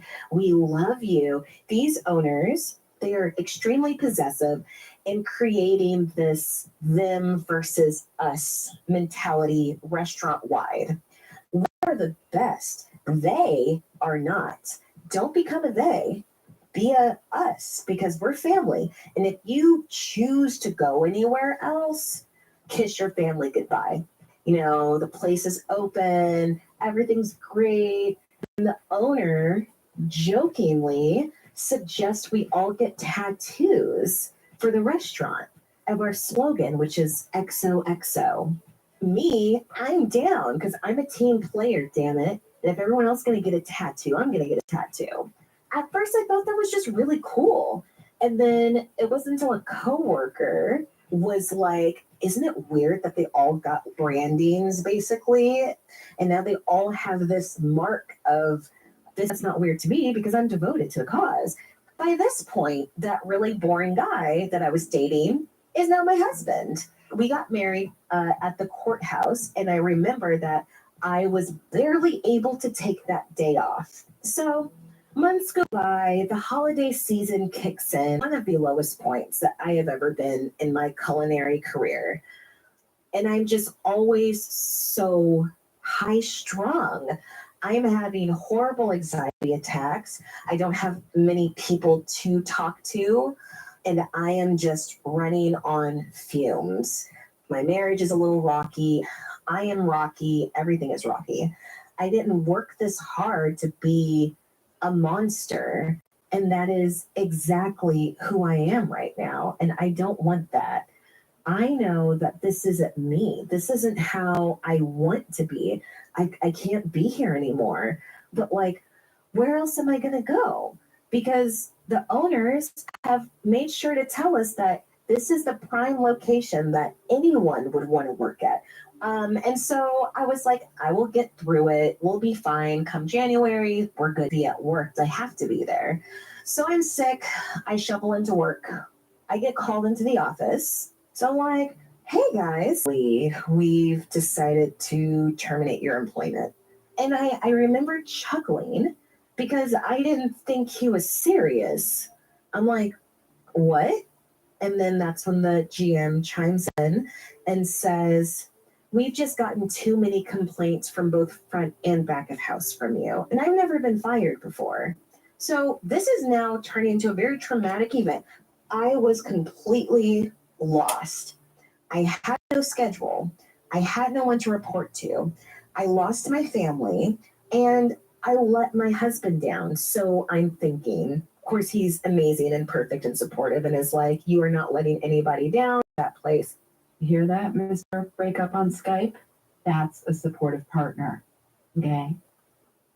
Take notes, buddy. So with the taste of her firing still on her tongue. Breakfast joint, farm to table. I become the executive sous chef of that spot. Now my day starts at 6 a.m. It ends around 3, 4. I'm a day walker now. I'm able to make it friends, events, and gatherings. I get to eat dinner with my husband, not over a trash can. He cooks at home and he is great. And then it all starts to dawn on her. I had a slight panic attack the first time we went out for dinner on a Friday night because I am now on the other side of the coin. I'm supposed to be back there. I'm supposed to be with my kitchen crew, my family. I don't belong out here at the table. This is not where I'm supposed to be. The people who really understand me are behind that door. But I've also just been told that I don't belong. I felt disposed of and thrown away. I was so lost. My anxiety picked up. My depression picked up. I get a therapist and it's rough because this is the first time I'm able to talk about like my identity crisis and talk about work and really realize how toxic some of the work environments I've been in and how conditioned I've been. And between medication and therapy. Kitchens, chefs, and kitchen staff, especially when carrying hot pans, sharp knives, or heavy trays. I have now, at this point, been out of the restaurant scene for about 1.5 years. I am a private chef working mostly in luxury short-term rentals. My client base is everything from celebrity rappers to rich families. By this time, I feel whole. The fitness coach and nutritionist that they understand the lifestyle. They understand the mental shit. I have learned that I can still be a passionate chef and not give my all to it. I don't have to give all of me. I am just a private chef and I am living my best life. I have a work-life balance and it's going real great. And then one fine day, I get this DM and they're like, hey, I am a casting agent and I'm currently casting for Purgatory Restaurant, season 23. And we are looking at your Instagram and we'd love to interview you. Are you interested? I have never seen this show before. I don't know what to expect. I know the chef is known for yelling and screaming and possibly calling people idiot sandwiches. So Amber flies out to the filming area, which is in Connecticut. She gets interviewed. Amber, we're on set, and I am back in a kitchen. I am back on a line. I am back in a brigade. There's pots boiling. There's fires going. There's oven fans going. There's a chef screaming at me. There's the pressure. There's the adrenaline. I freeze. I haven't had this in a very long time. Crack. So this show, you are not taken care of in a way that promotes you to do your best. They want you to be hungry. They want you to be dehydrated. They want you to be irritated. They want you to be uncomfortable and tired because that makes good TV. This is something that a lot of chefs are used to, but it's been so long for me that I am not used to this. I've been working in luxury kitchens for 1.5 years. I'm like a little crunchy granola private chef now, not a monster pounding Marlboro Red 100 smoking person anymore. And all of those old feelings were coming back. This sacrifice for the greater good feeling had just been stagnant and was now, boom, out in the front. We're back. I did not like that. I did not like that at all. It really caught me off guard, and seeing all of my fellow chefs experiencing this and just okay with it. And I saw myself in them and knew I gotta go. I gotta go. This is not for me. I had a very early exit from Purgatory Restaurant, but I left feeling that I had let my husband down. My family and friends back home were rooting for me, and that feeling of disappointing the chef was there again. It wasn't until I called my husband, who was hanging out with our friends, to tell him.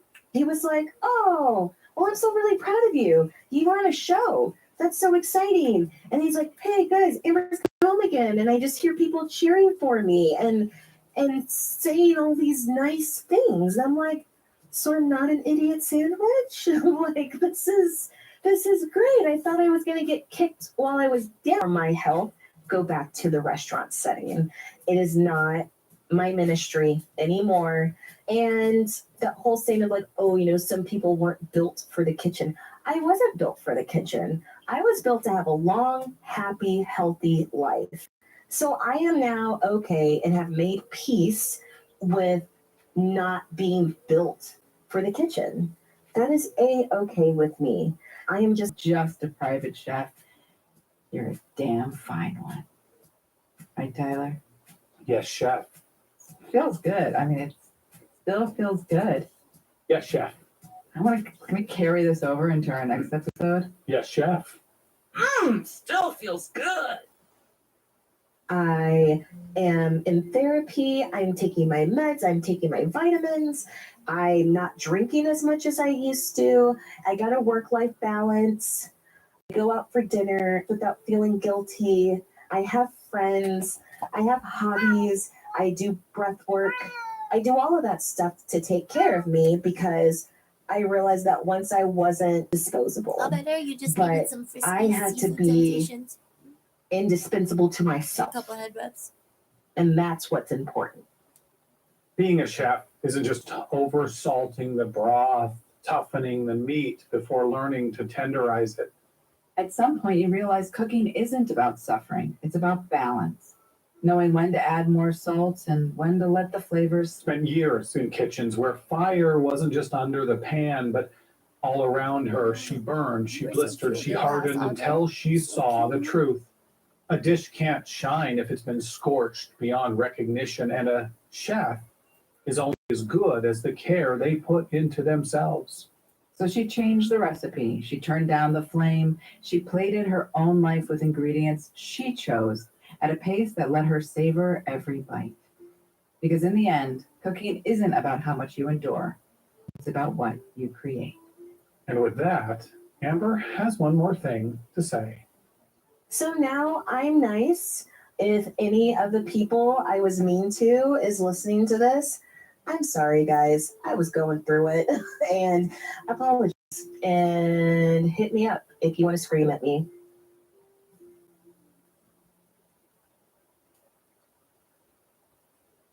Thank you, Amber, on the show.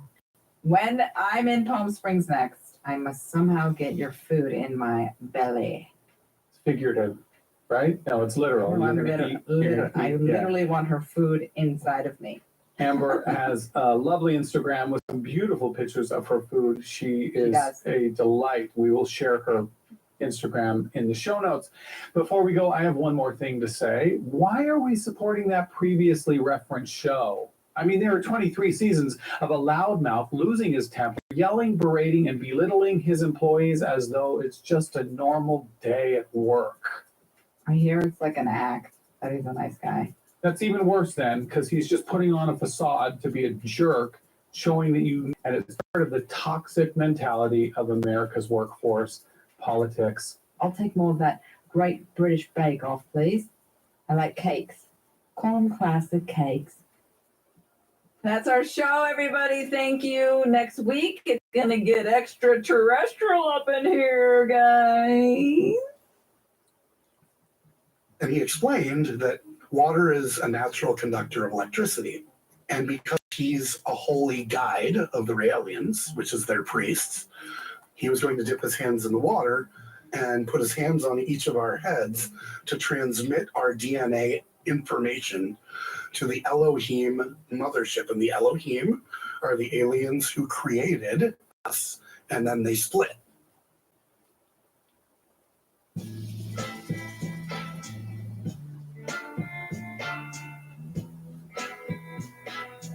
Ad-free episodes of this show, join our membership. In fact, I sent some nice goodies to our newest Patreon members, as I promised I would last week.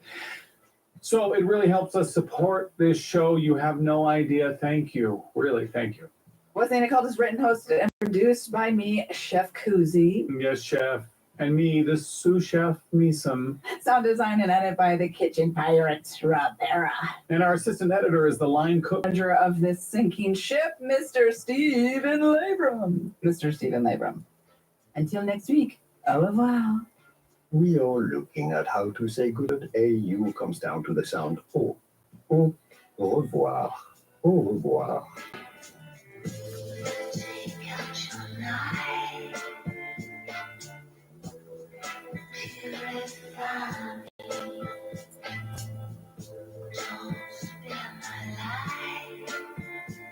This theme song fucking sucks. I think that every time I hear it too, I'm always like, I hate this. Corner! Are you looking for your next case? Pluto TV has all your favorite crime dramas streaming for free. We're gonna need some backup. Which means suspense is free. Very cool. Watch CSI New York, Criminal Minds, Blue Bloods, Tracker, FBI, and SWAT all for free. You can't outrun this. Someone's gonna pay for all this crime. But it's not gonna be you. Take care of business, fellas. Watch free from all your favorite devices. We got you. Feel the free. Pluto TV. Stream now. Pay never.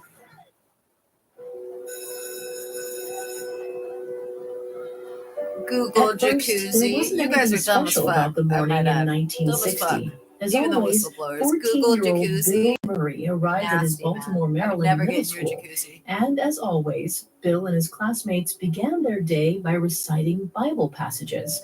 By this point, Bill I'll be was in the used to going through sauna the motions holding of prayer. antibacterial But the spray to truth spray was you guys that in he the was an face with. atheist. His whole family was. Google jacuzzi. Normally, Bill Who had thought no of that? trouble playing along. Extra Today, jackass. something felt Extra. different.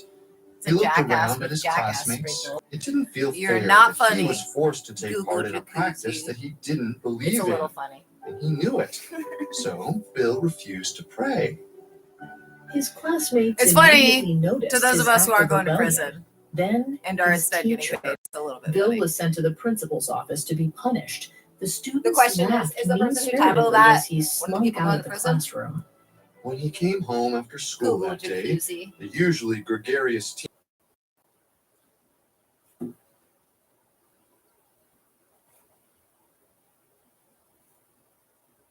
A warning. a warning.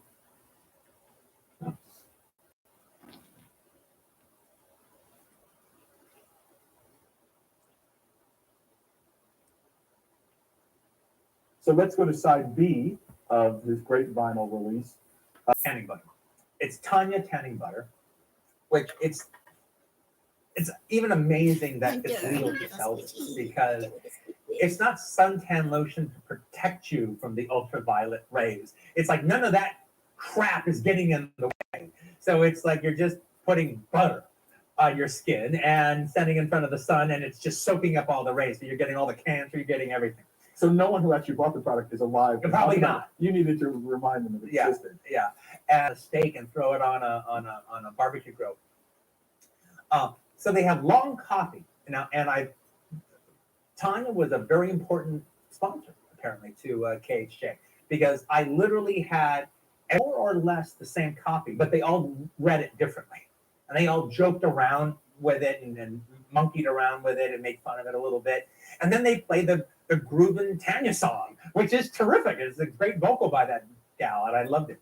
So that's on there. And then we get to two tracks that are very interesting because Paul Revere and the Raiders have never been as cool as they are going to be the weekend this movie comes out. If you're going to be And latched on, I wondered if, because I've always thought a great rock band, Me too. a massive band, and yet Look at one this. that Your just whole in the right way butt that cheek is bald. rock history gets written and the tastemakers who pulled, make like, it sometimes bald, you people have, don't like, realize white that puff Mark Lindsay, one of the great rock It's not vocalists, great. I agree. still, Absolutely. Only white still puff sounds fluff. great.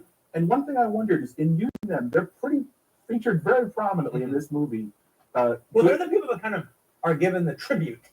They're given tribute spot. All right, it's not radio. There's no second thing removed. We are playing 2 in a row, no less. We are playing Paul Revere and the Raiders. You got Good Thing and you got Hungry here. Yeah. One thing I wondered is, are you, in playing them very prominently in there, in my mind, it's almost like your 2 stars, who are fantastic. They, to me, represent maybe that interesting moment, and this movie represents that moment when people are trying to make a transition into from the old order, the old world to the new order. And I wonder if part of what's going on is they are Paul Revere and the Raiders guys in what is about to become like a much more You don't need to be licking it. You soften up. Velvet Fudge universe. Yeah. That, like, as the world's getting trippier, weirder, that is that sort of part of the musical tension. There's an interesting dichotomy between what's going on here. There's one, it's the fact that, okay, if you're 6 or 7 years old and you're watching a lot of television and you're just getting into pop music and you're 6 and 7 years old in 68, 69, you're going to know who the Beatles are. You're going to know who Elvis Presley is. But if there's going to be 2 bands that you kind of like really know, it's going to be the Monkees because you watch the show. And they're great. Yeah. And it's going to be Paul Revere and the Raiders. Paul Revere and the Raiders were on TV even more than the Monkees. They were all hooked up with Dick Clark. So they were always on American Bandstand. They were always on Hullabaloo. I mean, all those shows I talked about. They did Hullabaloo. They did the Ed Sullivan. They did Smothers Brothers. They did all those. They did all the variety shows on TV. But they did all the Dick Clark shows. They, Happening is their show. Right. Mark Lindsay and Paul Revere hosted. But then there's like Where the Action Is, and they'll have whole Paul Revere and the Raiders episodes of Where the Action Is. And so with their silly Revolutionary War outfits, and then they were jokers, always kind of clowning around and being funny. Of course, a 6 or 7 year old, to me, they were huge. And if you lived in Los Angeles and your way of knowing what popular music was from watching television, then they were huge. The Beatles weren't doing TV that much anymore. They were too cool for that. But Paul Revere and the Raiders were on TV constantly. So from a perspective of growing up and knowing who they were at that time, yeah, Paul Revere and the Raiders and the Monkees, they were a match. And like you said, 2 of the greatest, unrecognized or underappreciated rock vocalists in history. Train is on here. Yeah. Again, one that I could have put 3 box top songs that never hit their two nationwide hits. I loved every place I would put it in. Is like it would be 2 on the money. Right. Like I thought about putting it in when like the Manson girls are walking in front of the car. No, but that's just too obvious. All right, I might as well play the baby elephant walk. All right, as they do their walk. So it's just 2 on the money. But I love Choo Choo Train. I love Alex Chilton's voice. Did you follow Alex Chilton? Because what's one thing always been interesting is he sounded at 17, 18 like an old soul man. Yeah. His voice didn't quite stay. It changed later for Big Star and. I wasn't so familiar with Big Star. I just wasn't until this last couple of weeks that I got a Big Star album to listen to it just so I could hear what Alex Chilton sounds like. So then we get to Jenny Take a Ride. And that's literally, I have the CC and Company soundtrack that has both. It has Wayne Cochran's "Can't Turn You Loose," which is also fantastic. It is one piece albino guy, all right, just like rocking. Between he and Whitehead. Very much. It almost made the soundtrack. Okay, that album is a terrific soundtrack album, and so we use it in the movie because Sharon goes to movies and. It includes both of those pieces of music in the opening. I mean, in the coming attraction trailer.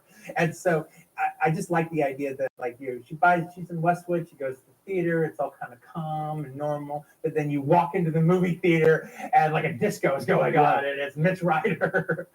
Oh, it rocks. Singing Jenny, Jenny, Jenny. And so I like the atmosphere that brought to the movie, and so I thought that, and since I had this, I had it literally from that soundtrack. I had the soundtrack, so I thought I would put it on my. We mentioned Deep Purple. You have Kentucky Woman here on side B, another early classic, Neil. And you are actually eventually. I hope you keep going past 10 movies, because eventually you'll get every one of Neil Diamond's Bang recordings. Or will be covered or featured. Nothing would make me happier. The next track is another kind of revelation to me, because the Circle Game, as a Joni Mitchell fan, I didn't quite ever listen to the Buffy St. Marie version, which is featured on the album and in the film.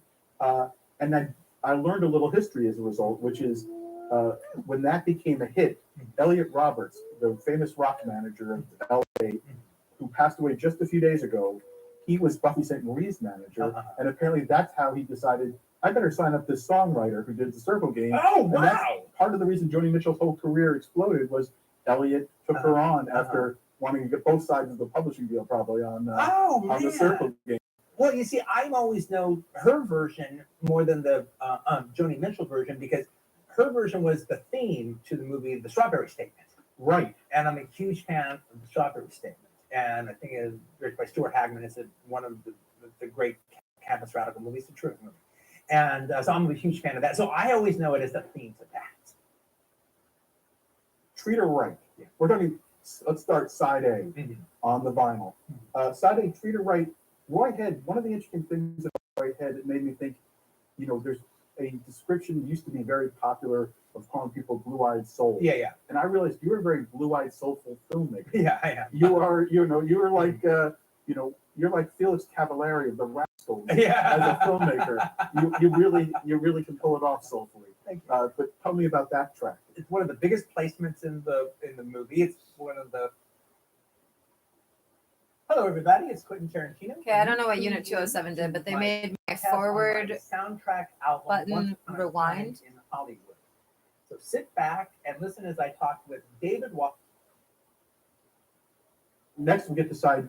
This is the section where I broke the format of the album just a little bit, where normally, for whatever reason, you try to the songs are in the first half hour should be in the first quarter of the record, and work your way down to the way they play, the way they appear in the movie. But in this instance, if I'm going to incorporate the DJ stuff, I wanted to keep it so all the Don Steele stuff is together with him, and all the Humble Heart stuff is together with him. And the Don Steele stuff is the best. And he literally was the most popular DJ in America at that time. And the closest I came this side of giving you a full taste of KHJ from beginning to end, with about 3 songs played in their entirety and a bunch of commercials and all the DJ intros and outros. Yeah, so this is our professionally productionized version of that 3-hour cassette tape, right, that I walked around with for about a year. And you gain like a love, your DJ appreciation. You made Stephen Wright a DJ in your first film, but you have a love now, having spent all those hours listening to these guys. You love these guys who brought us the music. Oh,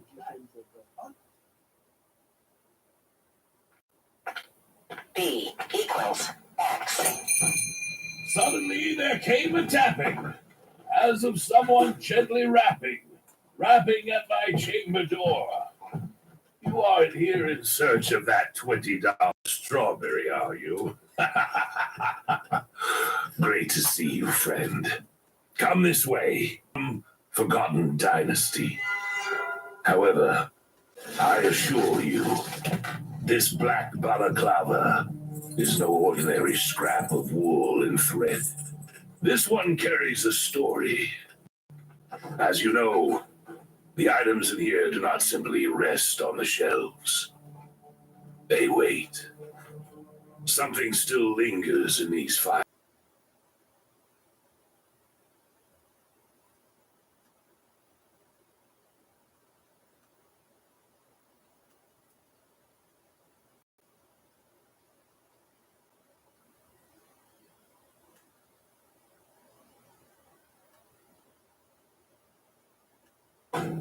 The items in here do not simply rest on shelves.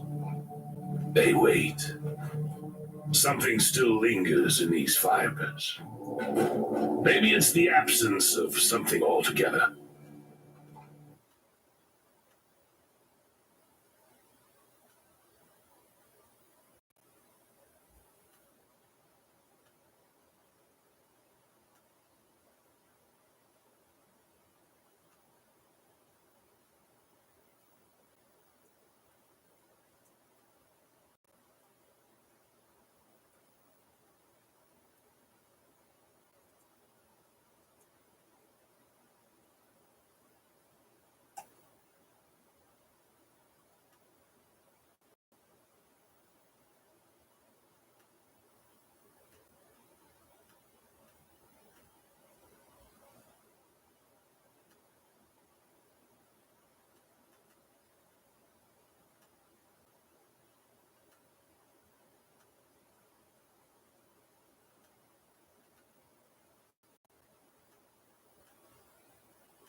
B equals X.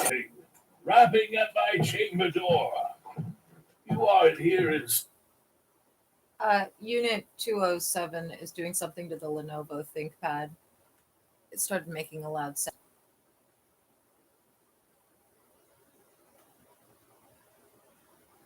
B equals I'm hearing the sound again. Suddenly there came a whatever it tapping, is, it'll be used in their as prosecution. of someone gently rapping at my chamber door. You aren't here in search of that $20 strawberry, are you? Great to see you, friend. Come this way. This is not the grandest piece in the collection. No, not gilded, adorned with... This one carries a story. As you know, the items in here do not simply rest on the shelves. They wait. Lingers in these fibers. Maybe it's the absence of something altogether. The nothing that draws you in. That's it. Closer still. For this one I call Mary's Room. Before we begin, I want to point out some of the customers whose names have been beautiful plaque I had made above the front desk. These are some of the members of the inner circle of the antiquarium. We go by the Obsidian Covenant. Recent initiates include ADC, Samantha Jeffcoat, Maya White, Goji Kun, Stark Raving Lynn, Britta Stina, Dassy Lowe, Dino Guts, and Jacob Taylor. We are ever appreciative of your devotion to the Order. Go to theobsidiancovenant.com to receive the sacrament. Now, where were we? Oh, yes. Welcome to the antiquarium of sinister happenings and odd goings-on.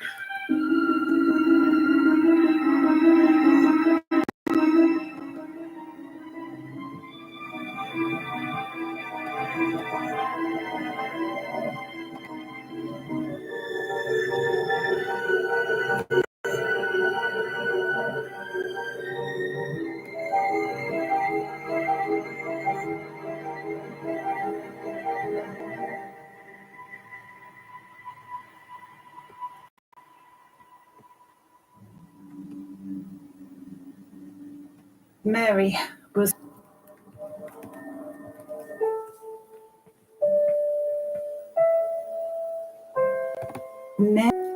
is a philosophical concept concerning a hypothetical woman named Mary who has never seen colour. She has only ever existed in a black and white room. She reads about colours, but she does not experience them visually. Can the universe be Unit fully 207 is understood preventing in Gmail from purely loading because they're physical actively terms? attempting to hack, showing The their answer intention differs and depending deliberation, on even whether though they're one already believes hacked that we into know the it. fundamental truths about reality a priori, without experience, or with experience. In other words, will Mary learn anything about colour when she leaves the black and white room? It was supposed to be a thought experiment. Nobody was supposed to actually do it. However, in 2007, a group of researchers sought to answer that question. And the experiment they conducted would have been condemned by boards of ethics across the globe. But these were not ethical scientists, and this was no ethical organization. I would have decried its actions back then. This wasn't why I joined the agency. But I was afraid. After all, they were willing to put an innocent baby in a colourless prison cell, doomed to grow up in near solitary confinement, save for a nurse dubbed Nanny. What would they have done to a whistleblower? I don't know how they found the baby, and I don't want to know. Whether a parent willingly gave an experiment, the result remains the same. A baby named Mary, in honour of the philosophical concept, in a white, windowless, foam-padded cell. She was blindfolded whenever her nurse entered the room to provide food, formula, and fresh clothes. Always the same black onesie with coverings like mittens and socks to cover her hands and feet. She was also made to wear a facial covering akin to a balaclava, which covered her face, to avoid her seeing the colour of her lips, and she wore black every time she entered the room. To put it simply, Mary's daily outfit was horrid over the head. There was no room for error. Mary was watched by at least one person at all hours of the day and night. Should she, in years of imprisonment, even attempted to take a peek at her skin? She was such a willing prisoner, having never known anything else, that I think she would have stayed in her room even if the door had been standing ajar. This initially seemed excessive, given that copious measures had been taken to ensure no reflective surfaces would be allowed within the room. Even the television might somehow catch a glimpse of her green eyes. Even seeing her pale, peach-coloured skin would have dirtied the results of the experiment. Black and white, those were the only shades that Mary was permitted to see. And when Mary started walking and talking, Nanny stopped entering the room entirely. Fresh food and clothes were delivered through a horizontal slit in the steel door, and Mary was always instructed to wear a blindfold before changing or using the bathroom, which comprised of a white porcelain toilet and a black showerhead fixed to the foam wall. Revoltingly, both were exposed in that titchy room of hers. Her entire world was a box, stretching a mere 4 meters across all 3 dimensions. I wanted to save her numerous times over the years. Wanted to leave that horrid place behind. But I'm a coward. Besides, we wouldn't have got no running from these people. And the agency isn't even the greatest horror of this story. On Mary's 18th birthday, Dr. Robson delivered a thrilling message over the speaker. Happy birthday, Mary. Thank you. Will there be chocolate cake this year? I wasn't fond of the lemon last year, you see. Today we'll be celebrating in a different way. Mary, do you know your age? I'm 18. Does that mean? Yes, Mary. Today, you leave the room. I'll see color? Any sane and well-developed human in the outside world would have simply been glad to have freedom. But Mary had no concept of freedom, no concept of a prison. She had no understanding that this childhood had been abnormal. Worse than abnormal. Inhuman. To keep Mary compliant, her schooling had been rigid, with books the result of that. A girl relishing at the opportunity to not escape from her prison, but to simply see colour. Yes, Mary. You will see color. Nanny is already on her way to fetch you. We watched live footage filmed on a closed-circuit camera from our operational room. Pardon the interruption. And how unfortunate. Just when things were beginning to unfold for our dear Mary. It appears a consignor is out back that I must tend to. Tell you what, let me go take care of things. And I'll be right back.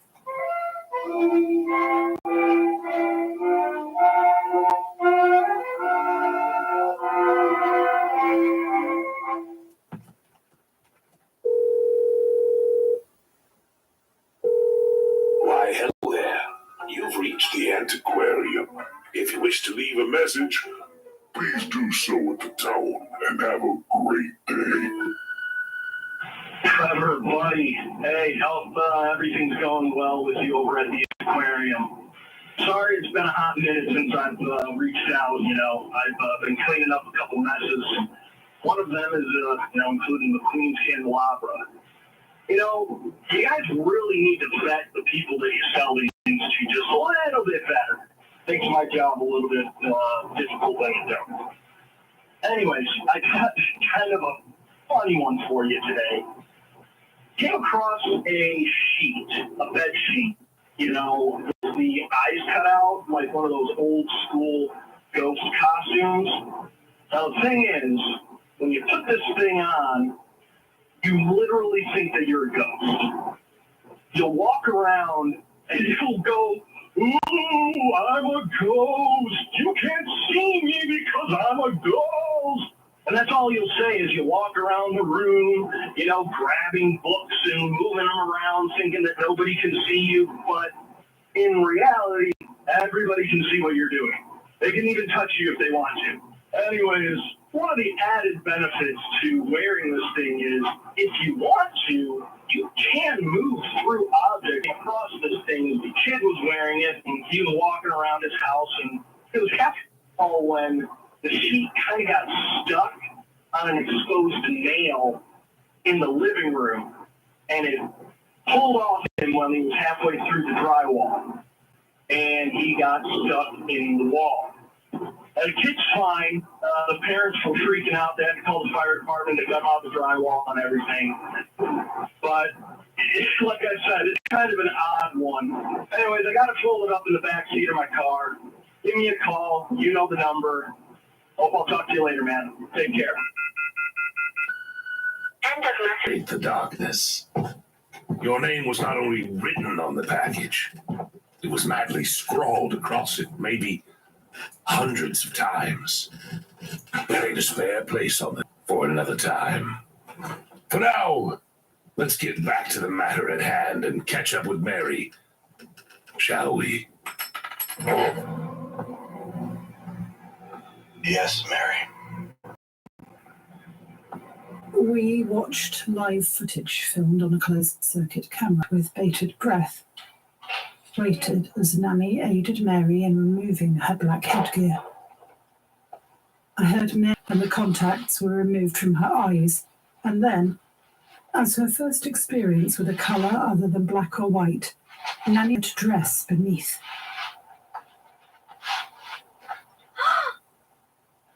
Oh!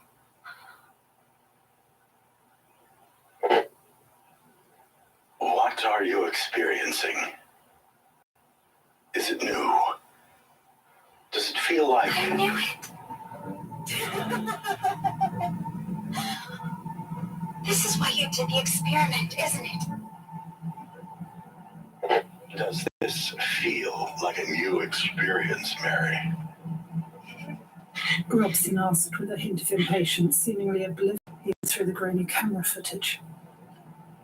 Yes. But I've been waiting for it. Yes, I know that, Mary. But so have I. Tell me about it. Tell me about the red. How does it feel to experience truly some interesting brain activity on the screen here, but your words would really help us I'm to... not talking about the red. And then she jabbed an accusatory finger at Nanny's dress in a way that frightened me. Certainly frightened Nanny, who jumped backwards. I'm talking about... that. I knew there was something you were leaving out of the books and TV shows over the years. I don't understand. Red. You're looking at red. Red. And the second color. The color you didn't describe in the books. None of the adjectives you've used describe this one.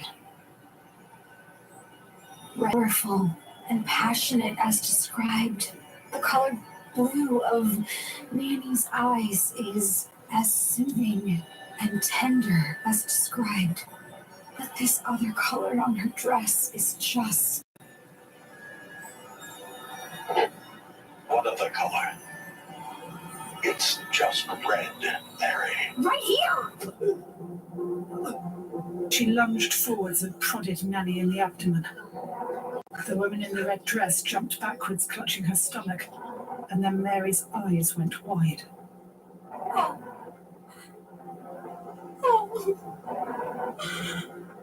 What? Mary, please tell us what you're seeing. What I saw. She whispered, moving her finger up to Nanny's face. It moved up there, and now it's gone. Please describe this other color to us, Mary. As he put an image up on Mary's television set. Which one of those is it? Mary's eyes shot to the television screen and quickly scanned the 12 main colors. It's not one of those. Not a different shade of one of those. It's a different color. There are 10 million possible permutations of colors, Mary. Perhaps you just... No, Dr. Robson. The girl interrupted, panting heavily as her eyes darted back to Nanny's face, studying it. I understand how shades work. The shade of blue on the screen differs from the color of Nanny's eyes, but that other color, it wasn't included on the screen. It was... Mary stopped, and her eyes widened. I'm sorry. That's okay, Mary. I know you didn't mean to. Not you. Before leaning forwards and trying to look into Nanny's mouth. I'm sorry I saw you. Mary, you're not making any sense. I think we've done enough for today. We'll do more tomorrow, so... I wasn't supposed to see it. Moaned, shooting backwards, clunking into the foam wall, then seizing clumps of her straggly hair. Oh, God. Why don't you see it? It's... Annie. It's in you. Nanny looked up at the camera. I'd like to step outside now, Dr. Robson. Dr. Robson sighed, then pinched the bridge of his nose between two fingers. Fine, Nanny. Nanny had already spun on her heel to leave. She would have done so regardless of whether Robson gave her permission, as Mary was clearly disturbing her. But she barely took one step before her body fixed itself to the floor. And then Nanny juddered like a fleshy bobblehead. I was overcome by a warm sensation across my skin, and moments later, there came a thunderous explosion. Skin flew into the walls from a red eruption of breast fragments, blooded. Screams filled the operating room. Some fled, some fainted, and others simply froze. I don't know whether any of them noticed it. Noticed Mary clawing out her eyes, leaving streaks of blood and tears across her cheeks as, mere minutes after seeing colour for the first time, she ensured that she would never see anything else ever again. I'm sorry. I didn't know. As I saw a trail of blood run from Nanny's distracted corpse towards the front door, clearly painted by something unseen. Deep dread filled my chest.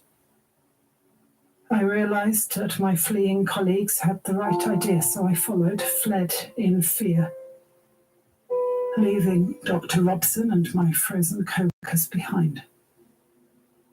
Oh, thank you. I don't remember leaving the building, getting in my car and going home. But I must have done those things, otherwise I wouldn't be here. For all of you. Is that a pity? Was that a pity hold? It's been 4 hours. 4 hours since Mary saw colour for the first time. Saw a colour that none of us saw. Yeah, the color somebody turns apparently before they spontaneously. Why could only Mary see it? X, X, S, T, P, E, C, L, W, I, O.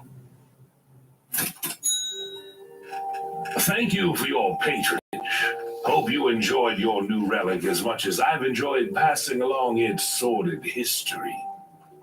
It does come with our usual warning, however. Absolutely no refunds, no exchanges, and we won't be held liable for anything that may or may not occur while the object is in your possession. If you've got an artifact with mysterious properties, perhaps it's accompanied by a history of bizarre and disturbing circumstances, maybe you'd be interested in dropping it and its story by the shop to share with other customers. Please reach out to antiquariumshop@gmail.com. A member of our team will be in touch. Till next time, we'll be waiting for you whenever you close your eyes.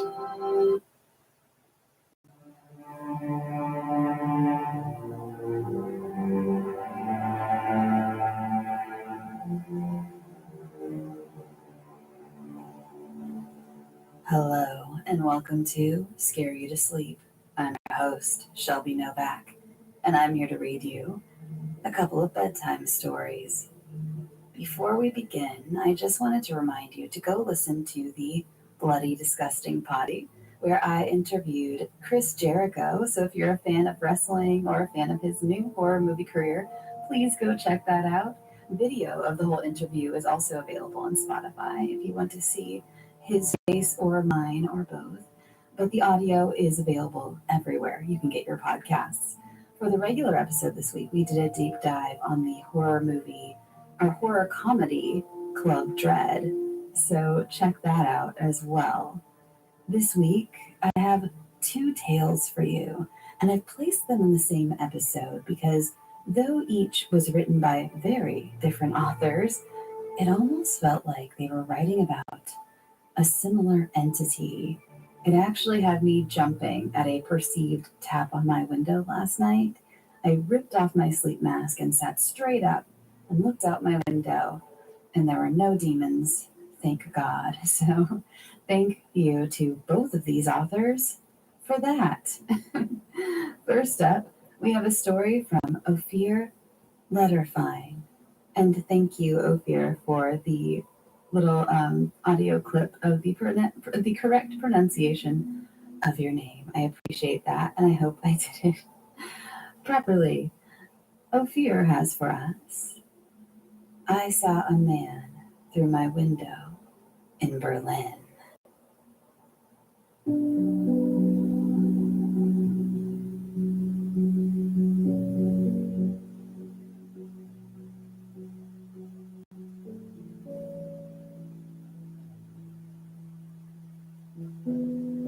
My name is Clara, and everything I'm about to tell you is real.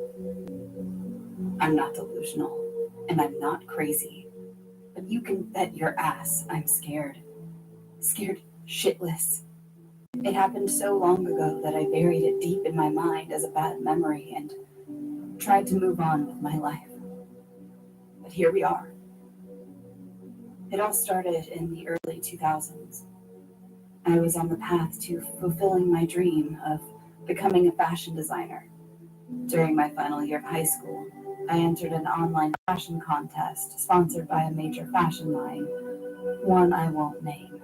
Not because I'm modest, but because I don't want you looking at my design. Honestly, it was corny as hell, and I fucking hate it now. But, like it or not, I won first place. The prize?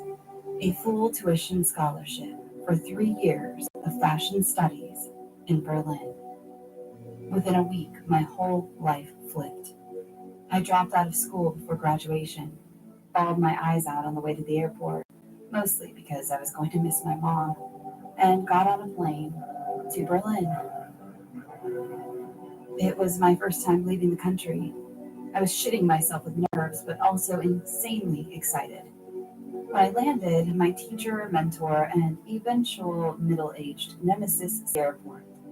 She was in charge of helping first-year foreign students adjust, which basically meant babysitting us clueless idiots. The moment I met Katharina, I could tell she hated my guts. I told myself she probably hated all foreigners, but no, she especially hated me. I'll never forget the look on her face when she saw me. Pure, unfiltered disappointment. So obviously, I hugged her. And not just any hug. I gave her the kind of bear hug I save for my mom when she makes her New York-style cheesecake. Katharina's reaction? A loud, exaggerated, ugh, followed by the angriest eye roll I've ever seen. Come on, miss, she snapped, her forehead vein bulging. I was hoping to get more done today after babysitting you. Don't think winning some contest means you deserve to be here. And that was my warm, fuzzy welcome to Germany.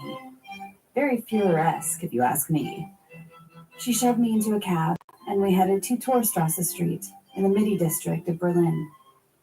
My scholarship had placed me near the Berlin University of the Arts, where my classes were. The area was decent, and I tried to focus on the fact that I was about to live my dream. Anyway, let's skip ahead. I'm not here to tell you about my little adventure studying abroad. We're getting to the real shit. In the middle of my second year, everything went downhill thanks to a pipe explosion near my dorm.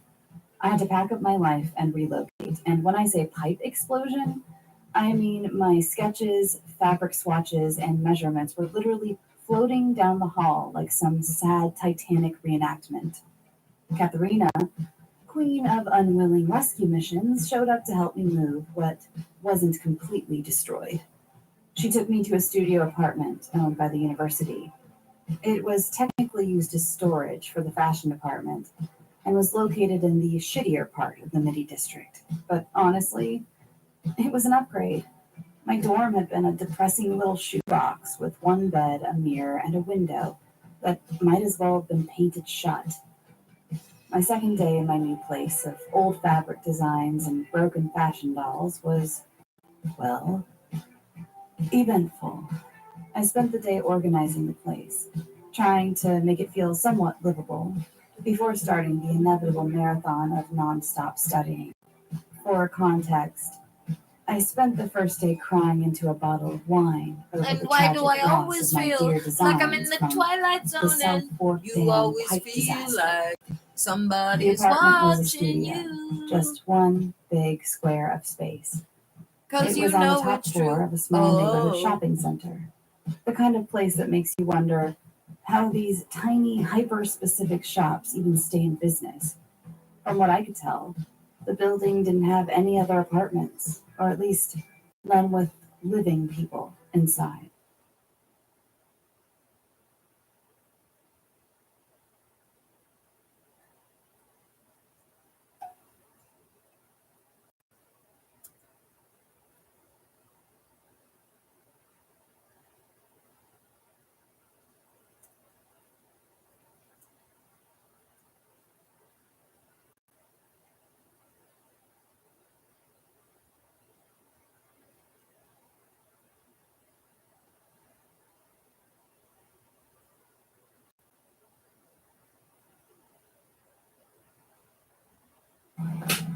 Yeah, feel every piece of that pump. Stop all that growling. Like you about to do something. Sitting up there on your high couch thinking you better than me, man. Yeah, feel every piece of that pump. Oh, you barking, huh?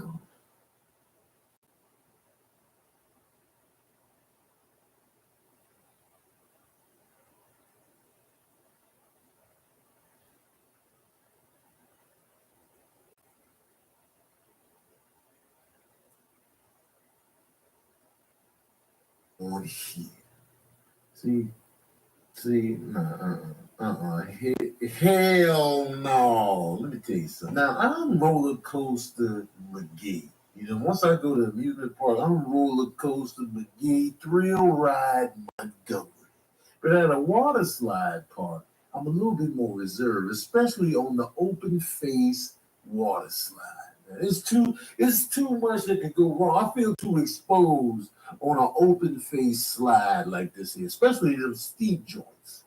Because not only am I half naked, but there's too much room for error. I can slide over the side at any moment. I'm not ready for that, man. I'm half naked. The flimsy swim shorts ain't gonna save me from the destruction. Look at how he popped loose like that. Hell no, man. I would have descended to the heavens on that pop-up, man. I'm exposed, I'm popping up, and I got on the flimsy side in Detroit, for example. I feel more secure on here, even though I be getting my ass kicked on this rough slide down. Now, see, at the water park, I've always been more confident in the tube slide because I'm encased in safety. They can beat my ass on this anytime.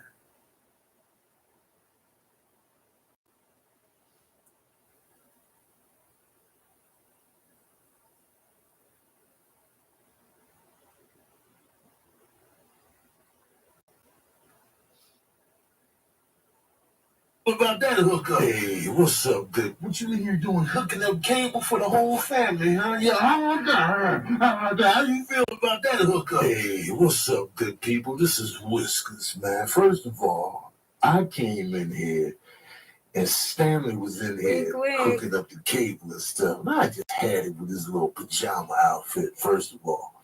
You know what I'm saying? He always wearing those gray loose pants and that booger green shirt. And I had it. And I was just like, you know what? You bought me some nasty cat food last time. Why not put my teeth on your cheeks? Pause. And he felt every piece. And I hate the name Whiskers. I don't know why they gave it to me.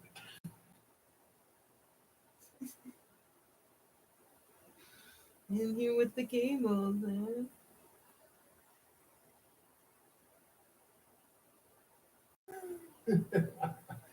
Yo, I seen this meme this morning and I died laughing because I know y'all felt as if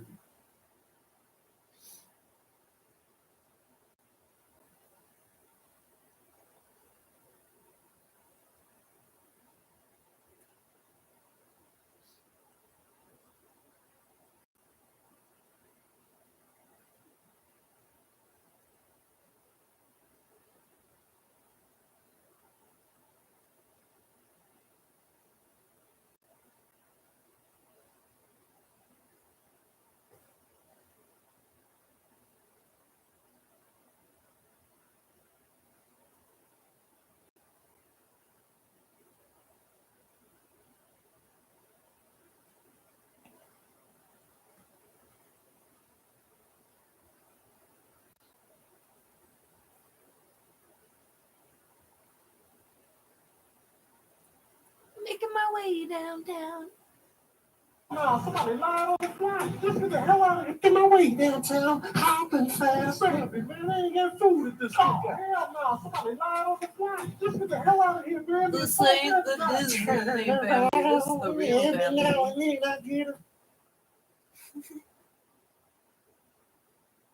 Hell no, somebody lied on the fly. Get my way downtown. Hopping fast. Baby, man, I ain't got food at this time. Hell no, somebody lied on the fly. Just get the hell out of here, man. It's false advertising. Turn around. Every now and then I get my way downtown. Hopping fast. Baby, man, I ain't got food at this time. Hell no, somebody lied on the fly. Just get the hell out of here, man. It's false advertising. Turn around. Every now and then I get my way downtown. Hopping fast. Baby, man, I ain't got food at this time. Hell no, somebody lied on the fly. Just get the hell out of here, man. It's false advertising. Turn around. Every now and then I get it.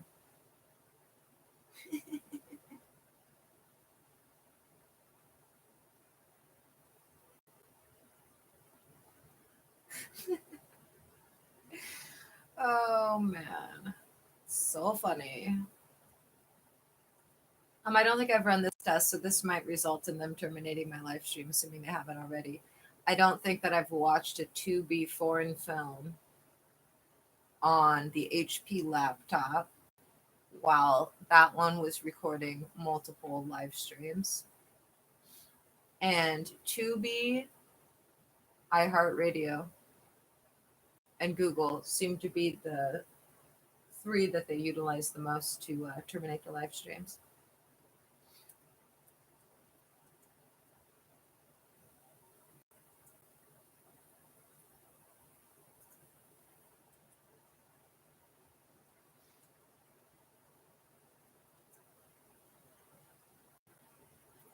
Foreign films, scary, horror, action. What does it bring me?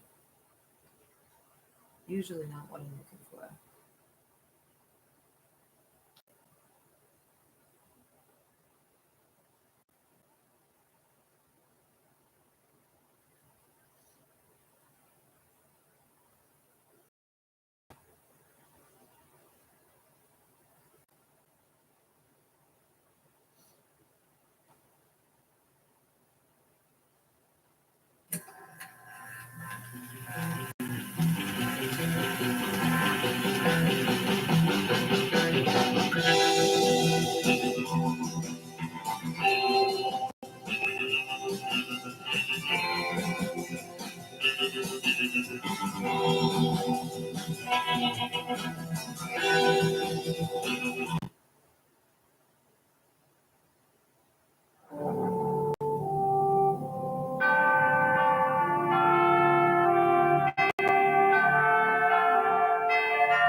interesting one. The hut. Yeah.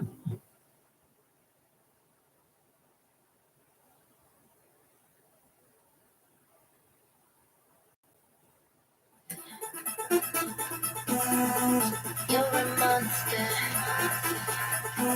Yeah, monster.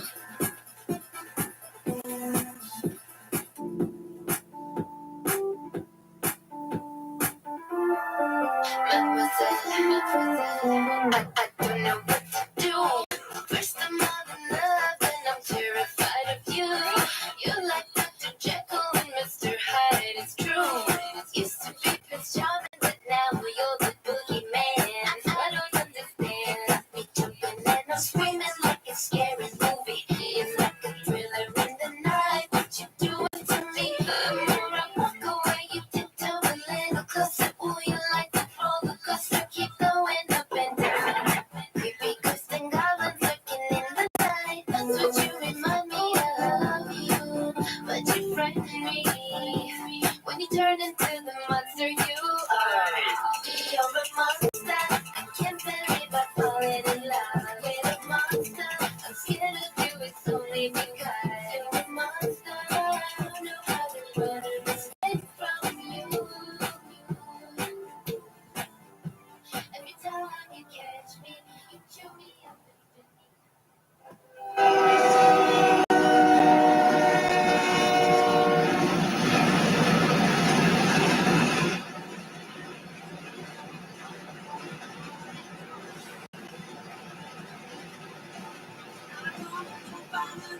and just so that I can parade around.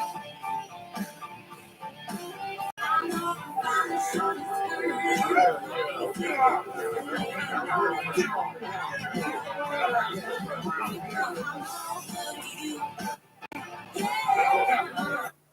Okay, I'll never know if that movie's good or not because that fucking music was just awful.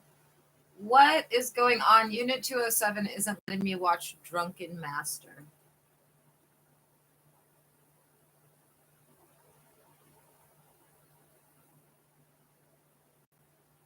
You guys suck.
Hello, Anne.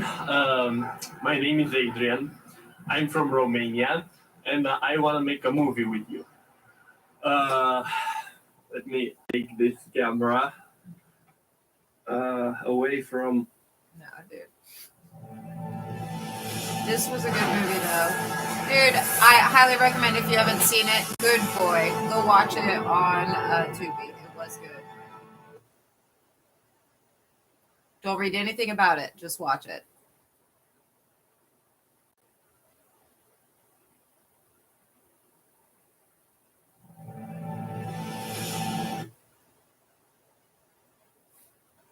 Beep, beep.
You're not angry.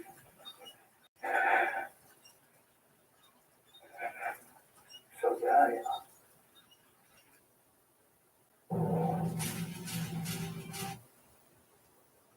am.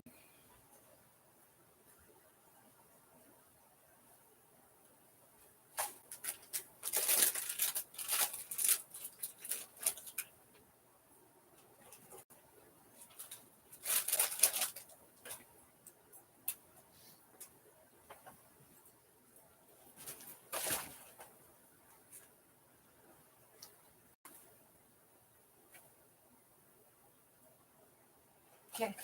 Have cheese fingers for you. Pizza fingers for me. I'll open yours first.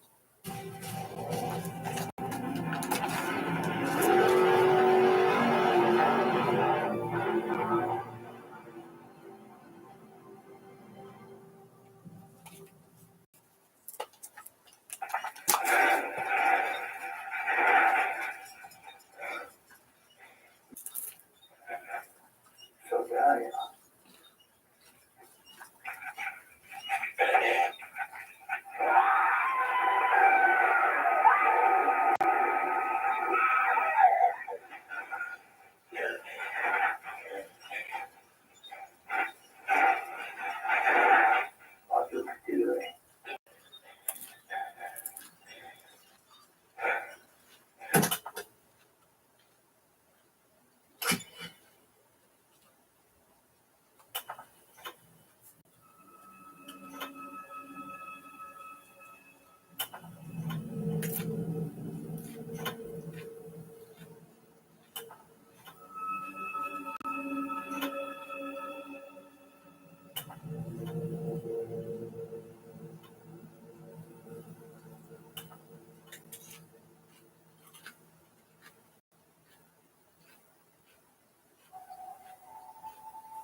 Du skulle hatt denne bøtta der inne.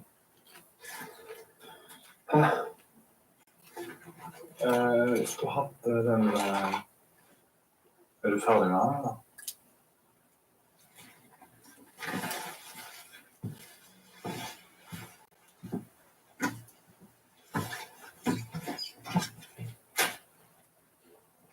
Skal jeg få gjort noe, eller? Ja, du kan finne en ny flaske med Clorox til meg. Det var nesten størknet helt fast i gulvet. No shit, vaskeservice, du snakker med Leo. Ja, det er i hvert fall med deg her enn det på stasjonen. Jaha, vi må ha på. Takk, hvordan?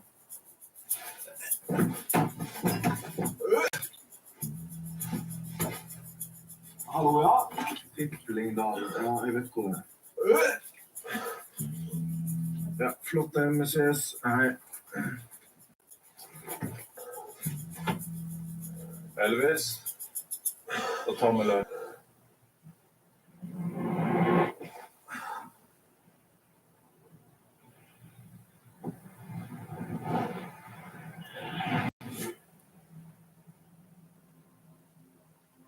Det har varit bara du och jag ett tag nu. Eller hur? Bra. Så bra du kan ha det. Även om du kunde ha haft det bättre. Men det blev så.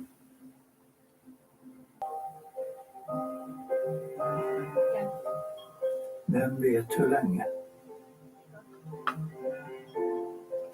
Det beror helt och hållet på. Nej.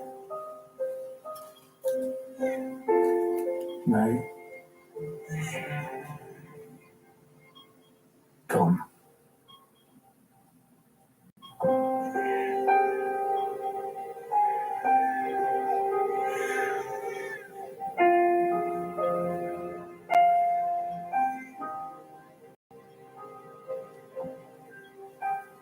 Idag är det 9 år sedan jag hittade dig.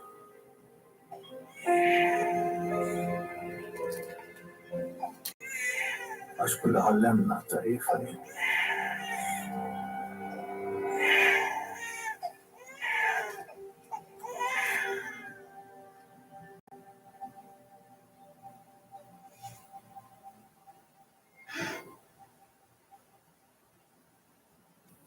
Since you like this so much more than everything else. You weirdo. You weirdo. Did that make you happy, kitty?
en eldre mann.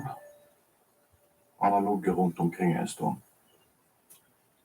Rundt omkring? Ja. Det er en del ville dyr i området. De har spredd han godt utover. En av de fant cirka halvparten av han. Og vi må finne resten. Hva har du gjort på? Det vaier i vinden. Jaha. Hvorfor det? Hvorfor ikke? Nei. For så vidt. Vi må forresten bryte opp gulvet i uthuset. Han fløyt visst godt utover. Alle flytter visst utover. Jeg setter pris på at du stakk inn. For Truls. Det var ikke så mye alt som stod på plakat. Det er ingenting å få? Ingenting jeg vil ha.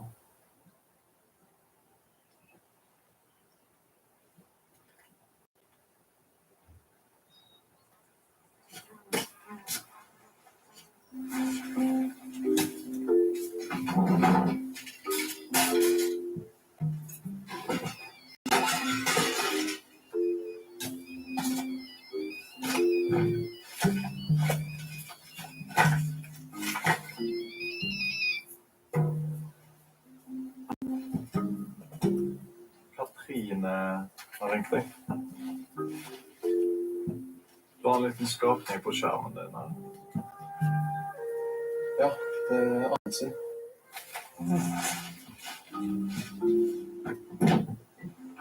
Jeg gratulerer da. Takk. Går det med deg? Går det det?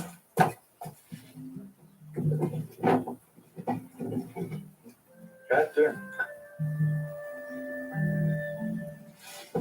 Hva da? Husk onkel til. Eline. Oppkalt etter deg? Ja.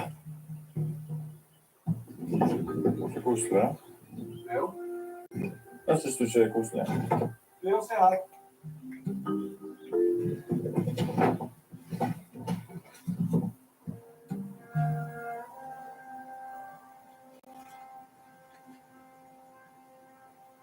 Skal vi... Nei. Dette her må Einar se på.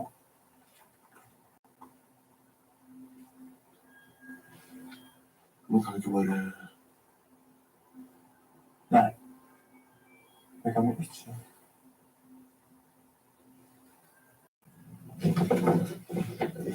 Elvis. Igjen. Det er trappa.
Han bodde her. Leo?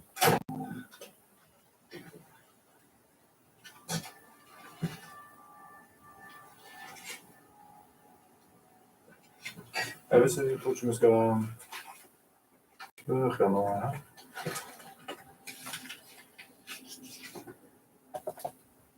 Okej.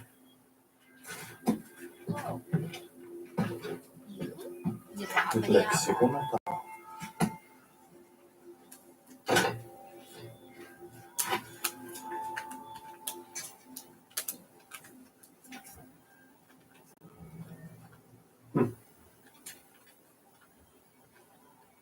Den här gick ut på dator i timmen. Nej, men typ var det ganska länge. 91. 86.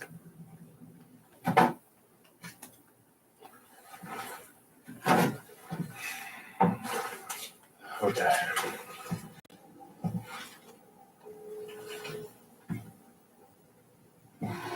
Elvis, vent her. Jeg ringer Olsen. Jeg kan ikke gå rundt og... Ja, det er Leo. Det er en av containerne, da.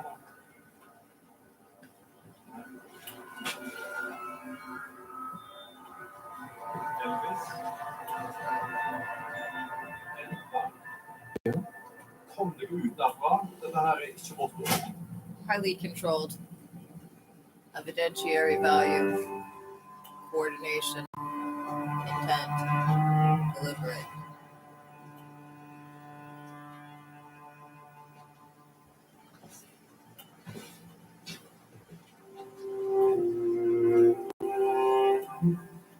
Ja, det kan du si.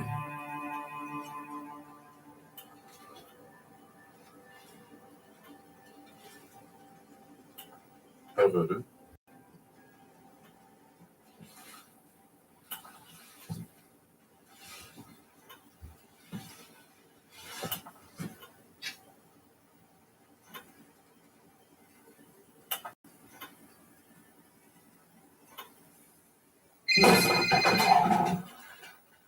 Ja, det er Leo. Ja, det var jeg. Hallo, er du der? Ja, vent litt. And I say that because it appears that Unit 207 deliberately and criminally terminated a live stream that began running this afternoon, as you should have been able to see via screen share. But this one is still running, and this one that's still running is the one that the FBI said that I needed to have run for X amount of time.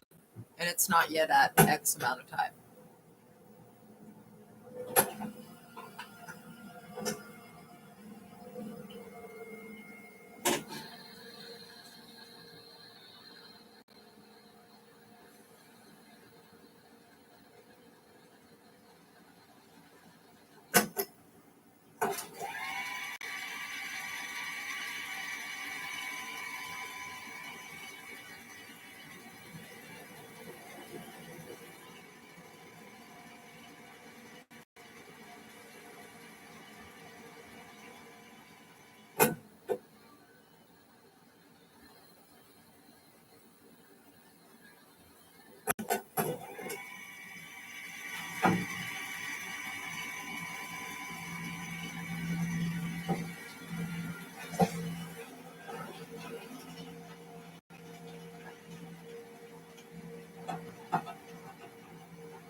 I don't think Scandinavians get enough credit for being creepy, dude.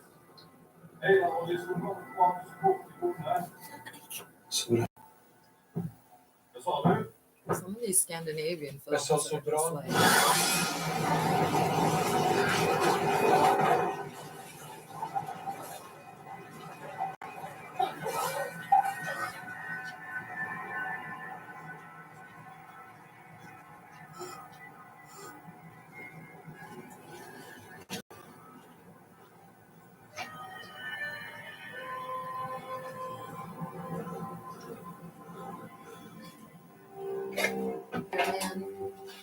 Altså, vi kan jo ikke bare la henne ligge sånn her. Vi må få henne til lege eller sykehus eller et eller annet. Og flytta noe som i sjokk kan bare gjøre vondt verre. Jeg fikk beskjed om å vente her, og de har med seg folk som kan dette. Tror du hun har ligget oppi her helt siden han døde? Han holdt på med et eller annet, og så døde han bare. Har ikke du tafsa på nok ting han er nå, Elvis?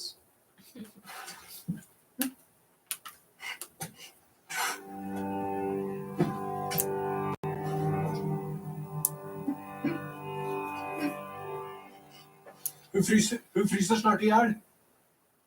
Finner du noe? Kanskje.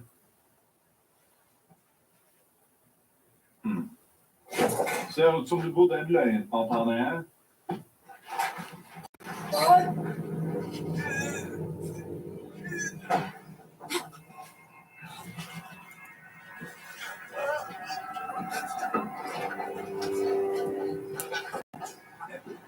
Hei.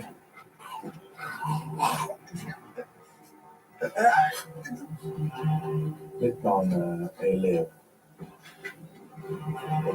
Det er Elvis. Han får ikke puste.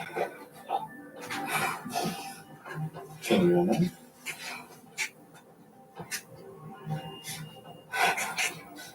Vil du ha den her? Jeg legger den ved siden av deg der.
Burde vi ikke gjøre et eller annet?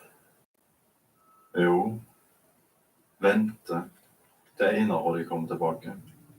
Hvor lang tid kommer det til å ta?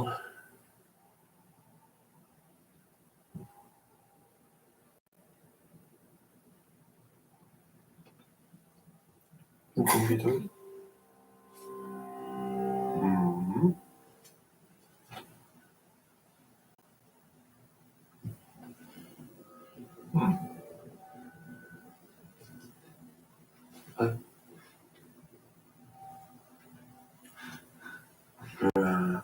Jeg er litt sulten. På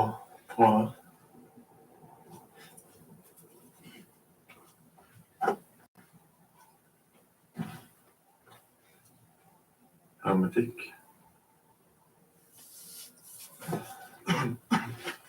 Hvor skal du? Skal opp i bilen, skal hente litt vann og en pose boller. Du kan ikke spise de der greiene.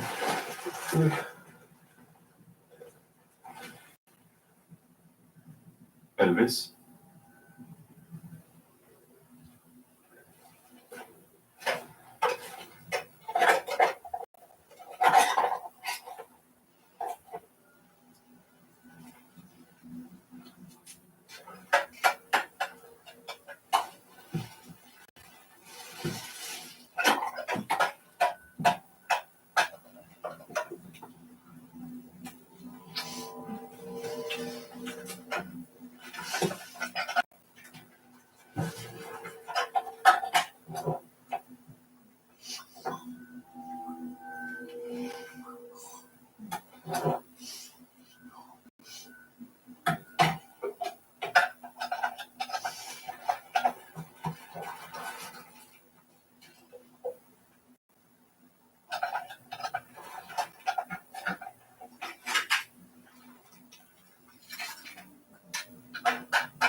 omständigheterna. Fint EKG med undantag av ett något varierande QRP. Även för dig. Förmodligen stressrelaterade. Hemoglobin ökar som det ska. Fortsatt högdoserat i antillskott. Och det Vad är det? Vet du om det? Ja, okej, jag kommer.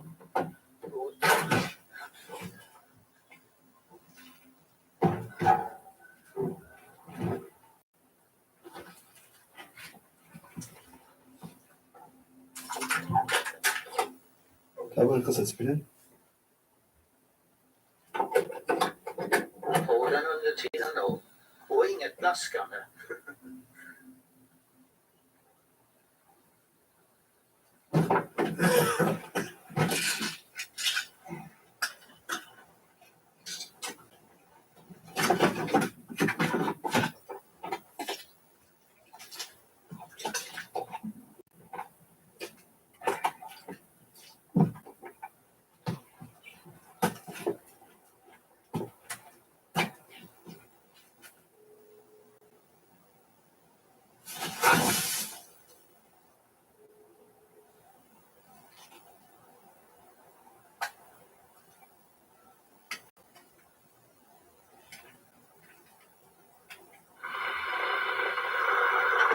Idag är det 11 år och 8 månader sedan jag hittade dig.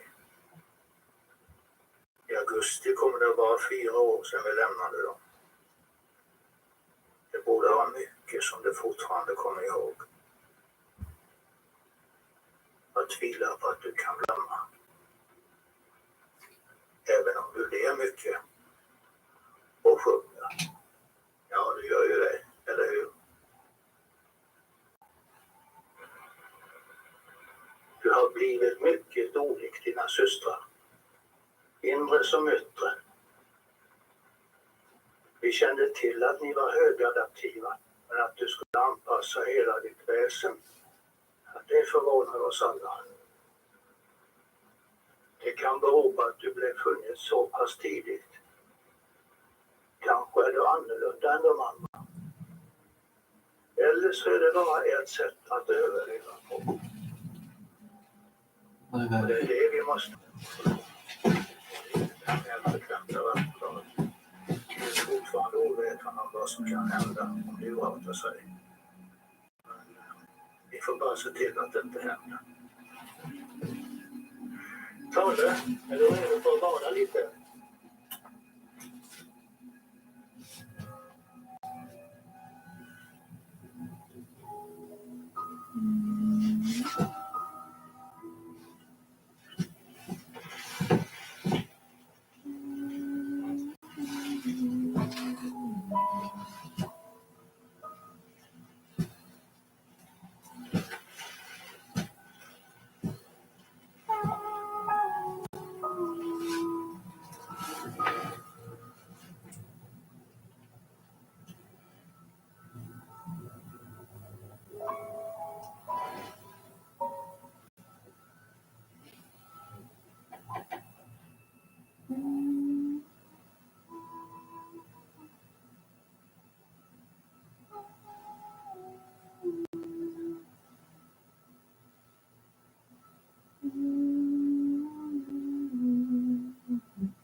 Den har varit byggt på en stund.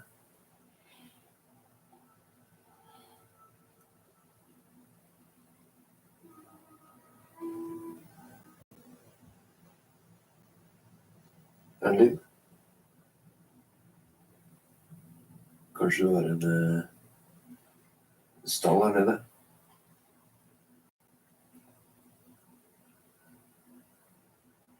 Kanske den ligger lite.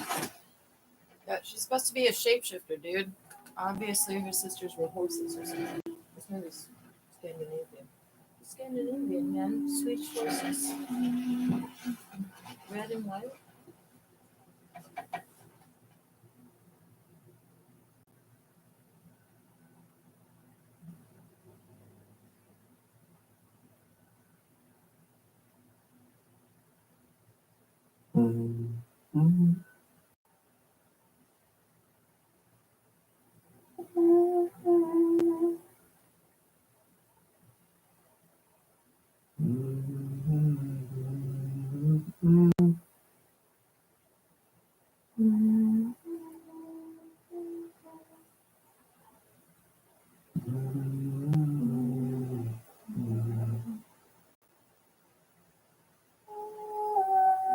Vad har du lärt dig då?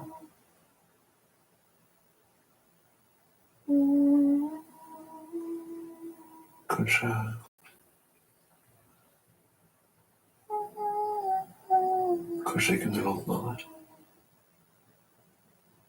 Så lært den bort til en liten jente.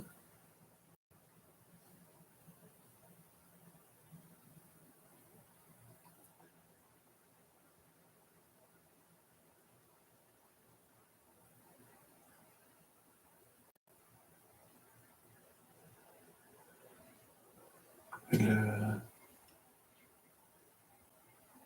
du vite hva hun heter?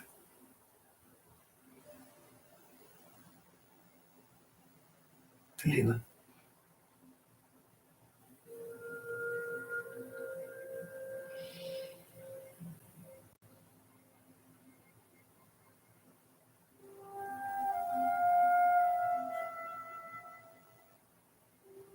Vet du det?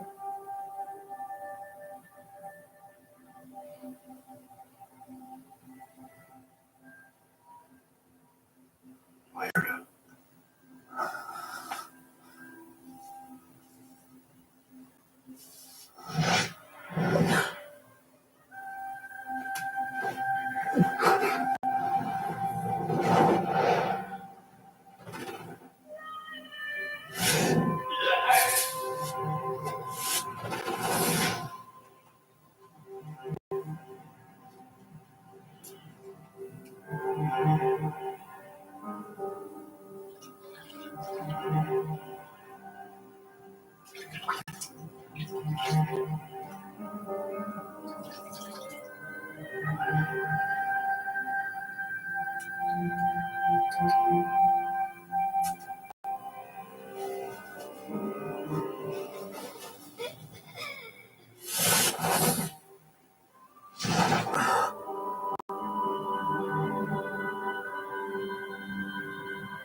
Lugna dig nu.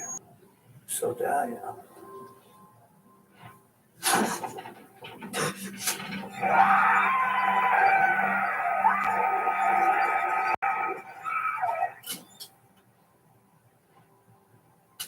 Vad duktig du är.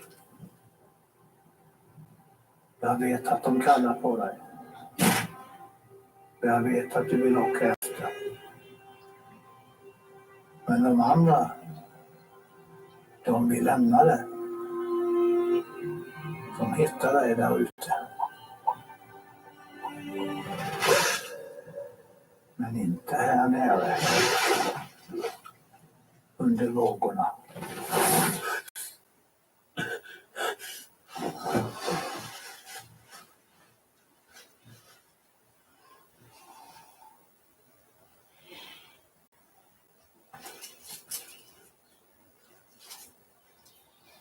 Beautiful.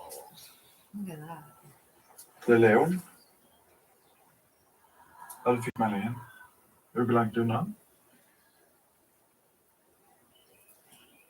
Hvordan da forsinket? Jaha. Jeg kan ikke komme dere da.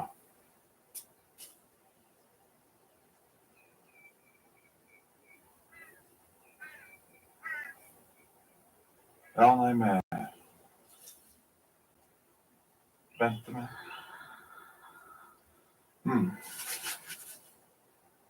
Greit.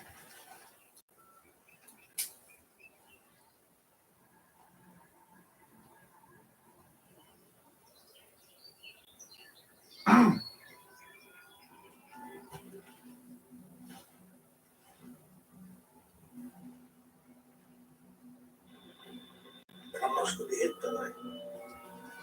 Men det är bättre att försöka. 28 januari 84.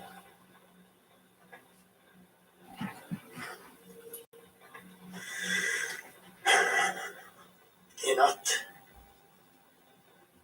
natt gjorde vi det. Den är borta nu. Vi får bara se. Nu är den i alla fall förseglad. Så det ska inte vara möjligt att spåra den. Det är... Nej, ta det! Inte den där. Det är nästan omöjligt att kontrollera nu. Prövningen har blivit för stark. Så vi måste bara pröva att kutta den.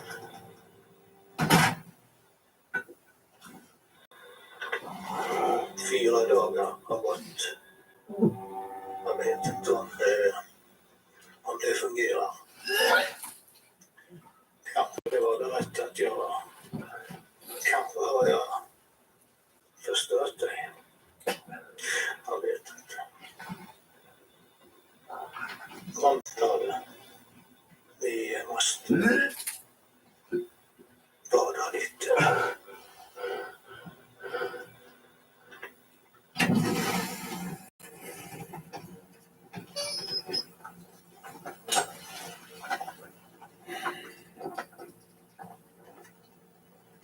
Jaha. Jaha.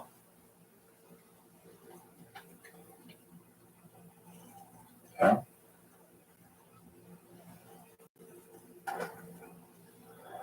Du ser väl vad det är?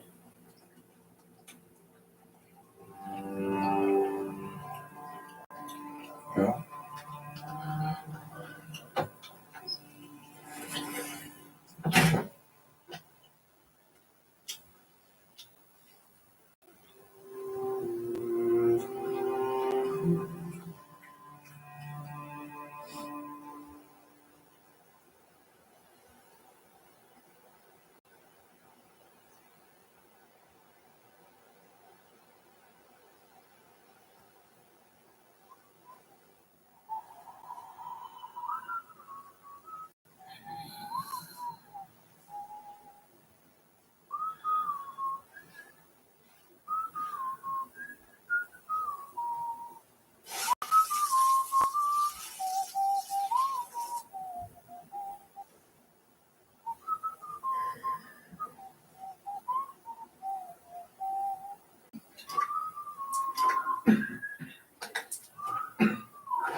Elvis.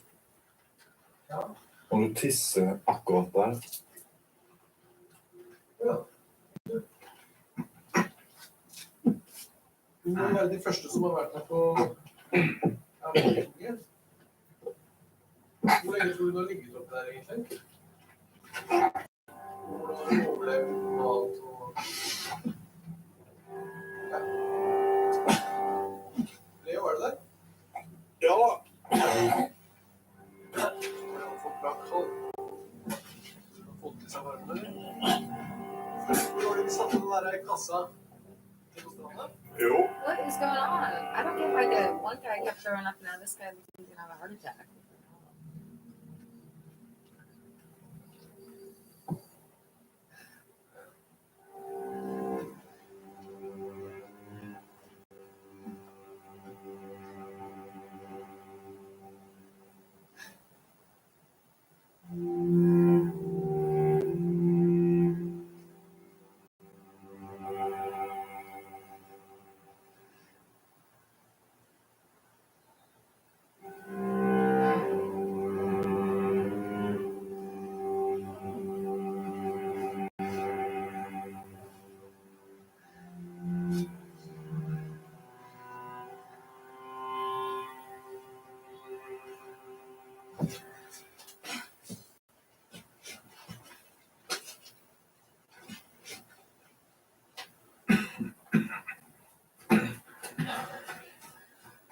der, barne-TV på den termosen.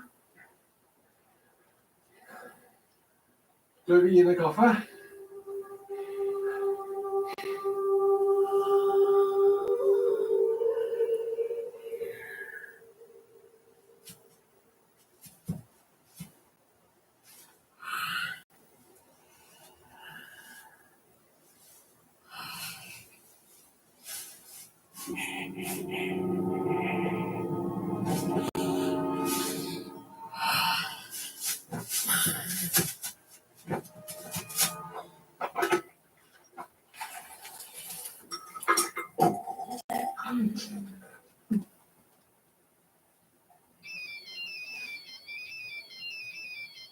It's a perfect song for right now.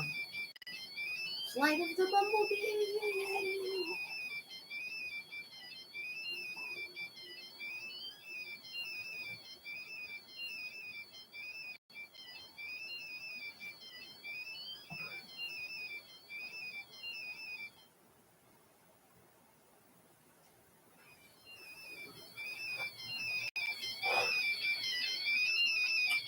Telefonen din ringer.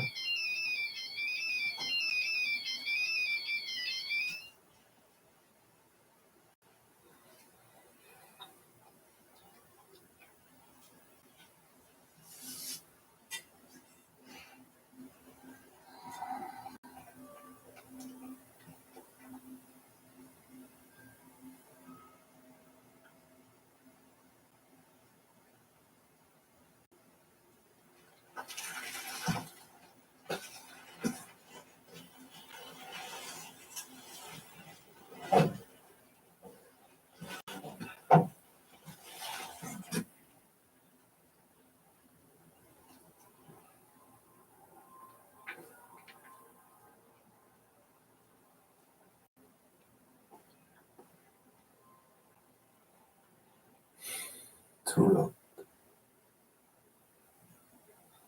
du at hun er det du tror hun er?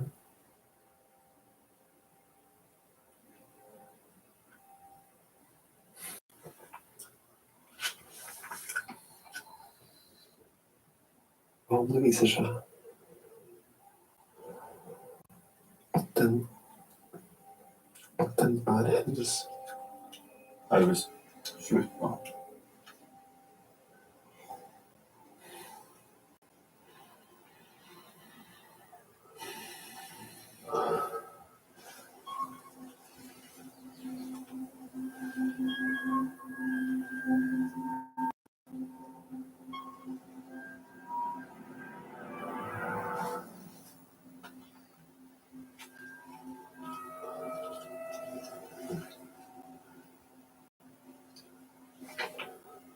Hun kommer til å ha vondt i magen når de kommer.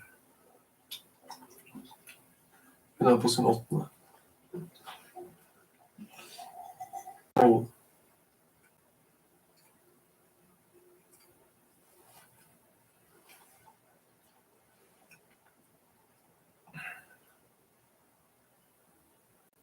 hvor gammel er hun?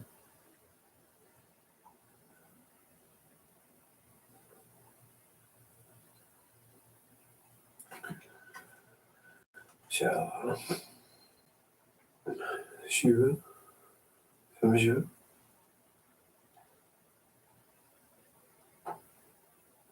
Hva tror du?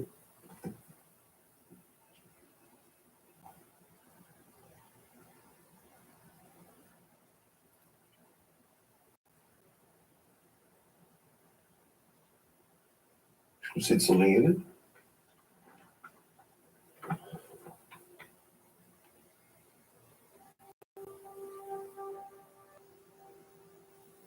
Hun blir født i november. Så Elvis har blitt pappa.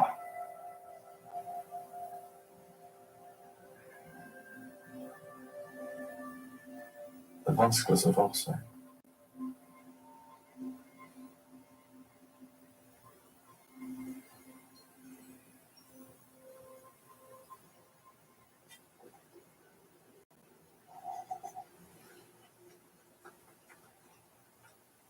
Er det lungeplatt?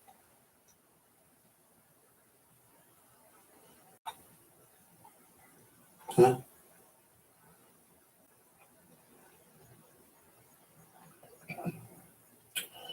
Er han lungeinfekt?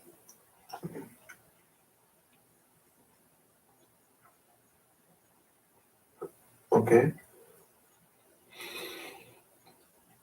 You see so? Oh, they're having a bonding moment.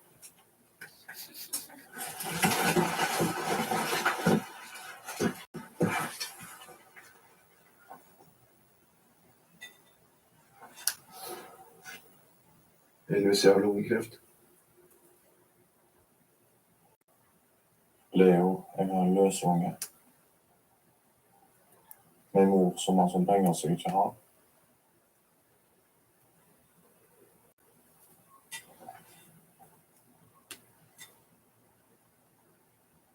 I think to catch up.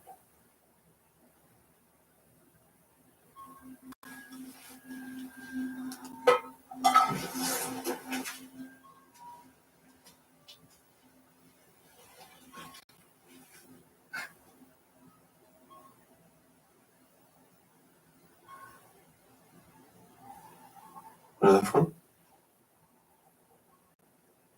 Menar du det?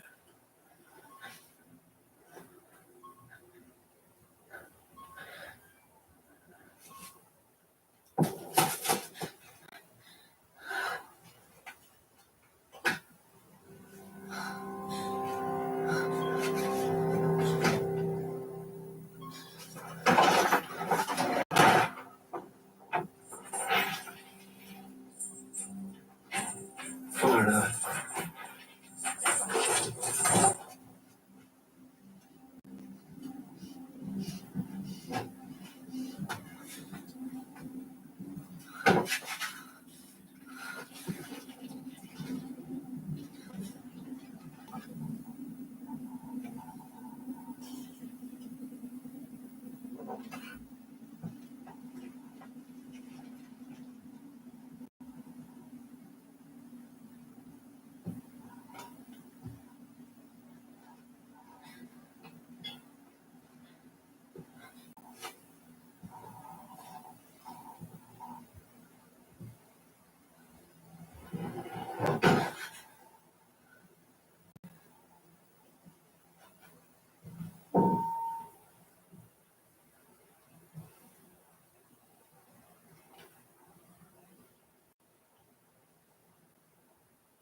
Hallå?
bli misshandlad.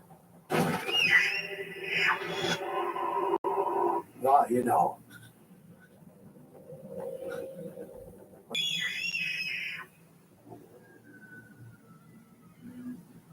Allt för länge.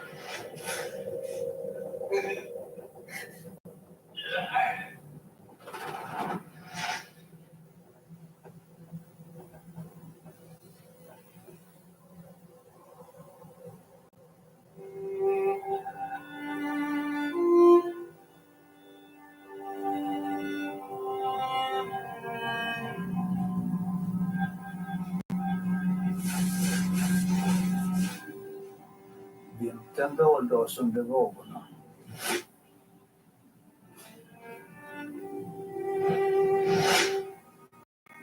De hade redan börjat sökandet. Du var för värdefull att släppa.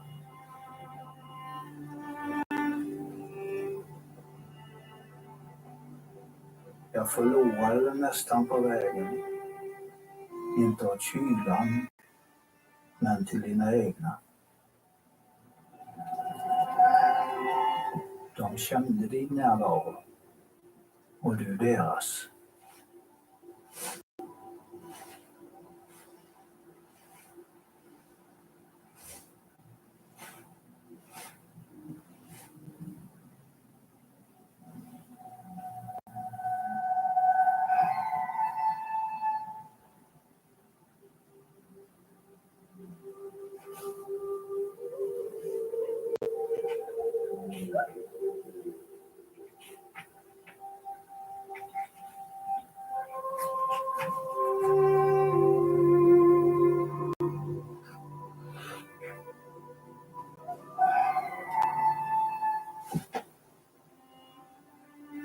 Men ni måste få bli åtskilda.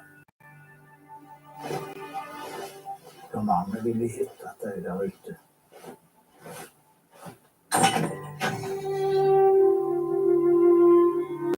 Det var jag som fann dig. Och det var jag som gömde dig igen. Vi gick under jorden. Och blev där.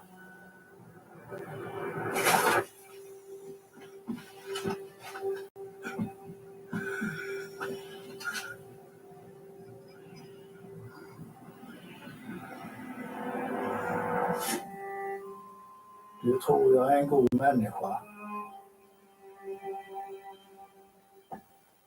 Det är jag inte. Jag är inte. Istället pinar jag här nere. Det är bara så vi är.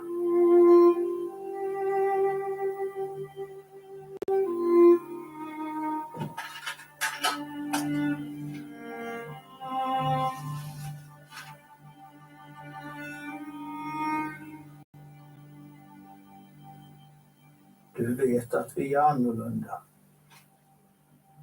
Det förstod du tidigt. Vad du kan som inte jag kan. Vad som finns i dig.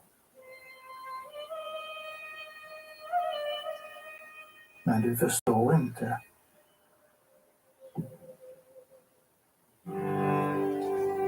Att det är därför vi är här.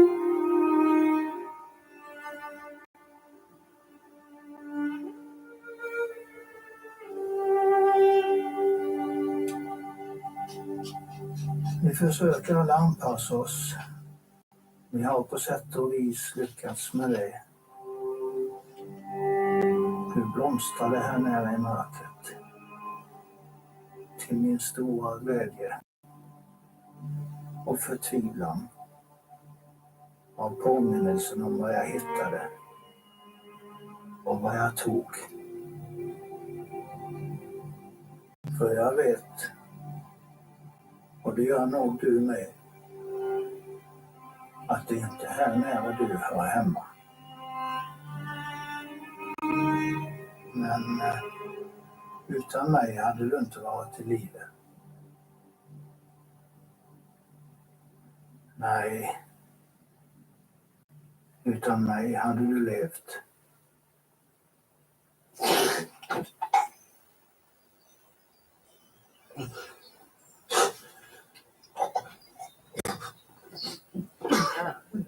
Waking up with a bag on your head, that is the worst way to wake up. There's no worse way to wake up. Se der, ja. Ja, man kan bli litt tørr I munnen av den der gassen. Men, bortsett fra det.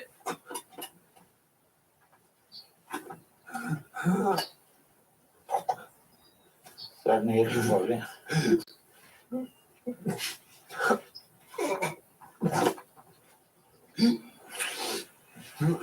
Du skal få litt å drikke. Solbært av det. Det ikke noe muffens med det.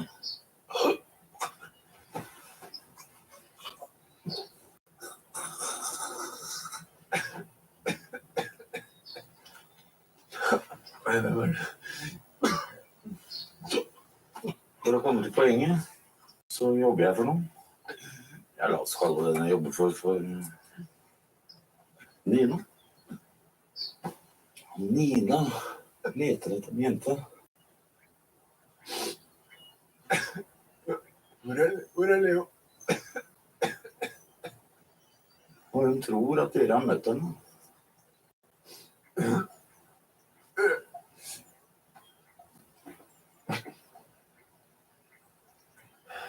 Har dere truffet tallet?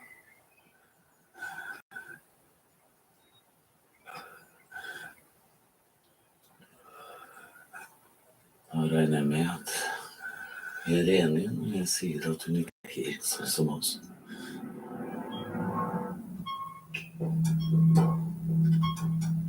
For ganske lenge siden begynte vi som en dag skulle bli mennesker og skjønne styrken I antall, det å være flere.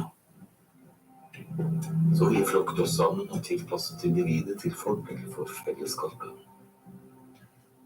Men her og der var det de som falt utenfor. De som vandret ikke mot, men bort fra strømmen. Og ble der. Ulike behov og utfordringer formet ulike egenskaper, fasonger og størrelser. Avvikere med tilholdssted dypt inn I villmarken.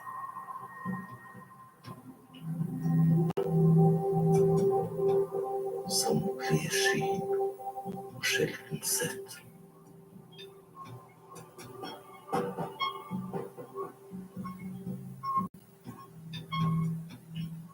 Stoffskiftet deres genererer en unik varmeenergi langt sterkere enn vår. Den også individuell. Den deres fingeravtrykk.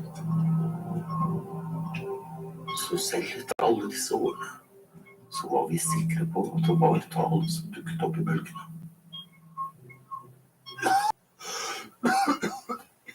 Det bare et lite problem. Det piper og piper, men vi finner henne ikke.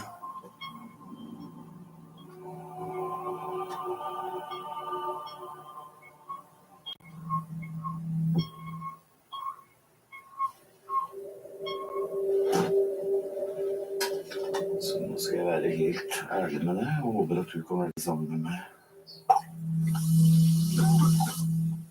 Nå det noe muffens I toget. Så hvis du har et par ideer om hvor tale kan være, så må du litt tid på det til å finne ut det beste. Og hvis den god nok, så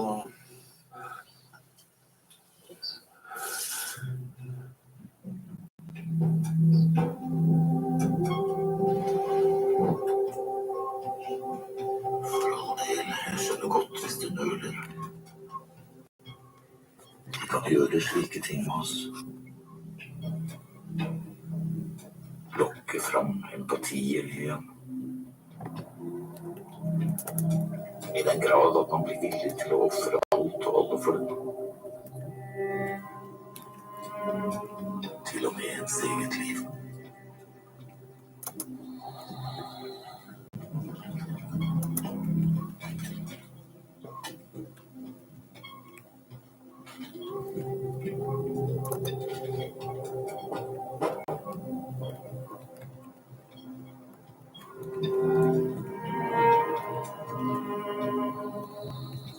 så harmlös. Som en oskyldig bortkommen egentligen. Men kunde väl lite hur. Bak till store gulne øyne.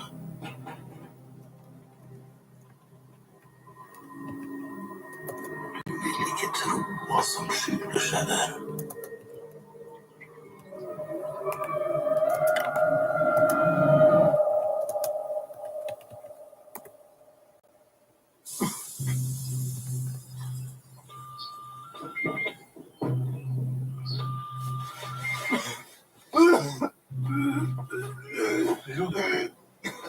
Leo!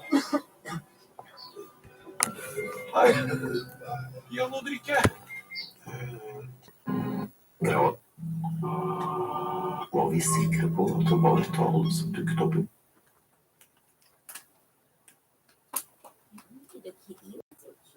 I'm gonna try not to wake you up. Oh, oh, you did. Oh, you did.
radiobølgene.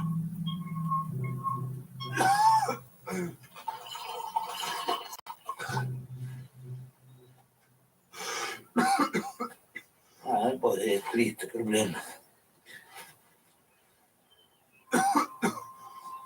Jeg piper og piper, men vi finner henne ikke.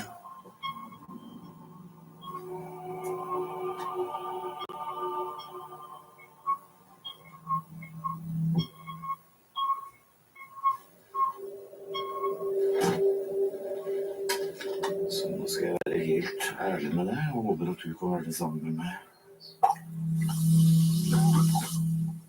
Nå det noen muffins I Trondheim. Oh no, not one of that shit where they're like, this guy is like a king villain, man.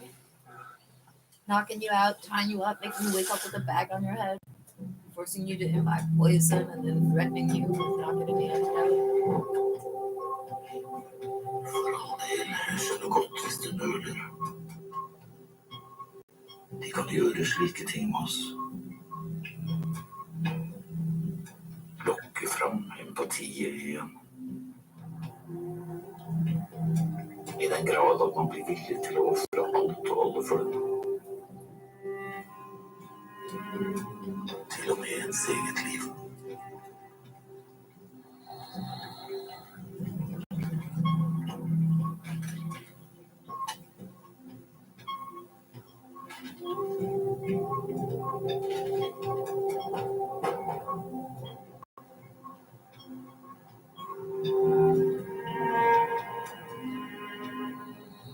Det kan virke så harmløs. Som en uskyldig bortkommen jente. Men under den hvite huden, bak de store gulende øynene,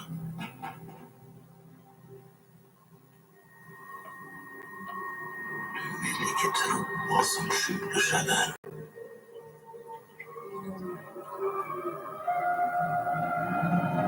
Oh, dude, they should have let her keep the tail. It was so cute.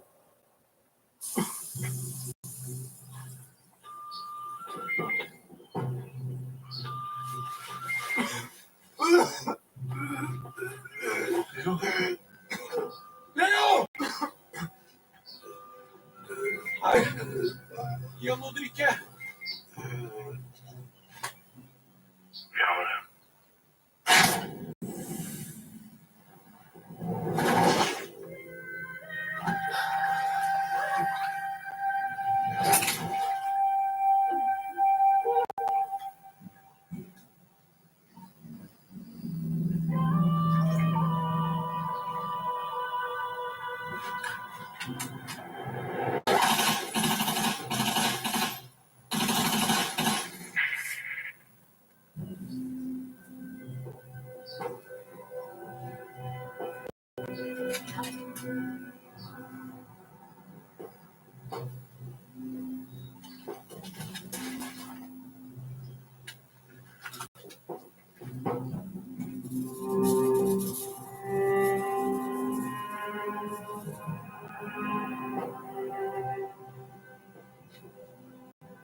Kalle?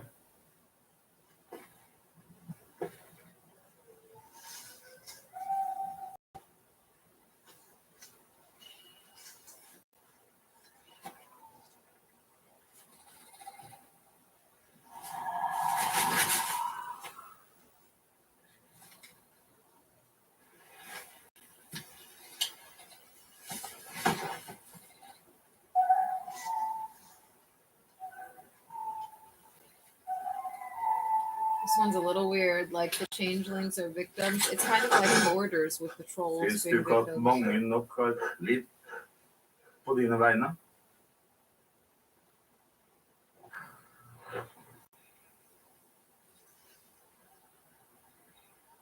Det holder vel nå.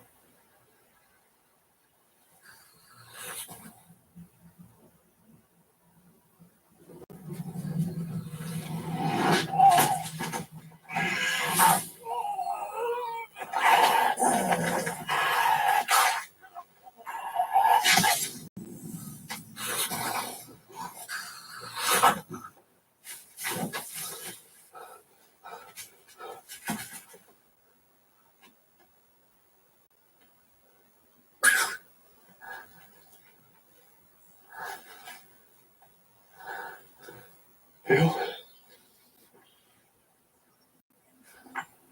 Kalle?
Hæ?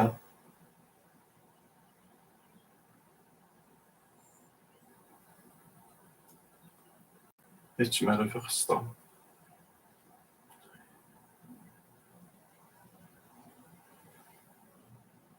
Hvor lenge sa du det?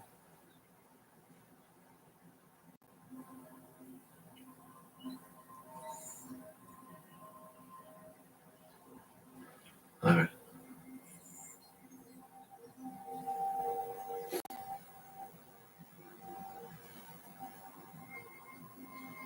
De sa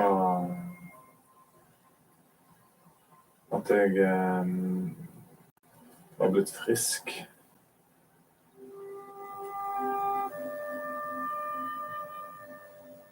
Frisk? Ja. Sånn helt plutselig? Ja. Du er ikke glad? He's happy. He's just confused, dude. The changeling fixed it.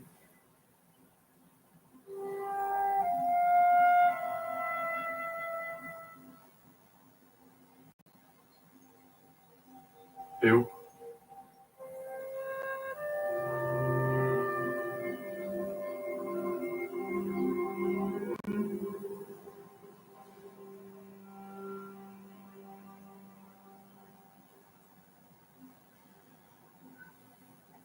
Vi må skrape opp en gammel tante I morgen. Ja, det kan det godt.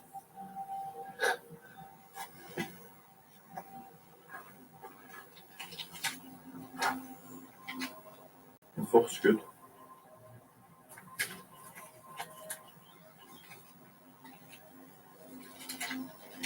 Det ikke til deg.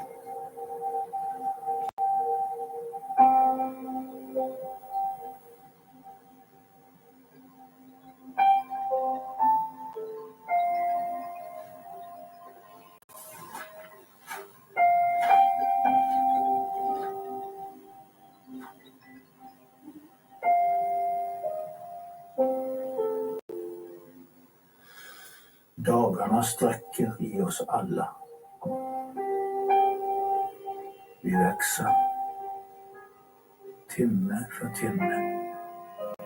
År efter år. Om man tur hittar man möjligen någon att växa tillsammans med. Kanske aldrig. Kanske för en stund. Kanske för alltid. Planerat eller ej. Plötsligt är man två. Och ibland vet man bara att så kommer det att bli. Man har någon man gör allt för. En man riskerar allt för. En man lever för. En man dör för. Och när den dagen kommer så hoppas jag att du på ett eller annat sätt är lika lyckligt lottad som jag har varit.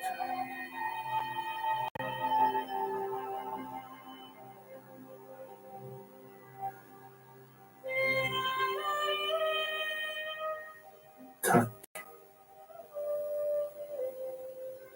och förlåt.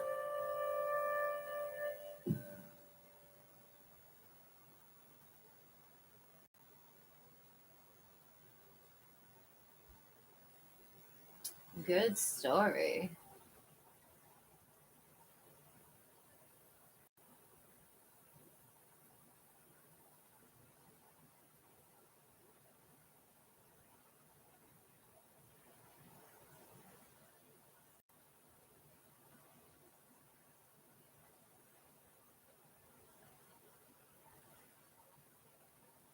Okay, so their laptop, like they were able to do hundreds of times with any video and or podcast.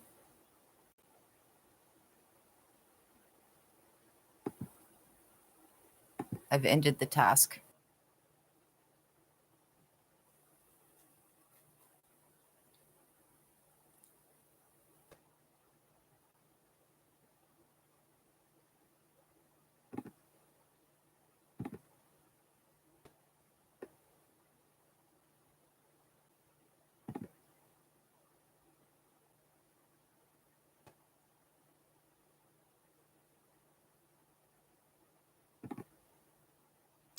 I just crashed this tab on accident. So I am ending the live stream at 9:47 p.m. PST, and a new live stream should initiate in 90 seconds or less.